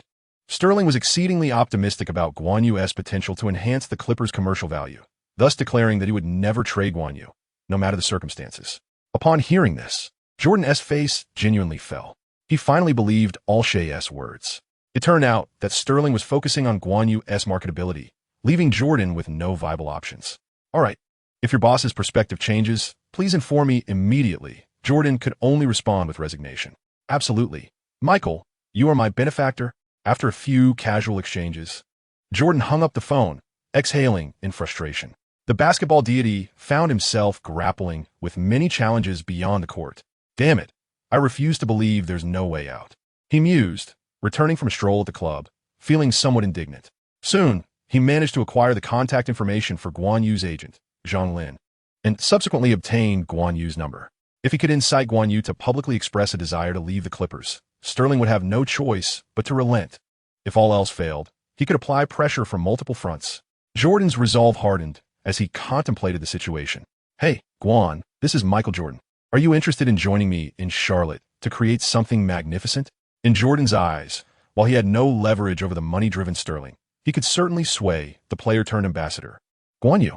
After all, the younger generation of NBA stars were predominantly his admirers. Jordan envisioned Guan Yu brimming with excitement, trembling as he accepted the offer. To his dismay, however, a chilling response echoed from the other end. Hello, Jordan. Charlotte does not interest me. The fervor within Jordan was doused like a flame extinguished by a deluge of cold water, prompting him to raise his voice in disbelief. Why? To be so bluntly rejected felt like a personal affront. Did this fellow truly lack the wisdom to leave a line of retreat for future encounters? On the line, Guan Yu's icy voice retorted, I can achieve greatness right here in Los Angeles. Besides, what advantages does Charlotte hold over Los Angeles? Listening to Guan Yu's assertive declaration and pointed inquiry, Jordan felt a surge of indignation. Though Charlotte's economy paled in comparison to Los Angeles, devoid of Hollywood's allure and lacking in glamour, it did boast him the most esteemed owner in the NBA. Yet, pondering for a moment, Jordan refrained from voicing his thoughts. He detected a familiar arrogance in Guan Yu's words reminiscent of his own youthful spirit and chose not to humiliate himself. In Los Angeles, after ending the call with Jordan, Guan Yu gazed at the stunning Nina Dobrev, who had carelessly shed her cover-up during their conversation. With a resigned tone, she remarked, All right, I agree to join you for the live commentary of the Christmas showdown. Well, even the most resolute cannot withstand such temptations. The following morning, still lying in bed, feeling somewhat sore and lethargic, Dobrev observed Guan Yu entering the room and exclaimed in surprise, Back from training already? Yes, just the usual training, he replied. After casting a casual glance at the starlet with a profound gaze, Guan Yu remarked. Dubov glanced at his phone. It was only a little past 6 in the morning. This fellow truly is, as the rumors suggest, a training fanatic. No wonder he has achieved such remarkable feats. Moreover, his stamina is quite extraordinary. Just as Dubov was reminiscing about last night's madness, Guan Yu opened his laptop. Oh, what do we have here? Dubov inquired with curiosity while embracing Guan Yu from behind, resting his head on his shoulder and observing the rhythmic tapping on the keyboard. This is the information on the Christmas clash between the two teams that we will be analyzing tonight. It contains an overview of their team history, details from recent seasons, off-season trades, this season strategies, key players, and notable highlights. Guan Yu felt the warmth behind him and spoke with familiarity. So, this is prepared for me? Dubov pondered for a moment, pointing to himself as he inquired. He sensed that it seemed unnecessary for Guan Yu to commit all this information to memory. Guan Yu nodded gently and said, Do you not desire fame? If you merely serve as a decorative figure in your commentary, you will undoubtedly leave little impression in the hearts of those basketball enthusiasts. However, if you can demonstrate a profound understanding of the game, it will certainly leave a lasting impact on many. Du Bofu's eyes instantly sparkled with enthusiasm. She felt that Guan Yu's words were exceedingly credible. As she felt the warmth of Guan Yu's broad shoulders, Du Bofu gazed at his earnest and resolute countenance, instinctively licking her lips and leaning in a little closer. You are so kind to me. How shall I repay your generosity? Chapter 59. An unconventional relationship between the two. Mua goodbye. I shall take my leave now. We shall meet at the Staples Center. On the evening of December 25th, before departing the room, Dubov bestowed a tender kiss upon Guan Yu and uttered these words. Guan Yu pointed at his phone, reminding himself to review the materials once more and also to apply some lipstick. Dubov winked at Guan Yu, acknowledging with a playful air, a man both gentle and wild. Before long, within Guan Yu's room, the atmosphere shifted dramatically. Damn it, what a beast! Exclaimed Zhang Fei, bustling about as he entered. His voice filled with exuberance. If I had known, I would have joined the NBA as well. Guan Yu disregarded him, focusing instead on removing the lipstick from her face. She then donned a flamboyant red kung fu robe and stood before the mirror to make adjustments. Shall I remind you of your escapades? You spent a week in the Maldives with a junior, followed by 10 days in Hawaii with another.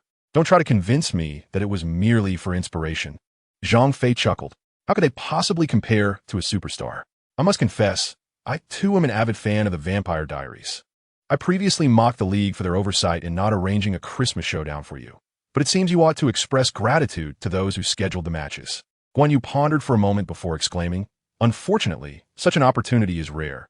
I shall undoubtedly participate in the Christmas showdown next year. Zhang Fei nodded in agreement. But soon his excitement bubbled forth. No matter, there is still the All-Star event. By then, I expect even more female stars will wish to collaborate across boundaries. Upon hearing this, Guan Yu's eyes sparkled, and he exchanged a mischievous grin with Zhang Fei. On that day, the NBA Christmas Showdown featured 5 thrilling matchups, commencing at 2:30 in the afternoon and lasting until the early hours of the following day. The games included Portland against the Warriors, the Rockets facing the Thunder, the Heat battling the Lakers, the Magic competing with the Celtics, and finally, the Bulls squaring off against the Knicks. Each contest was filled with intrigue. For instance, the clash between Portland and the Warriors highlighted a youthful rivalry, The matchup of the Thunder and Rockets showcased a battle between the old guard and the new. The Heat versus the Lakers represented a confrontation between present and future. The Magic and Celtics continued the saga of last season's Eastern Conference Finals, and the Bulls against the Knicks rekindled last season's animosities. Among these highly anticipated games, the Heat versus the Lakers stood out as the most electrifying attraction, particularly given the long-standing narrative of the 23 versus 24 rivalry, which has been heralded by the league for many years, even though it has now evolved into a 6 versus 24 scenario. At 6:30 p.m., TNT began its pre-game warm-up an hour prior to the match. Charles Barkley and Kenny Smith, observing the glamorous Du Bois, who had arrived early in a striking red gown, greeted the fans, saying, "Good evening, sports enthusiasts. Tonight, our commentary booth welcomes a new friend, the most beautiful vampire, Miss Du Bois." Du Bois waved to the camera and stated, "Hello, everyone. I'm your commentary guest for tonight, Du Bois, and I hope to accompany you through a delightful Christmas evening." After a brief pause, her sultry voice resumed, "In fact, I am not the only commentary guest tonight." "Oh, how are we unaware of that?" Barkley and Smith, ignoring the glaringly empty commentary seats, focused intently on the elegantly made-up Du Bois. Unfazed by their antics, Du Bois maintained her poise. Continuing, "Please welcome our mysterious guest, Guan Yu." Clad in a red kung fu robe, Guan Yu approached the commentary desk, embraced Du Bois, and then took his place in front of her. Du Bois effortlessly settled into the seat on the edge of the commentary booth. Barkley and Smith could not contain their exuberance, exclaiming, "Du Bois, this is unfair. Why do you only shake hands with us and embrace Guan Yu? Want a hug too?" As two individuals jested and playfully pretended to embrace Dubov. The atmosphere was more one of humor and light-hearted teasing. At that moment, Guan Yu stood up, positioning himself between them, a playful smile gracing his face as he remarked, "It is merely because of my good looks, isn't it?" With an exaggerated expression of disdain, he shook his head. Behind Guan Yu, however, Dubov nodded enthusiastically, akin to a chick pecking a grain. Immediately, Barkley and Kenny Smith exchanged amused glances, dramatically clutching their hearts. "Damn it, you two have wounded us," they exclaimed. Then, they continued their playful banter. "If you're not going to embrace her, why on earth are you occupying Dubov's spot, keeping her so far from us?" Guan Yu replied earnestly, "I am merely safeguarding her, should either of you harbor any ill intentions." It appears my caution was warranted. Upon hearing this, Barkley and Kenny Smith erupted in playful banter, questioning whether Guan Yu had come to stir trouble tonight or if it was the two of them. The mischievous exchange between Barkley and Kenny revealed a knowing look that only men could understand. Guan Yu continued to elucidate, "Miss Duboff and I share an utterly respectable relationship." Duboff nodded obediently, akin to a chick pecking at grains. Buckley could not restrain himself from rolling his eyes and eventually countered, "Then with whom do you engage in an improper relationship? Emma Watson or Scarlett Johansson?" At this point, even Duboff regarded Guan Yu with a hint of curiosity. This inquiry was indeed quite the spectacle. Guan Yu shrugged his shoulders, remarking that the number of women with whom he shared an improper relationship was equal to the number of championships won by Charles Barkley. Barkley could not help but laugh and curse in response. The absence of a championship remained his greatest source of anguish, a profound scar that marked his life. "Guan Yu, you are truly pouring salt into a wound. How many championships do you possess?" At this moment, Dubov blinked innocently, delivering another sharp remark that left Barkley feeling a wave of discomfort. These two characters must surely be infuriating him, leaving him at a loss for words. With heartfelt sincerity, Barkley decisively chose to join their ranks. "Guan Dubov, I am indeed your fan. You cannot treat me this way. By the way, let us analyze the recent performances of the two teams." However, Guan Yu relentlessly pressed on, stating, "I believe the audience is far more intrigued by your championship count." And then he added, "Charles, if all else fails, you could always make a comeback and join our Clippers. At that point, you can lean on me for support." Just as Barkley was about to respond, Dubov pointed at him, covering his mouth with a hand, his eyes filled with curiosity, asking, "He is so hefty. Are you certain you can manage him?" On Guan Yu's face appeared a contemplative expression. After a brief pause, he spoke, "Well, Charles, you may apply to become a member of our Clippers staff. When we claim the championship, I shall request the owner to bestow upon you a ring as well." Meanwhile, Barkley could not restrain himself from slapping the table and began to berate once more. Kenny Smith, on the other hand, stifled his laughter, finding these two utterly amusing. Chapter 60, a humorous and risque bet. Since Guan's appearance, the ratings have been on a steady rise, increasing by over 15 percentage points in such a short span. At the headquarters of TNT, the staff could not help but exclaim as they observed the backstage data. While it is expected that viewership will gradually increase over time, such a sudden surge is undeniably unusual. Guan is truly remarkable, both on and off the court, remarked the vice president of TNT, who was intricately covering the Christmas showdown. Indeed, Guan possesses an extraordinary sense of humor. Initially, everyone presumed he would be difficult or contentious. Yet, his synergy with Dubov is simply splendid.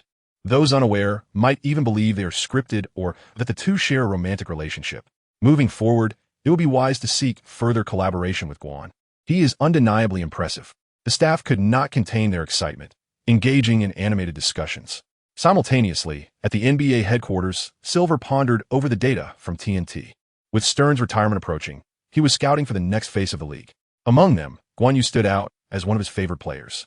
Silver was unperturbed by Guan's heritage or his penchant for controversy, as long as he could transform the NBA into a colossal commercial empire where everyone profits. What else mattered? Wealth? Nay, fortune, was the creed Silver adhered to. Meanwhile, at the TNT commentary booth, time swiftly passed amidst light-hearted banter. Viewers at home noticed that, although the commentators spoke little of basketball, they were utterly captivated. In fact, many who typically shun basketball found themselves drawn into the spectacle. As the teams completed their warm-up shots, Guan turned to Dubov and said, "Nina, I hear you've prepared extensively for this match. I believe the audience is weary of Charles's random jabs. Why not take this opportunity to analyze the game for our viewers at home?" Barkley once again scrunched his nose and glared. However, his fury was merely for show. This man, capable of publicly displaying his absurdity, evidently possessed a more generous spirit. At that moment, the audience before the television screens became intrigued. Beautiful women, particularly those well-versed in basketball, have a remarkable ability to stir the hearts of even the most stoic gentlemen. Dubov glanced at Guan Yu, a smile gracing his face, and remarked, "I quite enjoy basketball myself, and made some preparations before coming here. The two competing teams are currently the most formidable and widely followed in the league. The Los Angeles Lakers, the storied purple and gold, require no elaboration. They exhibited formidable prowess throughout both the regular season and playoffs last season. They engaged in a thrilling 7-game showdown against the Boston Celtics in the finals, ultimately securing a nail-biting victory to claim the championship, achieving a perfect revenge. In contrast, although LeBron James led the Cavaliers to an impressive regular season record of 61 wins and 21 losses, they faltered in the Eastern Conference semifinals, succumbing to the Celtics with a 2-4 defeat, thus missing the finals. Following yet another playoff disappointment, LeBron made headlines during the summer trade period with a momentous decision. He chose to venture to Miami to join forces with Wade and Bosh, forming a formidable trio known as the Heat. In an instant, the Heat became the most talked-about team in the entire league. Observing Dubov with an air of familiarity, Barkley narrowed his eyes and retorted, "Ah, it seems you are well-versed in your pregame research." Dubov, unfazed by Barkley's sardonic tone, chuckled lightly. "Indeed, this is merely the most basic information. I am helping everyone refresh their memories. And I recall that you enjoy making wagers. So how about we place a bet?" Barkley paused momentarily, intrigued by the prospect of an engaging challenge. "What kind of bet do you have in mind?" Given that the Heat and the Lakers were evenly matched in strength, with similar records, Heat at 22 wins and 10 losses, and Lakers at 21 wins and 9 losses, he was inclined to maintain a semblance of gentlemanly decorum. After casting an instinctive glance at Guan Yu, Dubov proposed, "If we bet on the outcome, Kenny Smith and Guan Yu wouldn't be able to participate. How about we wager on the point differential instead?" Upon hearing this, Barkley's interest peaked. Wagering on point differentials was far more challenging than simply betting on the outcome. Could it be that this young lady truly understood basketball? "What shall the stakes be?" Barkley inquired, a spark of excitement evident in his voice. "You suggest something. I am rather at a loss here." Dubov feigned uncertainty. A glint of mischief flickered in Barkley's eyes. "If you lose, you shall perform sit-ups." Dubov's expression shifted to one of clear confusion. "What sort of punishment is that?" "Who knows?" Barkley continued. "There are many cameras pointed at us." "Well, then let one of us three hold your leg." A flicker of hesitation crossed Dubov's face, as if he had some reservations. Just as Barkley was about to lower the stakes, Dubov reluctantly declared, "Fine. But the losers must interview tonight's best player with their upper bodies completely bare." "No." Guan Yu and Kenny Smith immediately declined, but after a sharp glare from Barkley, he exclaimed, "All right, come on, gentlemen, let us not be so uptight." After raising an eyebrow at Smith as a subtle cue, Barkley turned to Guan Yu and added, "If worst comes to worst, I shall concede my right to the leg massage to you." In an effort to reduce his odds of losing from 1/3 to 1/4 and to enhance the thrill of the wager, Barkley was determined. "I predict the point differential will be 5, he declared, not waiting for Guan Yu's refusal. Kenny Smith promptly chimed in, "I predict it will be 10. Guan Yu pondered momentarily before gesturing for Dubov to make the first guess. Indeed, the genteel demeanor is not absent in the Chinese. At that moment, Barkley interjected with an eccentric cry, asserting that the subsequent choice could not fall between the first two numbers, for such a selection would lack intrigue. By then, Barkley seemed to have fast-forwarded to a scene where Dubov was destined to lose, followed by a live broadcast of sit-ups. Dubov made no rebuttal, casually proposing a score of 15, to which Guan Yu responded with 20. Barkley, with a quick twist of his mind, realized that Dubov had secured an invincible position and swiftly added a stipulation.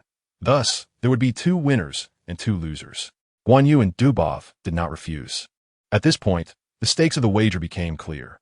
A margin of fewer than 10 points meant a loss for Guan Yu and Dubov.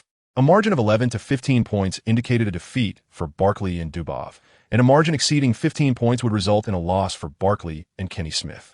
The thought of the 3 men, bare-chested, being interviewed or the alluring imagery of Dubov performing sit-ups immediately exhilarated the audience in front of their televisions. Some fervent fans even found themselves more captivated by the bet on TNT than by the actual game. It is understandable, as those humorous or enticing wagers held far greater allure than the match itself. Chapter 61. The Rapid Rise of Evil. Fast forward to Guan Yu's interview, featuring Dubov's enticing sit-ups. After all, the 2 teams were closely matched, making it difficult to achieve a significant score difference. Or perhaps not, although the teams were evenly matched. If one side was off their game, a substantial score gap could easily emerge. Nevertheless, I too wished to witness the sit-ups. The outcome of the game was inconsequential. I simply longed to see the sit-ups. In no time, fans began to engage in fervent discussions. While opinions on the wager varied, they unanimously expressed disinterest in the half-hearted interviews with Barkley and Kenny Smith, instead yearning to see Miss Dubov's alluring sit-ups. After all, everyone harbors an appreciation for charm. Amid the enthusiastic chatter of fans, the game swiftly progressed. On the large screen, the starting lineups for both teams were revealed. The Miami Heat, Arroyo, Wade, James, Bosh, and Big Z. The Los Angeles Lakers, Fisher, Kobe, Artest, Odom, and Pau Gasol. Notably, Miss Dubov once again captivated the audience. With nicknames like Black Mamba, Flash, The Chosen One, Dragon King, Left-Handed Magician, Old Fish, and Beast at her fingertips, she effortlessly impressed. She was well-versed in Kobe's single-game 81 points, his 62 points in 3 quarters, and 4 consecutive games with over 50 points, as well as Wade's dominance in the finals and Old Fish's legendary 0 for second buzzer beater. She could even articulate the intricacies of the Lakers' triangle offense and the Heat's pressing defense with remarkable clarity. At this juncture, even Barkley had to concede that she was at least a genuine fan, rather than someone merely reciting facts. Many viewers at home were left with a profound impression of Dubov. From the outset, the game escalated to a fever pitch. With Odom completing 2 dunks and Old Fish sinking a 3-pointer, the Lakers swiftly delivered a powerful statement to the Heat, launching a 7-2 run. Splendid. The exclamation came from Dubov, while the latter was naturally from Barkley. The early 5-point gap diverged sharply from Barkley's anticipated fiercely contested clash of the Titans. As the astute Dubov recalled the materials prepared by Guan Yu, he noted that the Miami Heat appeared overly tense today, seemingly desperate to secure victory in this match. Consequently, their efforts led to a disarray, both offensively and defensively. In contrast, the Lakers exhibited a clear and coherent strategy, executing the triangle offense with finesse. Although Kobe did not score, he effectively drew defenders, facilitating 2 assists. Gasol successfully established himself as a pivotal player, linking his teammates seamlessly. This left Barkley and Kenny Smith genuinely impressed. While Dubov had diligently memorized his notes, they could hardly anticipate the contingencies Guan Yu had meticulously prepared for him. Barkley could only jest, "Did the Heat hit the nightclub together last night? Their performance is utterly dismal. I could perform better than them on the court." He also wondered about Kobe's sudden change in demeanor, urging him to shoot sooner. At this point, Barkley was indifferent to the outcome of the game. For him, those who remained close in score were friends, while those who fell behind were adversaries. In stark contrast, Dubov's professionalism shone through. Soon, as the Heat rallied with a surge of 8-3 to tie the score at 10-10, Barkley visibly brightened. "See, I told you the Heat are a formidable team." Guan Yu swiftly dismantled the argument. "No, did you say the Heat went to the nightclub last night?" Barkley rolled his eyes, asserting that even if they had frequented the nightclub, they were still commendable. Dubois, instead of becoming indignant, remarked, "Indeed, Charles, you are correct. The Heat initially appeared overly tense. But now, having relaxed, they are exhibiting their vitality and pressure. They might even widen the score gap." "Certainly," Barkley began to concur with a smile, only to quickly shake his head in realization. No. The Lakers are merely struggling to adapt to the Heat's defense. Once they acclimatize, the match will become fiercely competitive. "That was close. I almost got swayed by that girl," Barkley mused internally. If the Heat were to extend their lead, that would not be delightful. However, on the court, the Heat, now in a fervent state, would not relent due to Barkley's remarks, having finally discovered their rhythm. The Lakers, too, seemed to have lost their way under the Heat's relentless defense, as they were struck by a 7-0 run following a timeout. "Kobe, please refrain from shooting," Barkley exclaimed as Kobe's fadeaway jumper, contested by Wade, veered off target. "If you continue to shoot, the Lakers will surely collapse in a wave. I recall it was you who previously encouraged Kobe to take those shots." Guan Yu continued to argue fervently. Barkley, unable to contain himself, exclaimed, "The reason I called for Kobe to shoot was that his scoring would create sustained pressure." Little did he know that, after glancing at the statistics, he slammed his hand on the table, gritting his teeth for attempts, 0 successes. Each time Kobe took a shot, he edged closer to his post-game interview. The audience in front of their televisions erupted with laughter, having never witnessed Barkley so flustered before. Compared to the serious commentary, this banter was undeniably more entertaining. Moreover, Dubov's occasional astute observations still managed to captivate them. As for the composed Kenny Smith, he remained unfazed. The varying point differentials mattered little to him, so he was content to play a supporting role, yielding the spotlight to Barkley and Dubov. Amidst their playful exchanges, the first quarter swiftly came to a close, with the visiting Heat leading the Lakers 20-14. At this moment, Dubov remarked, "The combination of 3 peak superstars on the Heat is indeed formidable. Other teams in the league ought to take heed." This revelation startled many fans. Upon reflection, it was indeed astonishing that the reigning champions, the Lakers, managed only 14 points in a single quarter. Such defense was genuinely intimidating. Numerous owners and general managers, watching from their screens, pondered deeply.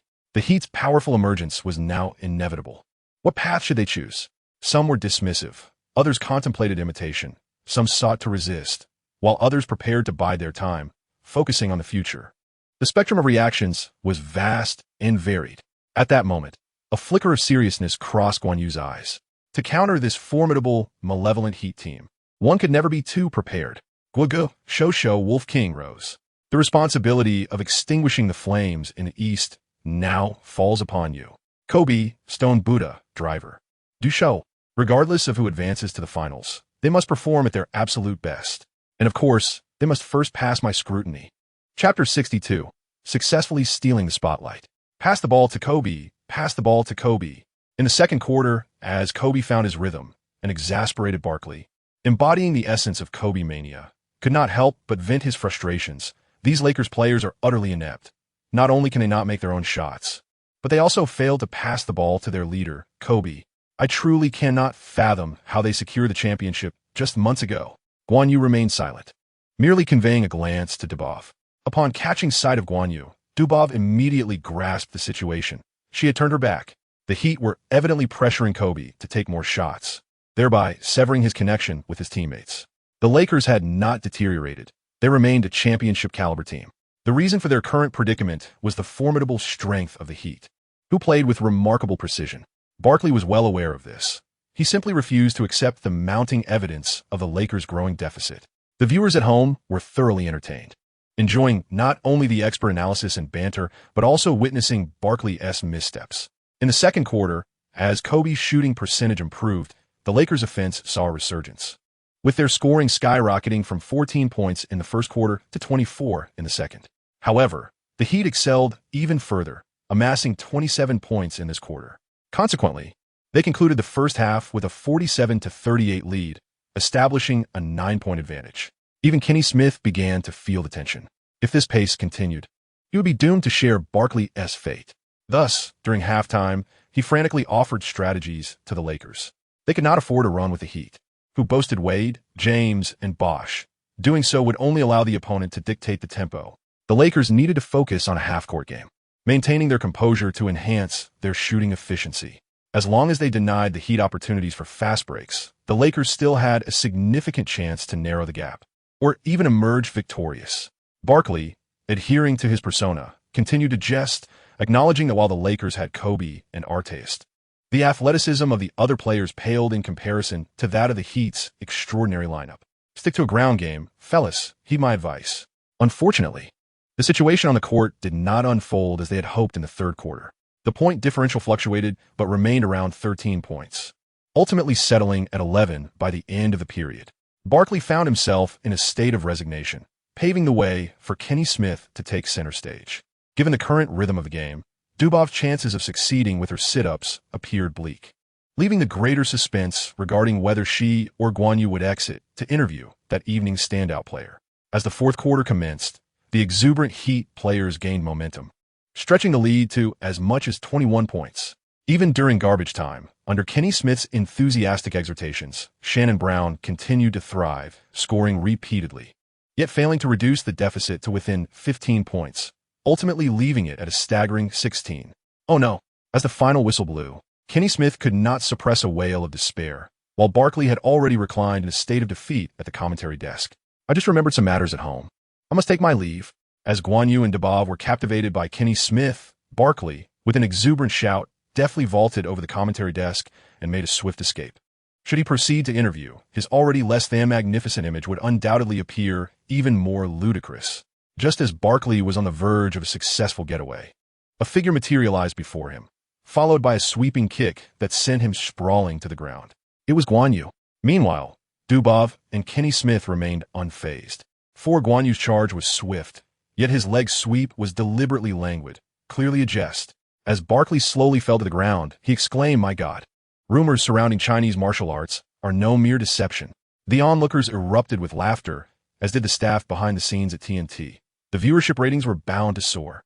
However, the true spectacle was yet to come, when Charles Barkley and Kenny Smith appeared before LeBron James, who had just delivered a stellar performance with 27 points, 11 rebounds, and 10 assists. James was momentarily taken aback. He was not alone. The bewildered audience shared in his astonishment. At that moment, TNT's backstage metrics indicated a significant surge in viewership. This scene is destined to become an iconic moment in NBA history. Amidst the crowd, Guan Yu and Dubov exchanged knowing smiles, their gazes intertwining with subtle intimacy. The following day, sports news revealed that TNT had successfully overshadowed the anticipated Christmas showdown, claiming the top headlines across major media outlets. Naturally, the spotlight fell upon the duo of Barkley and Kenny Smith as they interviewed James. However, the protagonist himself, James, appeared somewhat awkward and clearly reluctant to share the frame with them. Additionally, the knowledgeable and basketball vampirist Dubov, who showcased a remarkable Chinese martial arts skills, and Guan Yu, who engaged in spirited banter with Barkley, were frequently mentioned. In a room adorned with exotic charm, Dubov gazed tenderly at Guan Yu from the circular bed and said, "Guan, you are truly remarkable." With his muscular torso exposed, Guan Yu placed his phone aside and smiled. "Hee, it is because you are so enchanting that I strive so hard." As for the preparation he mentioned, it pertained not to the previous night, but rather to the past 2 nights, a secret known only to them. Nestling closer to Guan Yu, Dubov blinked her captivating eyes and inquired, "What were you just doing?" Guan Yu did not conceal anything. He picked up his phone and showed it to her. He was perusing some news to stay informed about the latest developments in the league. As he glanced at the article praising Billups while hinting at dissatisfaction with Nelson, Dubov wore a perplexed expression, choosing not to delve further into the matter. Their relationship had yet to reach a stage of utter transparency. Guan Yu pondered over the recent praises bestowed upon Paul, Darren Williams, Rose, Rondo, Westbrook, and today, Billups, all under Howard's guidance. He mused at this point, "Nelson must be harboring considerable resentment towards Howard. If I can find an opportunity to ignite this sentiment, fostering discord between them, it wouldn't be long before Nelson is traded and the Magic's organization is elevated." The Miami Heat's fervent form indeed poses numerous challenges for them. After his contemplation, feeling the warmth beside him, he glanced down at Dubov, who was gazing at him with admiration, and Guan Yu chuckled softly. There was still ample time. He believed they could continue their engaging discourse. Chapter 63. Oh, so you're the one who was thrown by Ben Wallace? On December 30th, the Clippers faced their final game of 2010. Their adversaries were none other than the Lakers, who shared the same city and arena. This match was dubbed the Los Angeles Derby. In previous years, this rivalry attracted little attention, as the disparity in strength between the two teams was stark, often resulting in one-sided contests. However, with Griffin's emergence and Guan Yu's dazzling performance this season, the Clippers, despite still lacking in depth and overall strength compared to the Lakers, had narrowed the gap significantly. Consequently, they garnered a significant fan base in Los Angeles, intensifying the competitive atmosphere of the game. Additionally, a statement from Nike further fueled the excitement surrounding this matchup. Charles from Nike's publicity department remarked that Guan's capability to serve as a substitute was questionable, let alone be compared to Kobe. In the TNT studio, Kenny Smith posed this question to Barkley. This topic had ignited much debate recently. Barkley scoffed, acknowledging that while Guan had certain flaws, his abilities were indeed sufficient to warrant a starting position in the NBA. Nike's comments were merely a bid for attention. Kenny Smith continued to inquire, "Do you think your idol can lead the team to victory against the Lakers tonight?" Barkley rolled his eyes, admitting, though Guan is my idol, it remains a formidable challenge for the Clippers to defeat the Lakers. The disparity in their strengths is indeed substantial. Kenny pressed on, yet the Clippers have previously triumphed over the Heat, who recently bested the Lakers. While such comparisons may not hold absolute weight in sports, they do suggest certain implications. Barkley shook his head vehemently, exclaiming, "That comparison is flawed. The Heat at that time were still in the process of coalescing, whereas the team that faced the Lakers had already found their rhythm. These are fundamentally two different teams." Meanwhile, within the confines of the Clippers' locker room, a fleeting shadow of gravity crossed the faces of all present. "Hey, fellas, relax. This is merely an exceedingly ordinary regular season game, and there's no need for such tension," asserted the veteran leader, Byron Davis, as he endeavored to lighten the atmosphere. The long-standing rivalry of the Los Angeles Derby had instilled a natural trepidation towards the Lakers within the Clippers. Even before the battle commenced, they had already succumbed psychologically to defeat. Byron's words rang true. Although tonight was nominally the Lakers' home court, it was in essence our domain, and there was truly nothing to fear. Guan Yu remarked confidently that as long as their offensive strategy was executed, the Lakers would undoubtedly face defeat. Observing the self-assured Guan Yu, the eyes of the other Clippers players sparkled with hope. With such a remarkable talent among them, anything seemed possible. Conversely, within the Lakers' locker room, the atmosphere was considerably more relaxed. Despite their previous loss to the Heat, the Lakers maintained a commendable standing, holding the second position in the Western Conference and third in the league overall. Thus, they felt no trepidation facing the 8th-seeded Clippers. Perhaps the only aspect of this match that warranted serious consideration was the potential for a first-round encounter with the Clippers. "Ron, Artest, I leave Guan Yu to you," Kobe instructed after patting Artest on the shoulder. In truth, while Artest was a formidable small forward, Kobe was the most suitable player to guard Guan Yu. However, Kobe was acutely aware that to contend with the Clippers, he would need to exert considerable effort on the offensive end, leaving the defensive responsibilities largely to his teammates. Having already secured 2 consecutive championships, Kobe, intent on achieving a second three-peat to validate his legacy, was no longer the naive youth struggling with interpersonal relationships among teammates. "Rest assured, Kobe, if that kid dares to act recklessly, I'll certainly teach him a lesson," Artest proclaimed, showcasing his bicep with a beast-like physique and revealing a menacing grin. Though he recognized that his speed might be somewhat lacking, Artest remained highly confident in his ability to contain Guan Yu. "Moreover, hey Ron, we will also join you in dealing with that Chinese kid." Many Lakers players, led by Bynum, chimed in enthusiastically.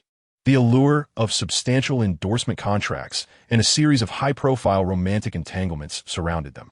Although Guan Yu had not provoked them, they possessed ample reasons to harbor jealousy towards him.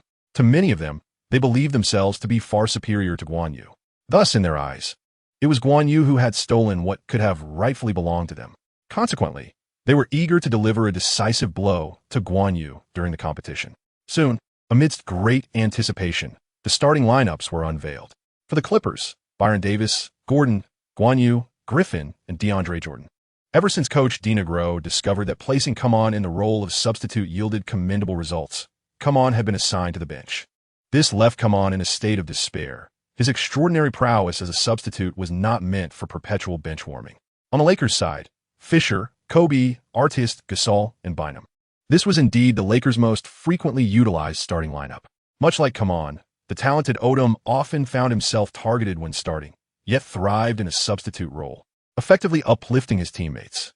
As the tip-off commenced, the ever-vigilant DeAndre Jordan, valuing every second he spent on the court, outmaneuvered Bynum to direct the ball into the Clippers' half. Guan Yu successfully caught the basketball and then dribbled past the half-court line. Now, having gained the trust of the head coach, Guan Yu has been granted the privilege to independently attack, bypassing Byron Davis. It is noteworthy that such circumstances are rare in the league. Only superstars like Kobe and LeBron possess the authority to dribble past half-court and launch their own offensive plays among non-point guards. As for rookies, Guan Yu is the first to enjoy such a privilege.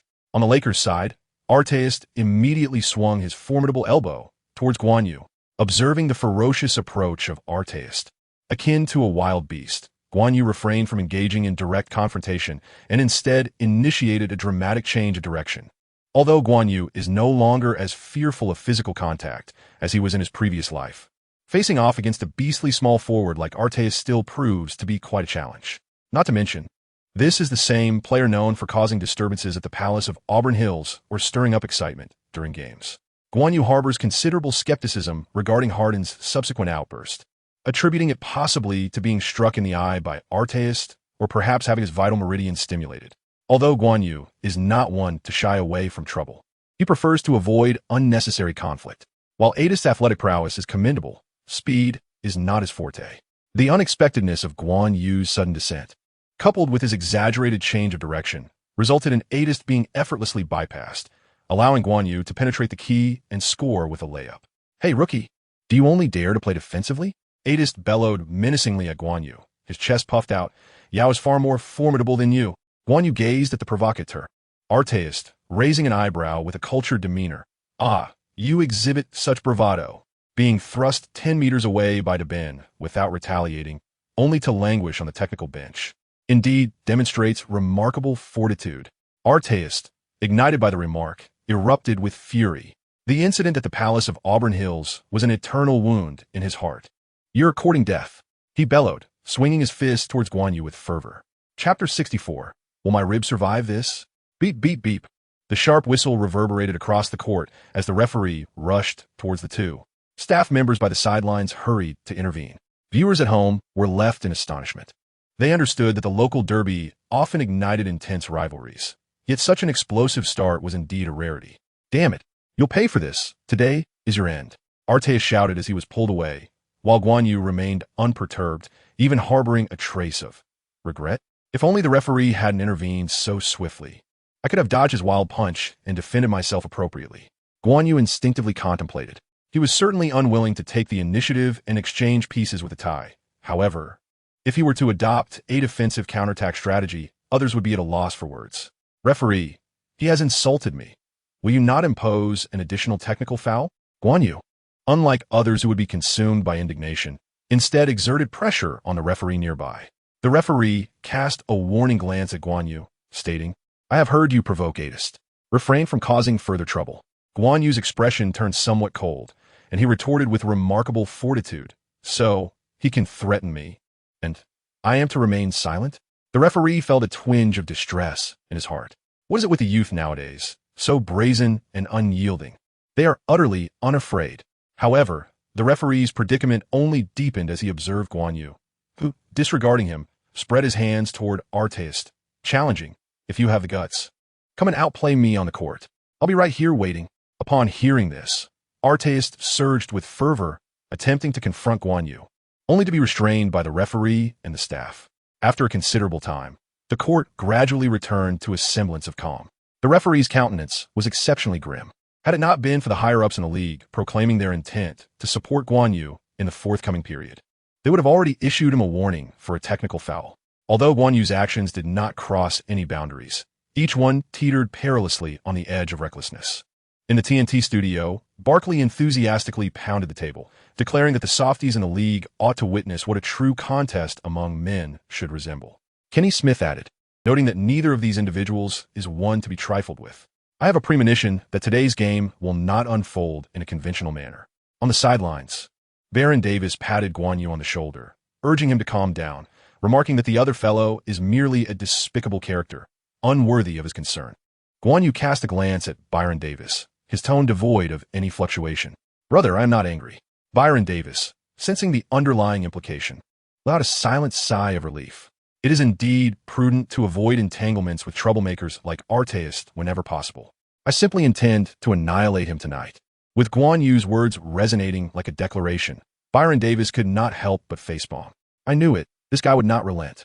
With a swift motion, Guan Yu executed a technical free throw successfully, and the game continued. Meanwhile, the referees on the sidelines were fully alert, unwilling to tarnish their records due to the events of this evening. The Lakers initiated their offense, and Eric Gordon, tasked with defending against Arteist, appeared pitiful, small, and helpless. Inwardly, he cursed Coach Dinagro's family. Damn it, it's Guan who stirs up trouble, so why must I suffer? Ultimately, Arteist overpowered Gordon, making a forceful layup. For the Clippers, there is truly no one on the roster capable of matching up against Arteist. As for Guan Yu, he remained steadfast in his primary objective for the night, to contain Kobe. "Hey, rookie, why don't you dare defend me? Do you see this? This is how a man should play."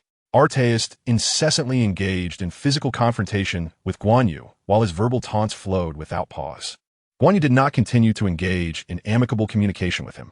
Guan Yu was acutely aware that, at this moment, his most potent rebuttal lay in action rather than empty bravado.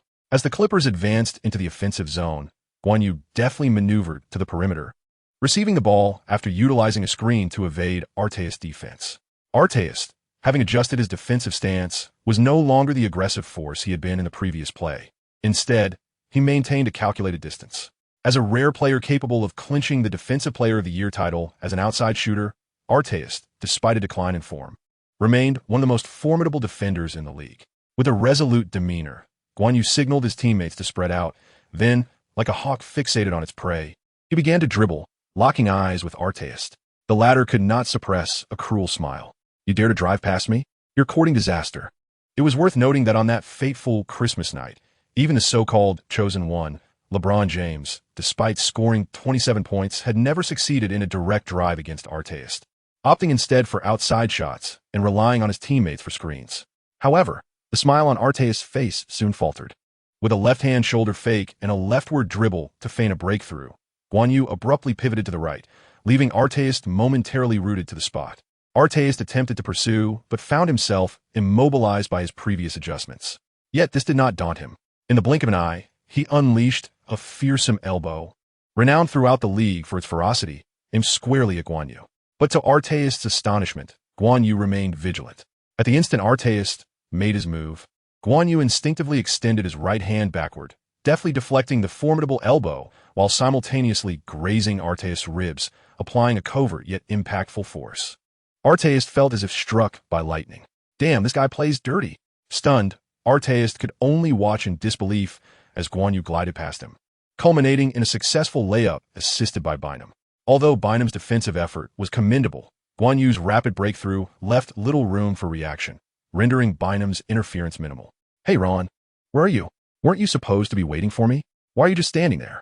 As Guan Yu turned to retreat defensively, he taunted the still gasping Arteist.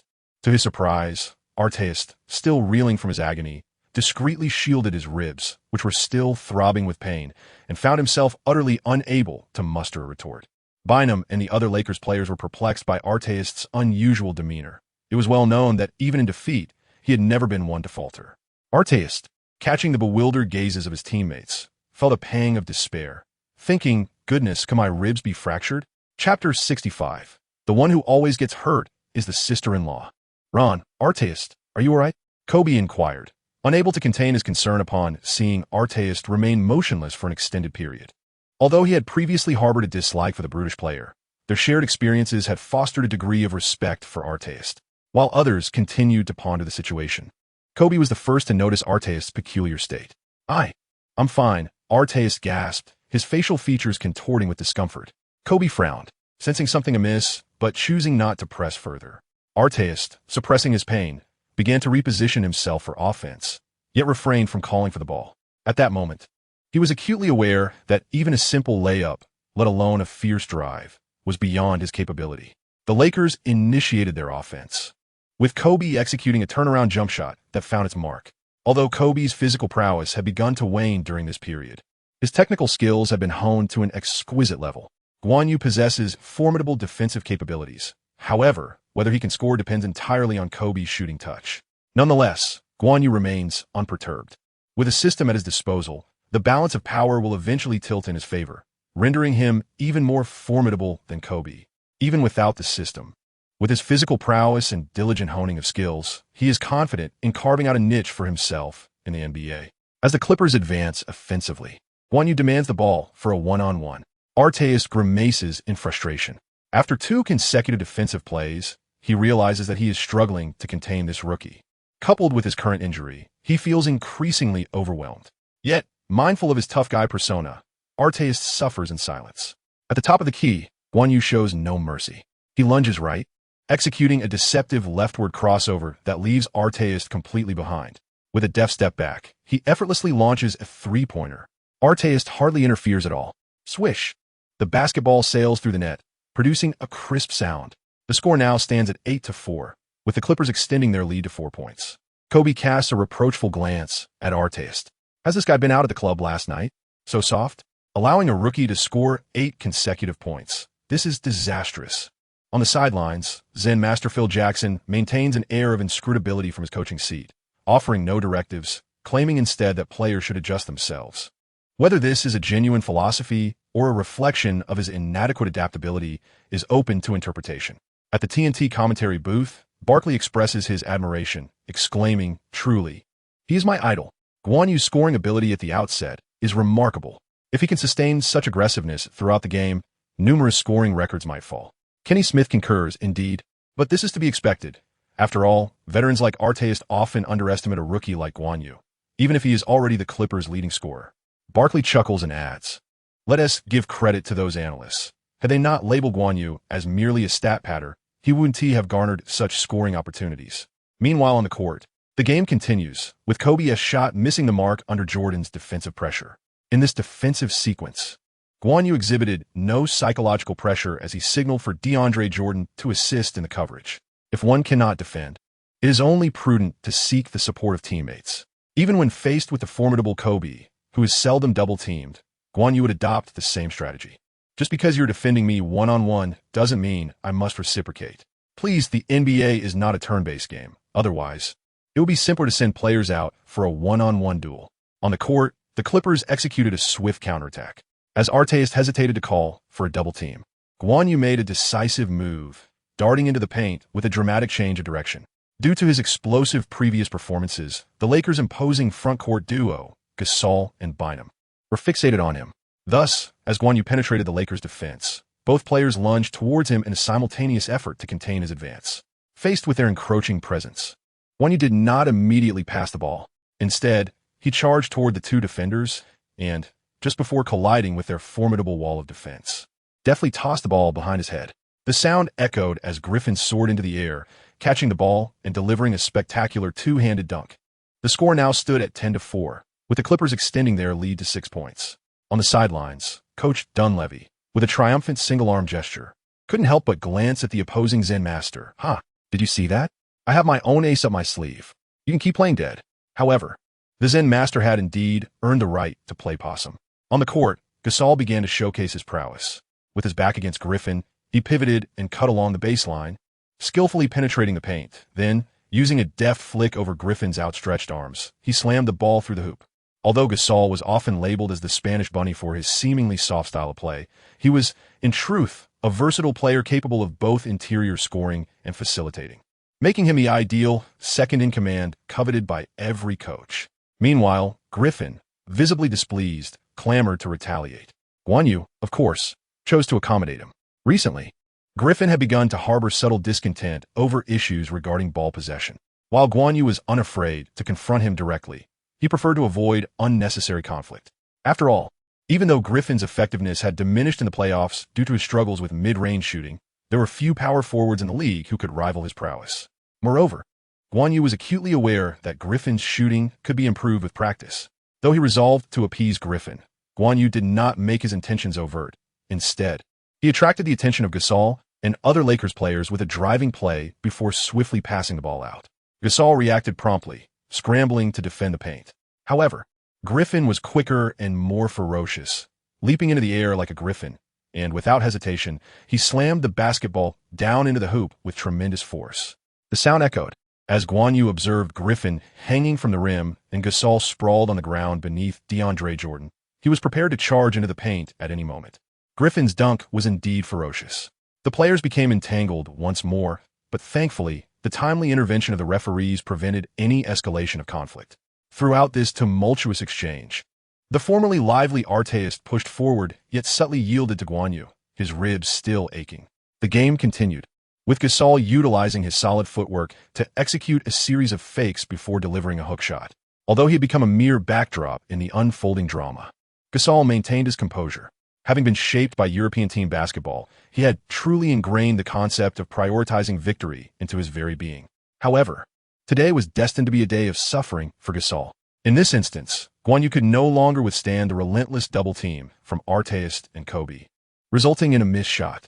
Consequently, Griffin surged down the center, leaping high to emphatically slam the rebounding ball into the hoop. The immense force of his action sent Gasol crashing to the ground. On the perimeter, witnessing this spectacle, Guan Yu couldn't help but twitch his lips, muttering, "This guy is truly a beast." And poor pal. Chapter 66. I can score. Observing his beloved Gasol being bullied, Kobe was incensed, and the repercussions were grave. Faced with an enraged Black Mamba, Guan Yu wisely opted to summon his teammates for further support. It is well known that Kobe's passing vision fluctuates dramatically. He can easily amass 5 assists in a single quarter, yet may also go an entire game without a single pass. In his fury, not only was his passing vision diminished, but the very pass button seemed to have been disabled. Kobe's performance tonight was commendable, as he steadily propelled the Lakers to close the gap in the score. At that moment, Guan Yu felt a wave of relief for having initially retaliated against Artest with an elbow. With Artest somewhat yielding in his defense, the threat diminished considerably. Had they maintained that explosive start, it would have been a different story for the Lakers, as the disparity between the two teams was indeed significant. However, Guan Yu soon realized that their main players were holding their own. Once the rotation began, the Lakers swiftly surpassed the score. In terms of roster depth, they were undeniably far superior to the Clippers. Guan Yu felt somewhat helpless, acknowledging that it was the Lakers' storied legacy and championship aspirations that attracted many formidable free agents. Observing the vast disparity in bench strength between the two teams left him contemplative. In the TNT studio, Barkley echoed similar sentiments, lamenting that the Clippers' rotation was woefully inadequate. Not only did they fall short against strong teams, but they were also outmatched by many weaker ones. He asserted that they should expedite trades, otherwise, as the season progressed and competition intensified, they might miss the playoffs entirely. Kenny Smith nodded in agreement, affirming that Charles was absolutely right. According to statistics, the Clippers' rotation ranked 23rd in the league for win contribution value. If they truly wished to secure a playoff spot and advance further, they needed to devise a strategy forthwith. On the court, as the starters returned to the game, the Clippers gradually narrowed the gap in score. Meanwhile, the Lakers began to apply significant pressure on Guan Yu. Having assessed the situation, Guan Yu refrained from forcing plays and continued to facilitate for his teammates. This evening, the other 4 starters of the Clippers displayed commendable shooting form. Consequently, despite the Lakers' superior strength, they found it challenging to extend their lead, instead becoming embroiled in a fierce contest with the Clippers. During this period, the Clippers, bolstered by Guan Yu's addition, experienced an elevation in their baseline performance and a remarkable enhancement in their potential. When in rhythm, this Clippers team proved capable of matching up against any formidable opponent in the league. As the clock ticked down to the final 13 seconds, the score stood at 102-105, with the Lakers ahead by 3 points. However, the Clippers were not devoid of opportunity, as possession was in their favor. On the Clippers bench, Coach DeNegro held a tactical board, strategizing with his players. With a 3-point deficit, the opponents will surely anticipate our attempt at a 3-pointer. Thus, we shall surprise them by attacking the paint for an easy 2 points first. Afterwards, we can assess the situation, if necessary. We may induce a turnover or resort to a tactical foul. Guan Yu and his teammates nodded in agreement. Although this strategy appeared more intricate than merely attempting a 3-point shot, it offered a plethora of operational possibilities. A direct 3-pointer would only extend the game into overtime. whereas employing the Dinegro tactic could present them with the opportunity to clinch victory within the regulation time. Admittedly, this approach also carried a higher risk of defeat. As the match progressed, the Lakers swiftly found their rhythm. If they could successfully defend this possession, victory would be firmly within their grasp. Coupled with their three-point lead, they enjoyed a significant psychological advantage, leaving no Lakers player believing the Clippers could mount a comeback.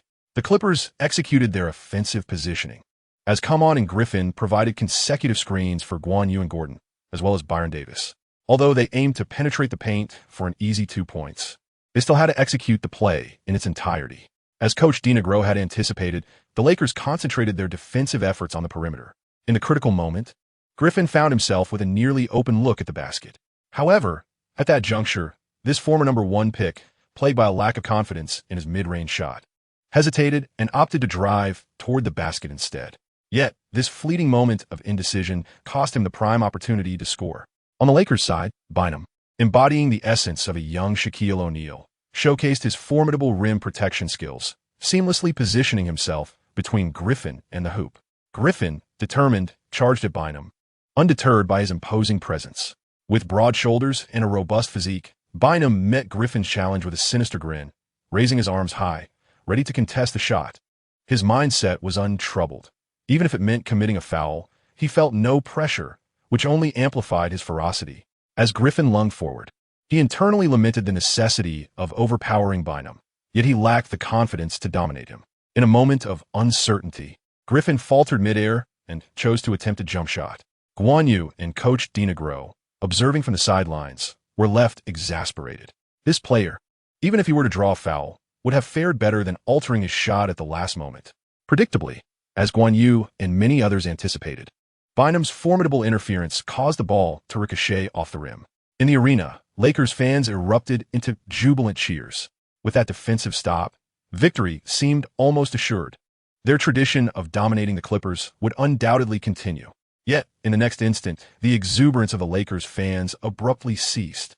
Closer to the paint, Clippers center Come On valiantly secured the crucial rebound. Clippers fans yearned to cheer, but their voices faltered. For at that moment, the Lakers displayed their championship caliber. Executing a perfect collapse, Gasol and Artest tightly enveloped Come On, determined to deliver a decisive double team to conclude this tumultuous evening. As Come On found himself ensnared by the relentless defense of Gasol and Artest, the hearts of the Clippers fans raced to their throats. Shoot or pass quickly. With no timeout available, Come On was left with but these two options. As time dwindled, it appeared as if Come On were mired in quicksand, unable to either shoot or distribute the ball. The tenacity of Artest's defense was simply overwhelming. With just 2 seconds remaining, amidst a distant roar, Come On opted to leap high into the air and release the ball. At this moment, he could no longer afford to ponder the consequences. Being tall, his sudden elevation allowed him to break free from the clutches of Gasol and Artest. Gasps filled the arena as onlookers braced for what they believed would be a blunder on Come On's part. The basketball, albeit with an awkward trajectory, found its way into the hands of Guan Yu. The pass was forceful and slightly off course, yet Guan Yu could not afford to hesitate. He hurled the ball directly against Kobe's defense. In that fleeting instant of release, the red lights surrounding the hoop, signifying the end of the game, illuminated. It was an incredibly tight buzzer beater. Under the gaze of the spectators, swoosh. The basketball arced through the air with an imperfect grace, seamlessly passing through the net. Guan Yu raised his right hand high, signaling a three-point gesture with a face of icy composure. Despite being targeted in various ways today, he confidently declared, "I can still make it." Chapter 67. It's up. Guan. My God. Guan forcefully pulled the Clippers back from the brink of disaster. This is precisely why Guan is deserving of a substantial contract. He never fails to deliver. At the Staples Center and among the fans of the Clippers watching on television, a chorus of furious roars erupted as they vented their emotions. Just moments ago, they were engulfed in sheer tension. Meanwhile, the faces of the Lakers fans were exceptionally grim. They were on the verge of winning this game, only to be met with unexpected turmoil. On the court, all the players of the Clippers shouted towards the center circle at the coldly composed Guan Yu. Particularly, Griffin, overwhelmed with excitement, also bore a hint of gratitude. Had it not been for Guan Yu, his previous offensive play would undoubtedly have faced severe criticism from the media post-game. Yet now, it has transformed into a splendid misunderstanding. The game is not over. We still have overtime to play. Guan Yu, with a smile gracing his face, gently reminded his exuberant teammates. My idol is simply incredible. Previously, he executed a near game winner against the Celtics, and today, he delivered a last-second equalizer. Honestly, his composure under pressure is truly remarkable. Barkley could not help but express his admiration. In the league, numerous players falter in crucial moments, yet those with unwavering nerves are few and far between. Each of these clutch players, capable of determining the outcome of a game, is invaluable. Now, Guan Yu has already begun to demonstrate his potential for such fortitude. Well, although Guan can be quite exasperating at times, his ability to perform in critical situations is undeniably impressive, chimed in Kenny Smith, who often relishes opposing Barkley-esque views. The performance of Guan Yu on that last play was nothing short of spectacular. On the court, after a brief celebration by the Clippers, the game resumed. As Guan Yu remarked, the contest is far from over. Once the match restarted, both teams continued to engage in fierce competition, with the ball increasingly finding its way into the hands of the respective star players. In crucial moments, the prowess of star players truly comes to the forefront. On the Clippers' side, due to a decline in stamina, Guan Yu intentionally reduced his shooting attempts, conserving energy for the decisive moments and entrusting more opportunities to Griffin. In the dying moments of the fourth quarter, Griffin, who almost plunged the Clippers into despair, displayed remarkable tenacity, repeatedly attacking the Lakers' paint to score. Meanwhile, for the Lakers, it was a seamless collaboration between Kobe and his teammates. With just 34 seconds remaining, the score stood at 113-112, with the Clippers leading by a single point, presenting an offensive opportunity for the Lakers. Kobe, on the sidelines, the ever-composed and master gestured tactically to the Lakers players while calling out Kobe's name. In truth, there was no need for such arrangements. Kobe had already received the ball, skillfully maneuvering past Gordon's defense and advancing past half-court. Upon reaching the top of the key, Kobe signaled for his teammates to spread out, indicating his intent to isolate for a one-on-one. The Lakers players executed their roles impeccably, positioning themselves on the weak side to create an optimal environment for Kobe's solo play. The Lakers' offensive movement was flawless, and with the Clippers players unable to sustain their defensive rotations, they could only watch as Gordon faced Kobe in a one-on-one. Hood. After a series of deft crossovers, exploiting the gap as Gordon slid back, Kobe, the lethal Black Mamba, unleashed his most venomous strike. He stepped back for a three-pointer with precision, despite Gordon's height disadvantage and his waning stamina, which showed in the veins bulging on his arms and face. He was unable to significantly disrupt Kobe's shot. When it comes to utilizing technique to create shooting space, Kobe had truly mastered the art. The basketball soared high, arching over Gordon's fingertips, and flew toward the hoop. The audience at the Staples Center and those watching at home held their breath. Who would have imagined that a regular season game could evoke the intensity of a playoff showdown? Even a do-or-die scenario? Bang! With a resounding thud, the basketball struck the backboard with force. Both Gordon, exhausted from exertion on both ends, and Kobe, whose stamina was dwindling, faced a challenging shot. Swish! In an astonishing twist, the ball rebounded off the backboard and miraculously swished through the net. Kobe's clutch three-pointer was a reality. 113-115. The Lakers surged ahead. Kobe is indeed Kobe. This shot was like gold, potentially determining the outcome of the game. Kenny Smith couldn't help but exclaim in admiration, "Damn, how did that even go in?" Charles Barkley, momentarily stunned, marveled at the remarkable three-pointer. This shot is truly something extraordinary. Kenny Smith chuckled. "Charles, I'm afraid the Black Mamba has no intention of relinquishing victory easily. And remember, this is Staples Center." Barkley cast a glance at Kobe, who was fervently raising his right arm on the court, and retorted, "The game is not over yet. Do not rejoice too soon. My idol's ability in clutch moments is equally formidable." However, after uttering those words, Barkley observed that Guan Yu's movements on the court had noticeably slowed, and a sense of unease began to brew within him. In comparison to a physical powerhouse like Kobe, Guan Yu was clearly struggling. Otherwise, based on Barkley's understanding of Guan Yu, regardless of the outcome, that individual would undoubtedly take it upon himself to defend against Kobe. Nevertheless, as a former player, Barkley recognized that such situations were inevitable. Nearly every rookie must endure this rigorous process of physical refinement. Of course, there were exceptions, like Duncan and Shaquille, who entered the league with top-tier capabilities. On the court, the Clippers called a timeout to strategize their final offensive play. With 21 seconds remaining, they had the opportunity to either tie or even take the lead. Compared to the final moments of a regular season game, their options had expanded. However, considering the decline in stamina and shooting accuracy, the circumstances remained unfavorable for them. Guan Yu, draw the defense from the perimeter. Griffin, you will be our primary attacker. Byron, Eric, and come on, be prepared for offensive maneuvers, Coach Dinegro instructed. At that moment, he cast a deliberate glance at Guan Yu. This decision was most advantageous for the team, yet it felt somewhat unjust to Guan Yu. After a moment of contemplation, Guan Yu nodded. The Lakers were wary of his last-second three-pointer during the regular season, so they would undoubtedly focus their defensive efforts on him. Hence, it was indeed a more prudent choice for Griffin to either attack or pass. Following the timeout, both teams returned to the court, and Kobe, akin to the Black Mamba, fiercely shadowed Guan Yu. Byron Davis, observing the unfolding situation from the sidelines, decided to execute a pick-and-roll with Griffin before returning the ball to him. Griffin faced Fisher, exploiting every opportunity to press forward aggressively. It appeared that the Clippers were intent on leveraging their youth to seize 2 points and push for double overtime. Bynum, resolute, relinquished his mark on come on to provide support. However, Griffin opted not to force the issue and instead passed to the open come on. With time dwindling come on, facing an advancing Kobe, took a mid-range shot.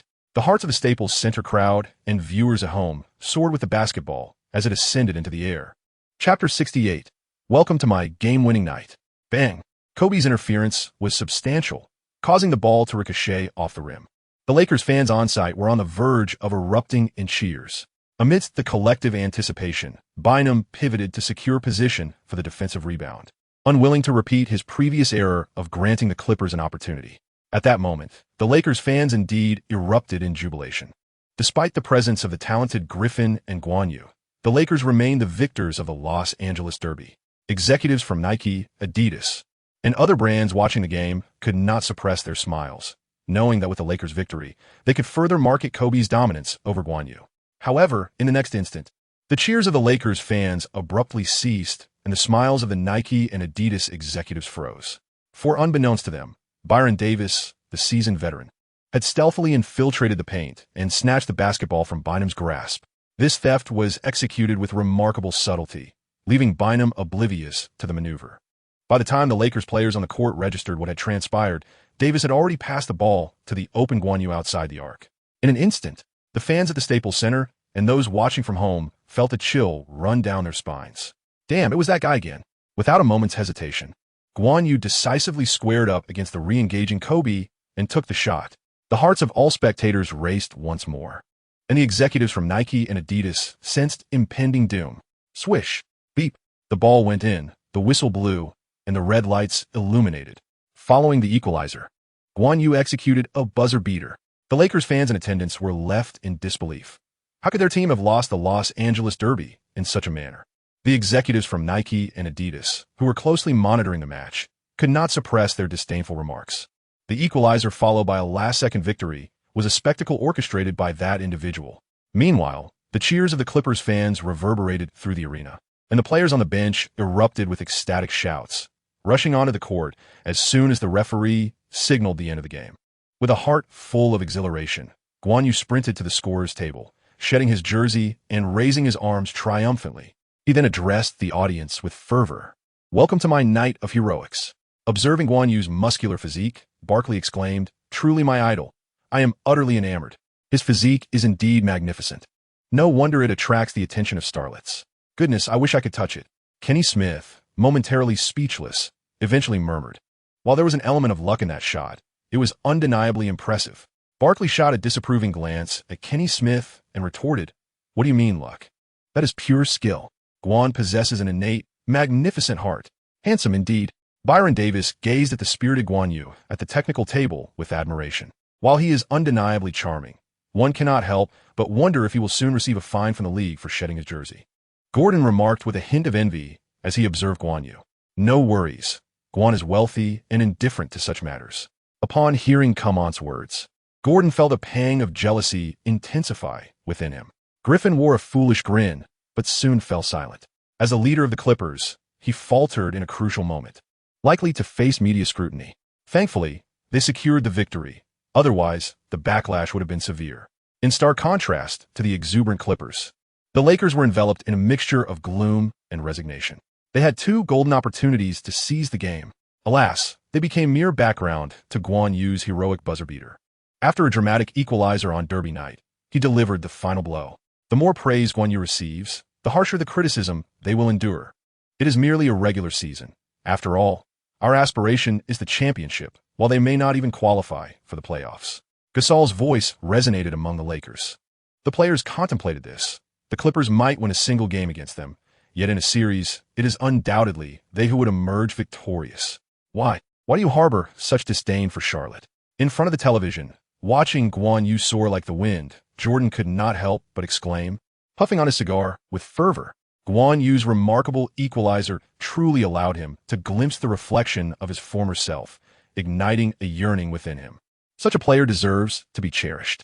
Should Guan Yu harbor an affinity for Charlotte and wish to contribute to its success, he could certainly devise a means to make that happen. However, the crux of the matter lies in the fact that Guan Yu does not favor Charlotte.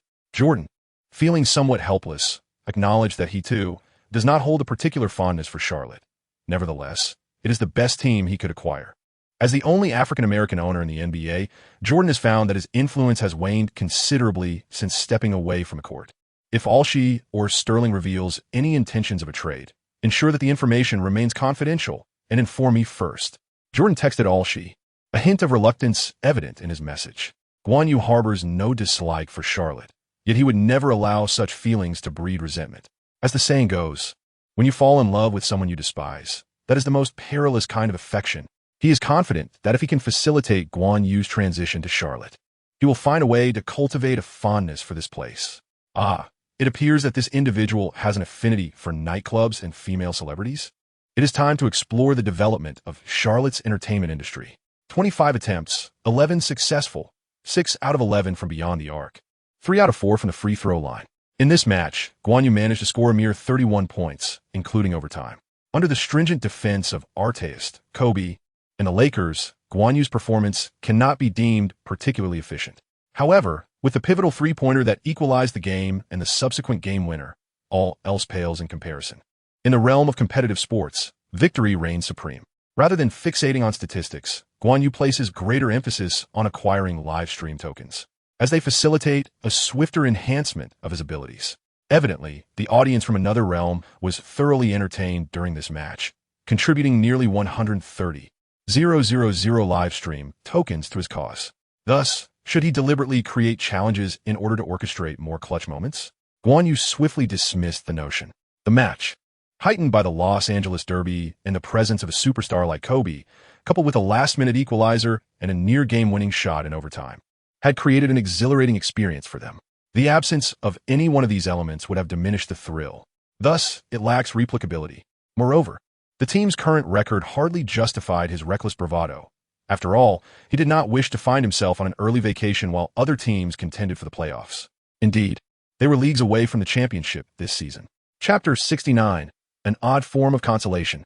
Guan, tonight you first sank a game-tying three-pointer, dragging the match into overtime, and then delivered a buzzer beater for the win. How do you feel right now?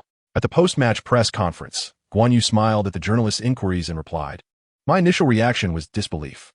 I felt certain I would miss the last shot in regulation. As we entered overtime, I thought my luck had run out, and with my energy depleted, I assumed that shot was destined to fail." At that moment, a Los Angeles reporter, with a hint of hostility, pressed, "So, both of those shots were merely luck then?" Guan Yu cast a fleeting glance at him, remaining unresponsive, and continued to speak at his own pace. Yet, thoughts of those teammates who placed their trust in me flooded my mind, along with the countless days and nights of rigorous training. I am resolute in my belief that once I discover my own rhythm, I shall surely find success.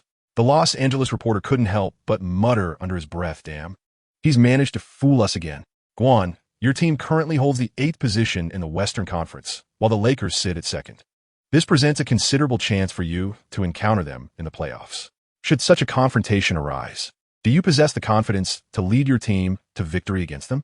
At this moment, another reporter interjected provocatively with his question.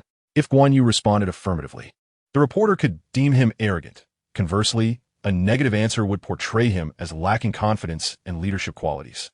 It was a predicament where any response would be deemed unsuitable. The seasoned Guan Yu was well aware of the reporter's malicious intent, yet he replied with unwavering conviction, "Of course I do." Following his declaration, Guan Yu regarded the reporter with an expression of patronizing pity, as if to say, is it not entirely reasonable for a player to have confidence in himself?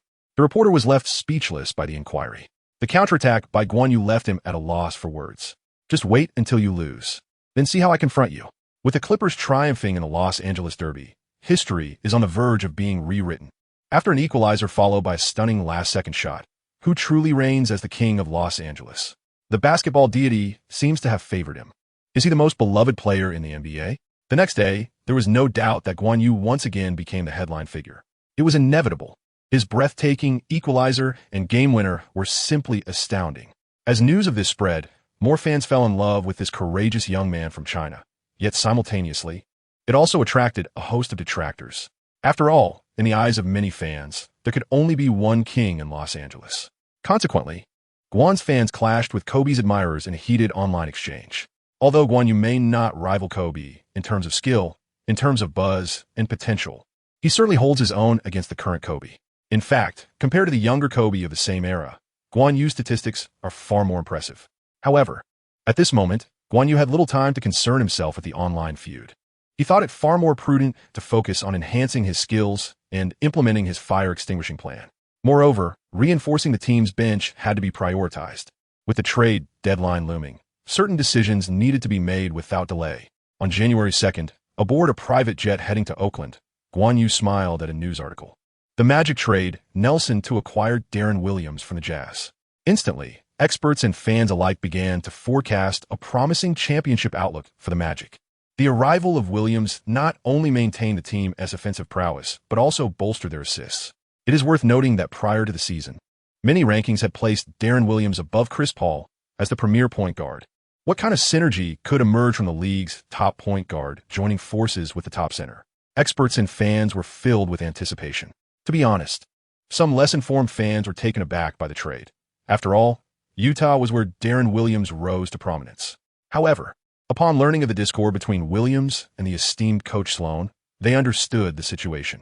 Though the NBA is a league that often prioritizes star players, Sloan, having served the Jazz for over 20 years, has come to embody the franchise itself. Even in his advanced age, the Jazz management, intricately linked to him, dared not offend him. Thus, they were compelled to part ways with the contentious Darren Williams. While other management teams were haggling over prices, the Jazz's leadership ultimately decided to send Williams to Orlando.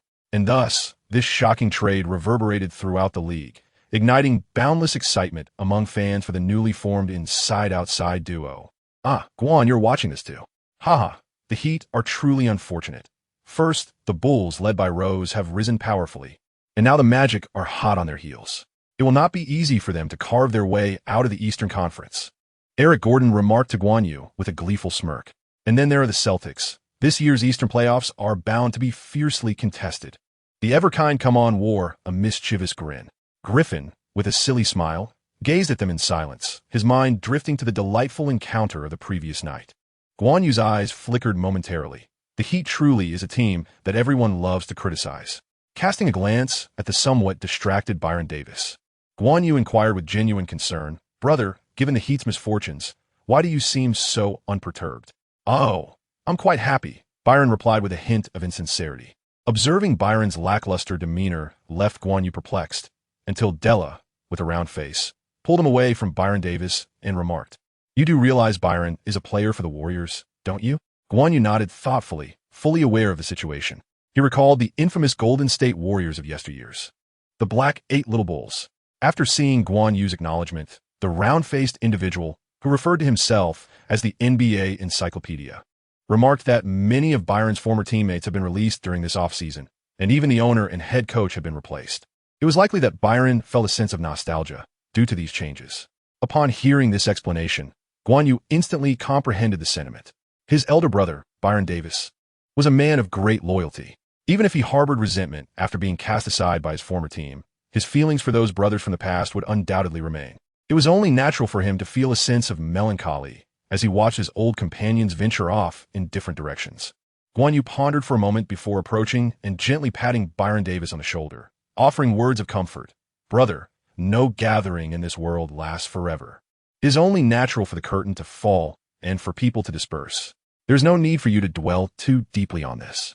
A bittersweet smile crept onto Davis's face. He understood these truths well enough.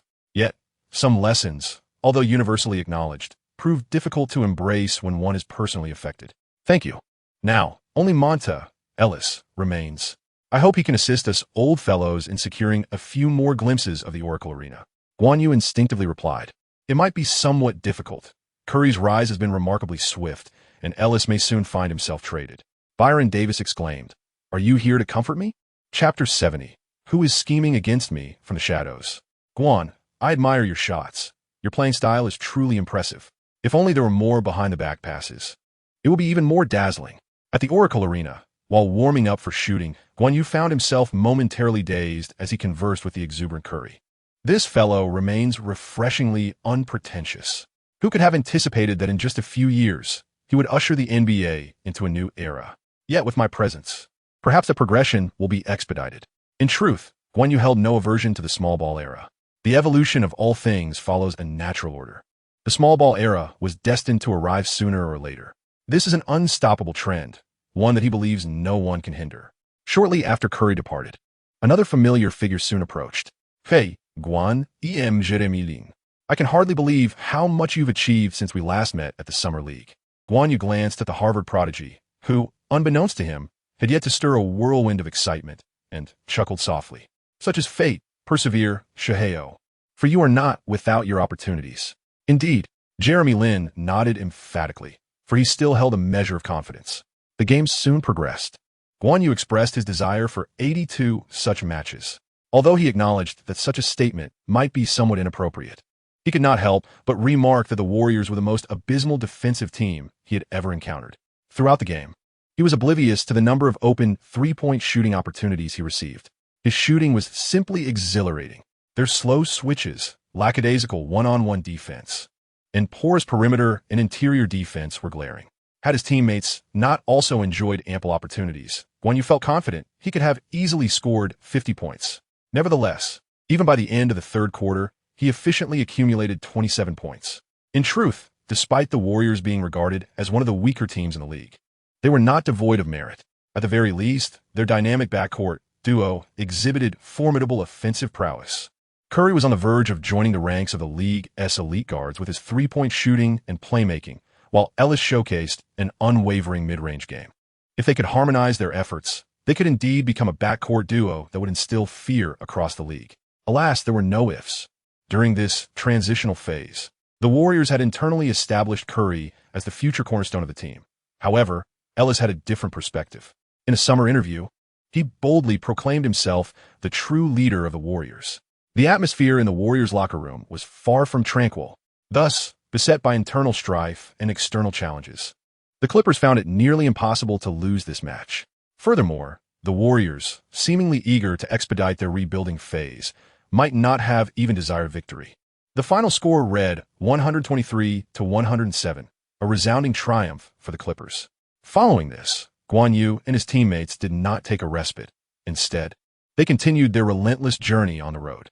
Their next opponents were the Utah Jazz, who had commenced their own rebuilding process. In this encounter, the Clippers, buoyed by their recent success, maintained pressure on the Jazz. However, they did not secure a swift victory as they had in the previous game. One reason was the formidable prowess of Coach Sloan, and another was the underwhelming performance of the Clippers bench. Since Guan Yu was promoted to the starting lineup, the other players had exerted themselves to showcase their abilities. After all, with Guan Yu's example, they believed opportunities might still await them. Yet, as the saying goes, haste makes waste. Sometimes, a more prudent approach is advisable, especially at the point guard position. Bledsoe had great confidence in his skills. His physique and ability to drive to the basket were commendable. However, his shooting left much to be desired. As rival teams began to decipher the Clippers' strategies, Come On found himself targeted, and the Clippers' rotation was becoming increasingly ineffective. Had it not been for Guan Yu's timely emergence in the final moments of the game, hitting consecutive three-pointers, the Clippers might well have faced defeat. On the private jet bound for Sacramento, Guan Yu found himself hesitating as he perused the documents in his hands.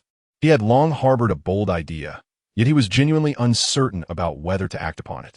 At that moment, Yuan Fei leaned in, adopting a mysterious demeanor tinged with concern, and inquired, Guan, are you aware that the results of the first round of all-star voting have been announced? Guan Yu was momentarily taken aback, as he had scarcely paid attention to the all-star event. He mused that he would be better off dedicating that time to training. Feeling the targeted defense from his opponents, Guan Yu was not one to remain indifferent. After considerable contemplation, he concluded that he must first enhance his ability to strike from the perimeter. Following extensive training, his long-range shooting had begun to yield impressive results. As long as my shooting range is sufficiently expansive, they will be unable to guard me. Observing Guan Yu's calm demeanor, his round-faced companion expressed frustration. Guan Yu, your first-round votes total a mere 50,000. That is undeniably too few. In comparison to the likes of Kobe, Paul, and Nash, it pales, and even falls short of Wade, Rose, and Westbrook. Come on interjected, indignantly adding, indeed, even discounting the votes from your country's fans, it shouldn't be this low. Byron Davis regarded Guan Yu with a serious expression, inquiring, Guan Yu, have you offended someone, leading to the league's scrutiny? Guan Yu pondered over the names of Wade, Pierce, Ariza, and Arteist, realizing that he seemed to have offended quite a few individuals. Yet, it appeared that none of this had significantly impacted his standing within the league. He mused to himself, I am uncertain. Round-faced Deng reflected, stating, according to the official statement, overseas votes will undergo a filtering process. Furthermore, both Nike and Adidas have indicated that this should have been implemented long ago. So, have you perhaps antagonized the executives at Nike and Adidas? Guan Yu scratched his head, pondering whether they could truly be so petty. After all, it was merely a matter of not signing with their agency. Gordon, however, nodded solemnly. You see, one cannot fathom the extent of pettiness exhibited by these large corporations. Moreover, they are perhaps the only ones capable of surreptitiously manipulating the league to alter the rules. Guan Yu nodded, realizing that Gordon's analysis might indeed hold the truth. Furthermore, Yao Ming continues to secure the top position in the Western Conference Center voting. It is inconceivable to assert that this achievement is devoid of support from fans in your country. However, it is evident that the league's higher-ups have not secured his votes. Guan Yu nodded once more. Although his data may not rival that of Yao Ming, it possesses its own merits and should not have garnered such a meager number of votes. Guan Yu could not restrain his urge to curse.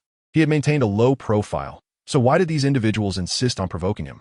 Initially, he was indifferent about whether or not to secure a spot as a starter in the All-Star game, but now, with the league's antics, he found himself genuinely eager to compete for it. Although it seemed daunting to face off against the likes of Kobe at shooting guard and Durant at small forward, a man should rise to the occasion, shouldn't he? Nike, just wait for me. Chapter 71. The bet triggered by bathwater. To deliver a resounding blow to Nike, prowess was paramount.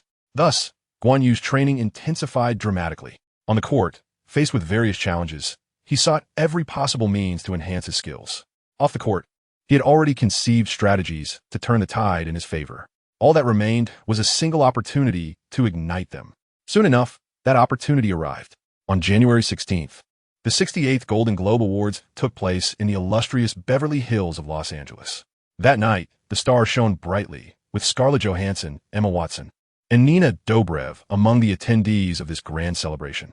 Dressed in an alluring ensemble and showcasing her exquisite figure, the Black Widow captivated the audience, leaving many single men watching the live broadcast utterly entranced, including the Thunder star, Kevin Durant, nicknamed the Reaper. An avid surfer, Durant either forgot to switch accounts or chose to do so deliberately as he boldly posted on his social media, Scarlett, I want to drink your bathwater. Accompanying this post was a sultry red carpet photo of Scarlett Johansson. In an instant, Durant's post garnered more attention than the Golden Globe Awards themselves. It is noteworthy that while many athletes pursue relationships with movie stars, there have been successful precedents. However, none have so brazenly shared such a teasing social status. This incident quickly became a hot topic, even making headlines in sports and entertainment news. If Durant and Scarlett Johansson had a close relationship, it could have been perceived as a playful jest among friends. The crux of the matter is that the two individuals are utterly unrelated, and thus Durant's obsequious behavior has drawn the disdain of many netizens. This incident has continued to escalate. After declining numerous interview requests, Scarlett Johansson finally expressed her impatience, stating, "When it comes to basketball, I only watch LeBron and Clay." The journalists were delighted by this. They were not concerned with the mundanity of Johansson's words. Rather, they feared her silence. As long as she spoke, they found ways to fuel the flames. Moreover, Scarlett Johansson's remarks provided them with ample material to elaborate upon. Kevin Durant. During an interview, Johansson asserted that she hardly knows you, and that she only watches LeBron James and Klay, claiming their skills far surpass yours. Time to let it go. Following an interview with the Thunder, a reporter relayed and slightly embellished Johansson's response, prompting Durant to turn green with envy upon hearing it. Not only was he overshadowed by James, but Klay was deemed a mere nobody. In terms of skills and appearance, he believed he was far superior. Thus, Durant coldly remarked, "Klay's skills are no match for mine. I am currently the leading scorer. My rebounds and assists surpass Klay's as well." After a reporter added some flair, this information reached Scarlett Johansson, who retorted from afar, "Hey, a friend told me Durant's rookie season average was 20 points, but Klay's current average is already 21. Consequently, this statement reached Durant's ears, morphing into the claim that Durant's rookie season averages, including shooting percentage and three-point accuracy, were inferior to Klay's. As for leadership qualities, he fell short as well.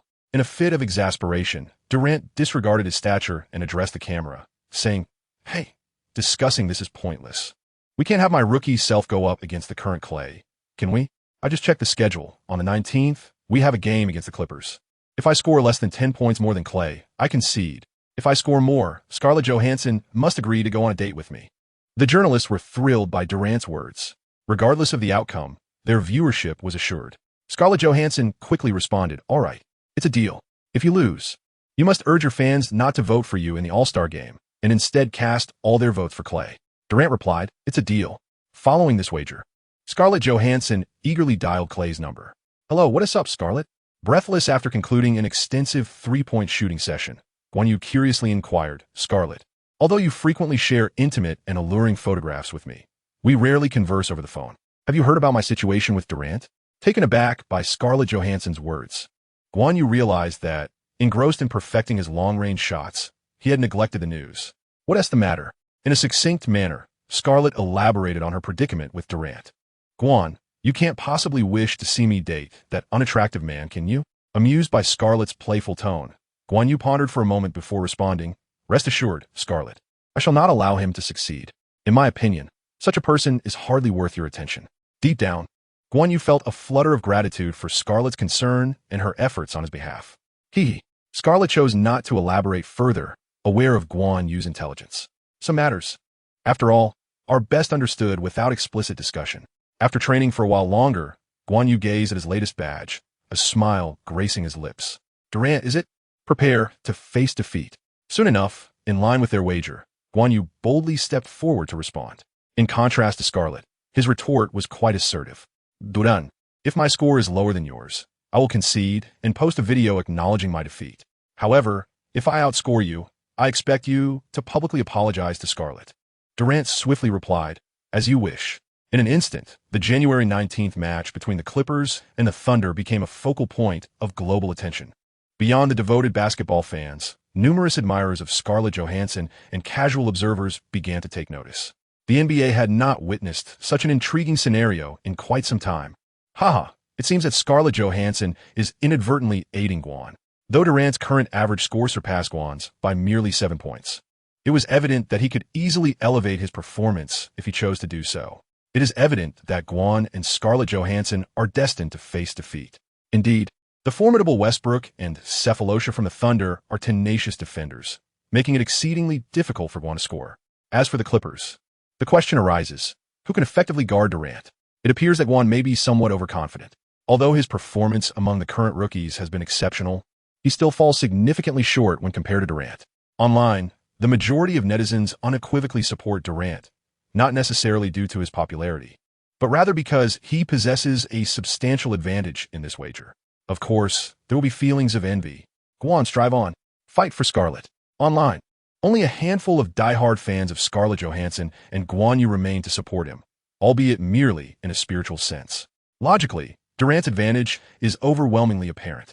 Undoubtedly, Durant is poised to triumph, as Guan will be overwhelmed on both offensive and defensive fronts. After the match, Wade, visibly excited, remarked during an interview. Following his previous defeat at the hands of Guan, which attracted considerable media scrutiny, he has become one of Guan's staunchest critics. The odds favored Durant significantly. He is the more capable contender. This cautious elder suggests that Guan may be overreaching, for his offensive abilities indeed still lag behind Durant's. Guan, with a hint of grievance, commented that he could easily handle the task of overpowering Durant. Even if Guan Yu's shooting touch is exceptional, it may not suffice to overcome the historically formidable offensive prowess of Durant. Durant shall prevail. However, I do not advocate for their betting behavior. The court should not be burdened with superfluous matters. This is Paul. I wish young Guan good fortune. This is Yao. Does the outcome of the wager truly matter? What I perceive is Guan's courageous confrontation with formidable challenges. This is Jordan. Beyond the illustrious stars, the astute Adam Silver has also repackaged this match, which initially garnered little attention. Titles such as Durant's pursuit of love and the clash of the century's most dominant offensive players have been heralded. Regardless of other aspects, when it comes to hype and the extraction of commercial value, Silver truly excels. Initially, this game was to be broadcast only locally in Oklahoma City, but as interest surged, networks led by TNT urgently acquired the broadcasting rights. The anticipation surrounding this match continues to escalate. On the morning of the 19th, Guan Yu's eyes sparkled at the overwhelmingly pro-Durant sentiments. Do they not believe in me? Then I shall demonstrate the depth of my abilities. Ability assessment. Physical attributes B. Speed A, strength C, stamina 8-, vertical leap B-, shooting assessment B-, three-point shooting 8-, mid-range C, rim attacks B-. Technical assessment B. Ball handling B, passing B-, off-ball movement B, defensive assessment B-, man-to-man B, help defense C, overall assessment B. Equivalent to that of a primary NBA starter. Badges. Fast break specialist, bronze, upgradable. Offensive juggernaut, bronze, upgradable. Change of direction maestro, bronze, upgradable. Long distance sharpshooter, bronze. Infinite range, bronze, upgradable. Guan Yu surveyed his ability ratings and badges with unwavering confidence. Notably, his gaze lingered upon the latest badge he had acquired. Infinite range, bronze. Upgradable slightly enhances the accuracy and stability of ultra-long three-point shooting. In Guan Yu's estimation, this badge elevates his scoring capabilities to an entirely new echelon, serving as the key to triumphing in tonight's wager. Recently, as he has been increasingly analyzed by his opponents, many have resorted to defending him from just inside the three-point line. In such circumstances, extending his shooting range will afford him greater options for shooting and attacking, making him increasingly difficult to defend. Guan Yu is fully prepared for an exhilarating scoring showdown with Durant tonight. Despite Sterling's shameless hike in ticket prices, the Staples Center is teeming with spectators. Los Angeles is never short of affluent individuals, especially with the immense buzz surrounding this match that has eclipsed the game itself. In a luxurious suite at Staples, Orshi, savoring a sip of red wine, turned to Sterling, who bore a look of intoxicated delight, and remarked, "Boss, your foresight is truly remarkable. Guan is indeed a veritable cash cow." A smirk appeared on Sterling's face as he replied, "What did I tell you? Guan is a gift from the heavens." Then, with a mischievous glint in his eye, he added, "Those who thought I would trade Guan are merely dreaming." Orshi, silently wishing Jordan well, responded, "Indeed, Guan is not for sale. By the way, boss, Guan's agent recently mentioned wanting to bolster the team," Orshi continued, casting a fleeting glance of reproach at Sterling. "Did you forget what I told you? Accommodate all of Guan's requests." Orshi gestured an okay sign. With the boss's directive, he knew precisely how to proceed. Meanwhile, in New York at the NBA headquarters, Stern and Silver wore expressions of contentment. Expanding the NBA's reach and influence had always been Stern's aspiration, and the scene unfolding that evening was one he wished to witness daily. However, Stern understood that such occurrences might not happen even once throughout the season due to their inherent unpredictability. Contemplating this, he gazed at the close-up of Guan Yu's rugged visage, his expression shifting. This young man is indeed a master of creating headlines. Alas, his complexion destined him to be celebrated, yet barred from becoming the league's new face. Should Guan win the wager tonight, there could be a slight increase in the voting percentage for Huagua, but it must not surpass Kobe's tally. Silver exchanged a knowing glance with Stern and nodded. He was acutely aware that this was the elderly Jewish man's ultimate concession. Yet, even with this concession, it would be exceedingly difficult for Guan to achieve that goal. At the TNT commentary booth, alongside the illustrious duo of Barkley and Kenny Smith, they had also invited Nina Dobrev and renowned basketball commentator Benny a staunch Durant supporter. Even before the match commenced, the commentators found themselves in a heated debate, mirroring the prevailing sentiments outside. While Dobrev unconditionally supported Guan Yu, the other three sided with Durant. Fortunately, Barkley refrained from shamelessly proposing a bet, as the existing wager between Guan and Durant was captivating enough. Nina, do you think Guan's close relationship with Scarlett Johansson might evoke jealousy?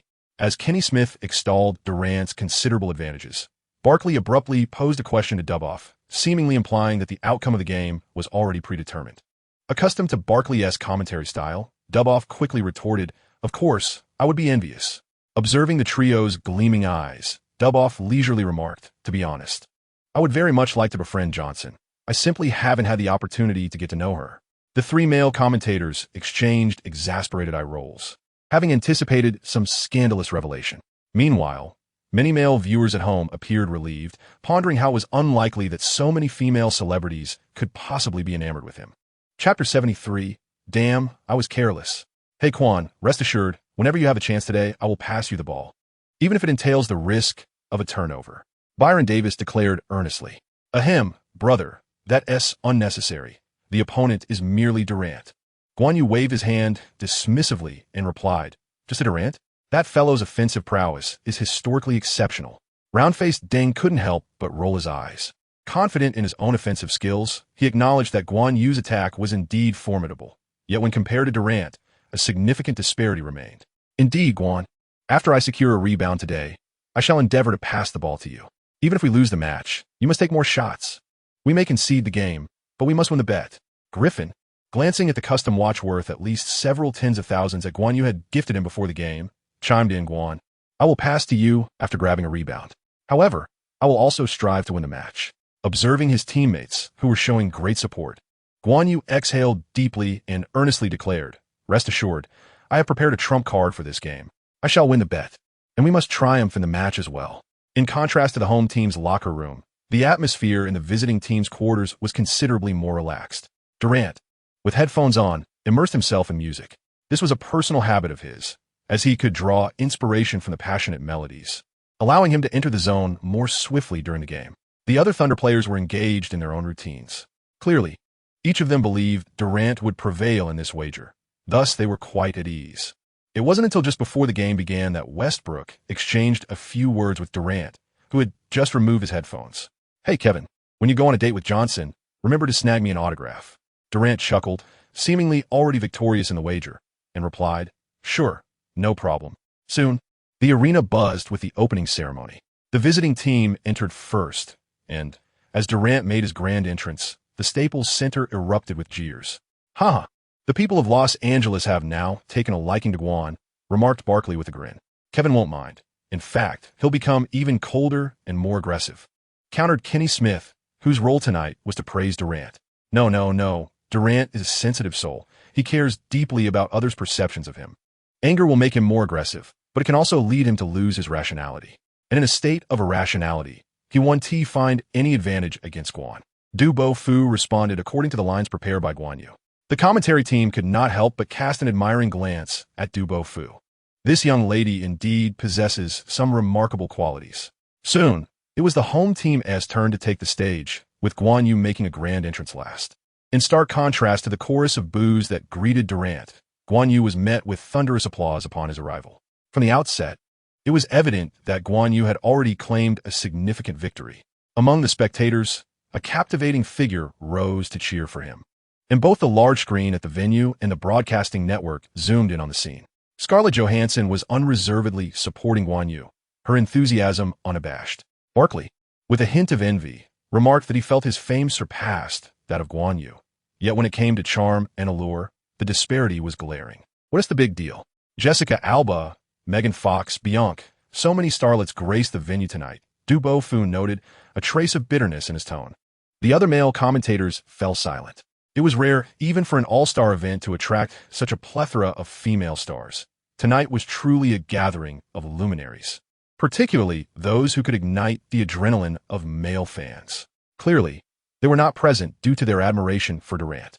Amid their envious gazes, Guan Yu effortlessly interacted with the celebrities cheering for him at the sidelines. Regardless of their motives, whether seeking to bask in his limelight or otherwise, they were undeniably aiding him.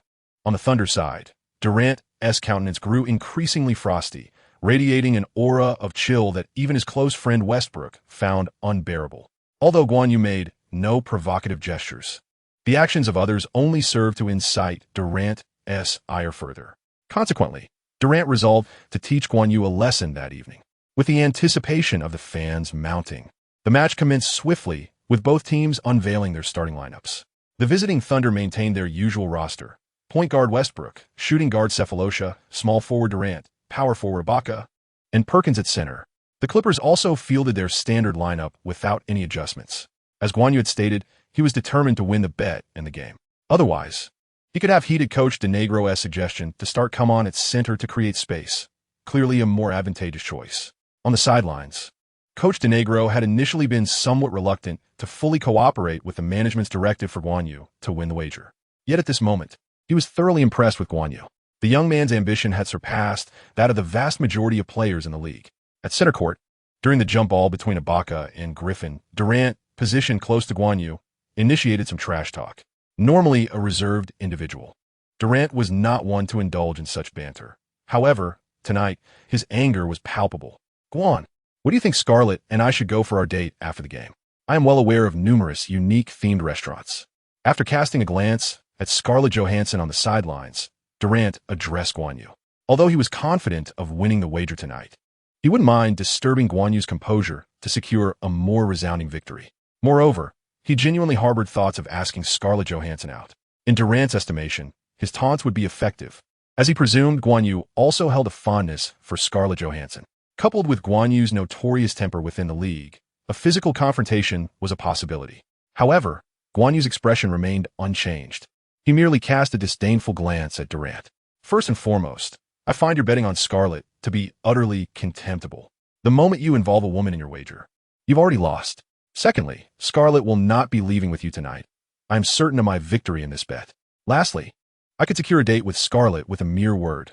There is no need for a wager." Upon hearing this, Durant fell into contemplation. It seemed Guan Yu's words held considerable merit. He had previously heard of Guan Yu's formidable trash-talking skills, and now he felt he had set himself up for embarrassment. Damn it, how careless of me. Mere verbal sparring won't suffice. In basketball, one must ultimately let performance speak for itself. "Just watch as I dominate you," Durant retorted, somewhat feebly. The duel of trash talk between the two had barely commenced, yet a victor was already emerging. Chapter 74. Resolving it with the poster, Ibaka utilized his wingspan advantage to deflect the ball towards the Thunder's half of the court, granting the Thunder the opportunity for an initial attack. Westbrook dribbled past the half-court line, arriving at the arc to orchestrate the play. With his mouth shut, Durant unabashedly showcased his desire to attack, backing Guan Yu down from high position. His height and wingspan significantly surpassed Guan Yu's, and even at a relatively modest weight of 100 kilograms for a small forward, he had the upper hand. This disparity was the primary reason many did not foresee Guan Yu winning the wager. He was indeed at a considerable disadvantage. At that moment, Guan Yu, facing Durant, chose not to dwell on the odds, instead striving to recall the sensation he experienced while playing alongside Tony Allen, then positioning himself to counter Durant's lower body. Shorter players are not entirely incapable of defending against Durant. At the very least, Tony Allen had excelled in that role previously. Although Guan Yu is slightly lighter, his ability to withstand physical confrontations is not significantly inferior to that of Durant, resulting in a balance between the two on the court. Upon receiving the ball, Durant swiftly executed a turnaround jump shot. This move, albeit one of his primary offensive techniques yet to be fully developed, was executed flawlessly. Swish! The basketball echoed through the net, signaling Durant's excellent shooting touch right from the onset of the game. His towering height and lengthy wingspan rendered Guan Yu's defensive efforts rather ineffective, though Guan Yu felt a slight discomfort from the pressure applied against him. At that moment, the Staples Center fell silent for an instant. Durant's formidable offensive drive and fiery shooting prowess instilled a sense of foreboding among the spectators. "Hey Guan, where'd you go just now? Why did I feel unguarded?" Durant couldn't help but remark during his retreat, feeling a surge of confidence after his initial shot. Guan Yu cast a fleeting glance at him, still exuding an air of disdain. What significance did scoring 2 points truly hold? "Soon, I shall execute a three-pointer." Durant could not suppress a scoff. "Announcing your intentions before a shot. Do you fancy yourself a modern-day Bird with the ability to command the game at will? Nevertheless, Durant quickly steeled himself, wary of the potential reality of Guan Yu succeeding. Should such a shot find its mark, he would be subjected to the relentless taunts of his opponents for an indeterminate duration. As Guan Yu and Durant engaged in their verbal sparring, the fans at Staples Center fervently rallied behind Guan Yu, their voices rising in unison to cheer him on. They were uninterested in witnessing Durant's dominance. They yearned to see Guan Yu shine. Encounters between such luminary athletes are rare, yet each occurrence ignites a fervor within the crowd, sparking prolonged discussions. On the court of the Clippers, Byron Davis orchestrated play from the top of the arc, meticulously observing Guan Yu's off-ball movements. Meanwhile, the other Thunder players diligently assisted Durant in creating delays. Although Durant possessed advantages in height, wingspan, and weight, Guan Yu held a slight edge in speed. Coupled with the need for defensive players to anticipate movements, Durant gradually fell behind during the chase, ultimately being completely obstructed by the formidable figure of DeAndre Jordan. While Jordan may not rival Come On in shooting prowess, his ability to set quality screens positioned him among the elite in that regard. Guan Yu expertly stepped beyond the three-point line, and Byron Davis delivered a seasoned pass without hesitation. Upon receiving the ball, Guan Yu swiftly launched a three-point shot. His speed was astonishing, rendering Perkins, who rushed in for the block, and Durant, who pursued from behind, nearly ineffective in their attempts to disrupt him. Swish! With a resounding echo, the basketball found its way through the net with perfect precision. The arena erupted with thunderous cheers. Durant scored 2 points, yet Guan Yu secured 3. A back-and-forth exchange resulted in an additional point for us. One must wonder how that feels. On the court, Durant gritted his teeth in frustration. Damn it, that guy truly caught me off guard. In a surprising turn of events, Guan Yu refrained from hurling insults at Durant and instead approached the sidelines, gesturing a heart towards Scarlett Johansson. Instantly, Johansson beamed with delight, returning the gesture with a radiant smile. Observing this interaction, Durant felt a sting of dismay. Damn, I'd rather he insult me, Durant thought to himself, unable to suppress his frustration. As the Thunder advanced into the offensive zone, Durant, without a second thought, intended to press forward. However, Guan Yu was unyielding, opting to circumvent him entirely, denying him any opportunity to receive the ball.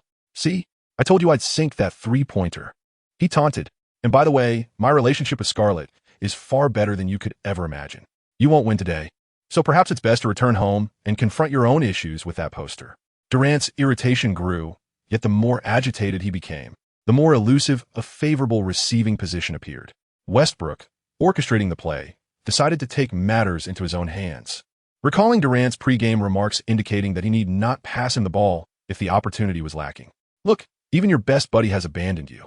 Guan Yu continued to dig at him, watching Westbrook charge towards the basket for a solo attempt. Durant longed to retort that it was all for the sake of the game, but the clang of the rim echoed instead. DeAndre Jordan's timely defense disrupted Westbrook's layup, sending it astray. Who was it that boasted Durant would retaliate? And here we are, with Guan leading by a point. Du Bois exclaimed from the TNT commentary booth, a hint of pride in his voice. The other 3 male commentators fell silent, reluctantly acknowledging the merit of Guan Yu's defensive strategy.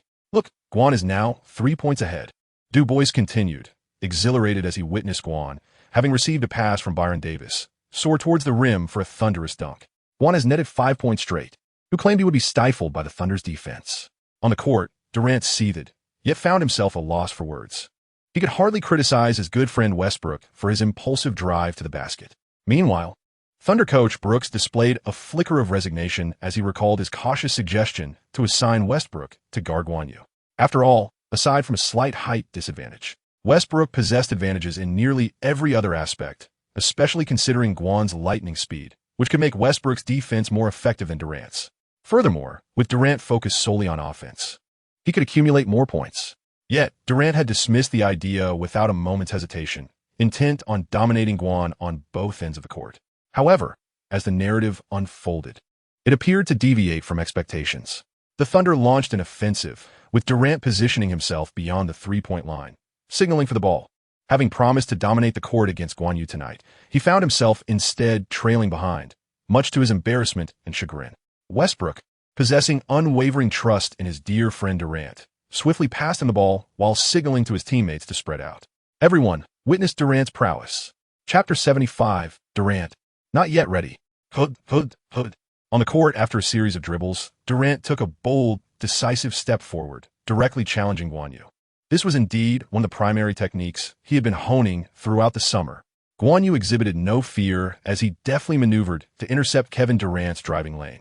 However, Durant's long legs allowed him to effortlessly squeeze past Guan Yu. Guan Yu continued to pursue defensively, yet Durant executed a sudden stop and a step-back mid-range shot, effortlessly creating space between himself and Guan Yu, utilizing his long arms to release the ball. Swish! Another one. Durant, with his blend of drives and shots, combined with his impressive wingspan and height, truly exudes an aura of invincibility. I have stated before that I would overwhelm you, and I shall certainly fulfill that promise. As Durant retreated on defense, he taunted Guan Yu. Although Guan Yu's current scoring surpasses his, Durant is confident that throughout the entirety of the game, he will demonstrate with consistent scoring who truly reigns as the most formidable scorer in the league. Guan Yu's expression remained resolute, yet a hint of helplessness lingered in his heart. In terms of genuine offensive prowess, he undeniably fell short of Durant. Meanwhile, the atmosphere within the Staples Center had momentarily stagnated. Despite his unimpressive character and appearance, Durant's skills were undeniably exceptional, having made both of his attempts. Furthermore, compared to Guan Yu's somewhat opportunistic offensive tactics, Durant's ability to score while facing defensive pressure evidently exerted a more significant impact on his opponents. To articulate it in professional terms, his offensive tenacity was markedly superior. As the Clippers mounted their offense, Baron Davis sought Guan Yu once more, yet the collective defensive efforts of the Thunder rendered opportunities scarce. It was evident that Coach Brooks had devised appropriate strategies to counter such situations. Accumulating points was far from a simple matter of relying on a single player. That would be far too easily countered. Guan Yu's scoring opportunities were effectively curtailed. Although his ball-handling skills were commendable, they proved inadequate against elite defenders like Durant, especially when faced with targeted defensive schemes. Kenny Smith asserted confidently, "Indeed, while Kevin Durant is renowned for his scoring ability, his defensive skills are equally impressive." Benny expressed a somewhat gleeful commentary. "Oh, has Guan Yu relinquished his resistance?" Barkley remarked, observing Guan Yu pacing just beyond the three-point line, devoid of utilizing his teammates for screens. On the court, time dwindled as Griffin, striving for an inside attack, found himself confronted by the formidable shot-blocking prowess of the robust Ibaka and the hefty Perkins. There was no semblance of the ferocity he displayed when facing off against his sister-in-law. Fans of Griffin watching from their televisions were filled with disappointment as he opted to pass the ball during this critical moment. This player seemed only capable of excelling in favorable conditions, preying upon the unsuspecting. Then, many spectators noticed that the ball had fortuitously found its way into Guan Yu's hands on the perimeter. Durant, who was defending him, had already dashed toward the paint in anticipation of securing the rebound. However, upon turning back to observe Guan Yu's shot, Durant exhibited no signs of anxiety. His gaze even tinged with a hint of mockery. Guan Yu's shooting position was far too distant, over a meter beyond the three-point line, perhaps even 2 meters away. At such a range, not even a sharpshooter like Ray Allen would guarantee a successful shot. On the court, the Clippers collectively surged toward the paint, sharing a common skepticism regarding Guan Yu's chances of making the shot. Yet, Guan Yu, who barely managed to release the ball as the clock wound down, exhibited no signs of panic in his eyes. What might be a desperate situation for others represented an opportunity for him. The time he took to shoot was brief, yet the release was commendable. At the very least, the trajectory was precise. Coupled with his limitless range badge, Guan Yu remained utterly composed. The basketball soared through the air, tracing a higher arc than usual before descending swiftly, akin to a meteor streaking across the sky. Swish! Amidst the incredulous gazes of the audience within the Staples Center and before their television screens, a sharp crack resonated as the basketball swished through the net once more. Guan Yu has achieved his personal 8th point. Durant was momentarily stunned on the court. The minds of the other players, coaches, and spectators were all momentarily frozen in disbelief. Can this really be happening? On the court, Guan Yu gestured a three-pointer towards the direction of Scarlett Johansson. In that moment, Guan Yu felt an unparalleled sense of exhilaration. Hitting a super long three-pointer in a formal match is truly thrilling. Witnessing this, Durant gritted his teeth in frustration, resolutely deciding not to relent in his defense against Guan Yu. Determined to tightly guard this exceedingly fortunate individual today. As the Thunder team initiated their offense, Durant once again positioned himself at the arc, actively seeking the ball. Guan Yu has scored, and as the self-proclaimed strongest offensive player in the league, he has no reason not to respond. Moreover, Scarlett Johansson is sitting courtside. The ever-loyal Westbrook, without hesitation, passed the ball to his good brother Durant. Although they are currently trailing in the score, Westbrook firmly believes that Durant's offensive prowess far surpasses that of Guan Yu, and not by a small margin. He has every reason to support his dear friend. Beyond the three-point line, facing Guan Yu's defense, Durant continues to drive with the ball. He can effortlessly replicate his previous success. In a flash of brilliance, Guan Yu perceived the shift in Durant's center of gravity. While feints can deceive with head and shoulders, the waist remains unfaltering. This is one of the insights Guan Yu gleaned from Tony Allen. This time, he accurately anticipated Durant's offensive trajectory, swiftly positioning himself to thwart Durant's advance, halting him in his tracks.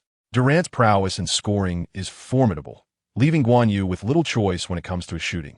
However, he could still effectively restrict Durant's penetration. With a fierce determination etched on his face, Durant collided with Guan Yu before executing a turnaround jump shot. Even when stalled, he possessed the skill to finesse the basketball into the hoop.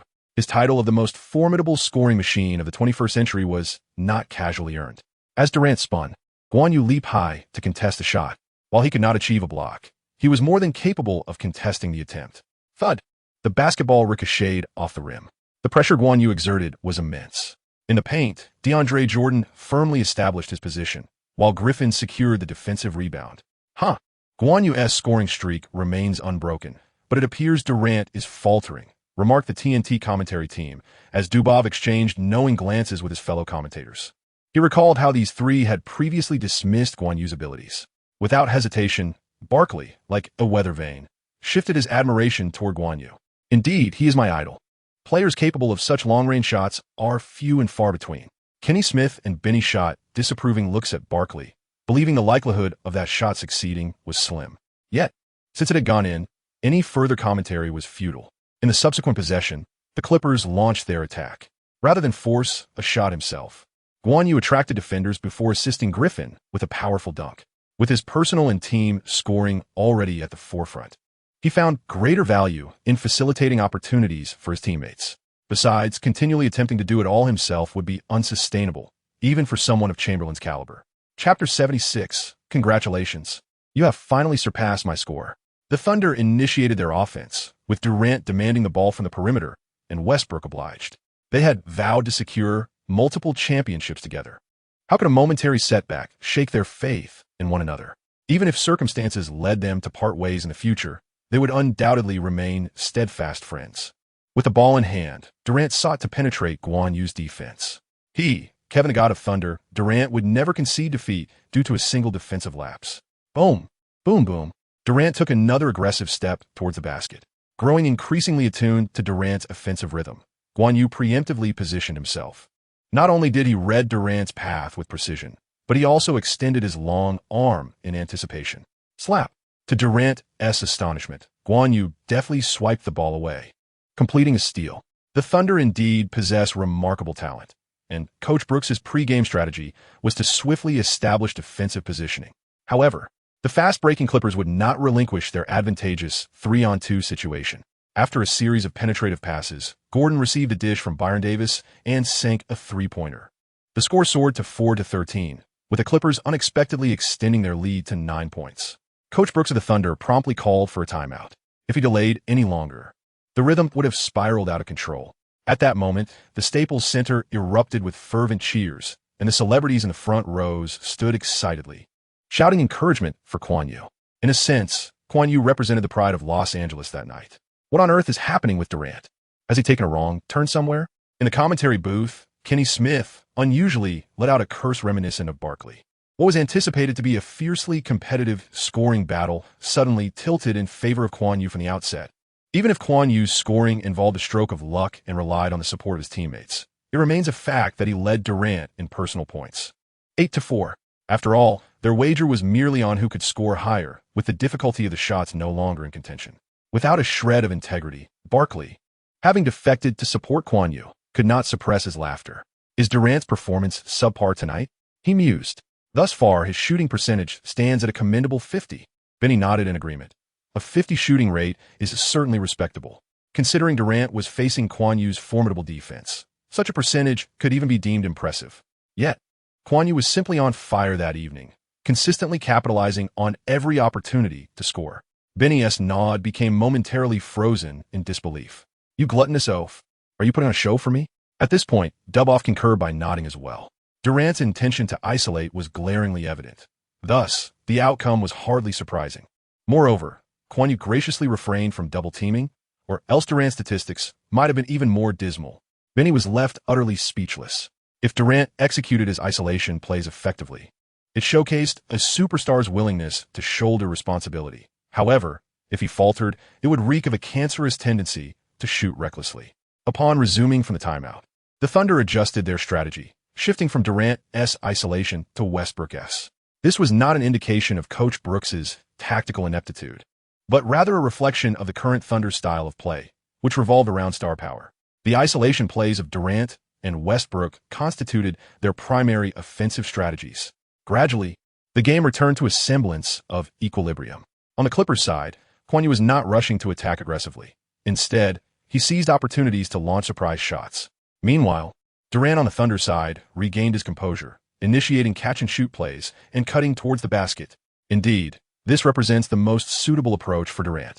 Although his previous scoring achievements have been commendable and he stands a significant chance of claiming the scoring title this season, his breakthrough technique has yet to reach a level of consummate mastery. This inadequacy has been the root cause of his repeated struggles against Guan Yu. However, once Durant reverted to his familiar scoring methods, Guan Yu could only do his best and leave the rest to fate. His defensive prowess proved insufficient to completely thwart this Reaper wielding a well-practiced scythe.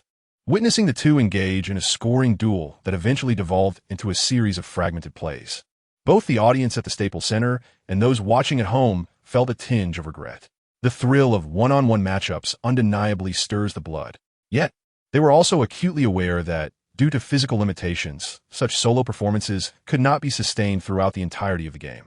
As the substitution period commenced, Harden, the second-generation Beard, led his team in a vigorous assault against the Clippers, allowing the Thunder to gradually close the gap. By the end of the first quarter, the Thunder had narrowed the deficit to a mere 2 points, trailing only 30-32. Durant's personal scoring tally reached 11 points, placing him just behind Guan Yu, who had amassed 16 points, the highest in the game thus far. During the intermission, Durant approached Coach Brooks, eager to rejoin the fray. After a brief 3-minute respite, he was determined to return to the court. Despite having engaged in a grueling, nearly 9-minute standoff with Guan Yu, Durant felt capable of enduring further exertion. Moreover, leading the rotation, he could focus solely on scoring, as even a lackadaisical defense against the Clippers' second unit would not pose a significant threat. Coach Brooks would not deny his protege, and without hesitation, he nodded in agreement. Clearly, the emotional state of Durant and the dynamics between the two players held greater significance than a mere victory in the game. Furthermore, Durant's re-entry could potentially catch the Clippers off guard and widen the score gap. On the Thunder's bench, Harden blinked his large, innocent eyes with a hint of melancholy. He had just led the team effectively, yet he understood the profound importance this game held for Durant. Thus, he moved to Durant's side, draping an arm around his shoulder, and said, "Kevin, as soon as an opportunity arises, I'll pass you the ball." Durant nodded slightly, acknowledging that when it comes to orchestrating plays with the ball, the big, bearded one possesses a remarkable finesse. On the other side, Guan Yu of the Clippers, having noticed the Thunder's movements, remained unperturbed and opted to rest on the sidelines. He is certainly not the physical marvel that Durant is. The nearly 9 minutes of intense offensive and defensive exchanges in the first quarter had truly drained his stamina, and he knew that his performance upon re-entering the game would not be optimal. Thus, he resolved to wait until he had regained some energy before stepping back onto the court, believing there would be ample opportunity to score later. As the second quarter commenced, Durant gradually furrowed his brows. Although their team was managing to score, his own points were accumulating at an agonizingly slow pace. With tight perimeter defense, double teaming, and relentless pressure, it seemed as though the entire Clippers squad was determined to thwart him. After forcing a few shots with little success, Durant was compelled to pass the ball to his teammates, who remarkably had a significantly higher shooting percentage than he did. In stark contrast, his previous actions appeared increasingly detrimental to the team's efforts. When Guan Yu had rested for a few minutes and prepared to re-enter the game, Durant had managed to add another 6 points to his tally. However, the Thunder still failed to surpass the Clippers in score. "Ah, congratulations on finally outscoring me. Now, Let's continue to witness my performance. As Guan Yu has yet to enter the arena, banter has already wafted into Durant's ears. Chapter 77. Where is the promised solidarity? Just moments after savoring a fleeting sense of triumph, Durant's expression darkened upon hearing Guan Yu's taunts. This fellow is indeed quite a handful. Having learned his lesson, Durant refrained from retorting. After the mutual exchanges in the first quarter, he realized the vast disparity in their abilities to exchange banter. That guy always manages to infuriate him, while his own jests leave Guan Yu utterly unfazed. On the court, the Clippers initiated the offense, and Durant, now fully ignited with competitive spirit, resolutely defended against Guan Yu. He was determined not to allow his slender lead over Guan Yu to slip away. As for his pregame boast about outscoring Guan Yu by 10 points, that notion had conveniently slipped from Durant's mind. Seeing no opportunity to break free, Guan Yu decisively moved to the perimeter and signaled Byron Davis for assistance. However, he was far from being merely a one-dimensional shooter. Are you really going to rely on your teammates for a screen? What a fool to depend solely on others, he retorted. Durant, observing Guan Yu gesture towards DeAndre Jordan, couldn't help but mock him. Guan Yu waved his hand, urging little Jordan to return, while casting a bemused glance at Durant. It appeared that his ability to shoot effectively after utilizing screens had instilled a considerable apprehension in Durant. Otherwise, he would not have resorted to such derisive remarks. No one is compelling you to avoid screens. I wager your reluctance stems from the fear of being double-teamed, does it not? A flicker of embarrassment and anger crossed Durant's face, clearly indicating that he had been aptly called out. Guan Yu, observing that time was running short for the offense, ceased any further discourse with Durant. Instead, with a sudden and captivating change of direction, he executed a step-back three-pointer without hesitation. Guan Yu possesses a low center of gravity, swift speed, and a remarkable capacity for direction changes. Durant attempted to block him, but was unsuccessful. Nevertheless, he managed to utilize his long arms to obstruct Guan Yu's line of sight, creating significant interference. Yet with a swish, the basketball gracefully found its way into the embrace of the net. What did I say? Just watch my performance unfold. Behold, my score has surpassed yours once again. Durant was seething with rage. He had clearly provided substantial interference, yet Guan Yu still managed to make the shot. Such defiance of reason. At that moment, the camera zoomed in on Scarlett Johansson at the sidelines, who leaned forward and playfully blew a kiss in Guan Yu's direction. Whether through the prowess of his teammates or his own skill, he could find success. The key lies in a remarkably high shooting accuracy. This is what defines a true man. As Guan Yu fell back on defense, he caught sight of Scarlett Johansson on the sidelines, who responded with a playful kiss. This infuriated Durant, who wondered whom they were trying to impress with their flirtation. Yet, he dared not retaliate, resorting instead to cutting into the lane to draw a foul. Observing Durant's unscrupulous tactics, Guan Yu felt a twinge of helplessness. It was evident that the league was clearly favoring Durant, as evidenced by his leading average of 8.6 free throws per game. As the Clippers mounted their offense, Guan Yu steeled himself, determined not to fall behind, especially since their scores were currently tied. Crossing half-court and reaching the right arc, Guan Yu signaled for his teammates to spread out. Meanwhile, Durant gestured to his Thunder teammates, indicating that they need not double-team. Guan Yu defended without resorting to double-teaming, unwilling to provide any ammunition for others to gossip. He was determined to win this gamble with utmost integrity. Thud, thud, thud. After a series of dribbling feints, the entire court seemed to fade into darkness in Guan Yu's eyes. In that moment, all that remained was Durant. With a succession of swift changes in direction, he executed a fake prayer shot that sent Durant soaring past him, allowing Guan Yu to penetrate the paint successfully.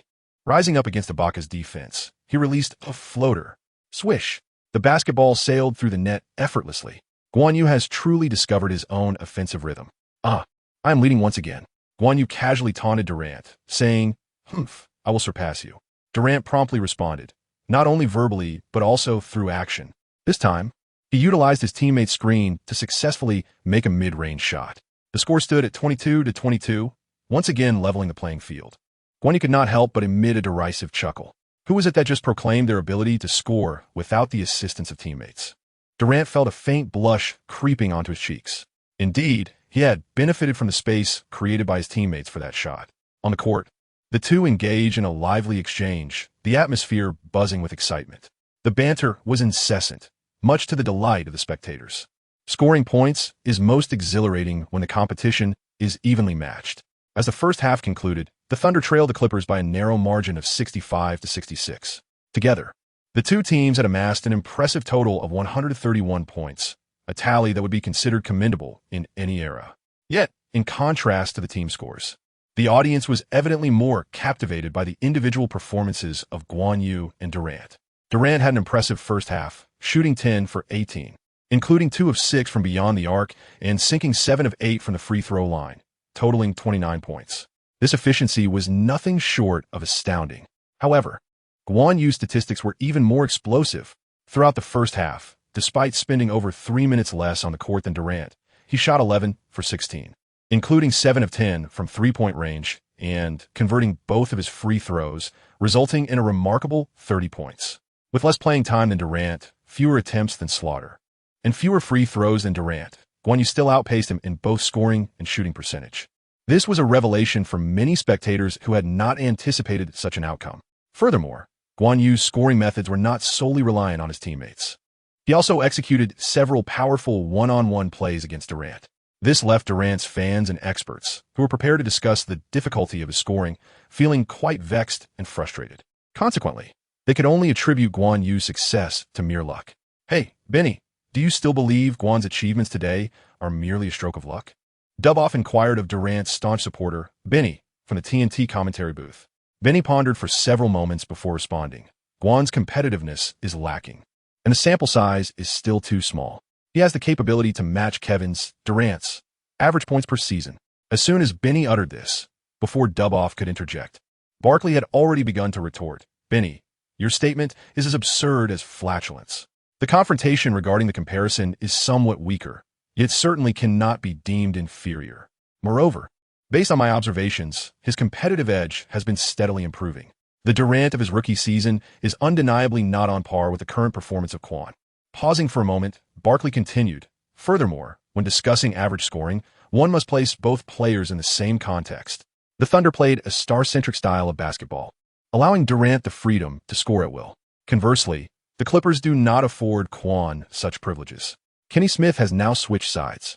After all, when it comes to personal charisma, Guan indeed surpasses Durant by several leagues. Benny, your earlier comments were rather biased.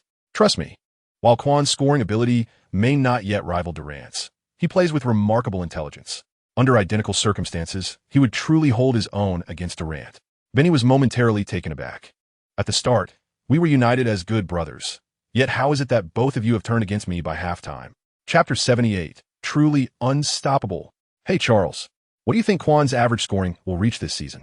Kenny Smith turned to discuss with Barkley. Upon hearing this, the audience in front of the television perked up. Recently, as Guan's popularity has surged, the topic has remained highly relevant. After all, Guan's other statistics may not shine as brightly among rookies, but in terms of scoring, he is already capable of contending with the average points of some superstar rookies. For instance, nearly 2 decades ago, 3 notable players had the following average scores. Allen Iverson from the 1996 draft averaged 23.5 points. Shaquille O'Neal from the 1992 draft averaged 23.4 points. And Tim Duncan from the 1997 draft averaged 21.1 points. With a score of 21.0, Guan Yu ranks 4th. Barkley pondered, noting that numerous sensationalist experts had claimed Guan Yu's average points would plummet to 15 or even below 10. To this, I can only say that their reasoning is utterly nonsensical. Benny, perplexed, remarked, Why are you looking at me while you criticize? After a brief pause, Barkley continued, In my opinion, Guan Yu maintaining an average of over 20 points is certainly feasible, yet reaching 25 poses a challenge. As he spoke, Barkley glanced back at Benny. Similarly, Kenny Smith and Duboff shared the sentiment. Benny managed a reluctant nod. Despite Barkley's brash demeanor, his assessment held merit. However, the Rookie of the Year award would elude Guan Yu. As Griffin's statistics considerably outshine his own, Benny could not resist interjecting, acknowledging that Griffin's average of 25 points and 11.6 rebounds indeed surpassed Guan Yu's performance. Barkley rolled his eyes in exasperation, asserting, We are discussing scoring here, Benny. While Griffin's average is slightly less at 25, his potential ceiling is significantly lower than Guan Yu's. Kenny Smith nodded in agreement, recognizing Guan Yu's scoring potential. With further refinement of his skills, he could very well become the scoring champion in a couple of seasons. Benny opened his mouth to speak, but remained silent. Meanwhile, Durant's fans were left in a state of frustration, convinced that the title of scoring champion belonged solely to Durant in the future. Yet, They could not deny that Guan Yu posed a genuine threat to Durant's supremacy, leaving them in a state of inner conflict. On the other hand, Guan Yu supporters were elated, reveling in the thrill of their idol's prowess on the court.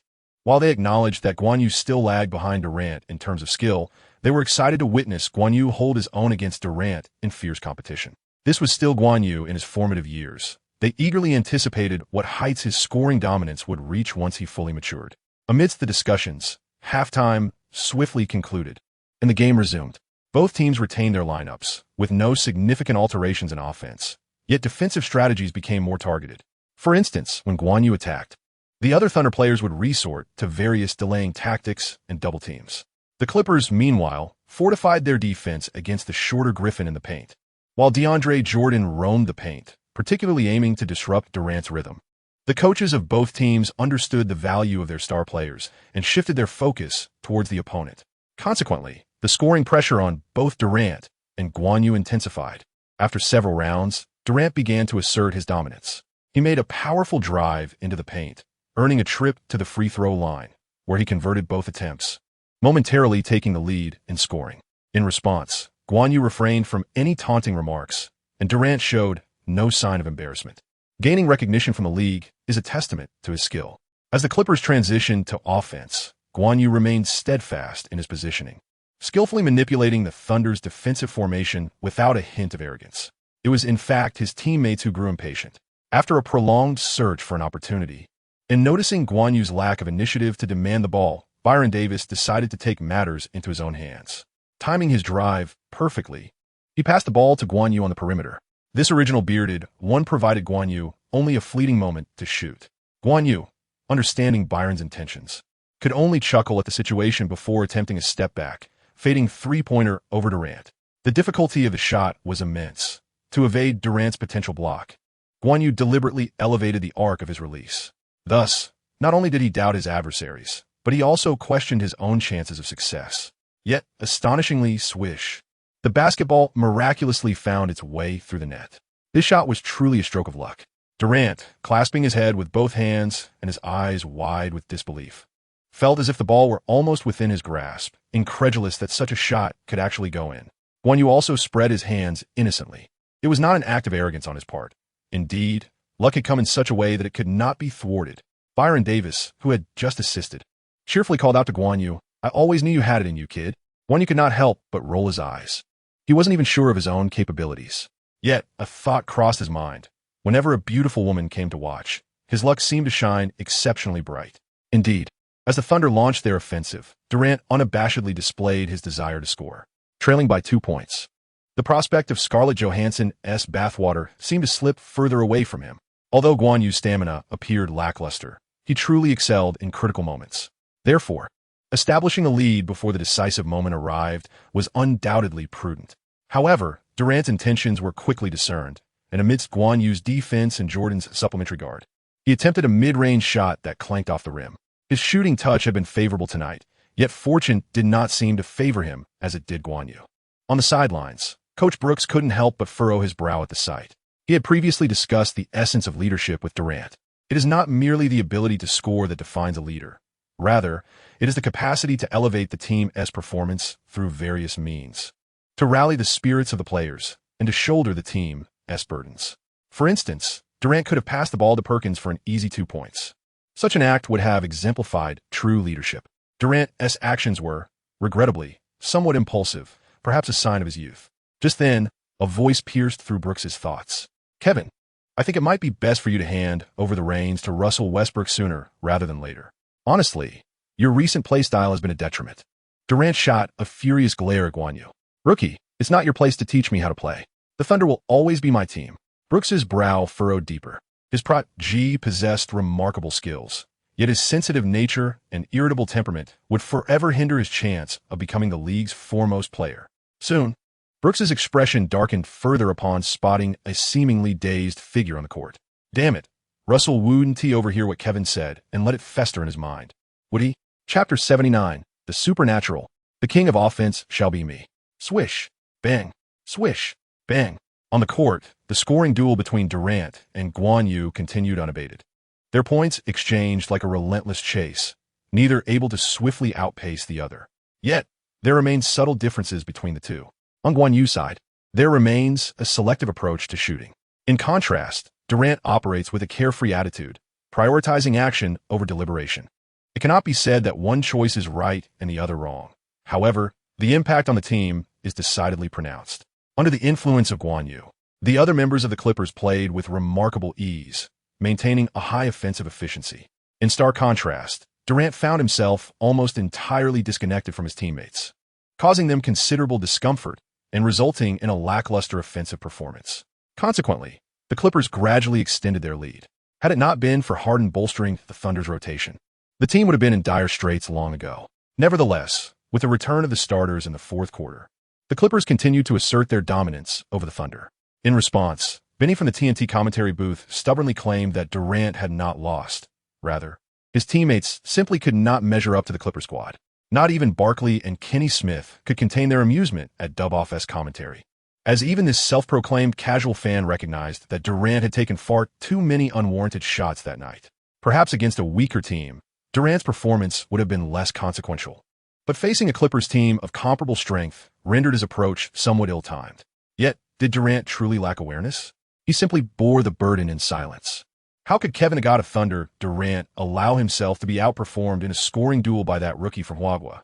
Moreover, this situation intertwined with his date with Scarlett Johansson, the All-Star voting, and even the future landscape of the league. At one point, during a timeout, Dub-Off posed a question to the other three male commentators. Do you think Guan Yu can score 50 points? Barkley's eyes lit up as he confidently replied. Absolutely no doubt about it.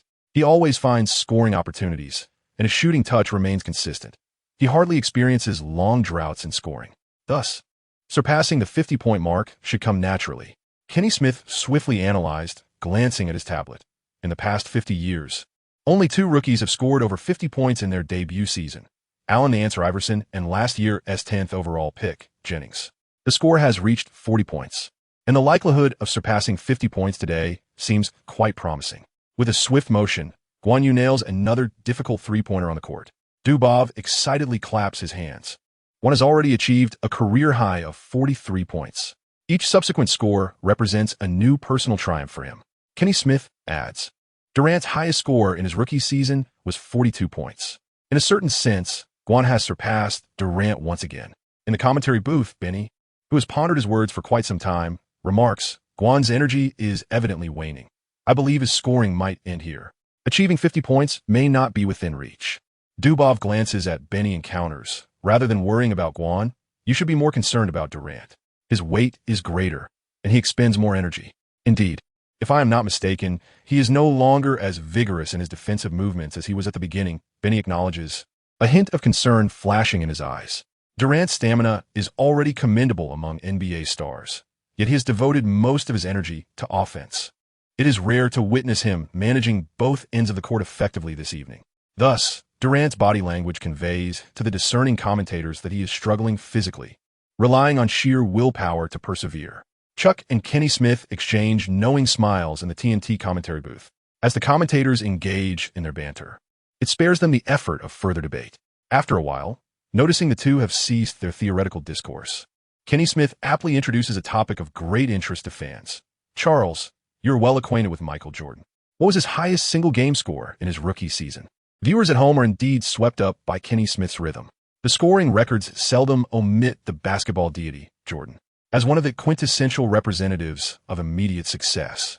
Jordan averaged over 28 points per game in his rookie season. His single-game scoring record is unlikely to be low. You're the one who knows Michael so well. Chuck retorts with a hint of frustration. As a contemporaneous peer of Jordan, his career has been overshadowed by the legend. Kenny Smith is clearly teasing him, enjoying the moment at his expense. If I recall correctly, it was 49 points, Chuck reluctantly responds after a moment of contemplation. Indeed, congratulations, Charles, you answered correctly. You are undoubtedly one of the foremost authorities on Jordan. Kenny Smith praises him after glancing at the records. Chuck cannot help but roll his eyes. While he would prefer to forget, such details are etched into his very being, requiring no effort to remember. With an unexpected mid-range shot, Guan Yu soared to 50 points. Congratulations to Guan for surpassing Jordan, becoming the third rookie in the past 2 decades to score over 50 points in a single game. Now, it remains to be seen whether he can net another 6 points, thus eclipsing Jennings and securing the highest score of the last 20 years. Kenny Smith applauded in celebration. At this moment, Barkley set aside his earlier frustration, exclaiming, "My idol is truly remarkable. A single game with 50 points just like that. Who would have thought that the record Jennings set last season would be broken again this season?" Moreover, compared to Jennings, the energy Guan exerted on both ends of the court tonight was evidently of greater value. Benny lamented, "His high score isn't that impressive," as his teammates were clearly setting him up. Duboff shot Benny a sidelong glance, retorting, "Isn't Durant's scoring even more inflated? He certainly attempts more shots than Guan. Besides, the Clippers are the team in the lead." Benny felt somewhat disheartened, as the statistics indeed supported that claim. It's not fair to say that. The Thunder's other players have limited offensive abilities. Durant was merely fulfilling his responsibilities, Benny insisted. Duboff, unperturbed by the debate, glanced at the statistics before declaring, "Currently, Guan's shooting percentage stands at 58, while the Clippers' overall percentage is 52. Durant's shooting percentage is 50, and the Thunder's is 51. So, it's quite clear who is truly detrimental to their teammates and the team." Benny opened his mouth, but found himself at a loss for words. This girl can certainly talk, he thought. By the way, why are we only discussing rookie scoring in the past 20 years? Given Guan's current form, I believe he could shatter any record. Furthermore, I checked, and the highest score is Wilt Chamberlain's 58 points, which isn't much higher than 55. Duboff disregarded Benny's stunned silence and turned to Barkley and Kenny Smith. Barkley and Kenny Smith felt a knot in their throats, reluctant to speak. "What do you mean 58 points isn't much more than 55? As the game nears its end, stamina wanes, and shooting percentages drop. Moreover, scoring high makes one a target for opponents who don't wish to play a supporting role. That additional 3 points is not easily attainable. Do you really think Jennings didn't want to break 58 points? He simply couldn't manage it. Furthermore, let alone 58 points. Many players go their entire careers without reaching 55, especially in their rookie seasons. It can only be said that Guan Yu's performance today was indeed explosive." Moments later, as Guan Yu executed a dazzling 3-point shot despite being double-teamed, his score soared to 56 points. Charles Barkley and Kenny Smith exchanged glances, their expressions laden with resignation. Although Guan Yu's scoring pace had begun to slow, his shooting hand remained scorching hot. Even against formidable defenses, he found a way to score, rendering any attempt to contain him futile. The only remaining question was whether Guan Yu could surpass Wilt Chamberlain's rookie season record of 58 points in a single game. Moreover, there lingered the anticipation of whether he could win the bet against Durant. During this time, Durant was not idling. In fact, he was even more relentless than Guan Yu, launching shots against double and triple teams in a desperate bid to win the wager. As for the outcome of the game, Durant had long ceased to concern himself with it. Meanwhile, Coach Brooks of the Thunder seized the opportunity to call timeout. "Hey, gentlemen, we cannot allow him to score any further." Glancing at the Clippers fans brandishing signs proclaiming 56 points, the first in nearly 20 years, Coach Brooks continued to instruct his players, with so little time left in the game, it is better to allow other Clippers players to score than to let him find the net again. The Thunder players nodded in understanding. They were acutely aware that if Guan Yu achieved something monumental, this game would be replayed incessantly by fans and extensively publicized by the media. They would inevitably find themselves subjected to ridicule, paraded as failures. Such a fate was one no one wished to endure. Not long after, the large screen and the broadcast displayed the news. Guan Yu had amassed 56 points, claiming the title of highest single-game scoring by a rookie in the past 20 years. They prominently noted that Wilt Chamberlain's record of 58 points stood as the all-time highest for rookies. The implications were unmistakable. Everyone was eagerly awaiting whether Guan Yu would shatter that record. Fans, including those watching on television, were filled with exhilaration. Although they had always believed in Guan Yu's scoring prowess, they had not anticipated that he would reach such extraordinary heights. Amidst the deafening cheers, Scarlett Johansson formed a heart gesture above her head with her hands, truly caught up in the moment. Indeed, she was not alone. Countless women watching from their screens were equally captivated by Guan Yu's dazzling performance. Zhang Dashui, enjoying the favor of so many admirers, had ample reason for such attention. When an individual reaches a certain pinnacle, they undeniably exude an irresistible allure. On the bench, Baron Davis and a throng of Clippers players surrounded Guan Yu with palpable excitement. "From now on, every shot is yours. You must break that damned record." Byron Davis shook his grand beard and nodded in agreement. It is not only the women, but the men as well who experience an exhilarating surge of adrenaline. to be part of such unforgettable moments, forever etched in the annals of NBA history, is indeed a tremendous fortune for them. Years later, when they have aged and their children watch the NBA, marveling at the prowess of their favorite rookies, these veterans might casually remark, "Oh, the offense is impressive. What is the current single-game scoring record? Merely in the 40s? Back in my day, my teammate scored over 50. He wasn't that extraordinary, just the all-time rookie single-game scoring leader, you know? And me? I delivered several exquisite passes to him and snagged crucial rebounds." As the game resumed, the Thunder displayed their fervor and determination to stifle Guan Yu's scoring. The other Clippers players were of little concern to them. Thus, as the clock dwindled to the final 35 seconds, the outcome of the match seemed almost certain. Yet the rivalry in scoring between Durant and Guan Yu intensified. The crowd rose to their feet, fervently cheering for their favored star, predominantly rallying behind the local hero. Guan Yu. Durant versus Guan Yu, 55-56. The Thunder seized their offensive opportunity. Following a timeout, the game continued. Durant initiated the dribble from the backcourt, crossing half-court. The Thunder relentlessly pursued Guan Yu, while the Clippers, having established a significant lead, intensified their defensive efforts against him. It was clear to everyone that Durant would likely take the shot himself. With the Thunder having previously double-teamed Guan Yu, they now faced Durant without a hint of psychological pressure. The fans were quick to cast their ire towards the Thunder. As Durant crossed half-court, confronted by the Clippers' aggressive defense, he dared not stop the ball, instead weaving left and right in search of an opening. While he excelled in offense, his high center of gravity rendered ball handling a liability. In that moment, Durant chose not to yield.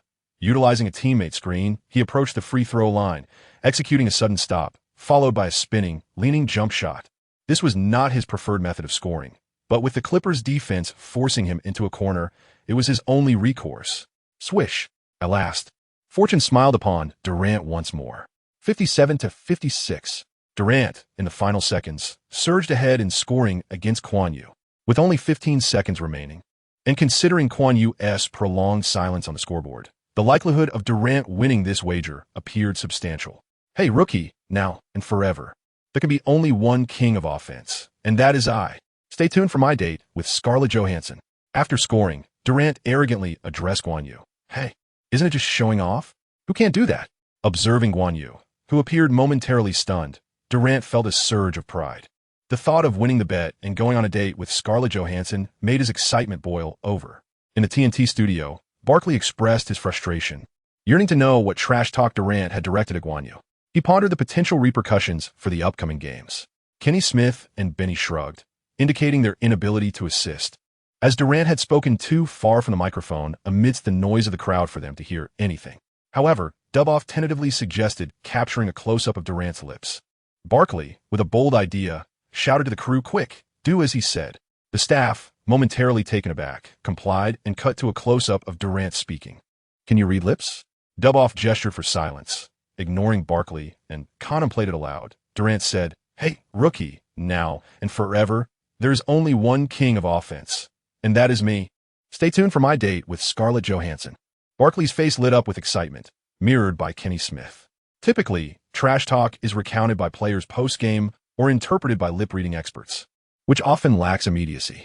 However, interpretations like Duboff's provide a more effective response. Durant certainly exuded confidence, making it highly likely he would win that bet. "What's Guan Yu doing?" Kenny Smith mused, only to be distracted by the unfolding scene on the court. During a timeout, after discussing tactical arrangements with the coach, Guan Yu approached the sidelines and stood before Scarlett Johansson. What does he intend to do? The director urged for a close-up of Guan Yu's mouth. Barkley pounded the table, exclaiming, "Cut to his lips." In the footage, Scarlett Johansson appeared bewildered until Guan Yu smiled at her, mouthing, "Don't speak, kiss me." In the TNT commentary booth, Duboff, with a troubled expression, repeated, "Oh no." Barkley slammed the table, lamenting. His exclamation resonated with countless fans watching at home, both male and female. "Agree to it," Kenneth Smith provocatively shouted from distance. He understood that if Scarlett Johansson truly dared to kiss, their viewership would surge to unprecedented heights. Such a romantic occurrence had never transpired in the annals of NBA history, nor in the entire realm of American sports. In a close-up shot, Scarlett Johansson exhibited no hesitation. She leaped onto Guan Yu's lap, wrapping her arms around his neck, and then bestowed upon him a tender kiss. "Hey, don't do that." A mere symbolic peck to tease Durant would suffice. Guan Yu attempted to voice, but his words were stifled. Well, if we're kissing, then we shall kiss. What more is there to discuss? Guan Yu was utterly astonished, struggling to comprehend the situation, yet he quickly retaliated, invigorated by the wildness of Scarlett Johansson. At the scene, the eyes of the female stars surrounding Scarlett were filled with envy. How romantic! Moreover, tomorrow's headlines were surely secured.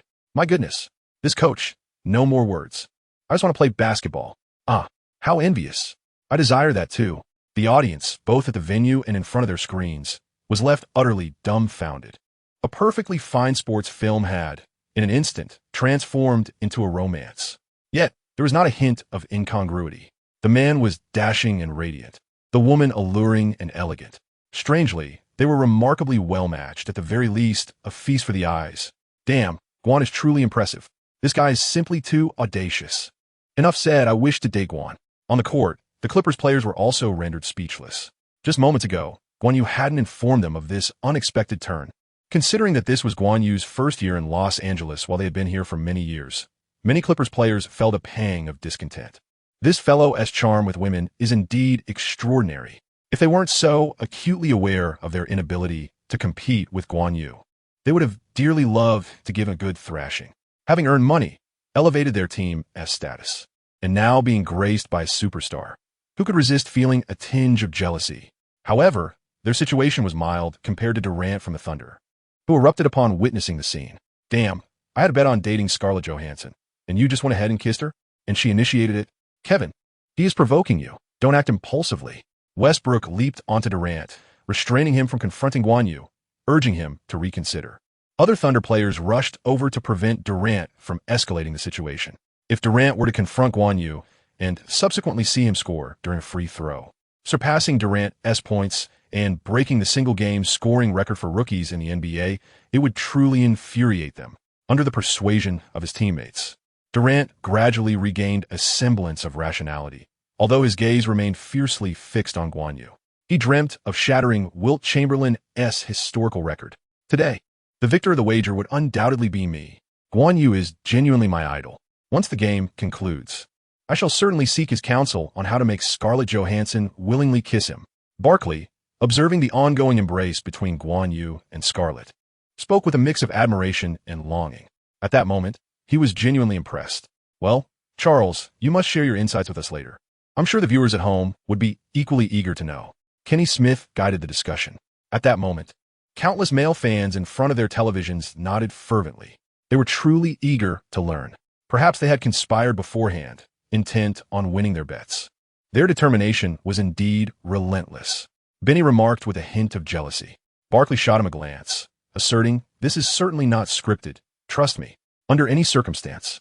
If it were me, I would also acquiesce to Guan's request." As if feeling his own example lacked sufficient credibility, Barkley turned to Duboff and said, "Nina, if it were you, I would." Without hesitation, Duboff swiftly replied. Barkley shrugged at Benny, saying, "See, this is Guan's charm." Meanwhile, on the court, the game continued, with everyone eagerly anticipating Guan Yu's final offensive move, hoping for a three-pointer that would shatter Chamberlain's record. Guan Yu, just as they envisioned, maneuvered beyond the three-point line, skillfully utilizing his teammates' screens. "Ha! You shall not score. This bet is mine to win," Durant taunted, closely trailing the now-slowing Guan Yu, his fervor for the wager having driven him to the brink of madness. Guan Yu, without uttering a word, cast a disdainful glance at Durant. This fellow had yet to comprehend that from the very inception of their wager, he was destined to be the loser. As the conclusion of the match drew near, the atmosphere became increasingly tense, with many fans on edge. Guan Yu had not yet received the ball. On the Thunder's side, aside from Ibaka guarding the paint, the rest were relentlessly pursuing Durant, while the remaining three players persistently surrounded Guan Yu beyond the three-point line. They were not merely preventing Guan Yu from shooting. They were determined to ensure he did not even touch the ball. On the sidelines, Scarlett Johansson anxiously clasped her hands to her chest, fervently wishing to avoid a date with Durant. As if her inner thoughts had been heard, the game took an unexpected turn. Just as everyone anticipated that Guan Yu would make a desperate three-pointer to challenge Chamberlain's historic record, he instead surged towards the basket, utilizing his teammates' double screens. Much to the astonishment of onlookers, the Thunder's players were caught off guard, unable to keep pace with his rhythm. Meanwhile, Byron Davis of the Clippers, who had been preparing for this moment, wasted no time in delivering a powerful pass toward the basketball. "Surge!" Durant shouted urgently to Ibaka. With the other players unable to catch up, Ibaka was the only one left capable of thwarting Guan Yu's scoring attempt. In the paint, Ibaka, who was engaged in a fierce tussle with DeAndre Jordan, momentarily froze upon hearing Durant's call. However, by the time he sought to impede Guan Yu's shot, he found himself completely blocked by Jordan, unable to break free. He could only watch in disbelief as Guan Yu, like a bolt of lightning, darted into the paint and soared high into the air. With a resounding thud, he emphatically slammed the basketball into the hoop. Although the dunk was not particularly graceful due to Guan Yu's fatigue, the crowd erupted in sheer exuberance. Viewers at home joined in the celebration, their cheers echoing. Game winner. Though this was not a last-second dunk, it effectively obliterated the wager that Durant had fantasized about for countless days. On the court, Guan Yu swiftly approached Scarlett Johansson, exclaiming, "Hey, I told you I would win, whether in the game or the wager." Scarlett enthusiastically replied, "I know, I believe in you. I adore you." The starlets surrounding Scarlett also erupted in fervent cheers. "I adore you. Hey, Guan, let us go on a date sometime. Guan, I want to have your children." At that moment, a journalist captured this scene, sensing that this photograph would undoubtedly become iconic. The players of the Clippers looked at Guan Yu with eyes brimming with envy and admiration, for among them were many of their dream women. Yet now, those who once stood on high have been utterly conquered by that young lad. The sensation is indeed rather peculiar. Meanwhile, in Durant's eyes lies an abyss of desolation. He, Kevin Durant, the god of thunder, the Grim Reaper, has suffered defeat, and to a novice at that. Moreover, that novice has even equaled the all-time record in NBA history. Had someone informed Durant of the impending events, he would have surely deemed them insane. Yet now, this reality has come to pass. In truth, during this match, Durant achieved an impressive performance with 17 successful shots out of 34 attempts, including 6 out of 12 from beyond the arc, and 17 out of 20 from the free throw line, accumulating a total of 57 points, which is undeniably efficient. However, at this moment, all of that holds no significance. For tonight, there exists but a single victor. At the TNT commentary booth, Barkley tore his notes into shreds, casting them skyward before violently overturning his commentary chair. "My God, Guan is truly magnificent. I have not erred in my choice of idol." Kenny Smith, unable to contain his astonishment, remarked on Guan's formidable offensive prowess. "I am aware that some will claim his performance lacks consistency, attributing his success in this match to mere luck. However, let's not forget that, even if luck played a part, he is now undeniably side by side with Wilt Chamberlain in a significant record, sharing the pinnacle of history. How many can boast such an achievement?" Duboff glanced at the despondent Benny, who was reluctant to speak, and added, "Moreover, he has directly triumphed over Durant, who is likely to be crowned the scoring champion this season, leading his team to victory against the superior Clippers." In response, I can only say that, under the watchful eyes of Barkley and Kenny Smith, Duboff parted his lips to declare, "Guan, Scarlett Johansson is a popular figure. Perhaps we could arrange a date." The commentators and fans watching from their screens let out a collective wail. How many starlets will be captivated by him after the night? This is outrageous. Without a doubt, the moment the game concluded, Guan's name echoed through the streets once more. The following day, both sports and entertainment headlines were firmly seized. Sharing the spotlight with the illustrious Zhang, he scored an astonishing 58 points. With a kiss from the Black Widow, countless female celebrities expressed their affection. On this night, Guan was undoubtedly a resounding success. As for the wager with Durant, many seemed to overlook it instinctively. Meanwhile, Durant shattered numerous phones in frustration. If not for the comforting words of his good friend Westbrook, reminding him of their championship aspirations, Durant would have likely stormed the Clippers' locker room to confront Guan in a duel. Kill without mercy. That guy strikes first at the heart before delivering the final blow. Previous reports suggested Durant had the potential to become the NBA's most formidable offensive weapon. So now, when I assert that Guan can become the strongest scorer in the league, I trust there are no objections. I cannot predict Guan's future, but at this moment, it is clear that his scoring explosiveness is no longer to be underestimated. To speak plainly, the future of the league belongs to our brother Yuzi. Online, Guan's fans are exhilarated beyond measure, while the detractors are drowned in the ocean of praise from his supporters. This night, the fighting spirit of Guan's fans was at its peak. Simultaneously, within Huagua, discussion surrounding this match dominated the trending topics across major social media platforms. The fame of Guan Yu has surged dramatically, propelling him into the limelight. My goodness. No wonder the Black Widow initiated a kiss with him. He is undeniably handsome, with eyes that seem to hold the cosmos. Frankly speaking, Guan Yu's appearance and charisma utterly eclipse a multitude of young idols. I am utterly enamored.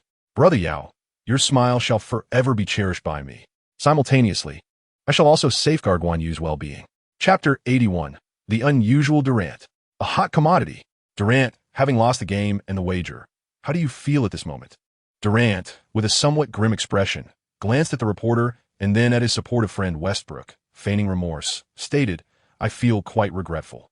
I could have performed better and secured both the game and the wager. However, I failed to do so. The reporters exchanged bewildered glances, astonished. Was he not lashing out in anger? Had he willingly admitted defeat? This was not the Durant they knew. When had his emotional intelligence reached such heights? Will you honor the wager and encourage your fans to vote for Guan? Another reporter incited. The wager between Durant and Scarlett Johansson, after all, holds no legal ramifications. Even if Durant were to retract now, no one would hold him accountable. They might only chide him lightly. In stark contrast to being an all-star starter, this was hardly consequential. Yet, Durant astonishingly declared, I will urge my fans to vote for Guan. I accept my loss in the wager. I will rally my supporters to cast their votes for him. The press conference erupted in astonishment. What is going on with Durant today? Could he be under duress? Something feels off. There must be some undisclosed intrigue at play. One reporter, undeterred, pressed on. Today, Guan triumphed in the wager and equaled Zhang's remarkable NBA record. What do you have to say about that? Durant cast a glance at the reporter, his eyes aflame. Yet he maintained an objective stance, stating, Guan's performance tonight was exceptional. It was phenomenal. Congratulations to him for achieving such a remarkable feat, however. I shall reclaim victory next time. And what is your perspective on Scarlett Johansson's spontaneous kiss with Guan? Were you provoked? Durant remained unperturbed. That question is unrelated to basketball. Next question. At the Thunder's press conference, journalists arrived with enthusiasm only to leave disheartened. They were aware that Durant must have something on his mind, yet none dared to voice their inquiries. After the conference, Westbrook draped his arm around Durant's shoulders and remarked, Kevin, trust me, complaining is a sign of weakness. A true man accepts defeat and strives to reclaim victory next time.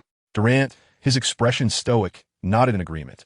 He had quietly resolved that the next encounter would see him decisively humiliate Guan Yu. No, he couldn't wait for the next match. He would take to social media after boarding the bus to rally his fans to refrain from voting for that fellow. In a home locker room, Guan Yu let the warm water wash away some of his fatigue before reviewing the fruits of the evening's game.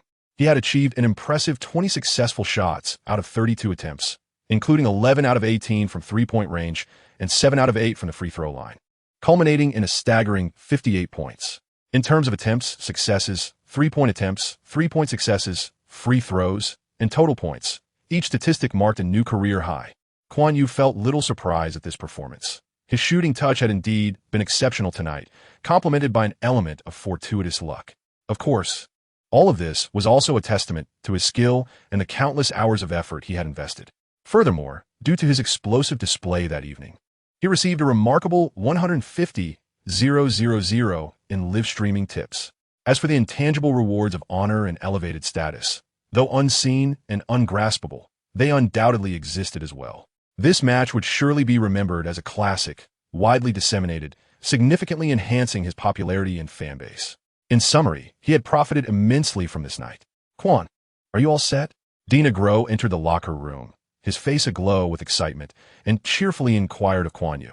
At this moment, Guan Yu had become the pride of his heart, his most esteemed disciple. All right, coach, let us proceed. Guan Yu humbly addressed Coach Dina Groh at the press conference. As Guan Yu entered, the eyes of the reporters sparkled with interest.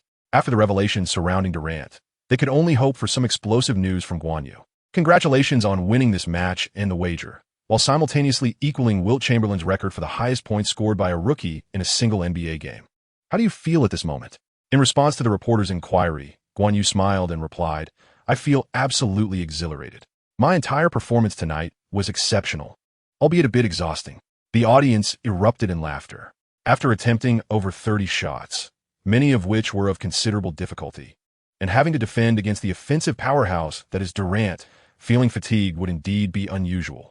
Following the victory over Durant in the wager, one reporter provocatively asked, Do you now consider yourself a stronger offensive player than Durant? After a round of congratulations and accolades, Guan Yu responded, I cannot say whether my offense surpasses Durant's, but I can assure you that I grow stronger every single day. Genuine applause resonated throughout the venue. Guan Yu's response neither belittles his opponent nor fails to convey his self-assurance. My only adversary is myself. At that moment, a journalist from Oklahoma City could not restrain himself and inquired, Tonight, you were exceptionally fortunate, scoring numerous astonishing goals. Did you ever worry about losing the wager? Guan Yu shook his head, asserting that even if given another chance, he remained confident in his ability to win the wager. Was your decision to have Scarlett Johansson kiss you on stage an attempt to provoke Durant? A reporter began to gossip. Guan Yu raised an eyebrow, truly surprised that his words had reached the reporters so swiftly. Not at all. As a player, it is rather inconvenient for me to approach the audience.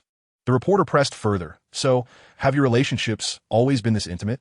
Our relationship is quite good, but, well, I shall reveal no more. Guan Yu left the reporters in suspense. When dealing with these self-proclaimed kings of the court, one must never succumb to their rhythm. Otherwise, one risks becoming ensnared within their tempo. In this regard, Guan Yu is well aware. Immediately following the conclusion of the match, many players who had just finished their games or training found themselves besieged by reporters inquiring about Guan's extraordinary achievement of scoring 58 points, which equaled Wilt Chamberlain's record for the highest single-game score by a rookie in the NBA and his victory over Durant. Wade, having just emerged victorious himself, wore an expression akin to swallowing a fly. Although their momentum had been impressive, the media's fixation on a relatively inconsequential player left Wade feeling somewhat irked. Directing some frustration towards Durant. You were lackluster tonight, he thought. The reporters pressed on, noting that while Wade's personal best stands at 55 points, Guan had surpassed him. Wade's eyes widened in disbelief. Good heavens, are you trying to provoke me into cursing? What do you mean only 55 points? That's still 55 points. Oh, he has 58? Well, that changes things. As for James, he exhibited a far more magnanimous demeanor. Congratulations to Guan. His offensive performance is nothing short of phenomenal. I am delighted to see such boundless potential emerging in the league. The reporters, unwilling to relent, seized the opportunity to stir the pot. LeBron, your career high is only 56 points, and Guan has surpassed you. What are your thoughts? James, maintaining his composure, replied effortlessly, Guan's offensive talent is indeed enviable. I hope he can continue this trajectory. Faced with James's unwavering calm, the journalists found themselves at a loss. After so many years in the league, James had weathered countless storms. It was not easy to provoke a reaction from him. Shortly thereafter, when asked about Guan, his expression was even more sour than Wade's. It is well known that he harbored a particular disdain for the number 58. I refuse to comment on topics unrelated to our game. Thank you. The reporters, undeterred, shifted their line of questioning. You lost the game, yet Guan led the Clippers to victory over the higher-ranked Thunder. What do you make of that? Paul thought to himself. If I were with the Clippers, I could have won this game too. While he harbored such sentiments, he refrained from voicing them, recognizing that there was no need to offend his teammates. After the Spurs concluded their game, they too faced the press. However, unlike the Heat and Hornets, their representative was not a star player, but rather their esteemed coach, Popovich. 58 points, my God. I shall return home and savor his scoring performance with a fine glass of wine. The reporter continued to inquire. Are you concerned about facing the Clippers in the first round of the playoffs? Popovich chuckled, remarking that such a question should be directed at the coach and players of the Clippers rather than himself. His words were laced with a certain wit that left no room for rebuttal. As the top seed in the West, it was indeed not his place to worry about the 8th-seeded Clippers. Rather, it was the Clippers who should be apprehensive about encountering them. The notion of an 8th seed triumphing over a 1st seed is not easily achieved, and the rarity of such occurrences is what makes them memorable. After the press conference concluded, Popovich requested footage of Guan Yu's performances from the video analyst. He has never feared conventional players. It is the likes of Guan Yu, capable of singularly determining the outcome of a game, that instills trepidation in him. Although it is unlikely for a team to exhibit 4 consecutive explosive performances in a playoff series, one can never be too certain.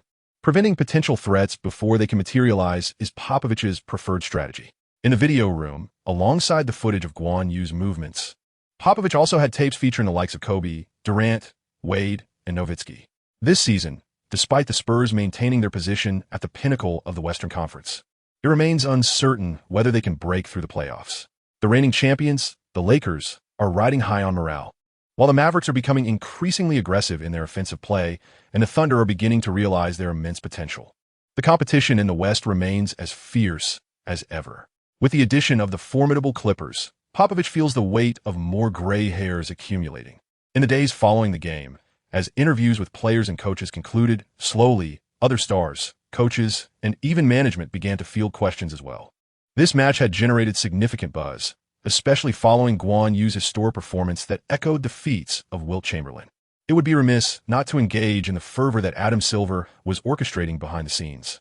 The next day, Anthony was interviewed. Carmelo, congratulations on leading your team to victory with 28 points.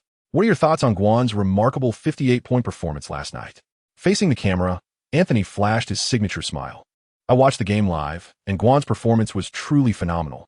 I always knew he was a strong offensive player, but I never anticipated he would reach such heights. Frankly, his three-point shooting is on a historic level. I look forward to matching up with him again. The reporters were intrigued, particularly those from New York, who dreamily queried, Carmelo, will you attempt to recruit Guan to our New York team? Our shooting guard position certainly needs reinforcement. Anthony cast a glance at the reporter, then, with a hint of resignation, spread his hands and remarked, if given the opportunity, I would certainly attempt to bring Guan to New York. However, the decision does not rest with me. Meanwhile, on the Wizards' side, Jianlian, having finished his game, also faced an interview. He offered a few commendations for Guan Yu, albeit rather cautiously. Consequently, the reporters redirected their inquiries towards Wall. After all, with Guan Yu's remarkable performance, it was impossible for Wall, who was in the same draft class, to remain indifferent. John, Wall, are you concerned that Guan might usurp your title as Rookie of the Year? A subtle trace of uncertainty flickered across Wall's mature visage.